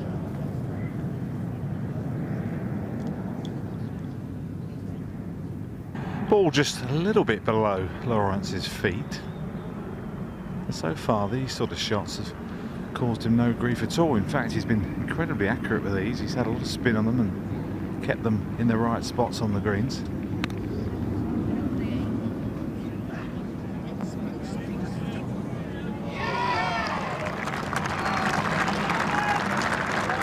Gonna have a nice little right to left putt there for the birdie. You know, David, we're getting a lot of head nodding over here with the Zimbabwean watching the South African. It's the American now from the first cut of rough at 9. He's chasing the Englishman. There's a joke in there somewhere. Good lie. To a left-hand pin. He's got a chance here. Oh, not sure he likes. He's looking down. Almost left, isn't it? That's not going to be easy. It's well below the level of the green, not much green to work with. That's a tester. It'll bump into the bank perhaps. Good drive from Rose with that iron, and it pitched right to the upslope and came backwards. It was a bit unlucky. Could have got another 20 out of that had it pitched the other side. However, he's got 189. You can see the pin. It's all good. Wind off the right. That slope in front of him, however, he'd like to drive it in quite low, and he can't off this lie. He's got to get it up. 5 iron. 189, plenty of room right of this pin, it all feeds in.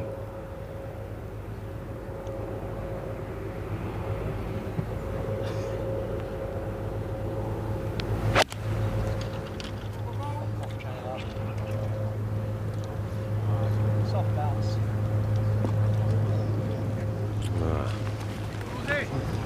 Okay, an unforced error. Mind you, they normally are in golf. No one's hitting the ball towards you. Work to be done. Up the hill. Good shot from around 170 to a very narrow target, but most of always under the hole. Left to right, all the way.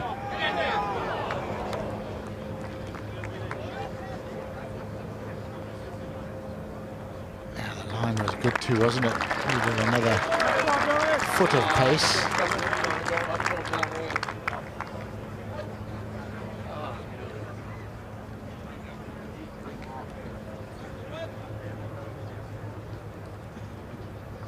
Big 2 hours coming up. Chasing your first major championship.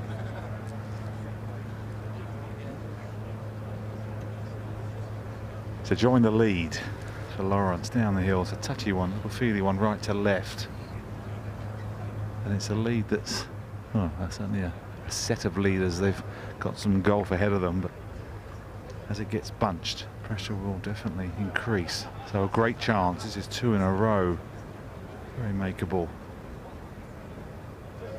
Under hit on the last. That's he got here.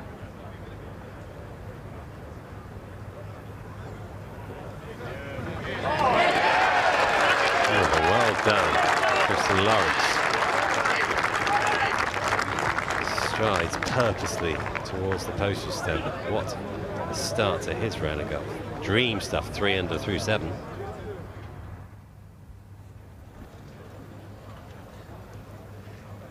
Russell Henley would love to pop this in, get to 5.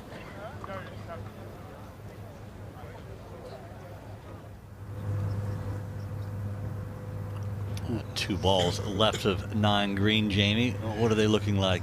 Yeah, well, actually, it's not too bad, actually. If it wasn't for Sunday, the Open, and you're leading it. You hit 6 iron there. I thought it was a 5. It went up. Wind just got it.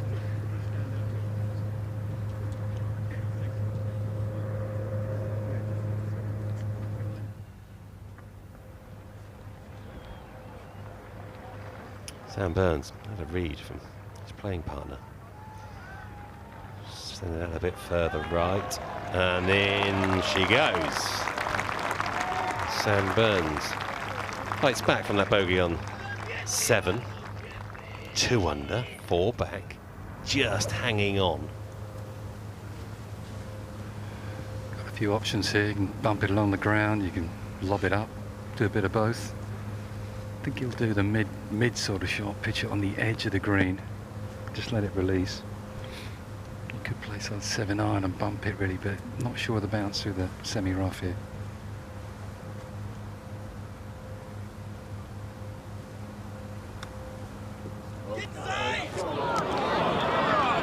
Oh, Justin, what a shot. Likes a bit of symbolism, does Justin Rose. There's a nice space in his wonderful trophy cabinet waiting for the next big trophy. Claret coloured jumper. Any clues there, Tony, as to what he's after? Just a little. This is game on, Tony, coming into the back 9. Wally, isn't it just? Oh. And this man here, Wally, you know, we've had the benefit of watching him over the years on the Sunshine Tour. Then he got onto the DP World Tour, and honestly, this guy, he's only got one goal in mind, and that's wins. He's not interested in the second place in any tournament. Yeah, he's a gutsy player. The fact he pulls driver just so quickly as he walks on a tee, I like. 100 yards to the postage stamp. Just got to be careful of the spin into the breeze.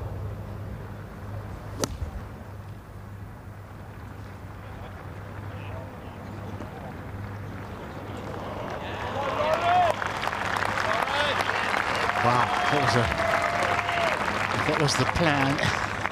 It was a bold stroke, messing around with the coffin bunker. I'm not convinced it was the plan. Had a peek in there and decided it wasn't his time. Yeah.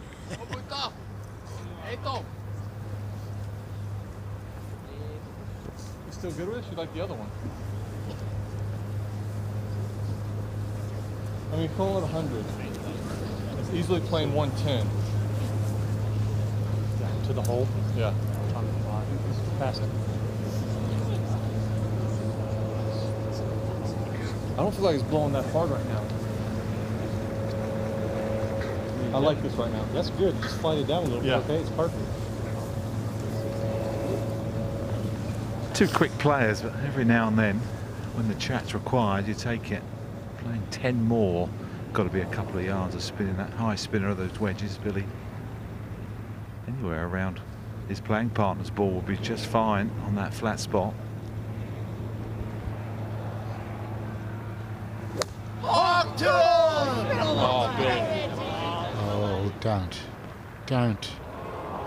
Oh, no, Billy. Oh. Okay, just get a flat lie. Help him out a little.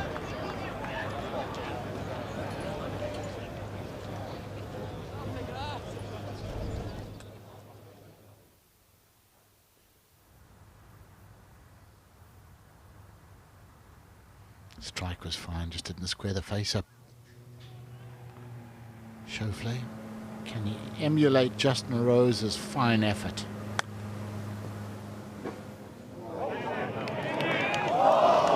Nearly bettered it.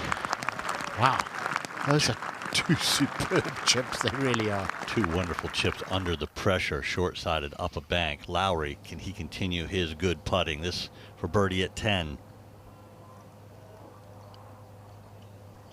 Oh, Shane, such an aggressive second. Might not see many better to the par 4 10th. Just a little bit undercooked for the third.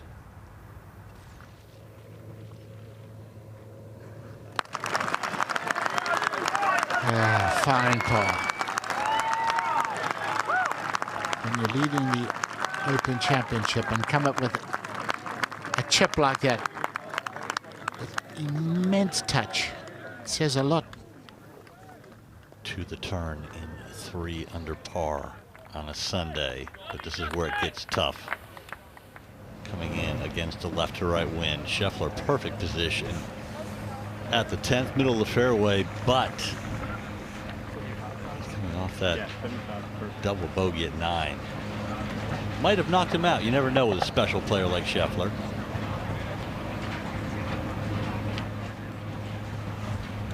Yeah, we need to see a return to his laser-like iron play.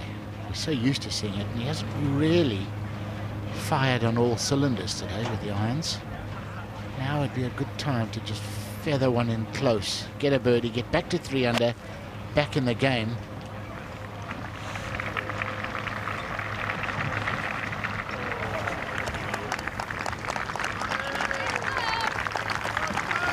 He's going to have to put his foot down if he's going to win his first Open Championship. Time is running out. 4 back of 3 players. They won't all stumble. On a little bit of a downslope. And played it a little bit beautifully. Haven't we seen some unbelievable shots this week out of not only that bunker, but all of these deep bunkers around Royal Troon? Was that by just me, or was that by the skin of his teeth he made that out? Ooh. Oh, he clipped the top. My. Oh. Good eyes, Howler. Mony and Mickle, Max and Muckle, they say up here. Small savings add up. Well, that was a giant saving, wasn't it? Touch putt. Probably allow a little bit more in this than it looks. He's tiptoed his way around this. I'm not sure this is going to be hit that hard.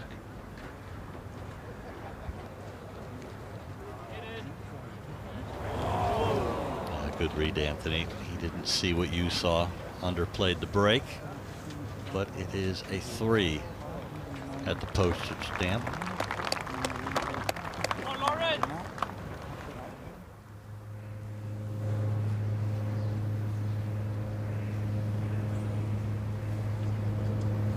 Intimidating tee shot, the 10th. Just a 3 wooden hand for Rose. Can't see anything. What you can see is not nice. It's a giant bunker. Yes, they're going over there. Gorse. You know it's wider once you get down the other side. Just not a nice looking tee shot. 245 to carry all the jungle down the left hand side. Wind off the left. Time to really commit on your target. All the hours of practice. Find the centre of the club face.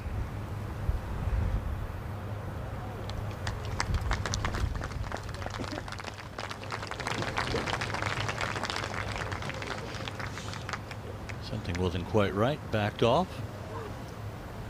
Hasn't really challenged the left side this week as we saw his previous 3 tee shots. I like the fact he backed off.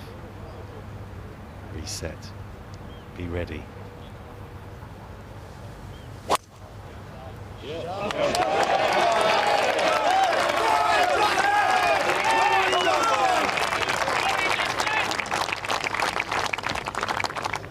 He'll never hit a better. 3 wood off there. Never a more important one. Perfection from Rose. Horschel. No. No, I think that's gone as far by as he started. That's horrific. We'll come back to Billy. Iron for Schauffele. That will be, as we see, Xander pump one down the middle. That will be the most nerve-wracking 3-footer of Horschel's life. Just coming up. They get harder when you've just missed one. I wonder if he was put off by seeing how much Tristan Lawrence's putt broke when it died.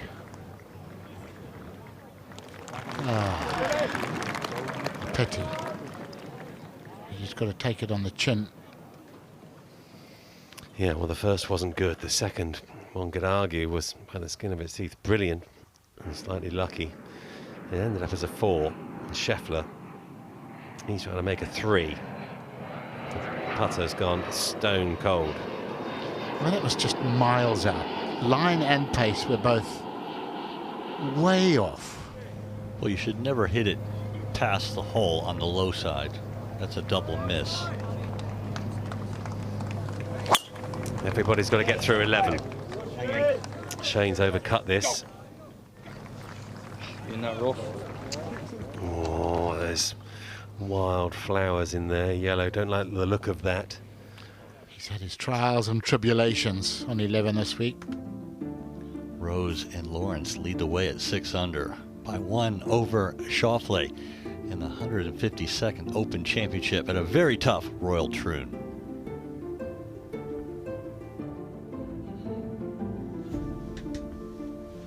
'68 by Jason Day, Mackenzie Hughes, 71 by South African Dean Burmester.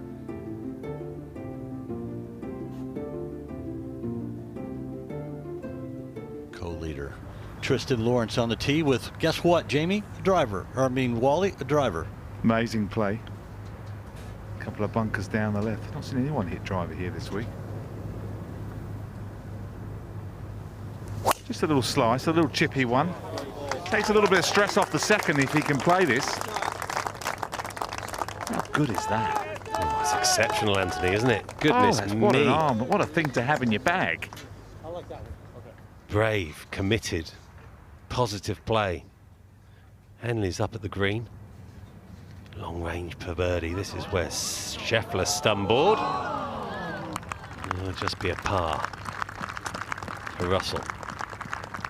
2 back heading into the final 9 holes of this wonderful championship.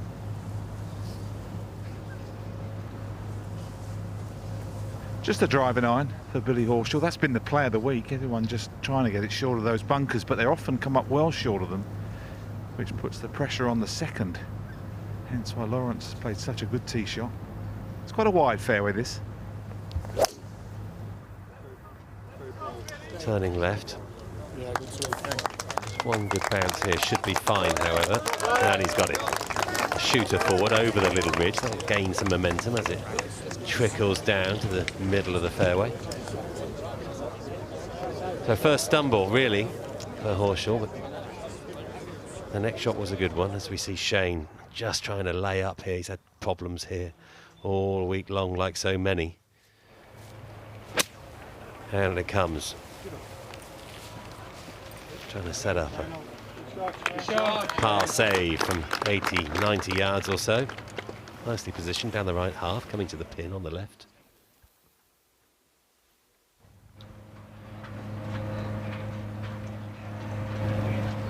Schauffele, second shot into 10. 187, right in the middle of the fairway, Schauffele, to this back pin.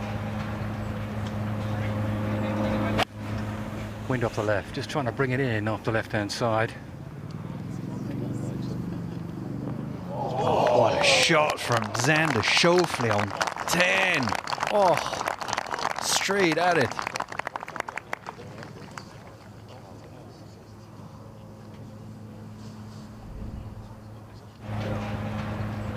Take another look. Wonderful rhythm. Up and over the ridge. Pin perched right at the back of the green. Not an easy one to attack. Just left it nicely under the hole. Gotcha. Putting nice and quiet, nice and still, please, guys. Thank you. 155 for our leader, tied leader. Should be 9-9. There's wind off the left. It's anything, it's slightly helping him. Can't be long or right. It's quite a good yardage for Justin up the hill here, I think. Look at this, just a normal swing, normal distance shot. Doesn't take anything off it.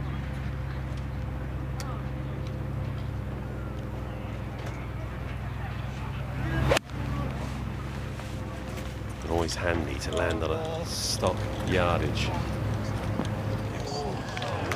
Safely in the middle of the green from Justin. Maybe would have liked that a little bit further up the green, but safely on. He's got eyes on the man that he knows he has to beat, Schauffele, recent major winner. As we take a look at the wind, starting to edge towards almost helping on the back nine. It's not quite the test it was 3 or 4 hours ago. Wind's just settling a little. Might as well see a good few birdies coming in, trying to close out this championship, and this one needs to be got up and down for a par.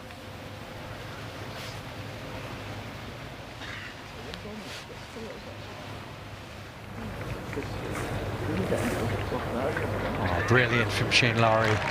Beautiful third. Having found the right rough.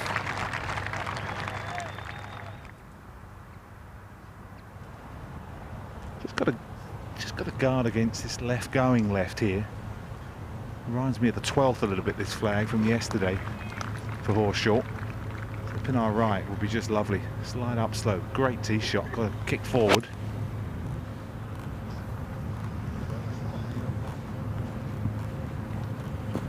Yeah, and it is up the right. Couldn't quite swing it in as much as he'd like, but safely aboard. I think he was very well aware with the win off the right there to not go left, Dave. Oh, absolutely. Lawrence, though, has taken a massive chunk out of this hole with this brilliant tee shot, Anthony.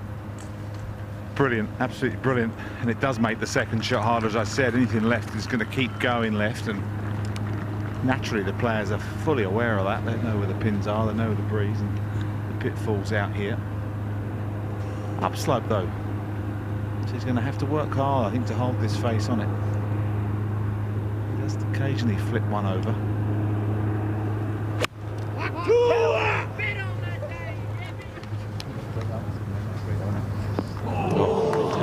Oh, yes, sir. Is that any good? Two absolute beauties. The commitment it takes to take a left flag with right to left wind and keeping that club face open. Wow, skills. Let's go all the way up to the 16th, the par 5, and John Rahm.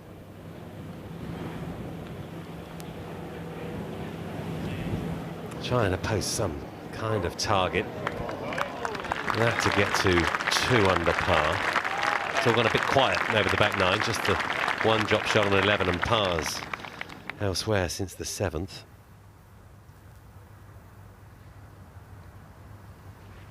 So just over 36 feet for Justin Rose at the 10th. Yeah, it's an interesting putt, this. First look, looks quite a bit left to right, but then you get up by the hole, it's definitely going the other way. So he might hit it through the first break and just play the end break, and I think that's where he's aiming, up the right.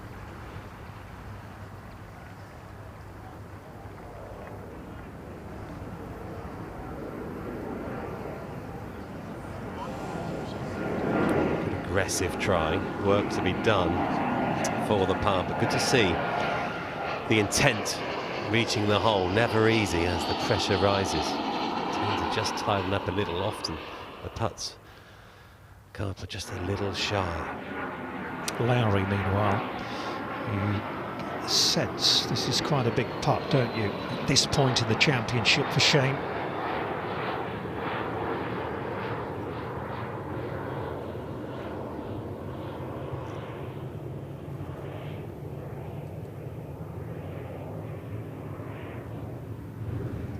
Not to be.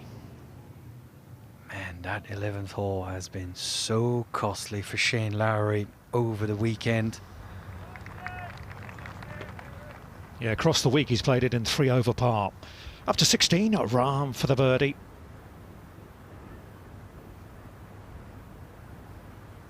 Trickler from the left. Oh, John. Just grazing the top edge. Just subtly right to left. Howler for Horschel.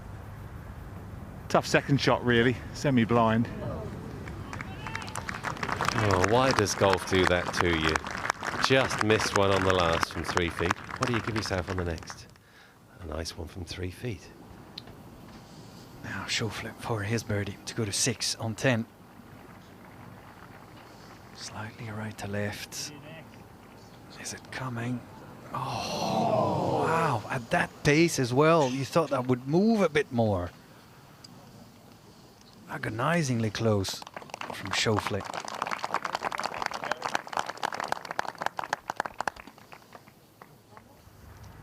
Right in there. One back, the PGA champion. Let's go to Tristan Lawrence. Closest to the hole here at 9 today, we hear. And a great look at birdie to move ahead of Justin Rose. And he's jammed that one in. And Tristan Lawrence leads the Open Championship, the 27-year-old South African, who's ranked 98 in the world. He just shot a 4 on the front nine. I mean, look at this iron shot. Pin on the left. And driving it slow against the wind. That's just absolute delight of ball striking. Yeah, off the upslope to the left pin. Right-hand wind when you're a fader. Had to take dead aim. Had to aim at the pin. Any ounce of turn to the left, it was going to go down to this Dingley Dale. This is for a par for Horschel. Okay, this time, yeah. Yeah, firmly popped in the centre. Yeah, it's true, David. I mean, you miss a short one on the hole before, you've got exactly the same one. It is uncomfortable for anyone, let alone doing it on a Sunday at the Open Championship. Well, this is what Justin Rose has left himself, a par at 10. Well done. Left edge. In. Remember when he won at the US Open? He said he saw it like railway tracks. If I just stay on the line, don't look left, don't look right, I'll be okay. He's held out beautifully, hasn't he, Justin Rose today? Let's go up to 18. And Callum Scott. Oh, we're looking at the silver medal winner.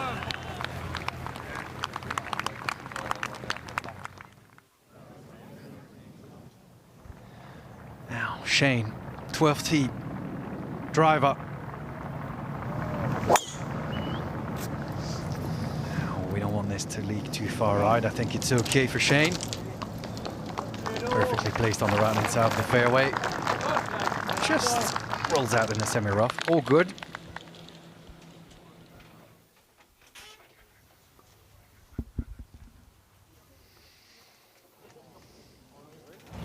So Henley, can he attack this pin? Right is the mistake, or long for that matter. And he's guarded against both. Nicely done there.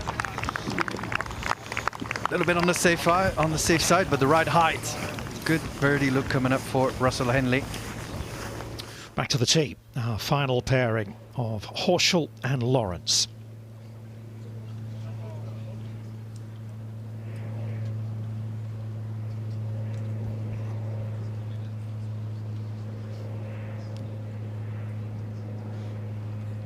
3-wood. Slightly helping, mostly out of the left to Lawrence. One of the most uneven fairways to find.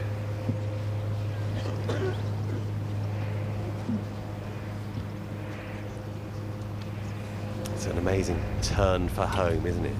You know what, that's at the end of the walk, a couple of miles away down there, just outside the 18th, is a Claret Jug waiting for someone to put their hands on it. And this man has the advantage. Can he play his best golf when it matters most?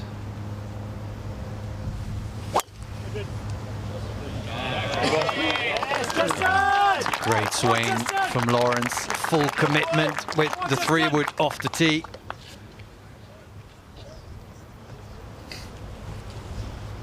He occasionally employs a little bit of fancy footwork, doesn't he, Tristan Lawrence? A little bit like Scotty Scheffler.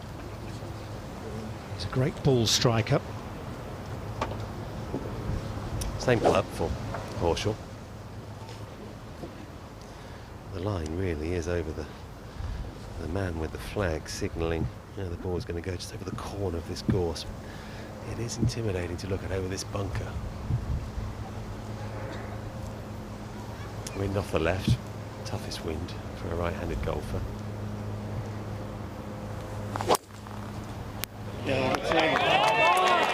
It looks just as good, Howler. Oh, so perfect position from Billy Horschel down to 10th. Yeah, nice position. 2 behind his playing partner, however, as we look at Scheffler.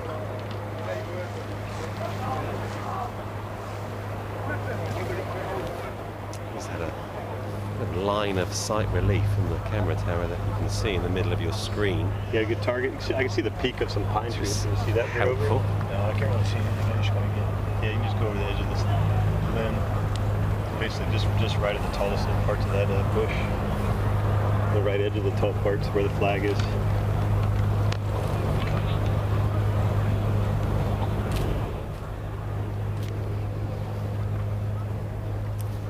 Wind off the left. Flying lie potentially from the fescue, aiming towards the railway line. Intimidating shot. Do or die for Scheffler. It's perfectly fine. From there, he would have hoped for a result like that, Scheffler.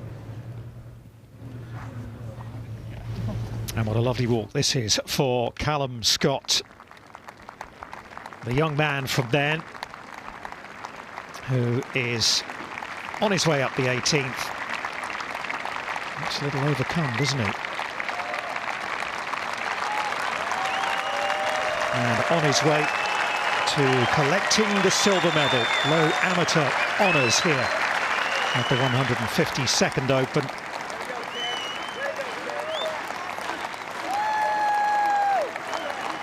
No better walk in golf than this one on Sunday afternoon. Soaking up the applause. And he's going to have all these memories wrapped up in that silver medal. And will sit proudly somewhere in his house as he makes his way through his professional golf life, which I'm sure will come his way. Not a tee you wanted to wait too long on, number 11. Yeah, we talked about this yesterday.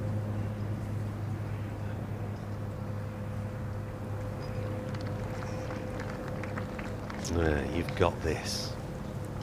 That's the last words. Maybe Justin's taking a look at that. Maybe he's staring right at it. Crikey. Now that is brave. Yeah, that is not for me, that. How fresh do you think that water is? Oh, it's fresh. And he's not blinking, Justin. He's focusing exactly on his target. He knows what it is. Keep looking at it. Don't look right, don't look left. This is the drive. You have to get past if you're going to win this Open Championship. Close enough. The scariest one left. Toughest shot on the course, or is it the tee shot at 8? I think this is the toughest shot. Yeah, I agree. Yeah, this one. This is the one that grabs your attention. I'm certainly on the back nine. There's quite a few of them, mind. The railway hole, 493 of fun. driver, I would got to think for Rose. 3 wood, Jamie. 3 wood. See, the driver would reach the gorse, so it's quite a good play here from Justin. Wind straight across him here, off the left-hand side, going towards the railway. Quite a big fairway, you've got to convince yourself.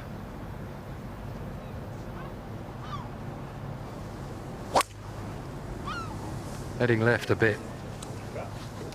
Thank you. Yeah, but that's why you hit 3 wood, because you have a little bit of margin on the left there. Good shot from Justin Rose.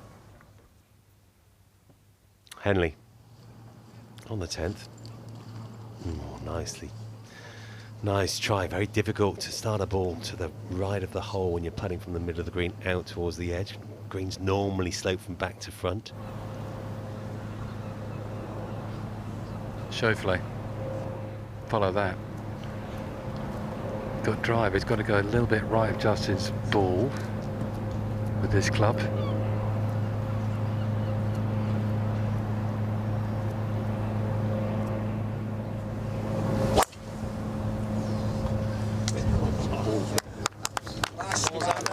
Will it get down? Will it get down? Oh, just. Interesting, different strategies. You have to pressure one of the shots on this tee. Justin, safer option off the tee, now more pressure on the second.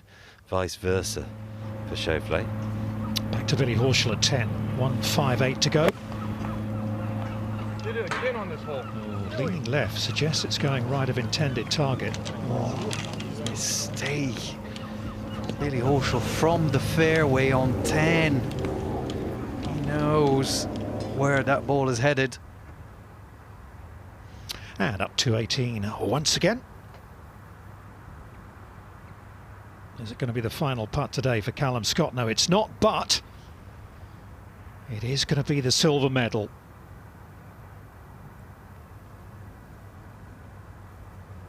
.43rd place. A pretty strong effort from an amateur. Excellent play, young man.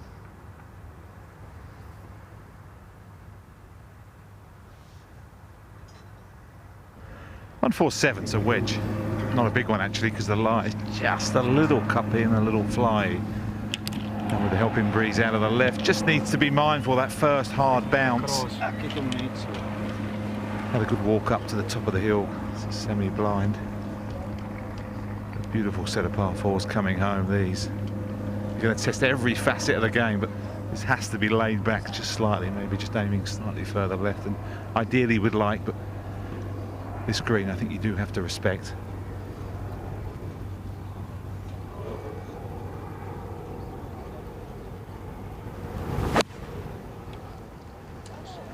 Clearly trying to use the left there. Tristan Lawrence, middle of the green. A lot of grab on this second shot. A bit short, but safely on the green.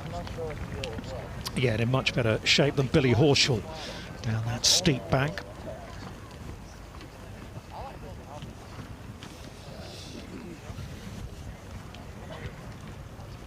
He's the man in charge. Slender lead over Rose. Schauffele needing to make a move now. This would be an outrageous birdie.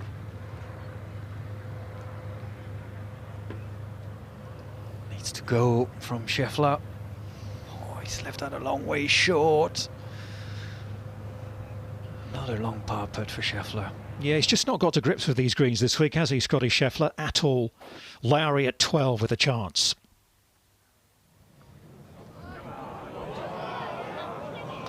Also a bit shy from Shane Lowry on 12. Will stay at 3 under par with 6 holes to go. To 18. And a par at the last for Callum Scott. That confirms the silver medal.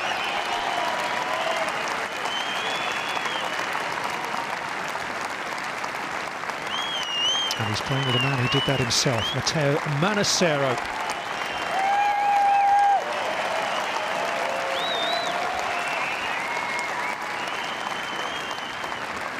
What a thrill to do it here in his home country.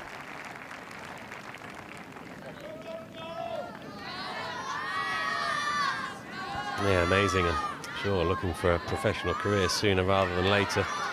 Knows he can mix it with the best players in the world if he plays his best golf. Great for the confidence. Now, Schauffele. Very difficult to judge this. That bank in front of you is so steep, and you know that you can't gamble having it coming back at you. Reason why played safe, and it's a bit long. Yeah, needed 2 bounces on the upslope, not 1. Adam Scott, pin high on 12. He's fallen off the pace a little, 1 over par. Maybe something good coming his way. Oh, and it is! Yeah, that helps. He made a double bogey at 10. But birdie there at 12.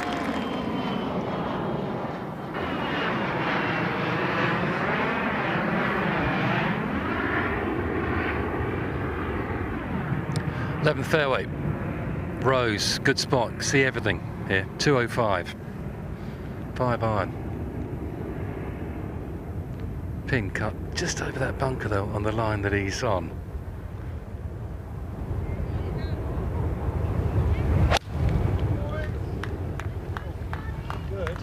That sounded good from Justin Rose. Yeah, that's a fine shot. Straight at it, a bit short, but Bottom heeled it a touch. he said he's bottom heeled it a bit. That's why that ball has come up a bit short. Spun a bit in the air. Yeah, great chance of a 3 or a 4, however, and that's most of the 11th out of the way for Justin as Lawrence takes on this long putt. Tap in. Oh, what he wouldn't have given for a tap in there. That's exactly what he got. No stress now. Take a little breather. Big moments to come for Tristan. He's looked remarkably calm out there, hasn't he, so far, the South African. This is what is facing Xander Schauffele, up ahead at 11. Yeah, I think back to not hitting this hole is going to have a lot of that go on it. Yeah, I agree.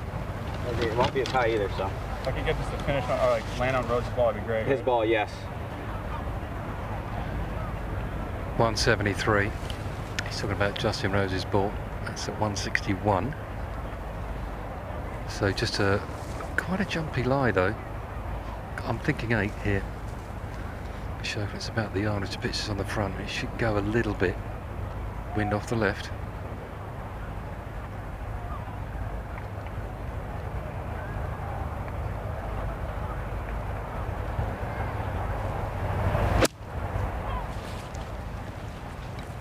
That looked like it came out high and a bit flyer. That's just about perfect from Schauffele, down 11. Look at this result. And there, took the gamble off the tee. That was just exceptional to judge the flyer. Birdie on 11. Oh, well, that's like an eagle. I'm afraid it's another one gone for Billy Horschel. Bogey at 10. So he's back to 4 under. He is 3 behind his playing partner as we go to Rahm at the 18th. Aggressive off the tee. Took the bunkers on. He's going to have to find a way to get that up and down in 2. Just stay at 1 under par. Not going to be his week, John, in terms of lifting the trophy, but a valiant effort. Shane Lowry off the tee on 13 with the driver, win of the left. That win opens up the fairway nicely. Just don't want this to leak too much for Shane. And it's just fine, right inside of the fairway.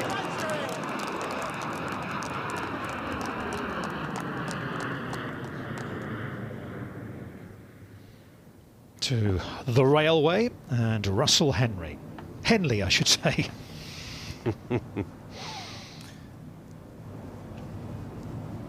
Pick your target. Swing as freely as you can. I think most of us would have done the same thing. The trains in the UK are very rarely on time. Considering how important this tee shot is. Wise move for Henley.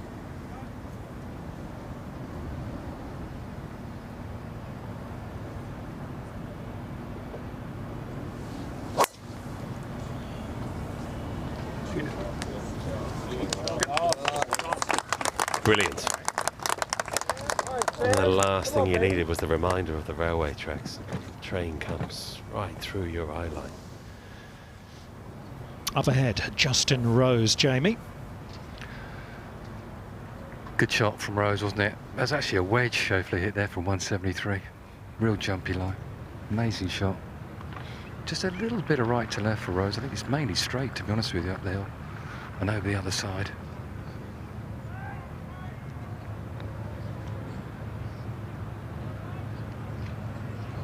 Steady. Not lost his turn there.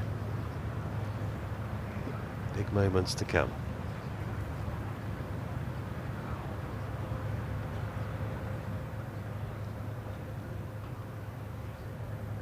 They're all big moments now, aren't they? We are getting to the serious, the business end of this championship, into the back nine here at Royal Troon. Burns with the driver.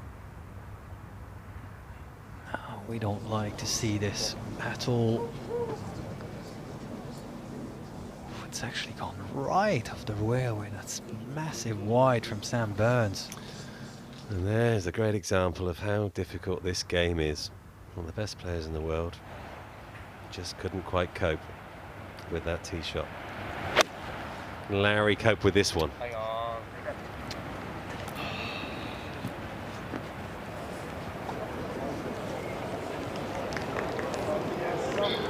Just hangs on the back edge there, but never threatened to hit this close. Now Rahm on 18. Pretty simple pitch and run here for the Spaniard. A lot of check. A lot of check.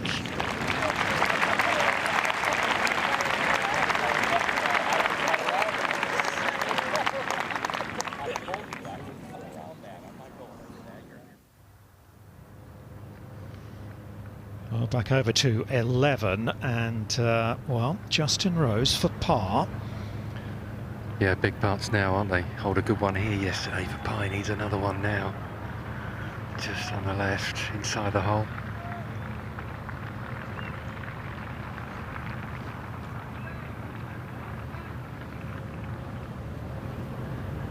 Yeah. Well, you've got to be perfect from here. And that's exactly what he was on that occasion. No stumble from Rose. Schauffele, remember, in close and with a chance to climb alongside Rose at 6 under, 1 back. Now that's for his birthday. Jamie said he hit a pitching wedge from over 170 yards.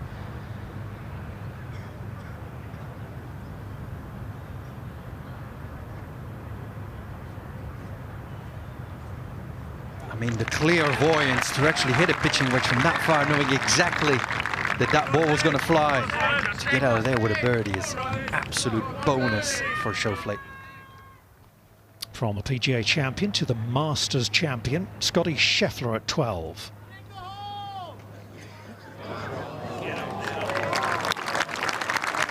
Just what we've seen so often from Scotty Scheffler over the last few years. A superb chip, just about stone dead.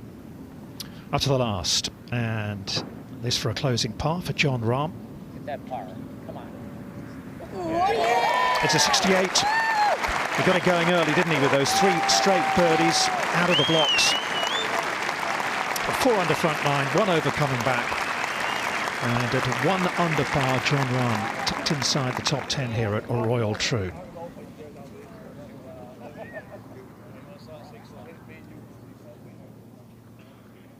Yeah, strong week, the Spaniard. But not quite what he was after. He's only thinking about winning majors at this stage in his career. Well, he's the clubhouse leader, isn't he, John Rahm? And it is still ever so tight at the top. And it is the 27-year-old South African Tristan Lawrence who leads here at Troon.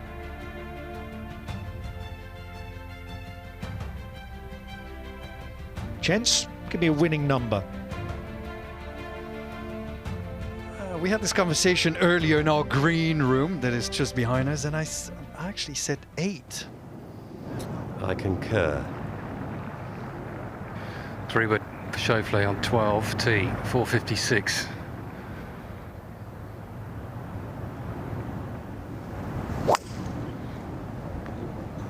Started left, and I don't think it's coming back.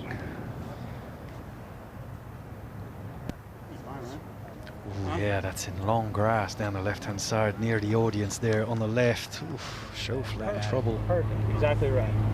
It was a good drive, wasn't it, from Russell Henley at the 11th? The Rolex there, but it was perfect. It certainly was. Right in the middle of this fairway. And yet still nearly 200 yards to go. Yeah, but stage 1 done. Take an aim straight at that number 11. Don't take your eyes off it.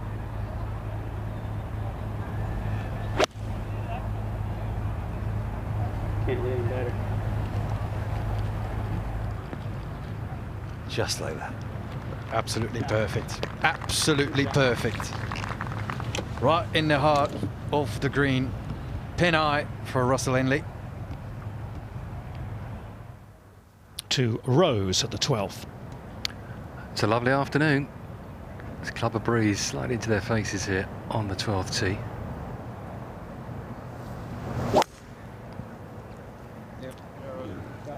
Ripped. Right out of the screws, we used to say. Did you see that, Dave? That hold-up finish, trying to maybe driving it a little bit lower than he would normally do. Not afraid to take shots on. That's what that tells me. Yeah, he's enjoying it. He's really, really enjoying it. Shane Lowry with an outside chance at 13. He's putted well from distance today, hasn't he?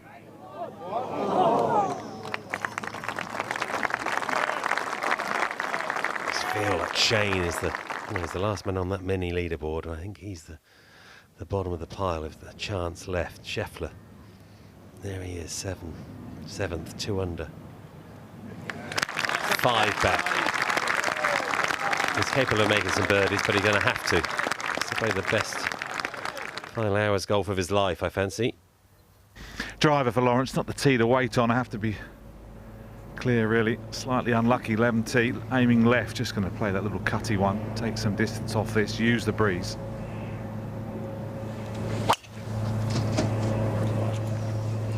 Yeah, this was absolutely perfect for him. See, like, notice he set himself on the right-hand side of the tee to open the shot up using the left wind, opening the fairway. Perfect shot from Tristan Lawrence on 11. 4 under par for the day. 7 in total, 1 ahead. The best in the world. Time to get back on the bike, Billy. Been playing beautifully all week. Strong finish, you never know what's going to happen out there. Load of golf left. First things first, find this narrow fairway. A lot of golf to be played. Yeah, Well, that's more like it. Good aggressive swing from Horshaw. Got the result it deserved. Middle of the fairway. Beautiful fairways here at Royal Troon. Time to put the foot down. Can you just do somebody like markers? Can you just keep an eye on these markers? The wind's been quite similar the last 2 hours. It's not really doing anything different. It's slowly calming down, you know, just over a dozen miles an hour. Schauffele on the tee, 13.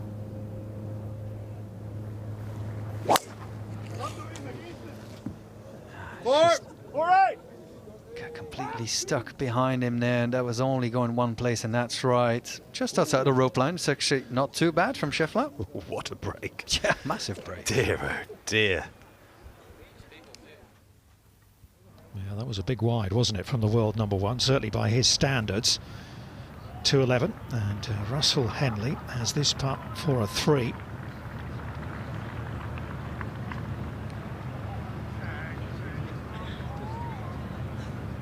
Just trying to break it down a little bit into its component parts.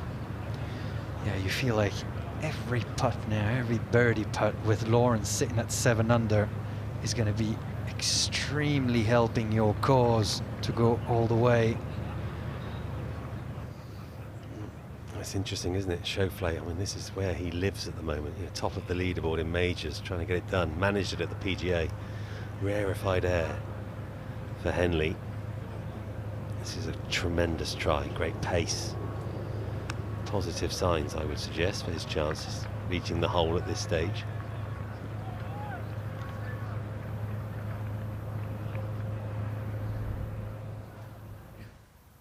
Quick look at where some of these later pairings are scattered over these 11th, 12th and 13th holes at Royal Troon.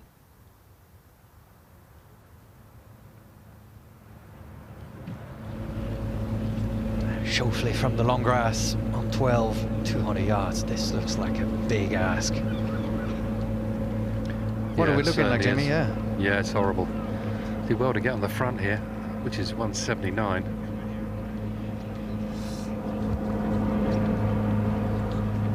That's come out so well. Look at this. Two beautiful flyer shots in a row from Schauffele. Managed to find a birdie on 11 with a flyer. Finds the middle of the green from more than 200 yards on 12. Beautiful from Schauffele. Still, please, folks. Thank you. It's been a big 15 minutes for him. Rosie coming from the comfort of the fairway, Jamie. Yeah, great drive, wasn't it? From Justin. 191. Flag on the top. Got to be 5 iron for Rose. Big moments, these. Yeah, it's a green that's wider at the back than it is at the front, where the flag is perched. It's not so daunting over the green. We want to just take an aggressive swing at.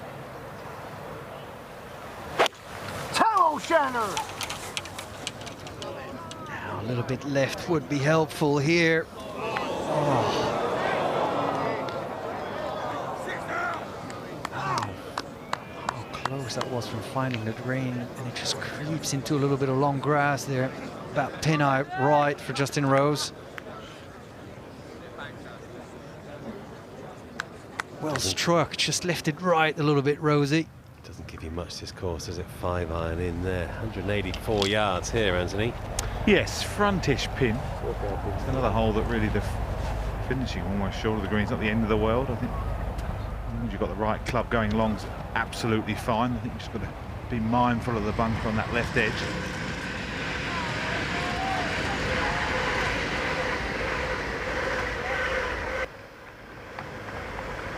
Just going a bit quick. A little bit of an upslope, but 2 great tee shots under the circumstances. Surely looking past its flag.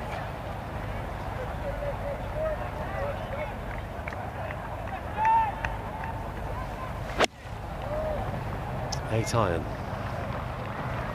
Yeah, this is short. It's probably in between, David. Yeah, sounded a long way for an 8, didn't it? Oh, that wind, that's across rather than helping. But to be fair, into this green, I mean, I'd rather like hit something full and committed, especially him liking to squeeze the ball. Yeah, I said, like, you know, long I think is good. Past the flag, it takes the bunker out of play, and if you do get that kick left, I think it's a better pitch than being sort of short left. If you're going to be short, you want to be on that right side. So I like a fuller shot. I'm not hitting it. This is a little bit more of an upslope. So this is, again, slightly harder for Billy. speed with the body through impact. Oh, great shot, staring it down. Eyes. Just hoping for that to just settle next to the flag. It's a tremendous second off of a good drive for Horschel. Chance of birdie on 11. Exactly what he needs at this stage. Beautiful pictures. Oh, Shane. From the greenside bunker to the right of 14, the par 3. Oh, that sound of thuds. Oh, 10 out of 10 from Shane. Still 4 behind. It's chasing hard. Tricky little shot. Lie's all right, actually. Lie's okay. Got the wedge. It's bit similar to the shot he had a 9, a bit more difficult than that, steeper bank. If you play that mid shot where he pitches it halfway up, I think, try and get a bounce, bit of release.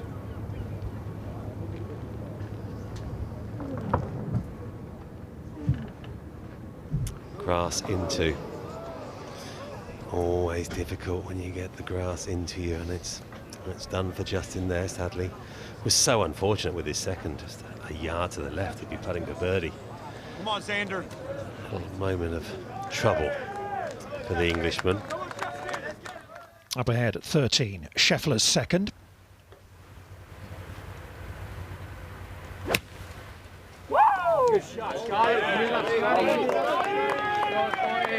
Yes. That's okay. Middle of the green. Finds the first third of the green on 13. And to Lowry, up at 14 for par. Must make. If you want to have any chance into this, he's going to need to blitz his way in.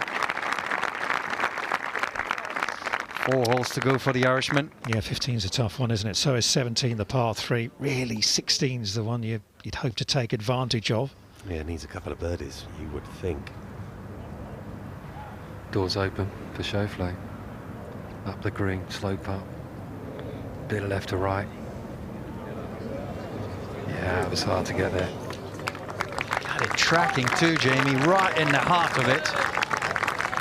Yeah, difficult to give this a proper go up the green. Mind you, after that tee shot, I think if you'd offered him 4, he would have taken it. Lawrence, just short of the 11th green. Yeah, he had a fantastic 2-putt about an hour or so ago. He is a good long putter, just a little right to left. Just try and lay it dead and just give yourself a little rest for a couple of minutes. You've been impressed with him, Wally, so far? Yeah, brilliant, absolutely brilliant. He doesn't seem to want to back off, he just stands there, it's that chippy driver. That's quite a weapon on links golf because you grab an extra 50 a run.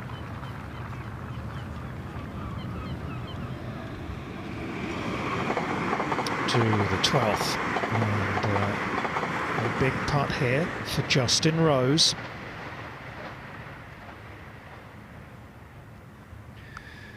Yeah, that surprised me, that chip. The lie was, it wasn't too bad, to be honest with you. It's a lot worse than that. Just didn't get it, did he? Not easy at this stage of the tournament. Well, what a putt this would be. A little bit off the right for Rose. Huge galleries out here around this 12th green. My heart's pumping, I bet you his is.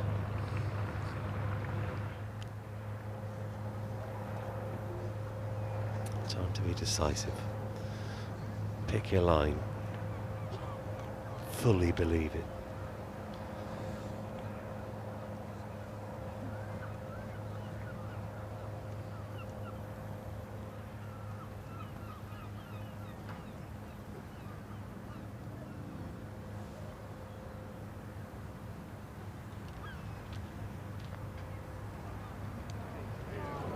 It's coming good.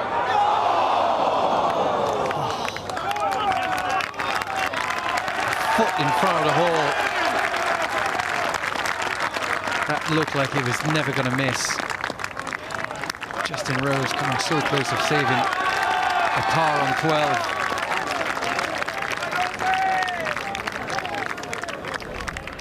12. I, for one, thought it was in. I really think he had it, David. Here. Look at this.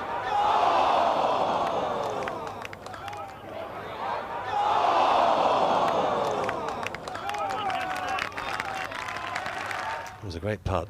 It was a great catch. So Rose falls 2 off the pace. Billy Horschel is 3 behind, but he's got an opportunity here. You can see how much left to right break he's allowing. And it just straightened at the end, didn't it, a little bit? Yeah, good try. I think he hit it where he wanted to. Just couldn't quite pick the line from that distance. 2.5 feet for his par on 11. Schauffele for his birdie on 13. Trying to creep up the leaderboard. lot of big mistakes on putt, like speed and break from Schauffele today. Very strange, very unlike him. Back to the tee and Schauffele. 480 today, 13, the difficult 13. It's a tough stretch now all the way into the clubhouse. You can earn the Claret Jug today. Yeah, looks just about perfect from Xander. Come on, Justin! Nice bit of roll on that. Just keep that up. Long way down. Just keep that up, yeah. It's not a flick in.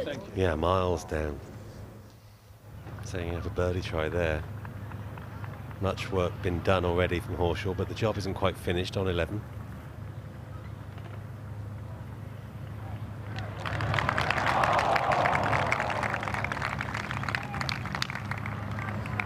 Horshaw 3 off the pace.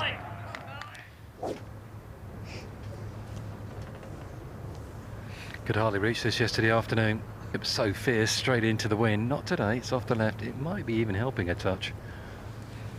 Well, the looks of Xander Schauffele's ball there. He's hardly got anything in there, so...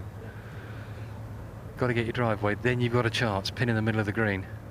Must hit the fairway this for Rose.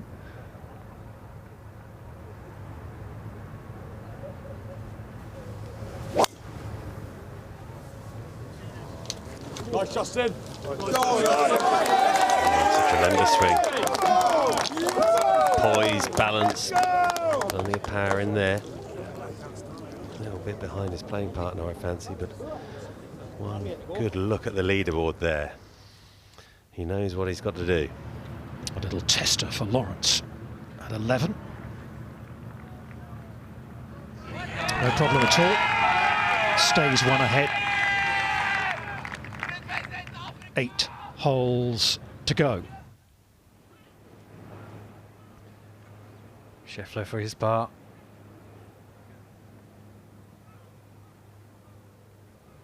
Yep. Stays at 2 under par. 5 off the leader. Pars are not really what he needs. Being that far back, he is 5 in arrears of South Africa's Tristan Lawrence, who leads the PGA champion by 1. Rose with the drop shot at 12, 2 off the pace now.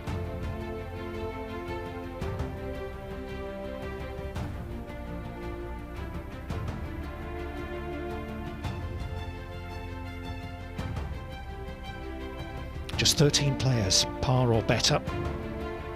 Gives you an idea of the sternness, the stiffness of the examination this week at Royal Troon.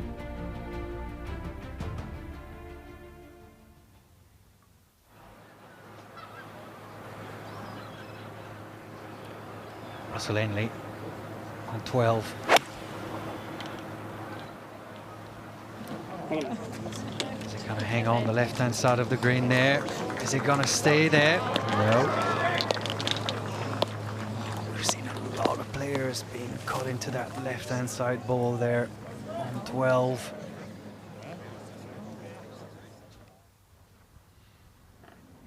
Well, earlier today, that big flag, the open with the Claret Jug in the middle of it, was absolutely straight out, wasn't it? So the wind is definitely beginning to subside just a little bit. Here's our leader. And he's being aggressive once again, taking the driver. Good force out there, but no need overly cautious on that occasion. Left rough, much will depend on the lie. Shane Lowry's second shot at 15. Middle left pin, not easy to get to with the wind off the left.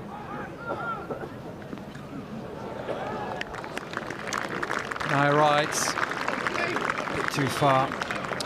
It's a different proposition, isn't it, that 15th hole today? Remember, yesterday it was driver 3-wood and they couldn't even reach the front of the green.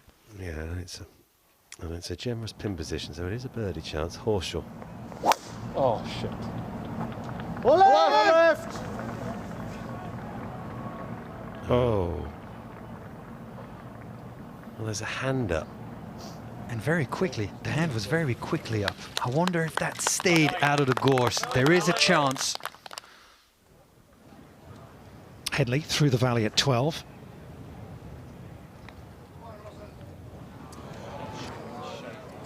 No, just missed his landing spot. Greens have got a little bit more moisture in them from yesterday's rain. Schauffele walking into last chance saloon territory here. Needs one of his best. Might have leaked a bit too far right. Yeah, finds the right hand side bunker on 14.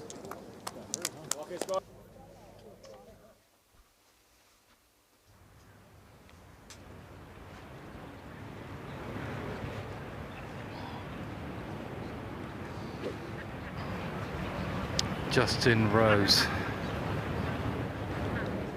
in the middle of the fairway here, 13. 167 yards left, pin right in the middle of the green, slightly near the back. It's about 6 behind it. 8 iron. You can hit this.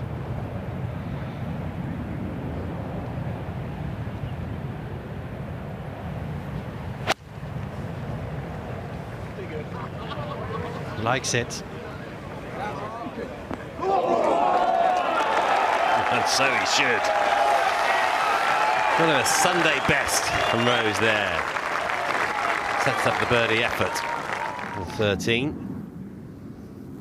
That look is back in the eye, isn't it, for Justin Rose? The steely stare, Henley. Makes it. Long par save from Henley.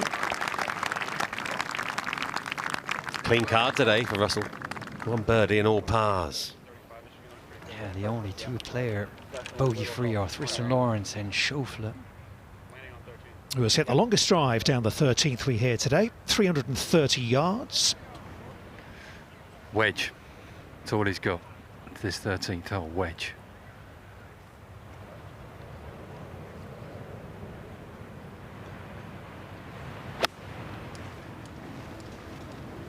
It is a perfect yardage for a nice smooth swing with a pitching wedge from Schauffele right down the pipe again. Using the wind just to drift it in line at the hole. Beautiful execution from Schauffele. You get the impression it's not going to be someone stumbling across the line.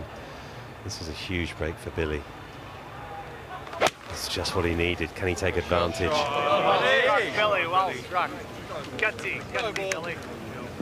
Wow. Finds the top shelf of the green as well from that far back. Making the most of that little break there off the tee, Billy Horschel.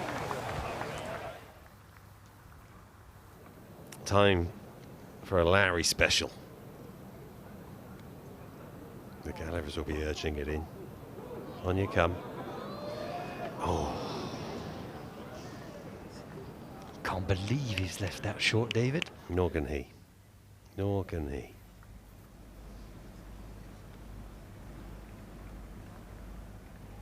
Awkward. Again for Schauffele. We said that a couple of times today. Go on. Go on. Go on. Well, that was a little bit of special from Scotty. Really felt the club underneath the ball, got plenty of elevation. Oh, nasty lie this for Lawrence. Really thick by the hosel. This could flip left.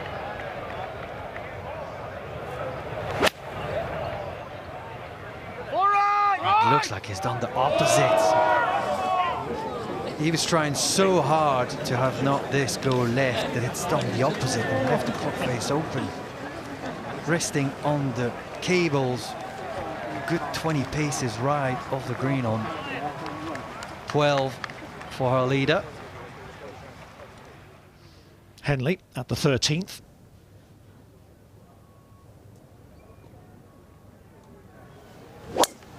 Nice wind for the 13th off the left shoulder. Just pushing the ball over to the right-hand side. Gentle bend from left to right on this par 4. It's a long one. 500 yards, there or thereabouts. Par 5 and old money, but not today, as we've just seen from Schauffele. Driving wedge if you can connect. A couple of really good chances here for Justin Rose and First, Xander Schauffele. This would be to climb alongside Tristan Lawrence and a share of the lead. I'd rather have Justin's putt all day long than this one, even though it's up the hill. It's a bit of left to right in this. Has been a week on this putt. A lot of players finished below the hole here at 13. But two great chances, really are.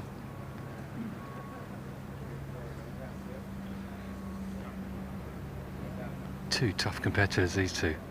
Very similar games. So I've got this just a little bit left to right, guys.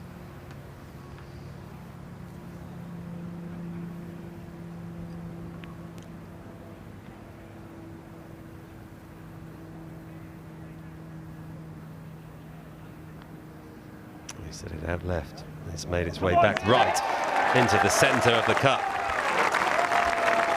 Schauffele strides to the top of the leaderboard alongside Lawrence.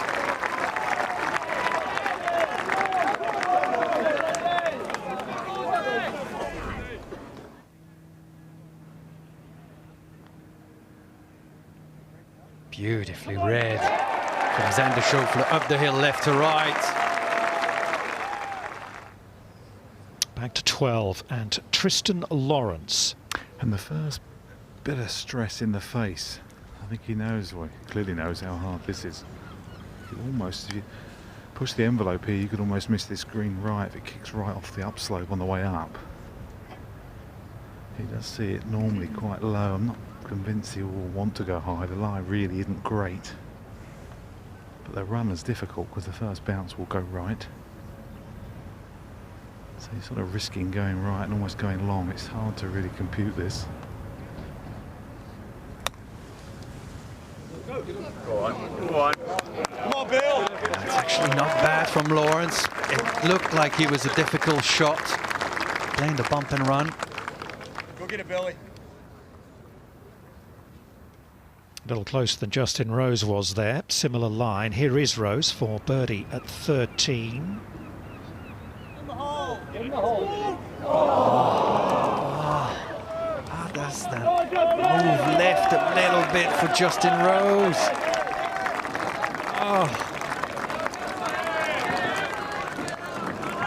Such a key moment as well.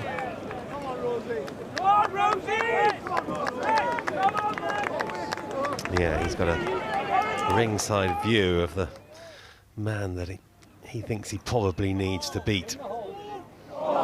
Just failing to drop. Takes him two behind. Oh, big scoreboard. 50 yards to Horshaw's right. You can see he's now 3 behind. I'd be amazed if he leaves this short. Great second shot, bit of luck. He's got 3 written all over it. Oh no. He had the line. Billy Horschel. Now Schauffele.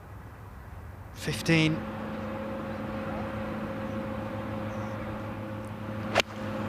.173 yards. Trying to fight the wind, bringing it from the right and just left it right. It's by the side of the green, but I was hoping to bring this drawing against the wind a bit more. Yes, his chances of emulating Arnold Palmer with those 6 wins before July and then a victory in the Open at Troon are ebbing away now as we go to this crucial putt for Tristan Lawrence. And split the putt in 2. He's not looked at the scoreboard. He's staying in his bubble. But a tough one to read, coming across a little bit of a ridge.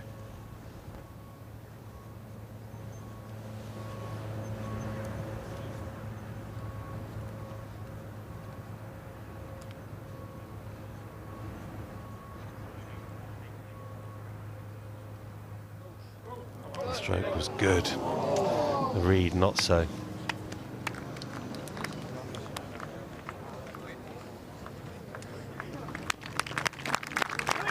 So the first bogey today for Lawrence. Schauffele leads on his own. I actually think that with that, Xander Schauffele is in the lead for the first time into this championship. And here he is at the 14th. 201 yards. You can get to this pin, wind off to the left, cut in the right-hand corner. 178 the front, it will release this one. You can get close today on 14 if you use the wind correctly. He's putting his foot on the gas a little bit, isn't he, at the moment, Xander Schauffele? He's not got a foot wrong. 4 birdies. Everything else has been pars, and he's taken control of this championship.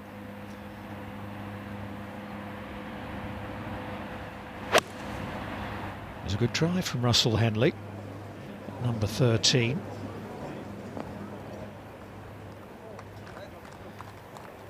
Just doesn't, you know, has a short play. Russell Henley just simply cannot spin the ball as much as the other guys, and the result of that is his ball creeping over the back on 13.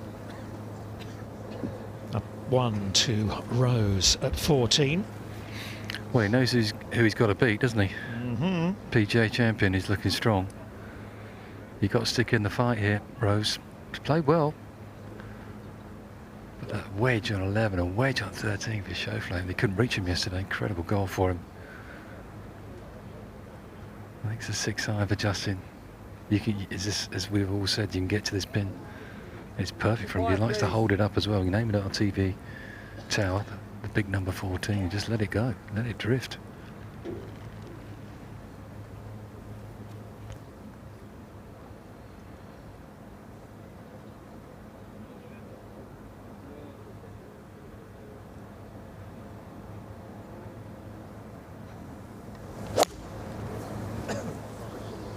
Trying to hold it against the wind, so it started too far right. Not by much. Another fine shot from Rose.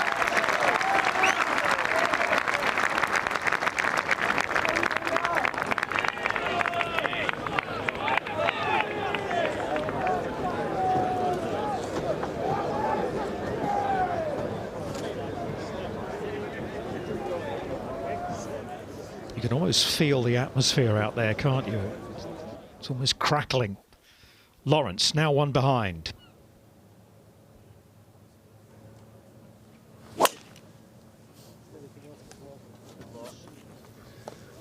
Rather a simple tee shot for him. Likes to play left to right. Right on the fairway for Lawrence. He's made most of his score this week over the front nine. The back nine hasn't been quite so kind to him, so it's going to be a test for Tristan Lawrence. And the man out in front is now doing the chasing, because the PGA champion Xander Schauffele has moved clear. 3 holes to go for Adam Scott. He is where he started the day at level par. Daniel Brown 3 over. Sam Burns has had a horrid start to the back nine. He bogeyed the 10th. He doubled the 11th, and then he made a triple at the 13th to drift out of contention.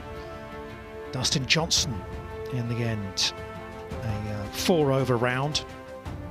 Callum Scott confirmed as the winner of the silver medal. The low amateur honours go to him. And last week's Scottish Open champion Robert McIntyre there. A valiant effort, considering he was on his way to missing the cut after a horror start to round 2. He played today with his fellow lefty, Phil Mickelson, the 2013 Open champion.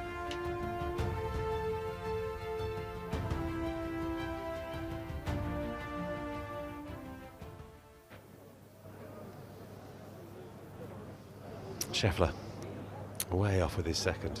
Sometimes you just make a bad swing. Desperately needing something good to happen if he's going to have a say in this championship. That wasn't it.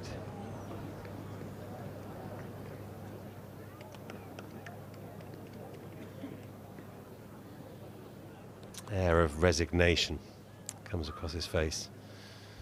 He is certainly the man that's only looking for victories. This is the 14th green. Don't forget, if you want to do a bit of retail therapy, then follow the QR code. There are all sorts of goodies in the Open shop. Brollies have gone. I tried to buy one for my friend, but none less. They probably sold them yesterday, didn't they?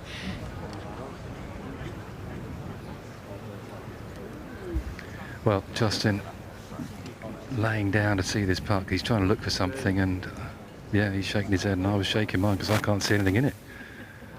Sometimes you can double guess yourself, and some putts are straight. I always think, just look, if you hit it right, is it coming back? No. If it hit left, is it coming back? No. So I think this is straight up and at it. He's got a hole apart, hasn't he? Next couple of holes. Start here would be great. Yeah, it's funny, isn't it, when you can't find any gradient from left to right or right to left. You think, well, if it's a cup left, it's a cup left, isn't it? But you've got to commit to this straight. Yeah, we like to see a break, don't we, David? Yeah, it's up the hill, which is not helpful, really. Needs a good, firm stroke here. Be positive.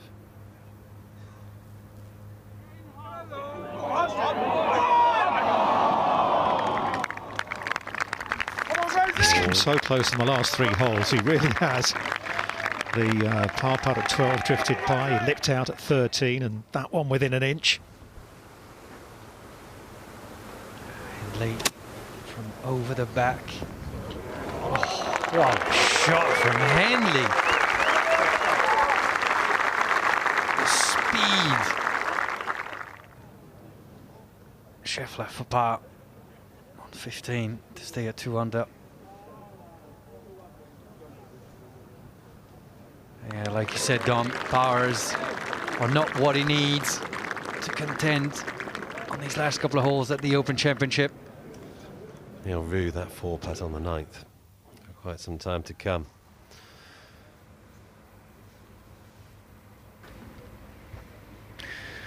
Well, you've got to think if this man knocks this in, he's going to be hard to catch, let alone pass.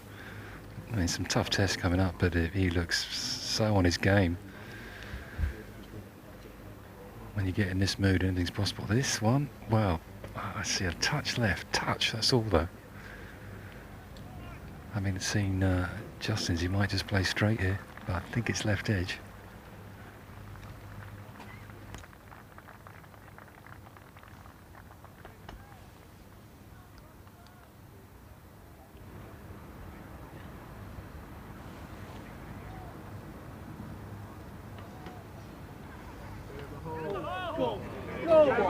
Oh, he's found another. Schauffele strikes again. That is 3 birdies on this back 9. He is 5 under on his round, and he moves 2 clear now of Tristan Lawrence. Talk about timing your run. Yeah. This 1,500 metre race has just taken 300 metres to go, and he surged to the front. This was over 72 holes, and with 4 to go, he now has a commanding lead.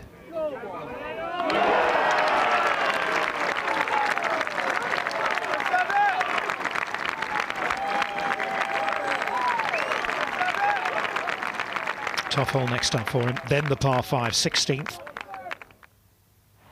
We'll go back to 13 and Horschel's second. Farmer hanging lie. All right. Now, that's only going to one place. Right. And that is right. And short. Oof. Big miscue there from Billy Horschel. Billy started the day a 1 ahead, remember. He is now 4 behind Xander Schauffele as we go to Daniel Brown. This for birdie at 15, playing with Scotty Scheffler.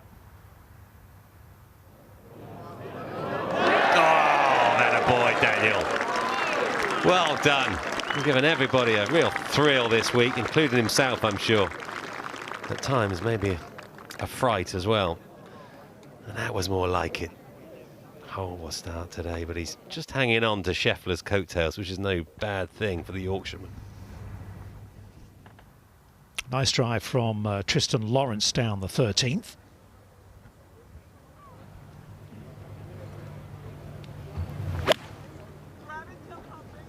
From 179.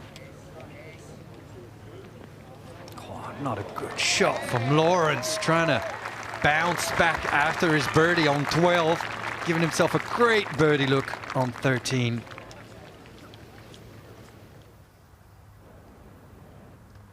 Bunkers to avoid here. 2 left. And 2 right. Nothing but short green grass there. The last couple of tee shots that he's hit, 13, 15, smoked them right down the middle. The reply from Rose. Big finish required for England's Justin Rose here. 15, 495. Dissect the bunkers. 2 on the right aren't in play. 2 on the left are. And that's where he'd be aiming, because the breeze would just take it to the right-hand side. He's just got to let rip now, Justin.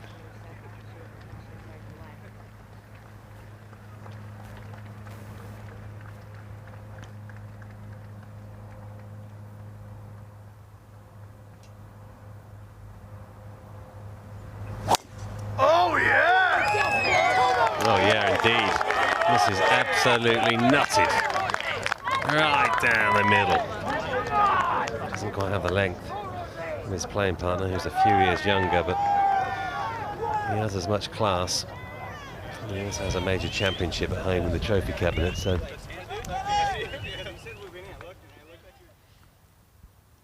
Up to 16, and it's Shane Lowry to get to 4 under.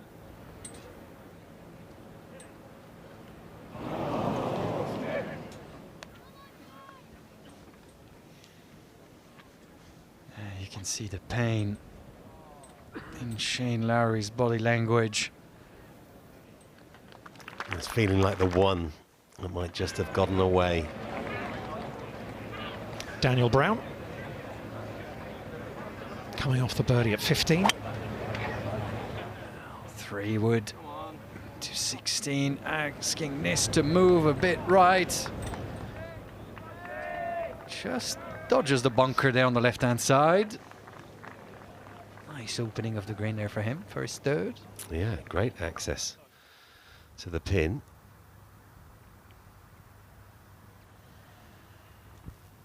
Horschel back at 13.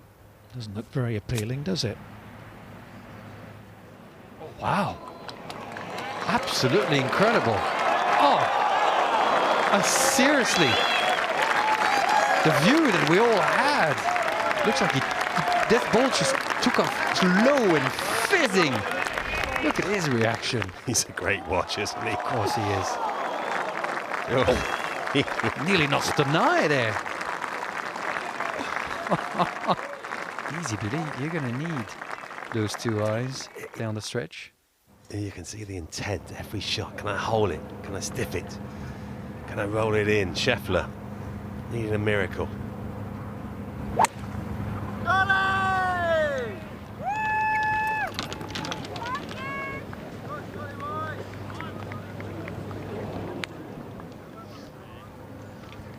had a sneaky peek at that when I walked around this morning. I think that should be okay. Bit of room there to get that up and down. Lawrence. To close within 1 of Schauffele.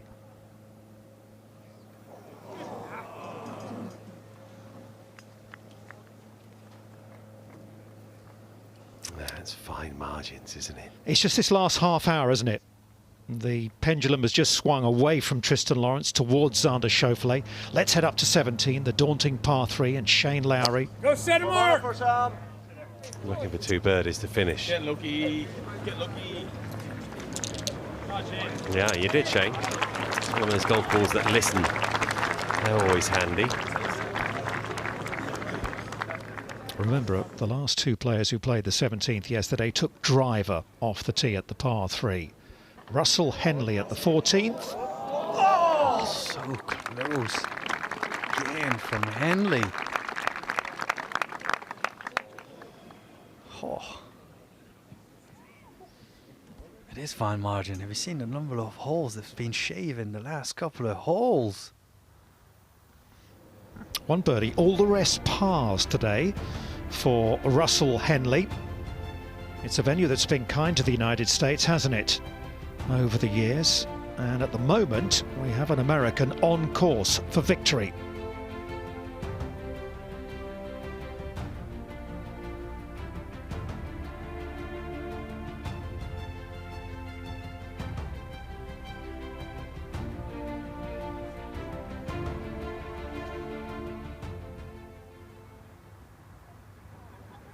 par putt for Russell Henley. It was a good first try, wasn't it? Staying aggressive. It needs to be perfect and all the easy stuff at this stage. So this one needs to go in and then put the foot down over the last 4. Race isn't yet run, but needs this.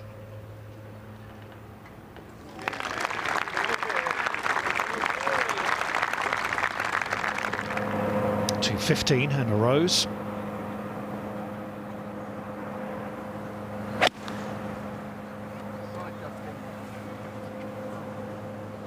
From 180 yards. It's solid. A little bit closer would have been nice. Schauffele, big drive, quite a bit closer. Yeah, he is.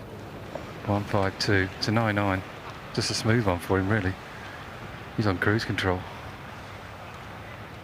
Incredible golf he's played in the last couple of hours, this man. Right in the middle of the fairway again.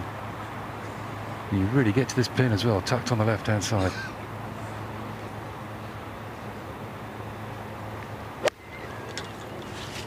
Hold your line. Hold your line.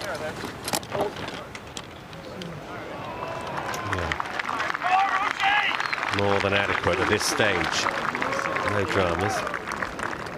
Just solid. Extremely solid. Now, Billy Horschel on 14, a par 3.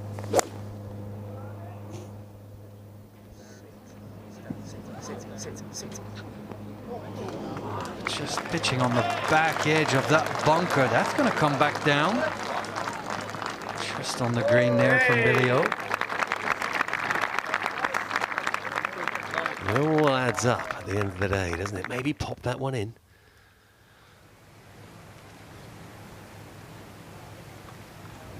Well, if you can get it up and out, it should go close. Exactly, contours of the green really helping him out there. And birdie should come his way. Tristan Lawrence back at the 14th.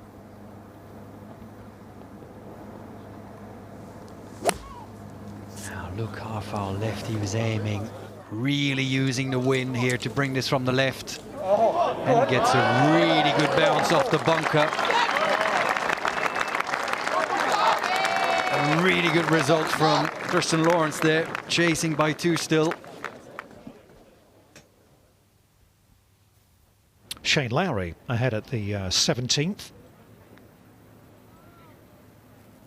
Tracking. It's tracking. Oh, Lowry finds one.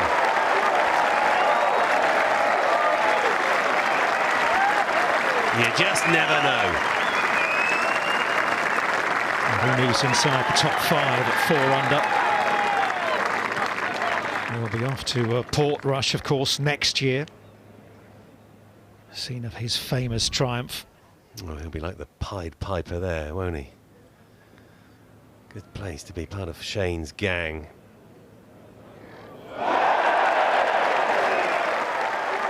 Get it on the fairway at the last. Hold the second shot. That's what he'll be thinking. Try and set a target. Hope the others falter.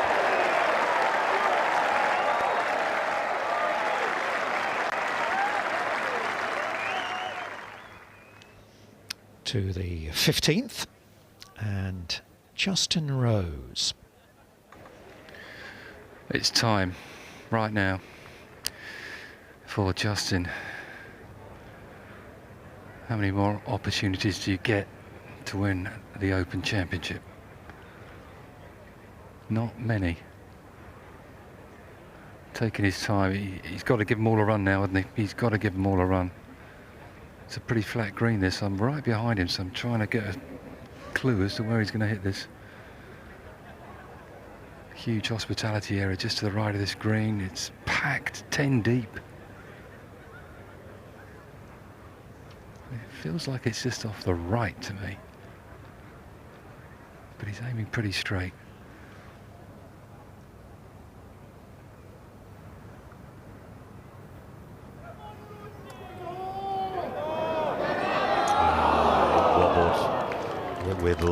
just fell away to the left. The pace was good. No, it wasn't to be. He just can't buy a putt out there at the moment, can he, Justin Rose?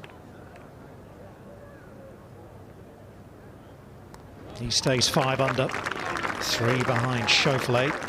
Could be 4 in a moment because Schauffele will have learned a little bit from that putt. Needs to find his very best stuff. And just catching that down slow with a bunker, you have to think, bang on pin high, maybe just on the left edge. Golden chance to grab one. Oh, he has not hit it. I mean, it's not even like it's a couple of balls short. It's a good foot short from Lawrence. How surprising. Mental error. Mine not just in the right place.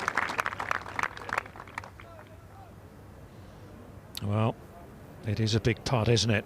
Schauffele to extend his advantage to 3 shots at the top. You can never be far enough in front, can you? Rose's putt definitely went a little left of the hole. This is straight, I think. He might come the other way.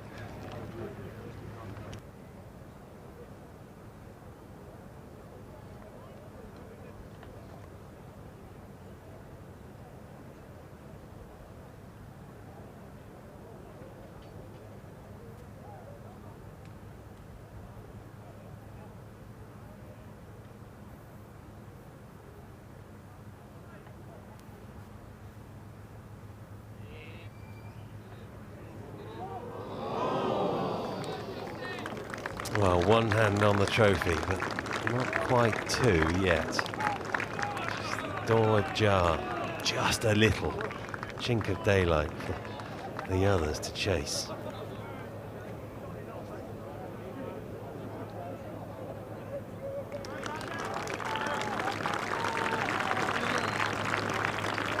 It is the par 5, 16th. Next up, you would expect him to have at least a birdie putt there. He would. He looks like the most relaxed man on the golf course. There's no doubt about that. Yeah, it speaks volumes for the confidence he gained from that PGA Championship victory just a couple of months ago. Horschel for his birdie putt on 14. It's 4 behind as we speak.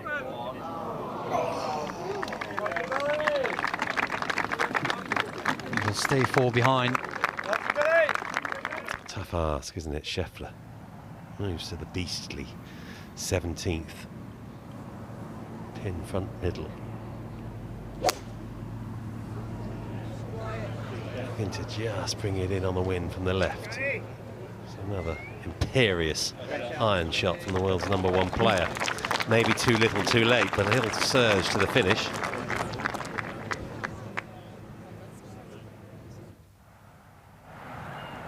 Another fairway found for Russell Henley, this time at the 15th.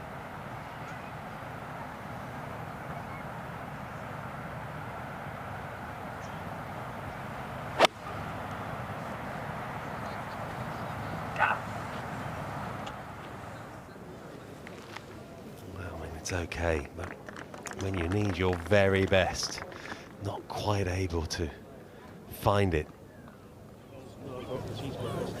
Here is our leader. Just with an iron off the tee. It opens up a little bit on the right-hand side there. With the iron. It's on the fairway for Schauffele. Played as a 3-shotter. Fancy. Take the bunkers out of play with the second. Set up a birdie try. The old-fashioned way. Yeah, 4 bunkers, 3 in play at 15. I thought the wind might help a little bit more, but it really isn't. Driver for Horschel. Had a couple going left, but got away with them. Needs to flight this. Grab an extra 10 with that left to right breeze.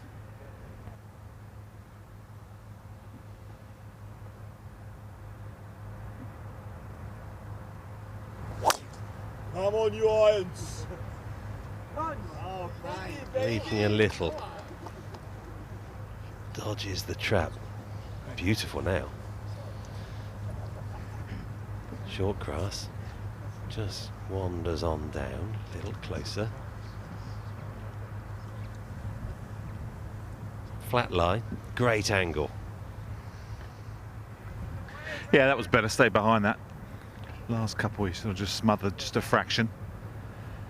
Now I've been driving the ball brilliantly all day. Just that soft fade for Lawrence. That'll do just fine here. Use the breeze.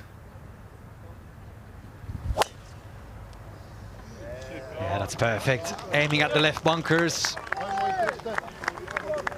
Let the wind do the work for him. Mission 1 completed on this 15th for Lawrence. Question of whether he can seize the moment, isn't it? He's the man that, with some great golf, can catch the leader. 2 birdies in the last 4. Might just do the job, as we see Justin in a bullet draw down the par 5. He's one further back and needs to do something miraculous. It's a 2-shot swing perhaps against his opponent. Up to the 18th, and Shane Lowry.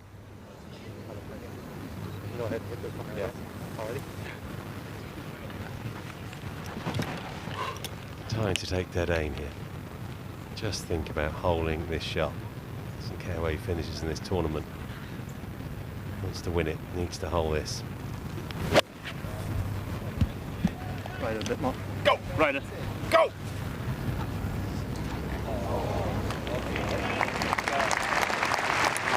That's a good shot. He was moving in towards the flag. Nicely played. Just thinking he might come up a couple shy.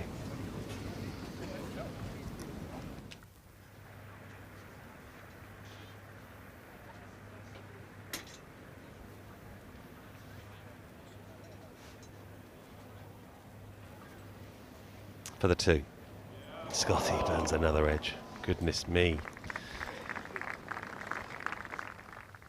That, I'm afraid, has been the story of the week for the world #1. Not so for this man. This surprises me, this. I thought he'd lay up from here. He's over 300 to go to the flag. Got the 3-wood out. Because there are some bunkers short of this green, 50 yards and 30 yards respectively, that you obviously don't want to go in. This brings him into play.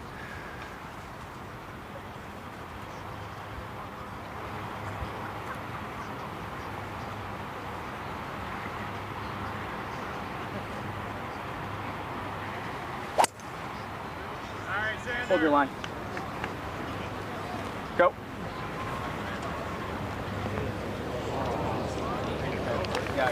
Well, it was a brave shot. It was a sensible one, I'm not so sure, but a little pitch over that bunker. I think he'll struggle to get that stone dead from there without taking a whole lot of risk, which he won't want to do. Well, you'd love to be 20 yards nearer that burn. 295. It's, well, it's a driver. Saw a few of these actually. Walton Heath a couple of years ago driver. It's a shot he practices. He likes it. It's a great shot to have the links. If he gets this with a lot of run, it's going to fade a little bit as well with this club. Could be the miracle.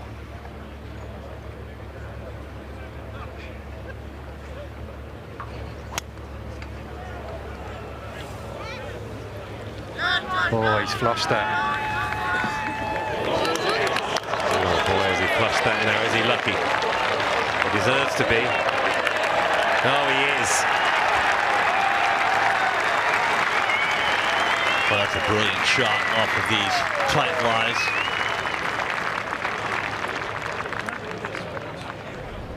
Under the pressure. Wow.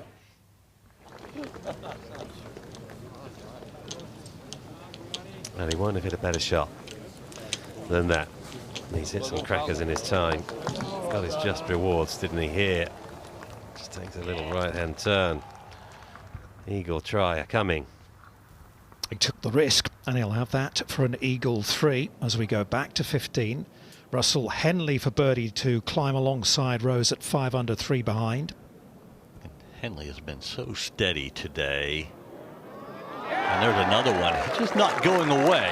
It's going to be Most likely too little too late, but wow, what a week for Henley.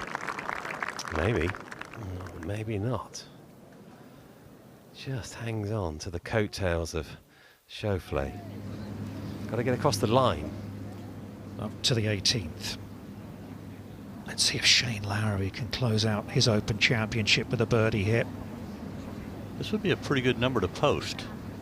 As David just alluded to, there's some hard shots coming in. There's some bunkers that can sometimes take 2 to get out of. That's not lost on Shane.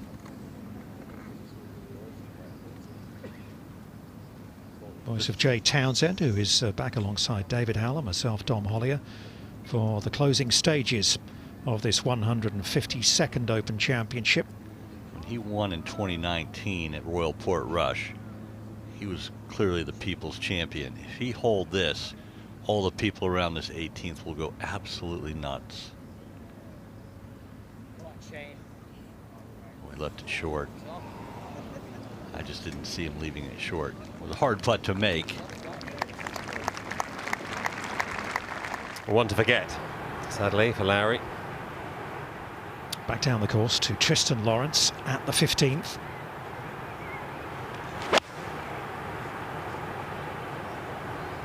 Ball's cut left, ball's moving to the right. Yeah, we haven't really seen anyone be able to pepper that flagstick. It's an innocuous pin position, middle left. The wind, of course, is pushing the ball away from the pin towards that side. Schauffele. We've seen that a couple of times today, haven't we, from Scotty Schauffele? Did he just hold his back there? Treacherous back. That's the first time I've seen that today, but it's really been the putter that has held him back all week. Obviously, he took 4 from the front fringe at 9 for double bogey, but he hasn't putted well all week. Schauffele now at 16. This will test you, Jay. Tight lie over the bunker. I mean, less than normally with his skill. I expect him to stiff it, to be honest with you, get some spin, but this is not normal, is it? Tight lie. Can he nip it?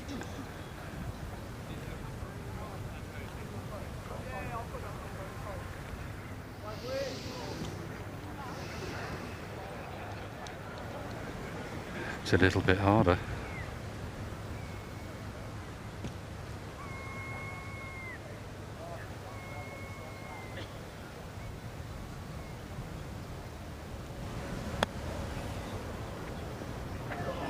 Oh, yes, he can.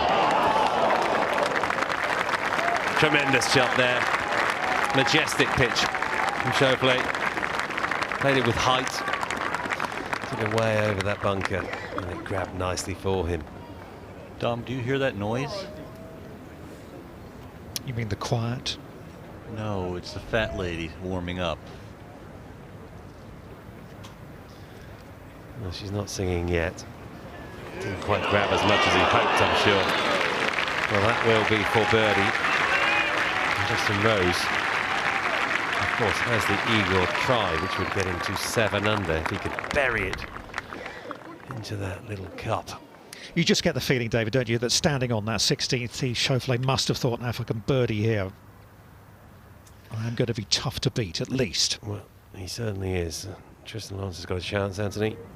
He does. 40 feet, though, David. A little bit of left to right early, then probably straightening.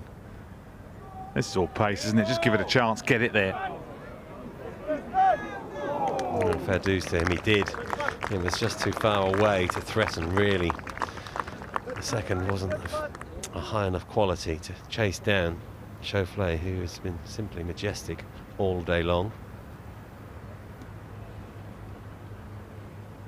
Just over 50 feet here for Rose. This will be the biggest cheer of the week. This finds the cup here for Rosie. Down the hill. It's left to right, especially when it gets about 10 feet short. Pretty straight for most of the way, then it will go right.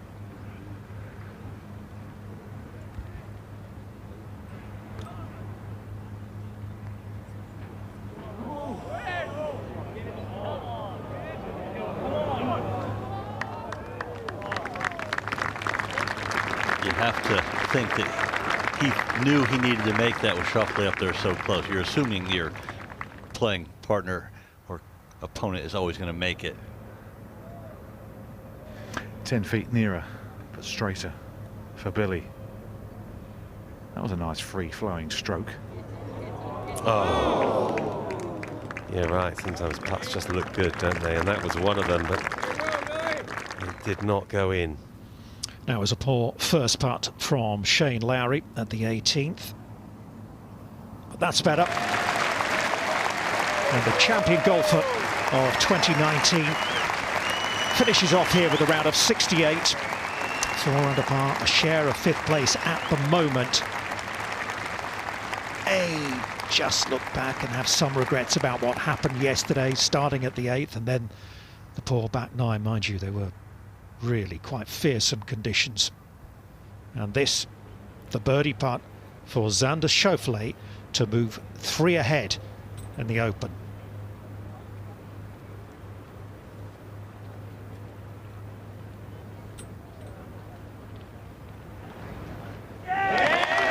Didn't blink.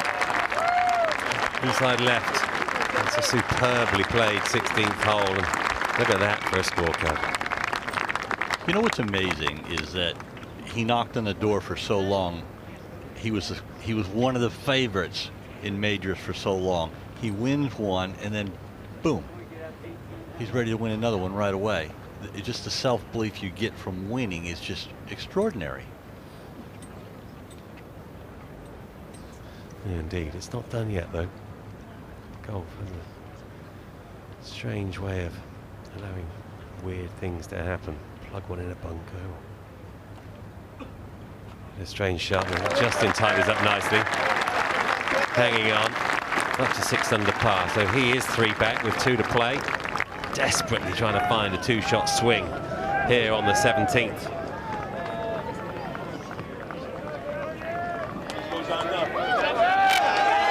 Not impossible, is it? It's just a 2 and a 4.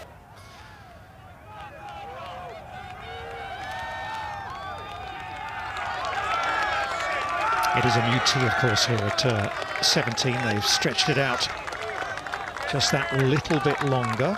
Yes, as if it wasn't difficult enough before. I can assure you, having played it, it really was a tough hole anyway.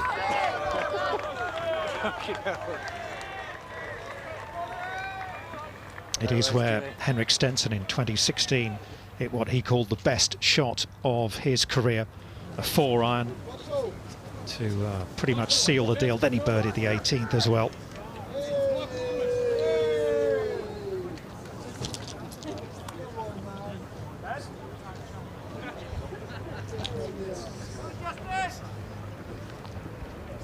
And wasn't that a shot?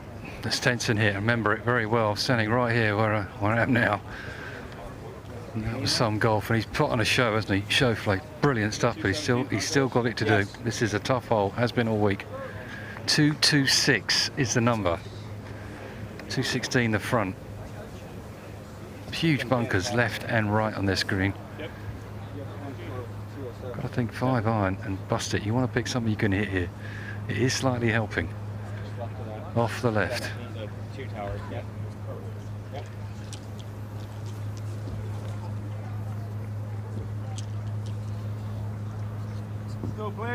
Well, when you learn the game, you normally have a 5-iron in the bag. It's one of the first clubs you'll hit. What he wouldn't do now for just a good solid strike out of the middle of the club face.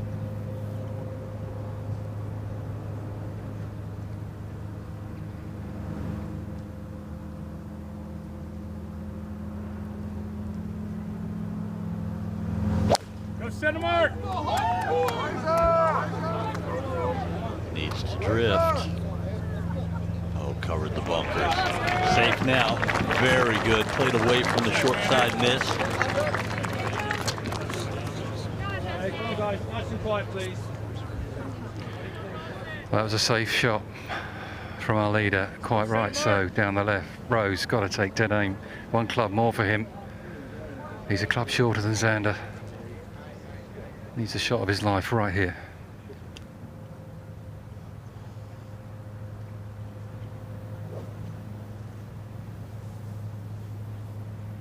Right hole location for Rose. I think it suits him. It's set up for him to hit it close.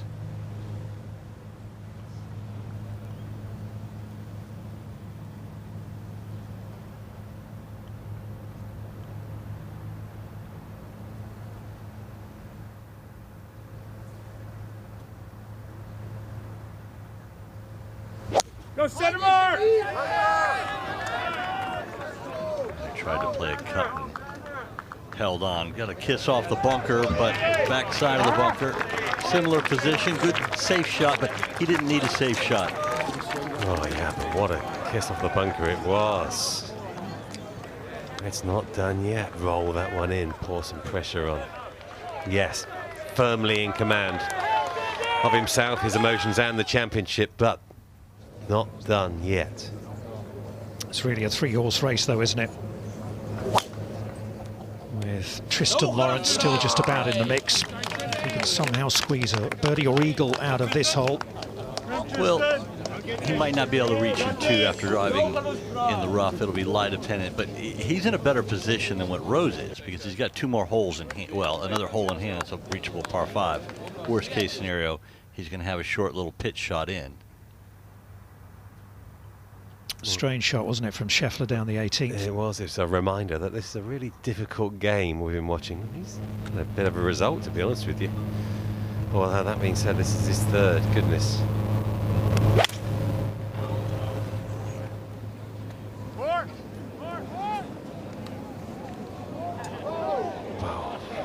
Nearly took out Dan Brown. All sorts of lessons being learned here. Never walk forward, they say, when you start playing the game. Duck, crouch down if you're forward. Dan, ignoring both those things. Back to Russell Henley, 3rd shot at the 16th.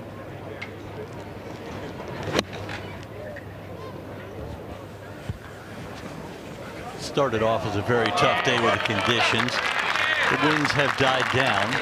Still there, but Russell Henley playing bogey free. Maybe one of the biggest golf days of his life today. Dan Brown, his final iron shot of the week. Tremendous week it's been. Can he finish with a flourish? It's his 3rd, sadly.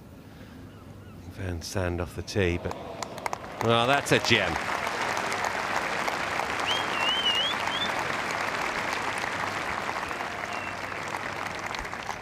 It was a hole that wasn't kind to him yesterday, was it? Made a double bogey, having dropped a shot at the 17th as well. Otherwise, he has played some magnificent golf this week. He really has, Daniel Brown. He's going to do an awful lot for his blossoming career. Yeah, that putt would, I'm sure, keep him inside the top 10 alongside Sungjae Im and John Rahm. Top 10 must get back for next year as well. Yeah. Is it the top 10?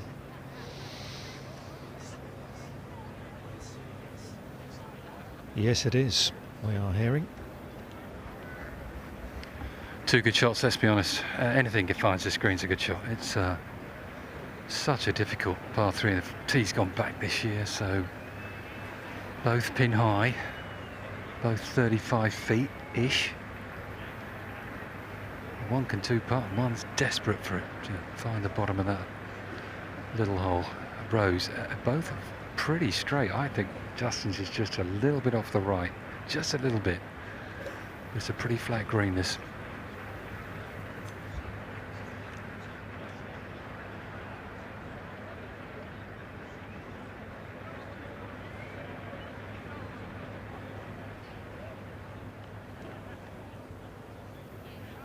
Job number 1, make sure you get it there. Give it a chance to fall in.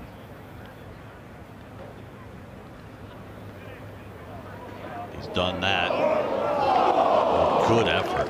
Very good effort.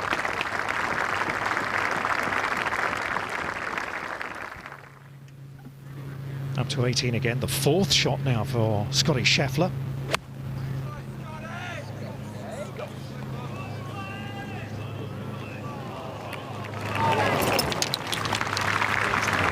Good, but it's a very surprising and untidy end for the best player in the world. Henley just hurt by the spin a little bit on his approach into 16, but still, this is for birdie.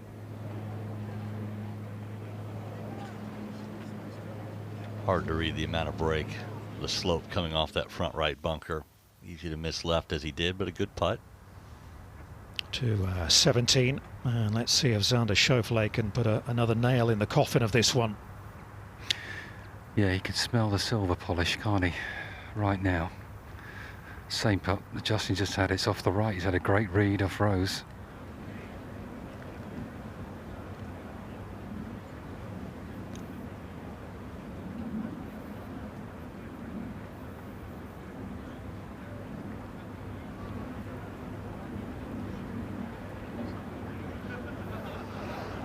It's not in, but it's adjacent. It will lead to a par.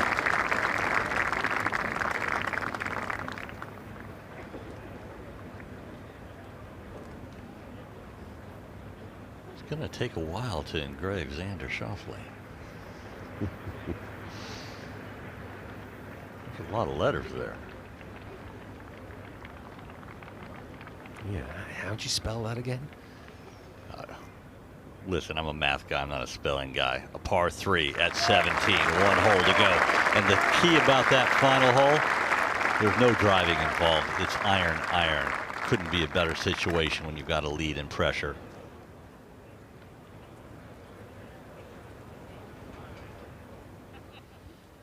Back to the 16th and the second shot here for Tristan Lawrence.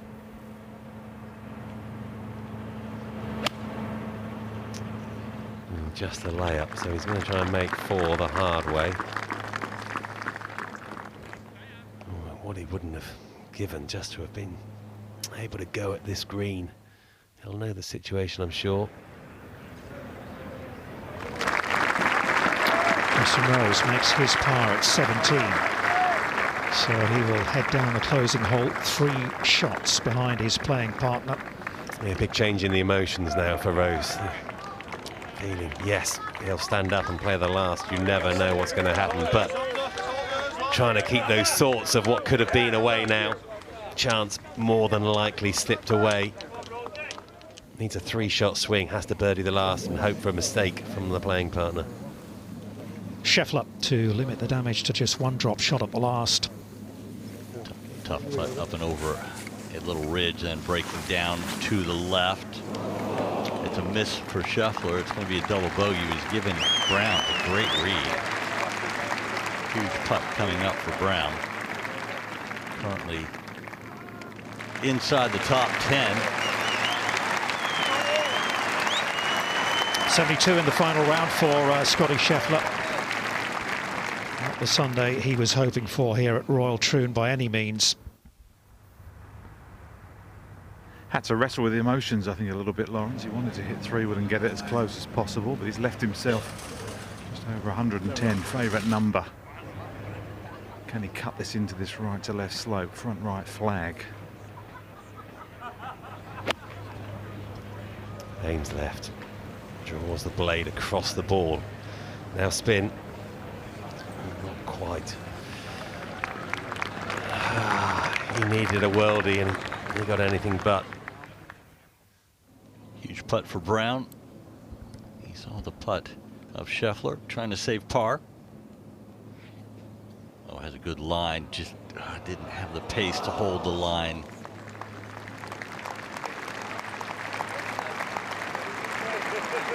What a great week for Daniel Brown. Stella. Just a reminder of how good he is. He's been having a tough season, and this will give him a real boost for the remainder of the DP World Tour season. First major championship under his belt. Top 10. Good on you, young man. 459, last hole, last tee shot for this man with the driving iron.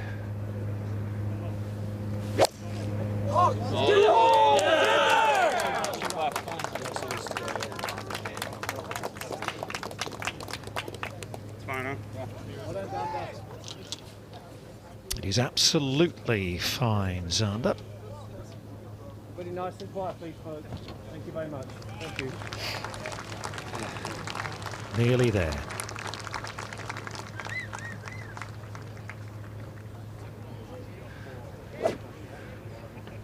So near for this man.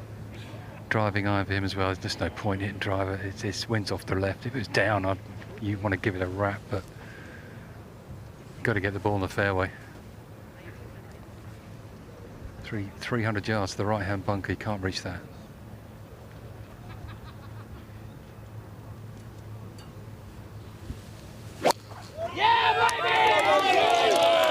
qualifier, remember? Justin Rose, a few weeks ago, back at Burnham and Barrett. He went down there, he fancied his chances. He said, I'm here because I feel like I can win an Open. Boy, has he given it a good run, but just a few footsteps behind this man.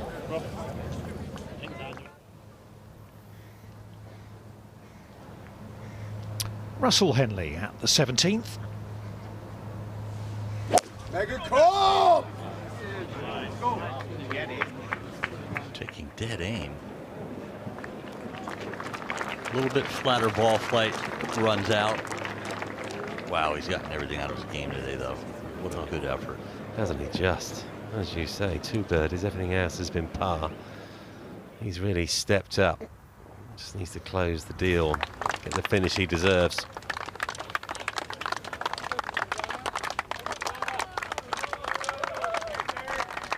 Six birdies, no drop shots on this championship Sunday for Xander Schauffele. Disappointing pitch for Lawrence. Left to right, pretty much all the way. Heap of break in this. Can he make a challenge? Come on, boy. Just that!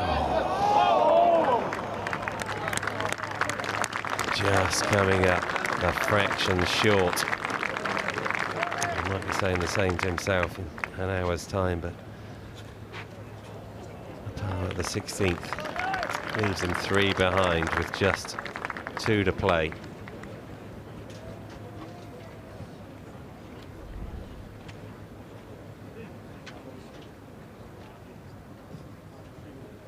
He may be frustrated, but it's really the first time he's been in the mix at a major championship. His best finish to date in any major is a tie for 42nd place in the 2022 Open at St Andrews. Horschel, a short birdie putt at 15, gets him back to even par on the day. A little bit of up and down for Billy. Solid back 9 after that bogey at 10.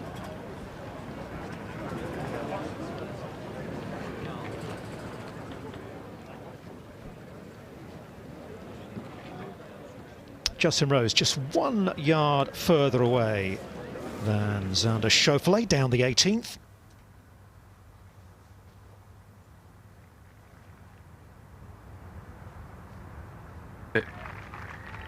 What an atmosphere.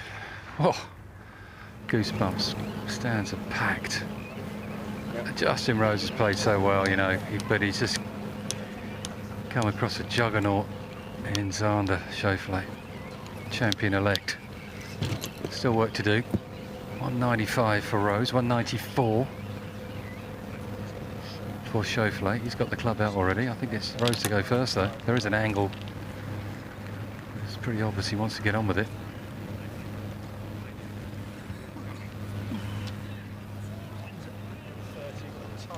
You're never quite relaxed until that ball is on the green.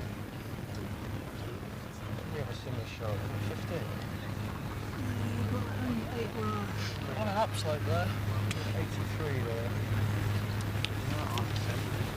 Let's see what his best. Hang high, yeah. Board is right there. Is this more down? This is more down than on the... Yes. Oh yeah. This is the most down than that.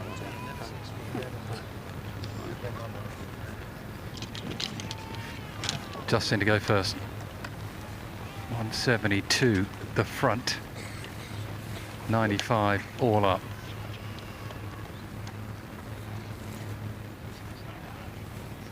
Seven iron.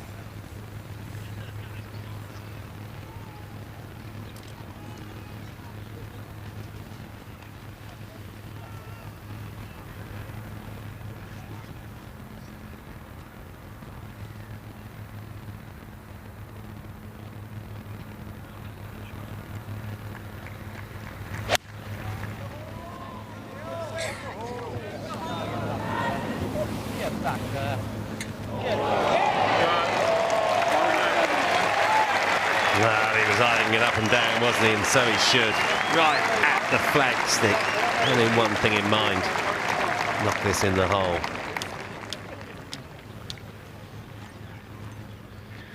.194, believe it or not, 8 iron, 172 the front. That's all he's worried about, pitching it about there.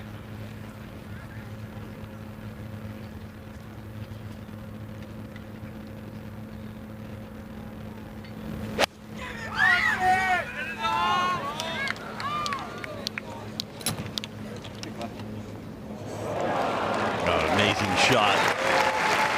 Adrenaline is flowing to carry an 8 iron that far, and the big smile comes out.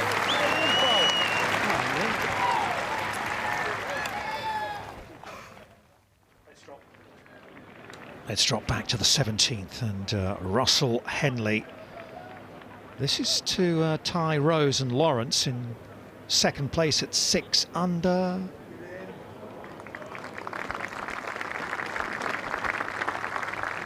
Good effort.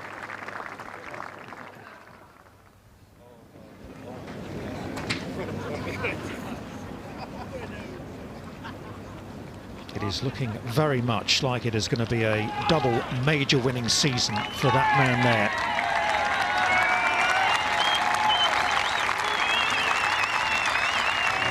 Gary Harvey, the engraver, has started his work.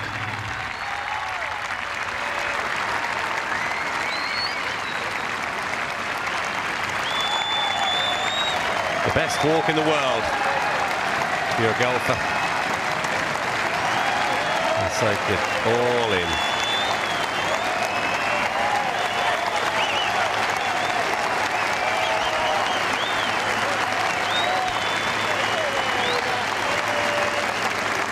They know good golf when they see it, and they have seen it today from Xander Schauffele.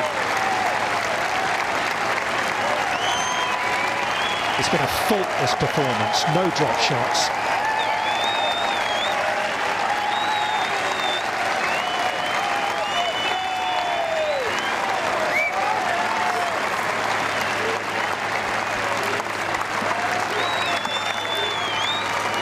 A lovely warm reception for Justin Rose as well. How much must he have enjoyed being back in the fray at a major?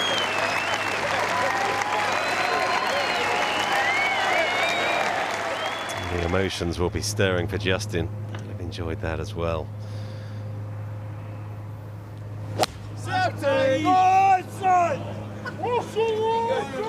She's shaping nicely towards the hole for Tristan Lawrence, back at 17.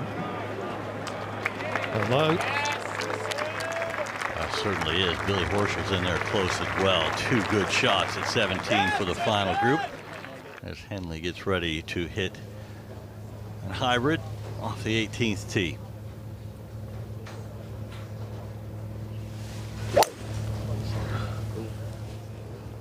One more good swing. This looks fine to me. Maybe didn't strike at his best, but it's made its way over the walkway. He'll have an iron shot to the green. 4th place, trying to steal a margin and get up to joint 2nd if he can.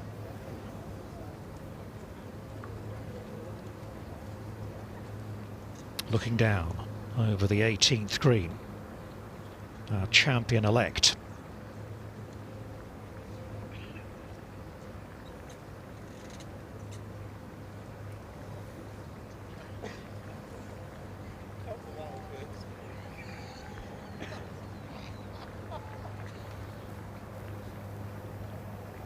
Xander's family look on.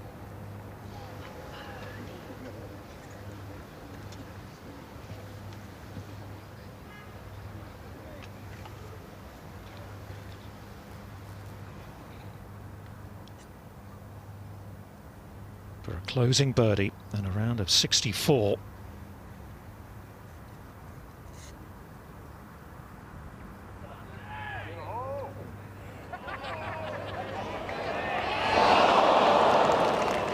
What a fine effort.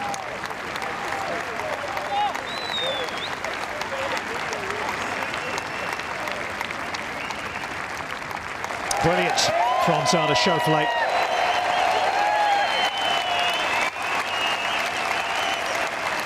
He will have to just sit and wait for a little bit. Yes, it's not quite done now, but it's the stuff of miracles. Tristan Lawrence needs hole at an eagle the last. You think it's not going to happen. I think you're staring at the Open champion.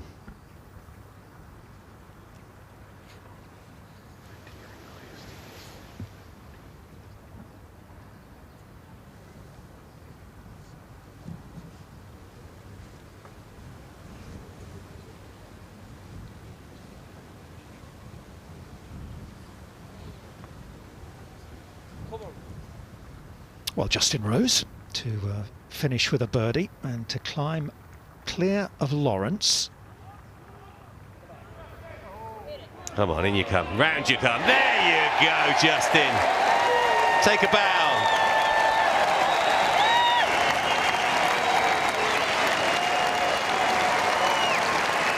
A lovely way to finish for Justin Rose. He could have done with a few more, couldn't he? He came close. He shaved the hole 2 or 3 times out there today.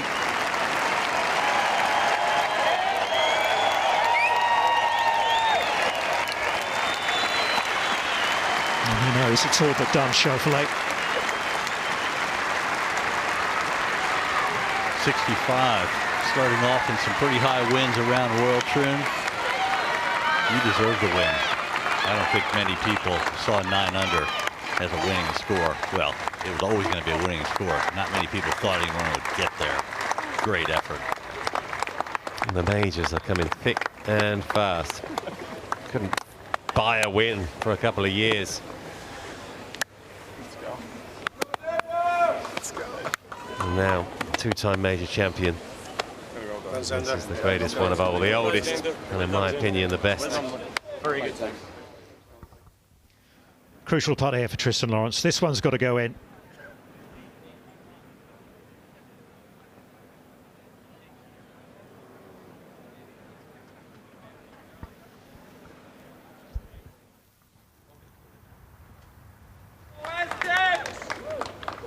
Now that pretty much confirms it. The Olympic champion and PGA champion is the Open champion as well.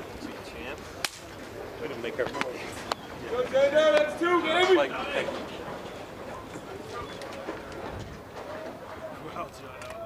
What a show these two have put on for us today. The man on our right runs out the victor in the end, but Justin Rose in his 40s now has given us a run for his money if you're a British golf fan. Henley over 200 back. He's eyeballing it right up the gut of the green. A great shot from the American, who's never been in this position before. Several times a winner, but never on this type of stage. Great effort to this point.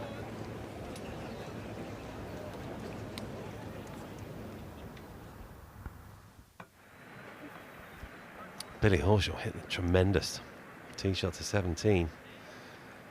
Can he finish it off? Of course he can. He takes a step forward up to 6 under par. I bet he thought that if he shot under par, he would win today, David, starting out the day. Yeah, very possibly. I think the winds just died a little, didn't they, as they tend to on these links courses, and it enabled these wonderful players to show us their skills. Mother Nature got the better of most of them yesterday, but today they were able to dominate a wonderful Royal Troon Golf Club. And no one did it better than that man.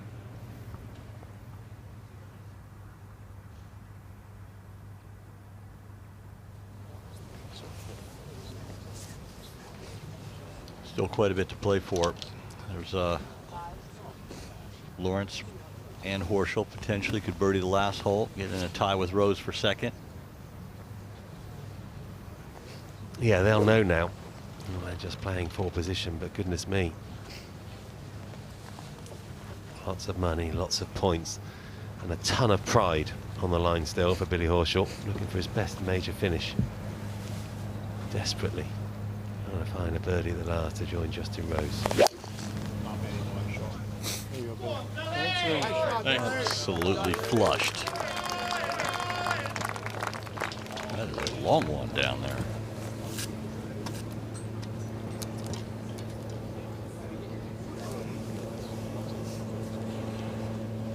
Not a surprise, David. No, he's been aggressive all day, hasn't he? Yes. Going to track these bunkers out of play. Good on him.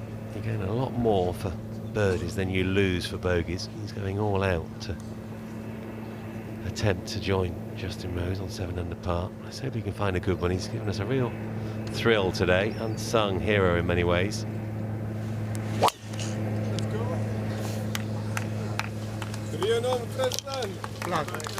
Curving towards the Norman bunker. And it's in. 127 yards to the front edge of the green from there. Might just tempt him to go for it with a wedge if he's just teetered in. A bit of work left for them, but this man is engraving away. Xander Schauffele is the name that goes on that most famous of trophies. Wonder when he has last cup of coffee. You wouldn't want to be jittery. Here's another look at the putt. Looked like it was going in. Would have been fitting, wouldn't it? That would have won it. A little bit of tidying up to do by the others to prove it, but it's done now. He is the champion. Brilliant round of golf. Stuff of dreams. 65 in the final round. Milks the applause. The emotions will be coming out of him now, I'm sure.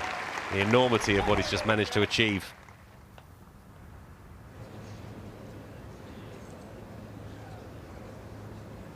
In the meantime, before he is announced, Xander Schauffele as the champion golfer of the year, a little bit of unfinished business for Russell Henley, for Sam Burns, for Lawrence and Horschel as well. The only 4 players left out on the course now. Yeah, huge putt here for Henley. If he could slide this in, get in a tie for 3rd as it stands now. Slow putt going up the hill.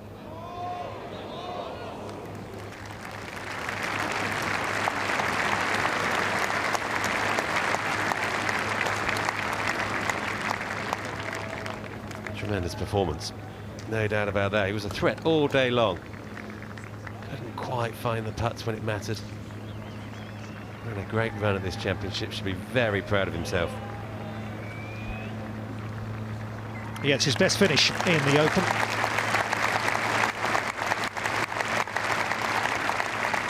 Well done to Russell Henley.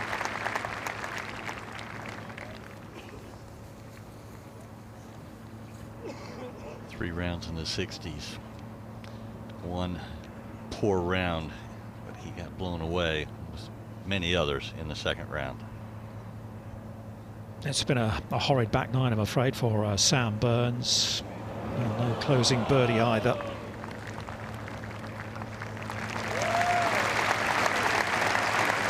He will have better days, no doubt about it.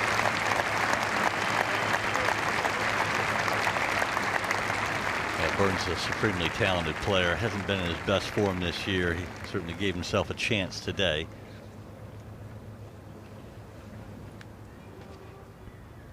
The messages are starting to come in. Yeah, it might take a good few days to apply to them all. Can I put that just there? Looks like it's been nicely done. That is a job you want to excel at, isn't it? Are you any good at engraving? Not bad. It's a strange feeling watching yourself being filmed on your screen. That's a little weird.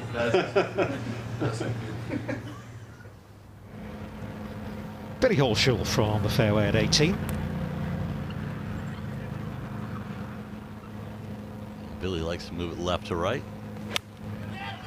Should be a happy hole location for Billy. Hit it nearly where Xander Schauffele putted from. Yeah, nearly perfect, wasn't it? Just a little ridge there that it collided into with the second bounce. Strong finish from Horschel. Wonderful birdie at 17. Found the birdie at 16 as well. So surging to the finish line. Lawrence. Oh, it's one of those, I fancy. He's just going to have to splash it out, surely. Not the time to take a massive gamble. There's a lot of people suggesting we should hold this event in the summer.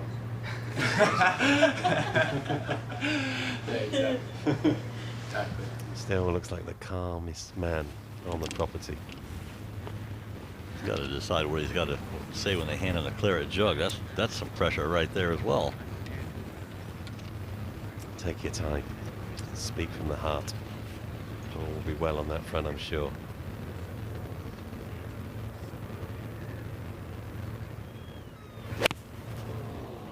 Oh, Tristan, stay there. Well, fortune favours the brave, maybe. That's a real result. I think it was a crazy shot to take on, in fairness.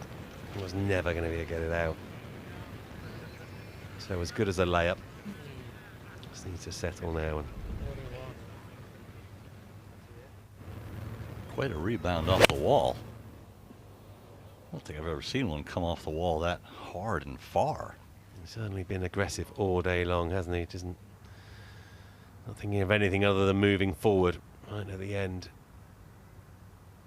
Nearly got the strangest of double hits with the club head. The ball flew past his head, but I think deserving now of one final good shot to set up the par chance. He's been the closest challenger for much of the day. Anything worse than third place would maybe do him a disservice. No time to duck now. You've been in our sights all day long, and it's been a great watch.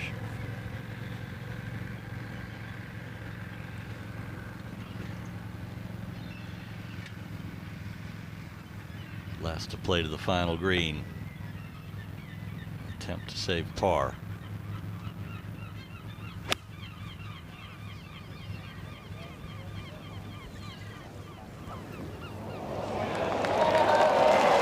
Brilliant.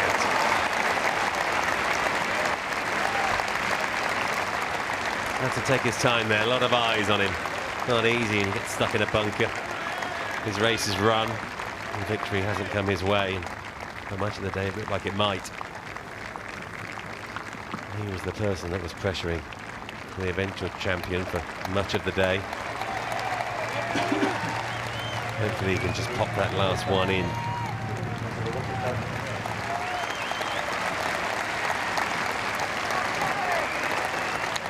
He's won a lot of new admirers this week, I think, hasn't he, Billy Horschel? Remember, he's the man who went to bed every night, he said, visualising himself lifting the Claret Jug aloft, hoping that it would become reality, taking a slender one-shot lead into this final round.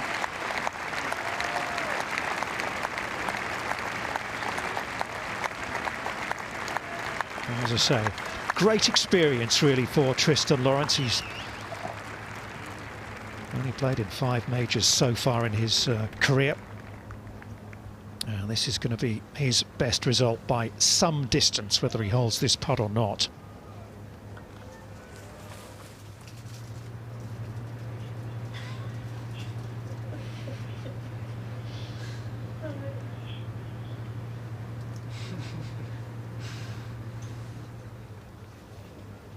It's about the most uncomfortable that Xander's looked all day. Camera staring him right in the face. Not a bad way to watch the end of the golf. Name's already on the trophy. And watch his pal, Billy Horschel, attempt to join Justin Rose at 7 under par to tie for second in this championship.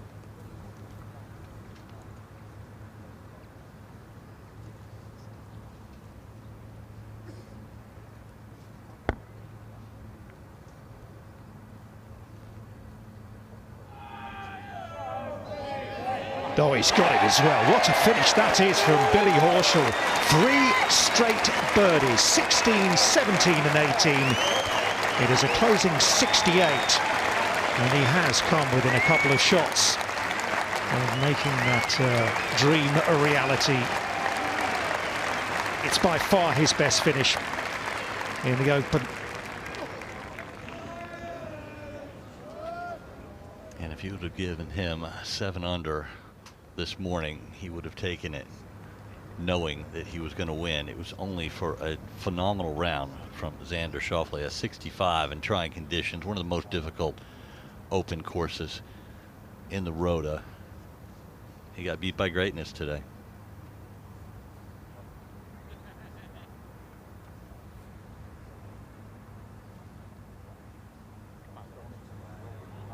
Yeah, that's nice as well, isn't it? Tristan Lawrence makes his par at the last. And he secures 4th place on his own.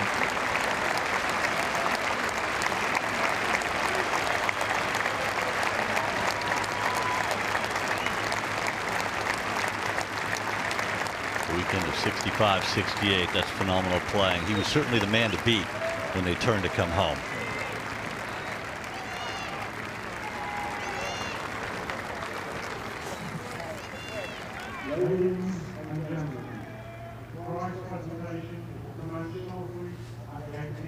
So we are all done. They will set up for the prize presentation, of course, on that 18th green.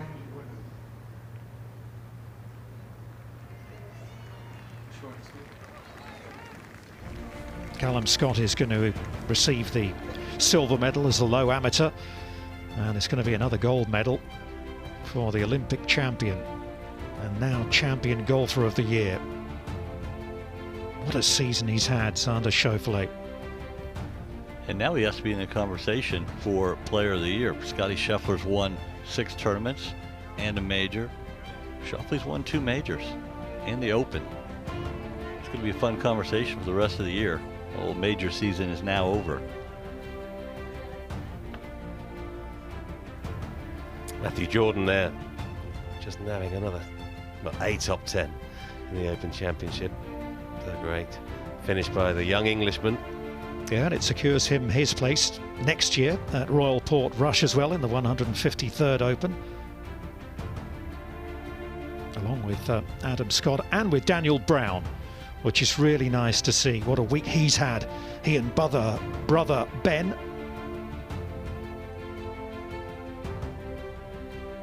Justin Thomas, after that horror start, out of bounds at the first, starting with a triple bogey, actually played pretty well from there on in.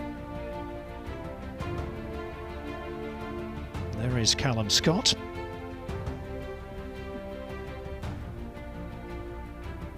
Still at university over in the United States, but he hails from Nairn. Said that held him in good stead yesterday when the weather got nasty. What a fortnight it's been for Robert McIntyre, winning his National Open Championship last week. The amateur champion, Jakob Skov Ollesen, making it through to the weekend. Darren Clark, champion golfer of the year back in 2011 at Royal St George's, made it through as well.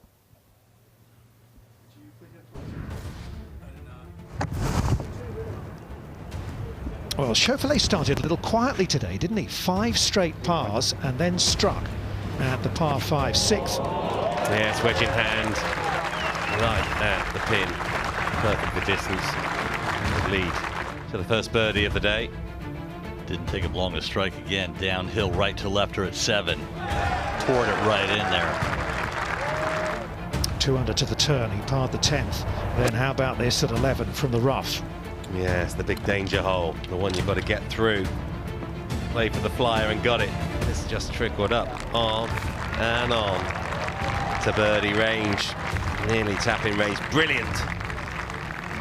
Birdie, 3 on the 11th for Xander. Parred the 12th, then at the 13th, this left to right sliding putt.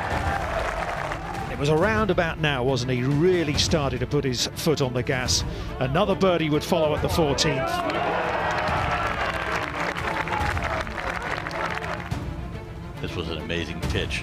Anthony Wall told us it was, or Jamie Spence, it was a super tight lie. He backed off a couple of times, but wow, did he perform when he decided to step up there and hit it. And after a marvellous second, this was to win the championship outright. And it burned the edge, it made no difference. It was coming his way anyway. It was a brilliantly played final 72nd hole by the eventual champion. Yeah, they call it if not the, well, certainly one of the most fearsome home stretches in golf, and he has come home in 31, 4 under, no drop shots. Just a brilliant performance from a very classy golfer.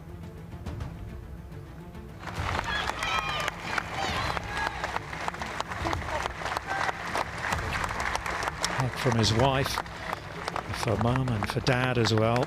Dad is a little close to tears, isn't he?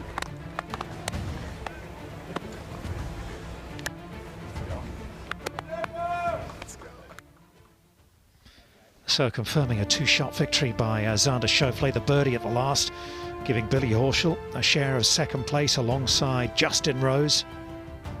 Tristan Lawrence with a gutsy par at the last, securing 4th place on his own. Larry and Scheffler. A little further back, John Rahm started brightly, just couldn't get it going on the back 9.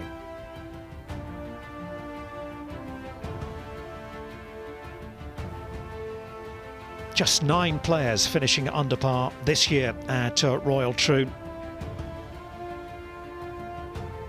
It was an amazing day of scoring. 9 started under par, 9 finished under par. I think scoring was better than most of us thought because of the difficult conditions. The rains in yesterday's 3rd round softened the greens enough that the players could attack and shoot the amazing scores they did. It wasn't amazing for everybody. As you look down the right side, the golf course still played tough, but the guys that were at their best performed. Yes, it was tougher this morning. Happened the last time we were at Royal Troon. The afternoon starters often get the best of the weather as that wind just starts to ebb away.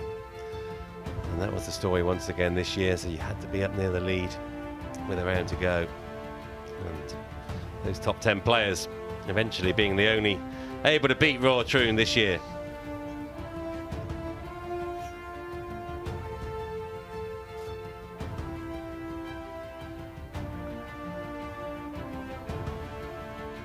Not too far away from the closing ceremony here, we're going to hear from the CEO of the R&A, Martin Slumbers, who of course steps down at the end of this year. What a job he's done over the last decade or so. Oh, hasn't he just? Big rules changes. He's left the game in very good shape and be very proud of the work he's done over the last decade. He'll hand things on and be a very proud moment for him in just a few seconds' time. Yeah, and talking of the rules, David Rickman also steps down as well after 37 years at the R&A. He's done a wonderful job and he's been heavily involved in some of those rules changes.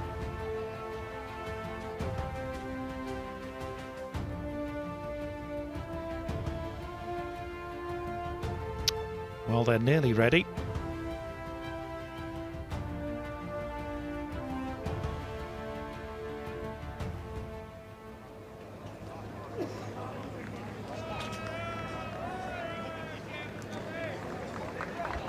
There it is. And there is Martin Slumbers with the Claret Jug.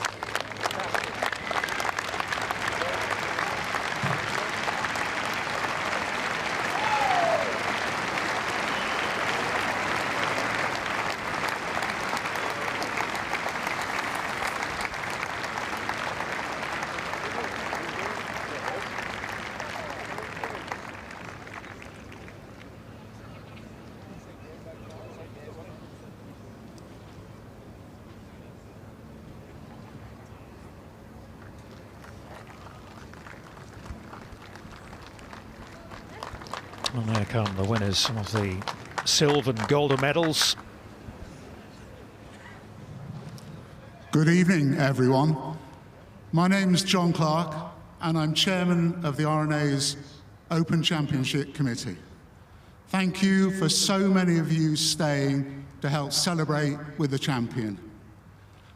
The fans at the Open are widely acknowledged as being the best in the sport.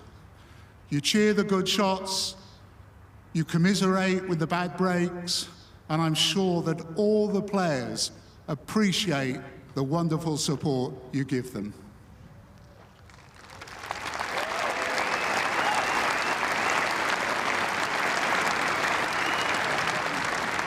Those players have captured our imagination with their wonderful golf this week, often in testing conditions.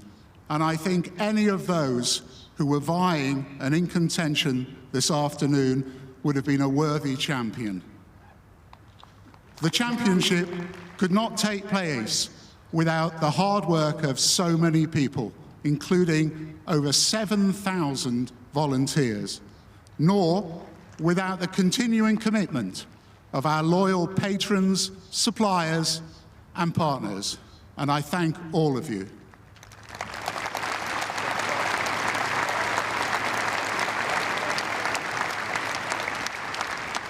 A special thanks to Billy McLaughlin and his greenkeeping team for presenting this course in such fantastic condition.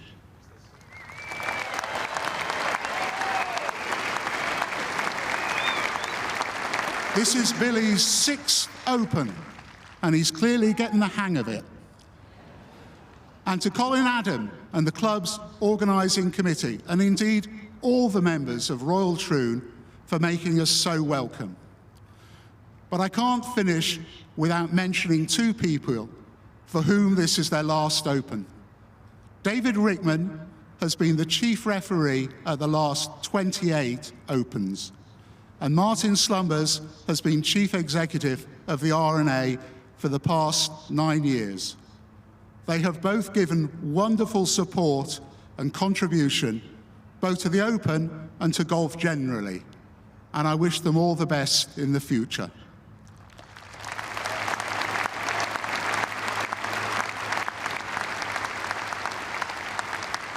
I'll now pass you over to Martin Slumbers, who'll announce the results, and to Ronnie Alexander, the captain of Royal Troon, who'll present the Claret Jug.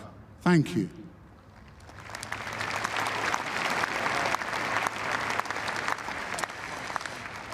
Thank you, John. Ladies and gentlemen, Anya, will you please step forward? The leading amateur and winner of the silver medal, Callum Scott.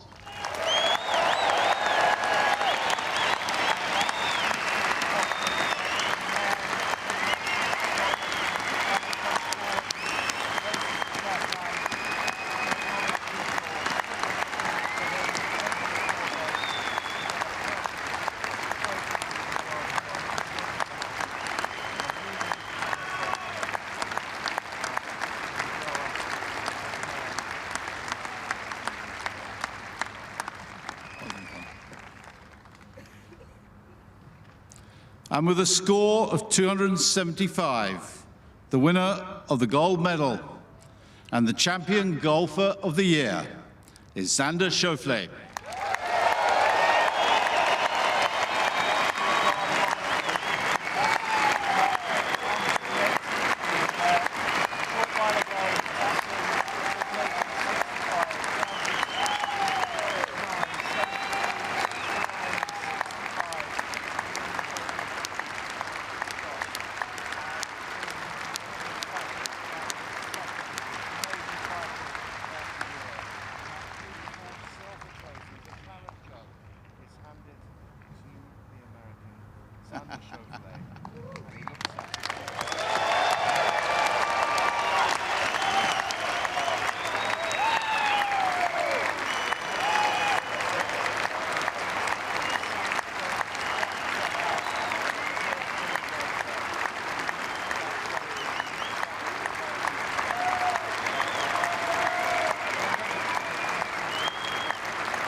Oh man, thank you everybody. Just want to go through a few thank yous. I'd like to thank my entire family, my team, everyone on my team. They know who they are. It's been quite a journey. I feel very honored hearing your name called with Open Champion right after. It's something I've dreamt of for a very long time.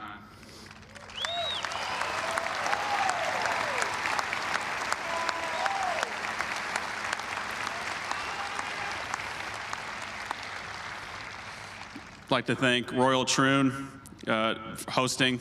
I was only able to watch the 2016. I actually watched the highlight of Phil and Henrik to motivate myself for this week. I guess that paid off pretty nice. I'd like to thank Billy McLaughlin, his Greens Creeping crew, everyone. I'm from San Diego, so I don't know how you guys manage this weather and make the course look as good as it does.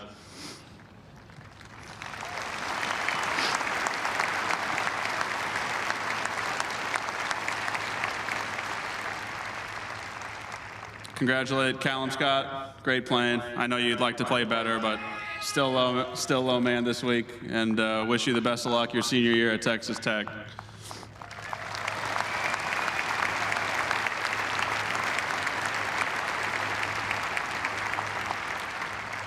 I'd like to thank the RNA, of course.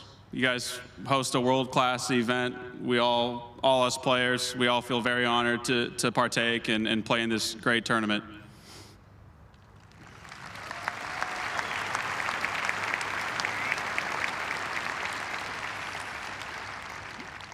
Last but not least, I've been in Scotland for 2 weeks now. The fans, you guys have been amazing.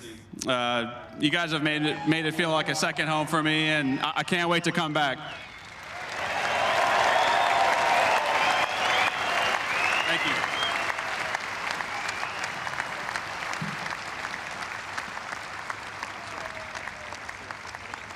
Ladies and gentlemen, that ends the presentation ceremony. We look forward to seeing you at Royal Portrush next year for the 153rd Open. Now, please stay to greet your champion as he celebrates with you all. Thank you very much.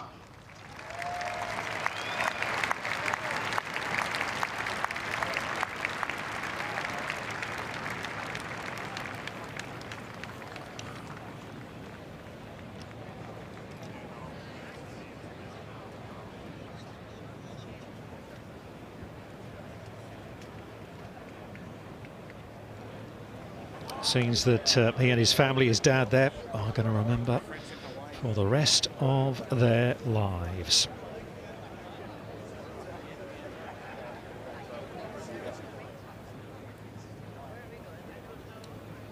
American domination of the major championships continues, and indeed of the Open at Royal Troon. Only really Henrik Stenson interrupted a wonderful string of American champions here. All 4 majors in American hands, of course. First time since 1982. It's been a long time.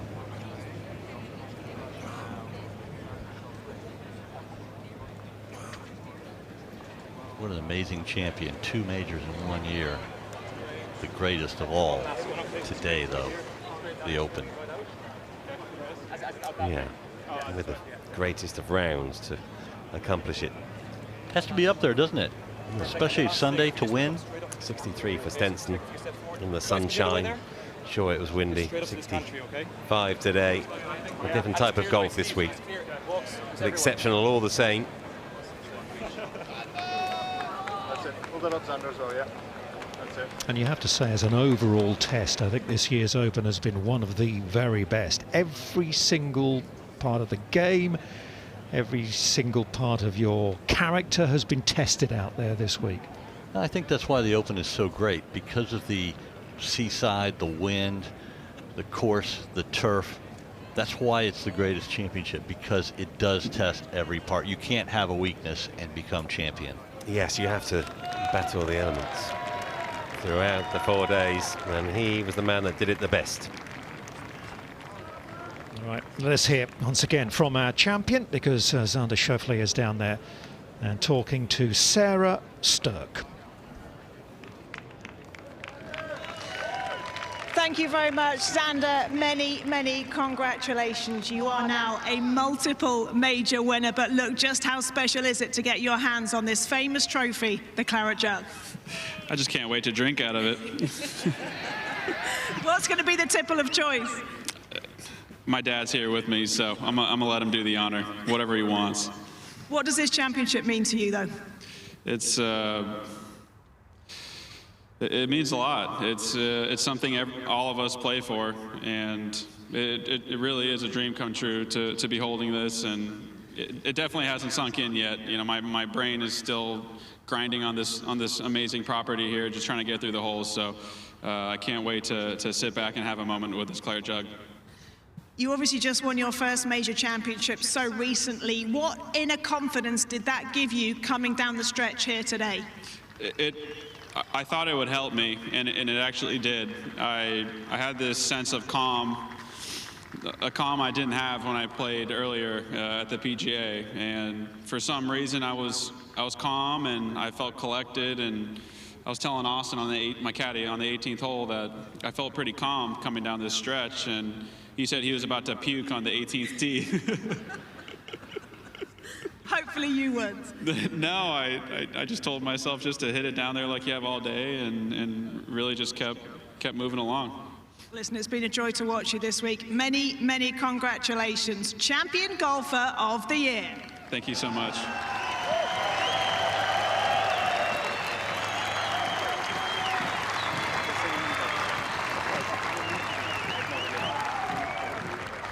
You will enjoy hearing that again and again and again. The Champion Golfer of the Year. It has a special ring to it, doesn't it? Bogey free, 65 on the final day for Xander Schauffele. Gives him victory by 2 shots over Horschel and Justin Rose. I thought Tristan Lawrence handled himself very well out there as well today. Oh, he certainly did. He put up a stern effort, didn't he? He was the man that was pressing Xander most of the day. Fell just short in the end, tied 4th, but a tremendous week for the South African. One he'll take much confidence from. How do you think Shane Lowry is going to feel about what happened this week? I think he'll be supremely disappointed. 36-hole leader. He'd done it before. He was the Open champion in 2019 at next year's venue, I might add, Royal Portrush. I think yesterday, the 3rd round in the rain, wind, it was a very tough day, and he wasn't the only one that succumbed. Yeah, he'll be disappointed. It was his to hold, many thought. As an Englishman, David, the wait for another English Open champion continues. It does, yeah. Justin Rose, I mean, he gave us a run for our money, didn't he? It was a brilliant effort from Justin. He's got that one major championship tucked away. He's dreamed, like Xander mentioned, of winning the Claret Jug for 30 or so years, and it didn't quite come his way. He had the claret red jumper on in preparation, but it didn't quite happen in the end. Just came up against a better man, and he did nothing wrong. 67 in the final round was a tremendous effort from Justin. I think that Schauffele coming over the week before and playing a little bit of preparation, you know, getting on the correct time zone, a feel for the type of turf and grass, becoming one with the Scottish fans, as he said. I think that means a lot. And, you know, he wasn't a surprise winner, certainly not, but who would have thought that he'd hold 2 major championships at the end of the major championship season this year? It took him so long to win the first.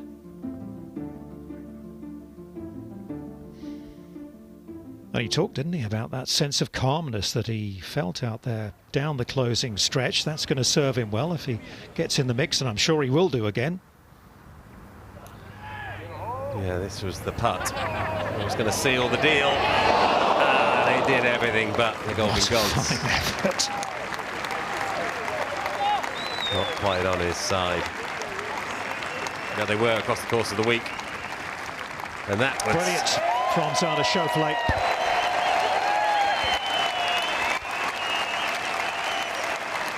He will have to just sit and wait for a little bit.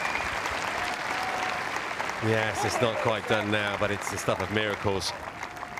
Tristan Lawrence needs. Oh, that an eagle the last. You think it's not going to happen. I think you're staring.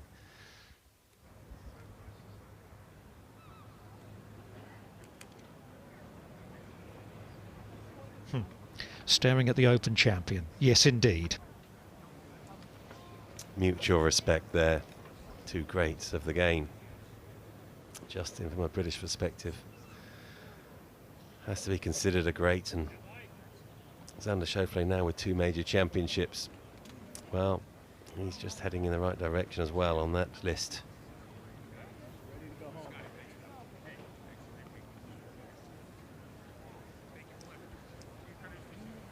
Fine wine and a rather nice bourbon apparently was drunk out of the Claret Jug last year by Brian Harmon. I wonder what his favourite tipple is. It's a truly beautiful trophy, isn't it? It really is. It's timeless. And you see it in person. Saw it this morning. It really is a thing of beauty. It might be the best, the most attractive, the timeless. Probably the one that most golfers around the world would most want to hold. Well, and if you play on a tour professionally as we have, Jay, over the years, we've all hoped and dreamed to claim a major champion. Many would choose the Open to be that one if it was to be only one. Most fail. But Xander, they're coming thick and fast now, and the Claret Jug is going home with him. Royal Troon has also been a winner once again this week. It has staged a wonderful Open Championship. It has tested the best of the best in all sorts of weather conditions. It's thrown absolutely everything at them. The wind, you always expect that, don't you, on a seaside links. You throw in the rain as well, and the pressure of trying to win that beautiful trophy. No one handled it better than that man right there. Xander Schauffele, the champion golfer of the year, the 152nd Open champion.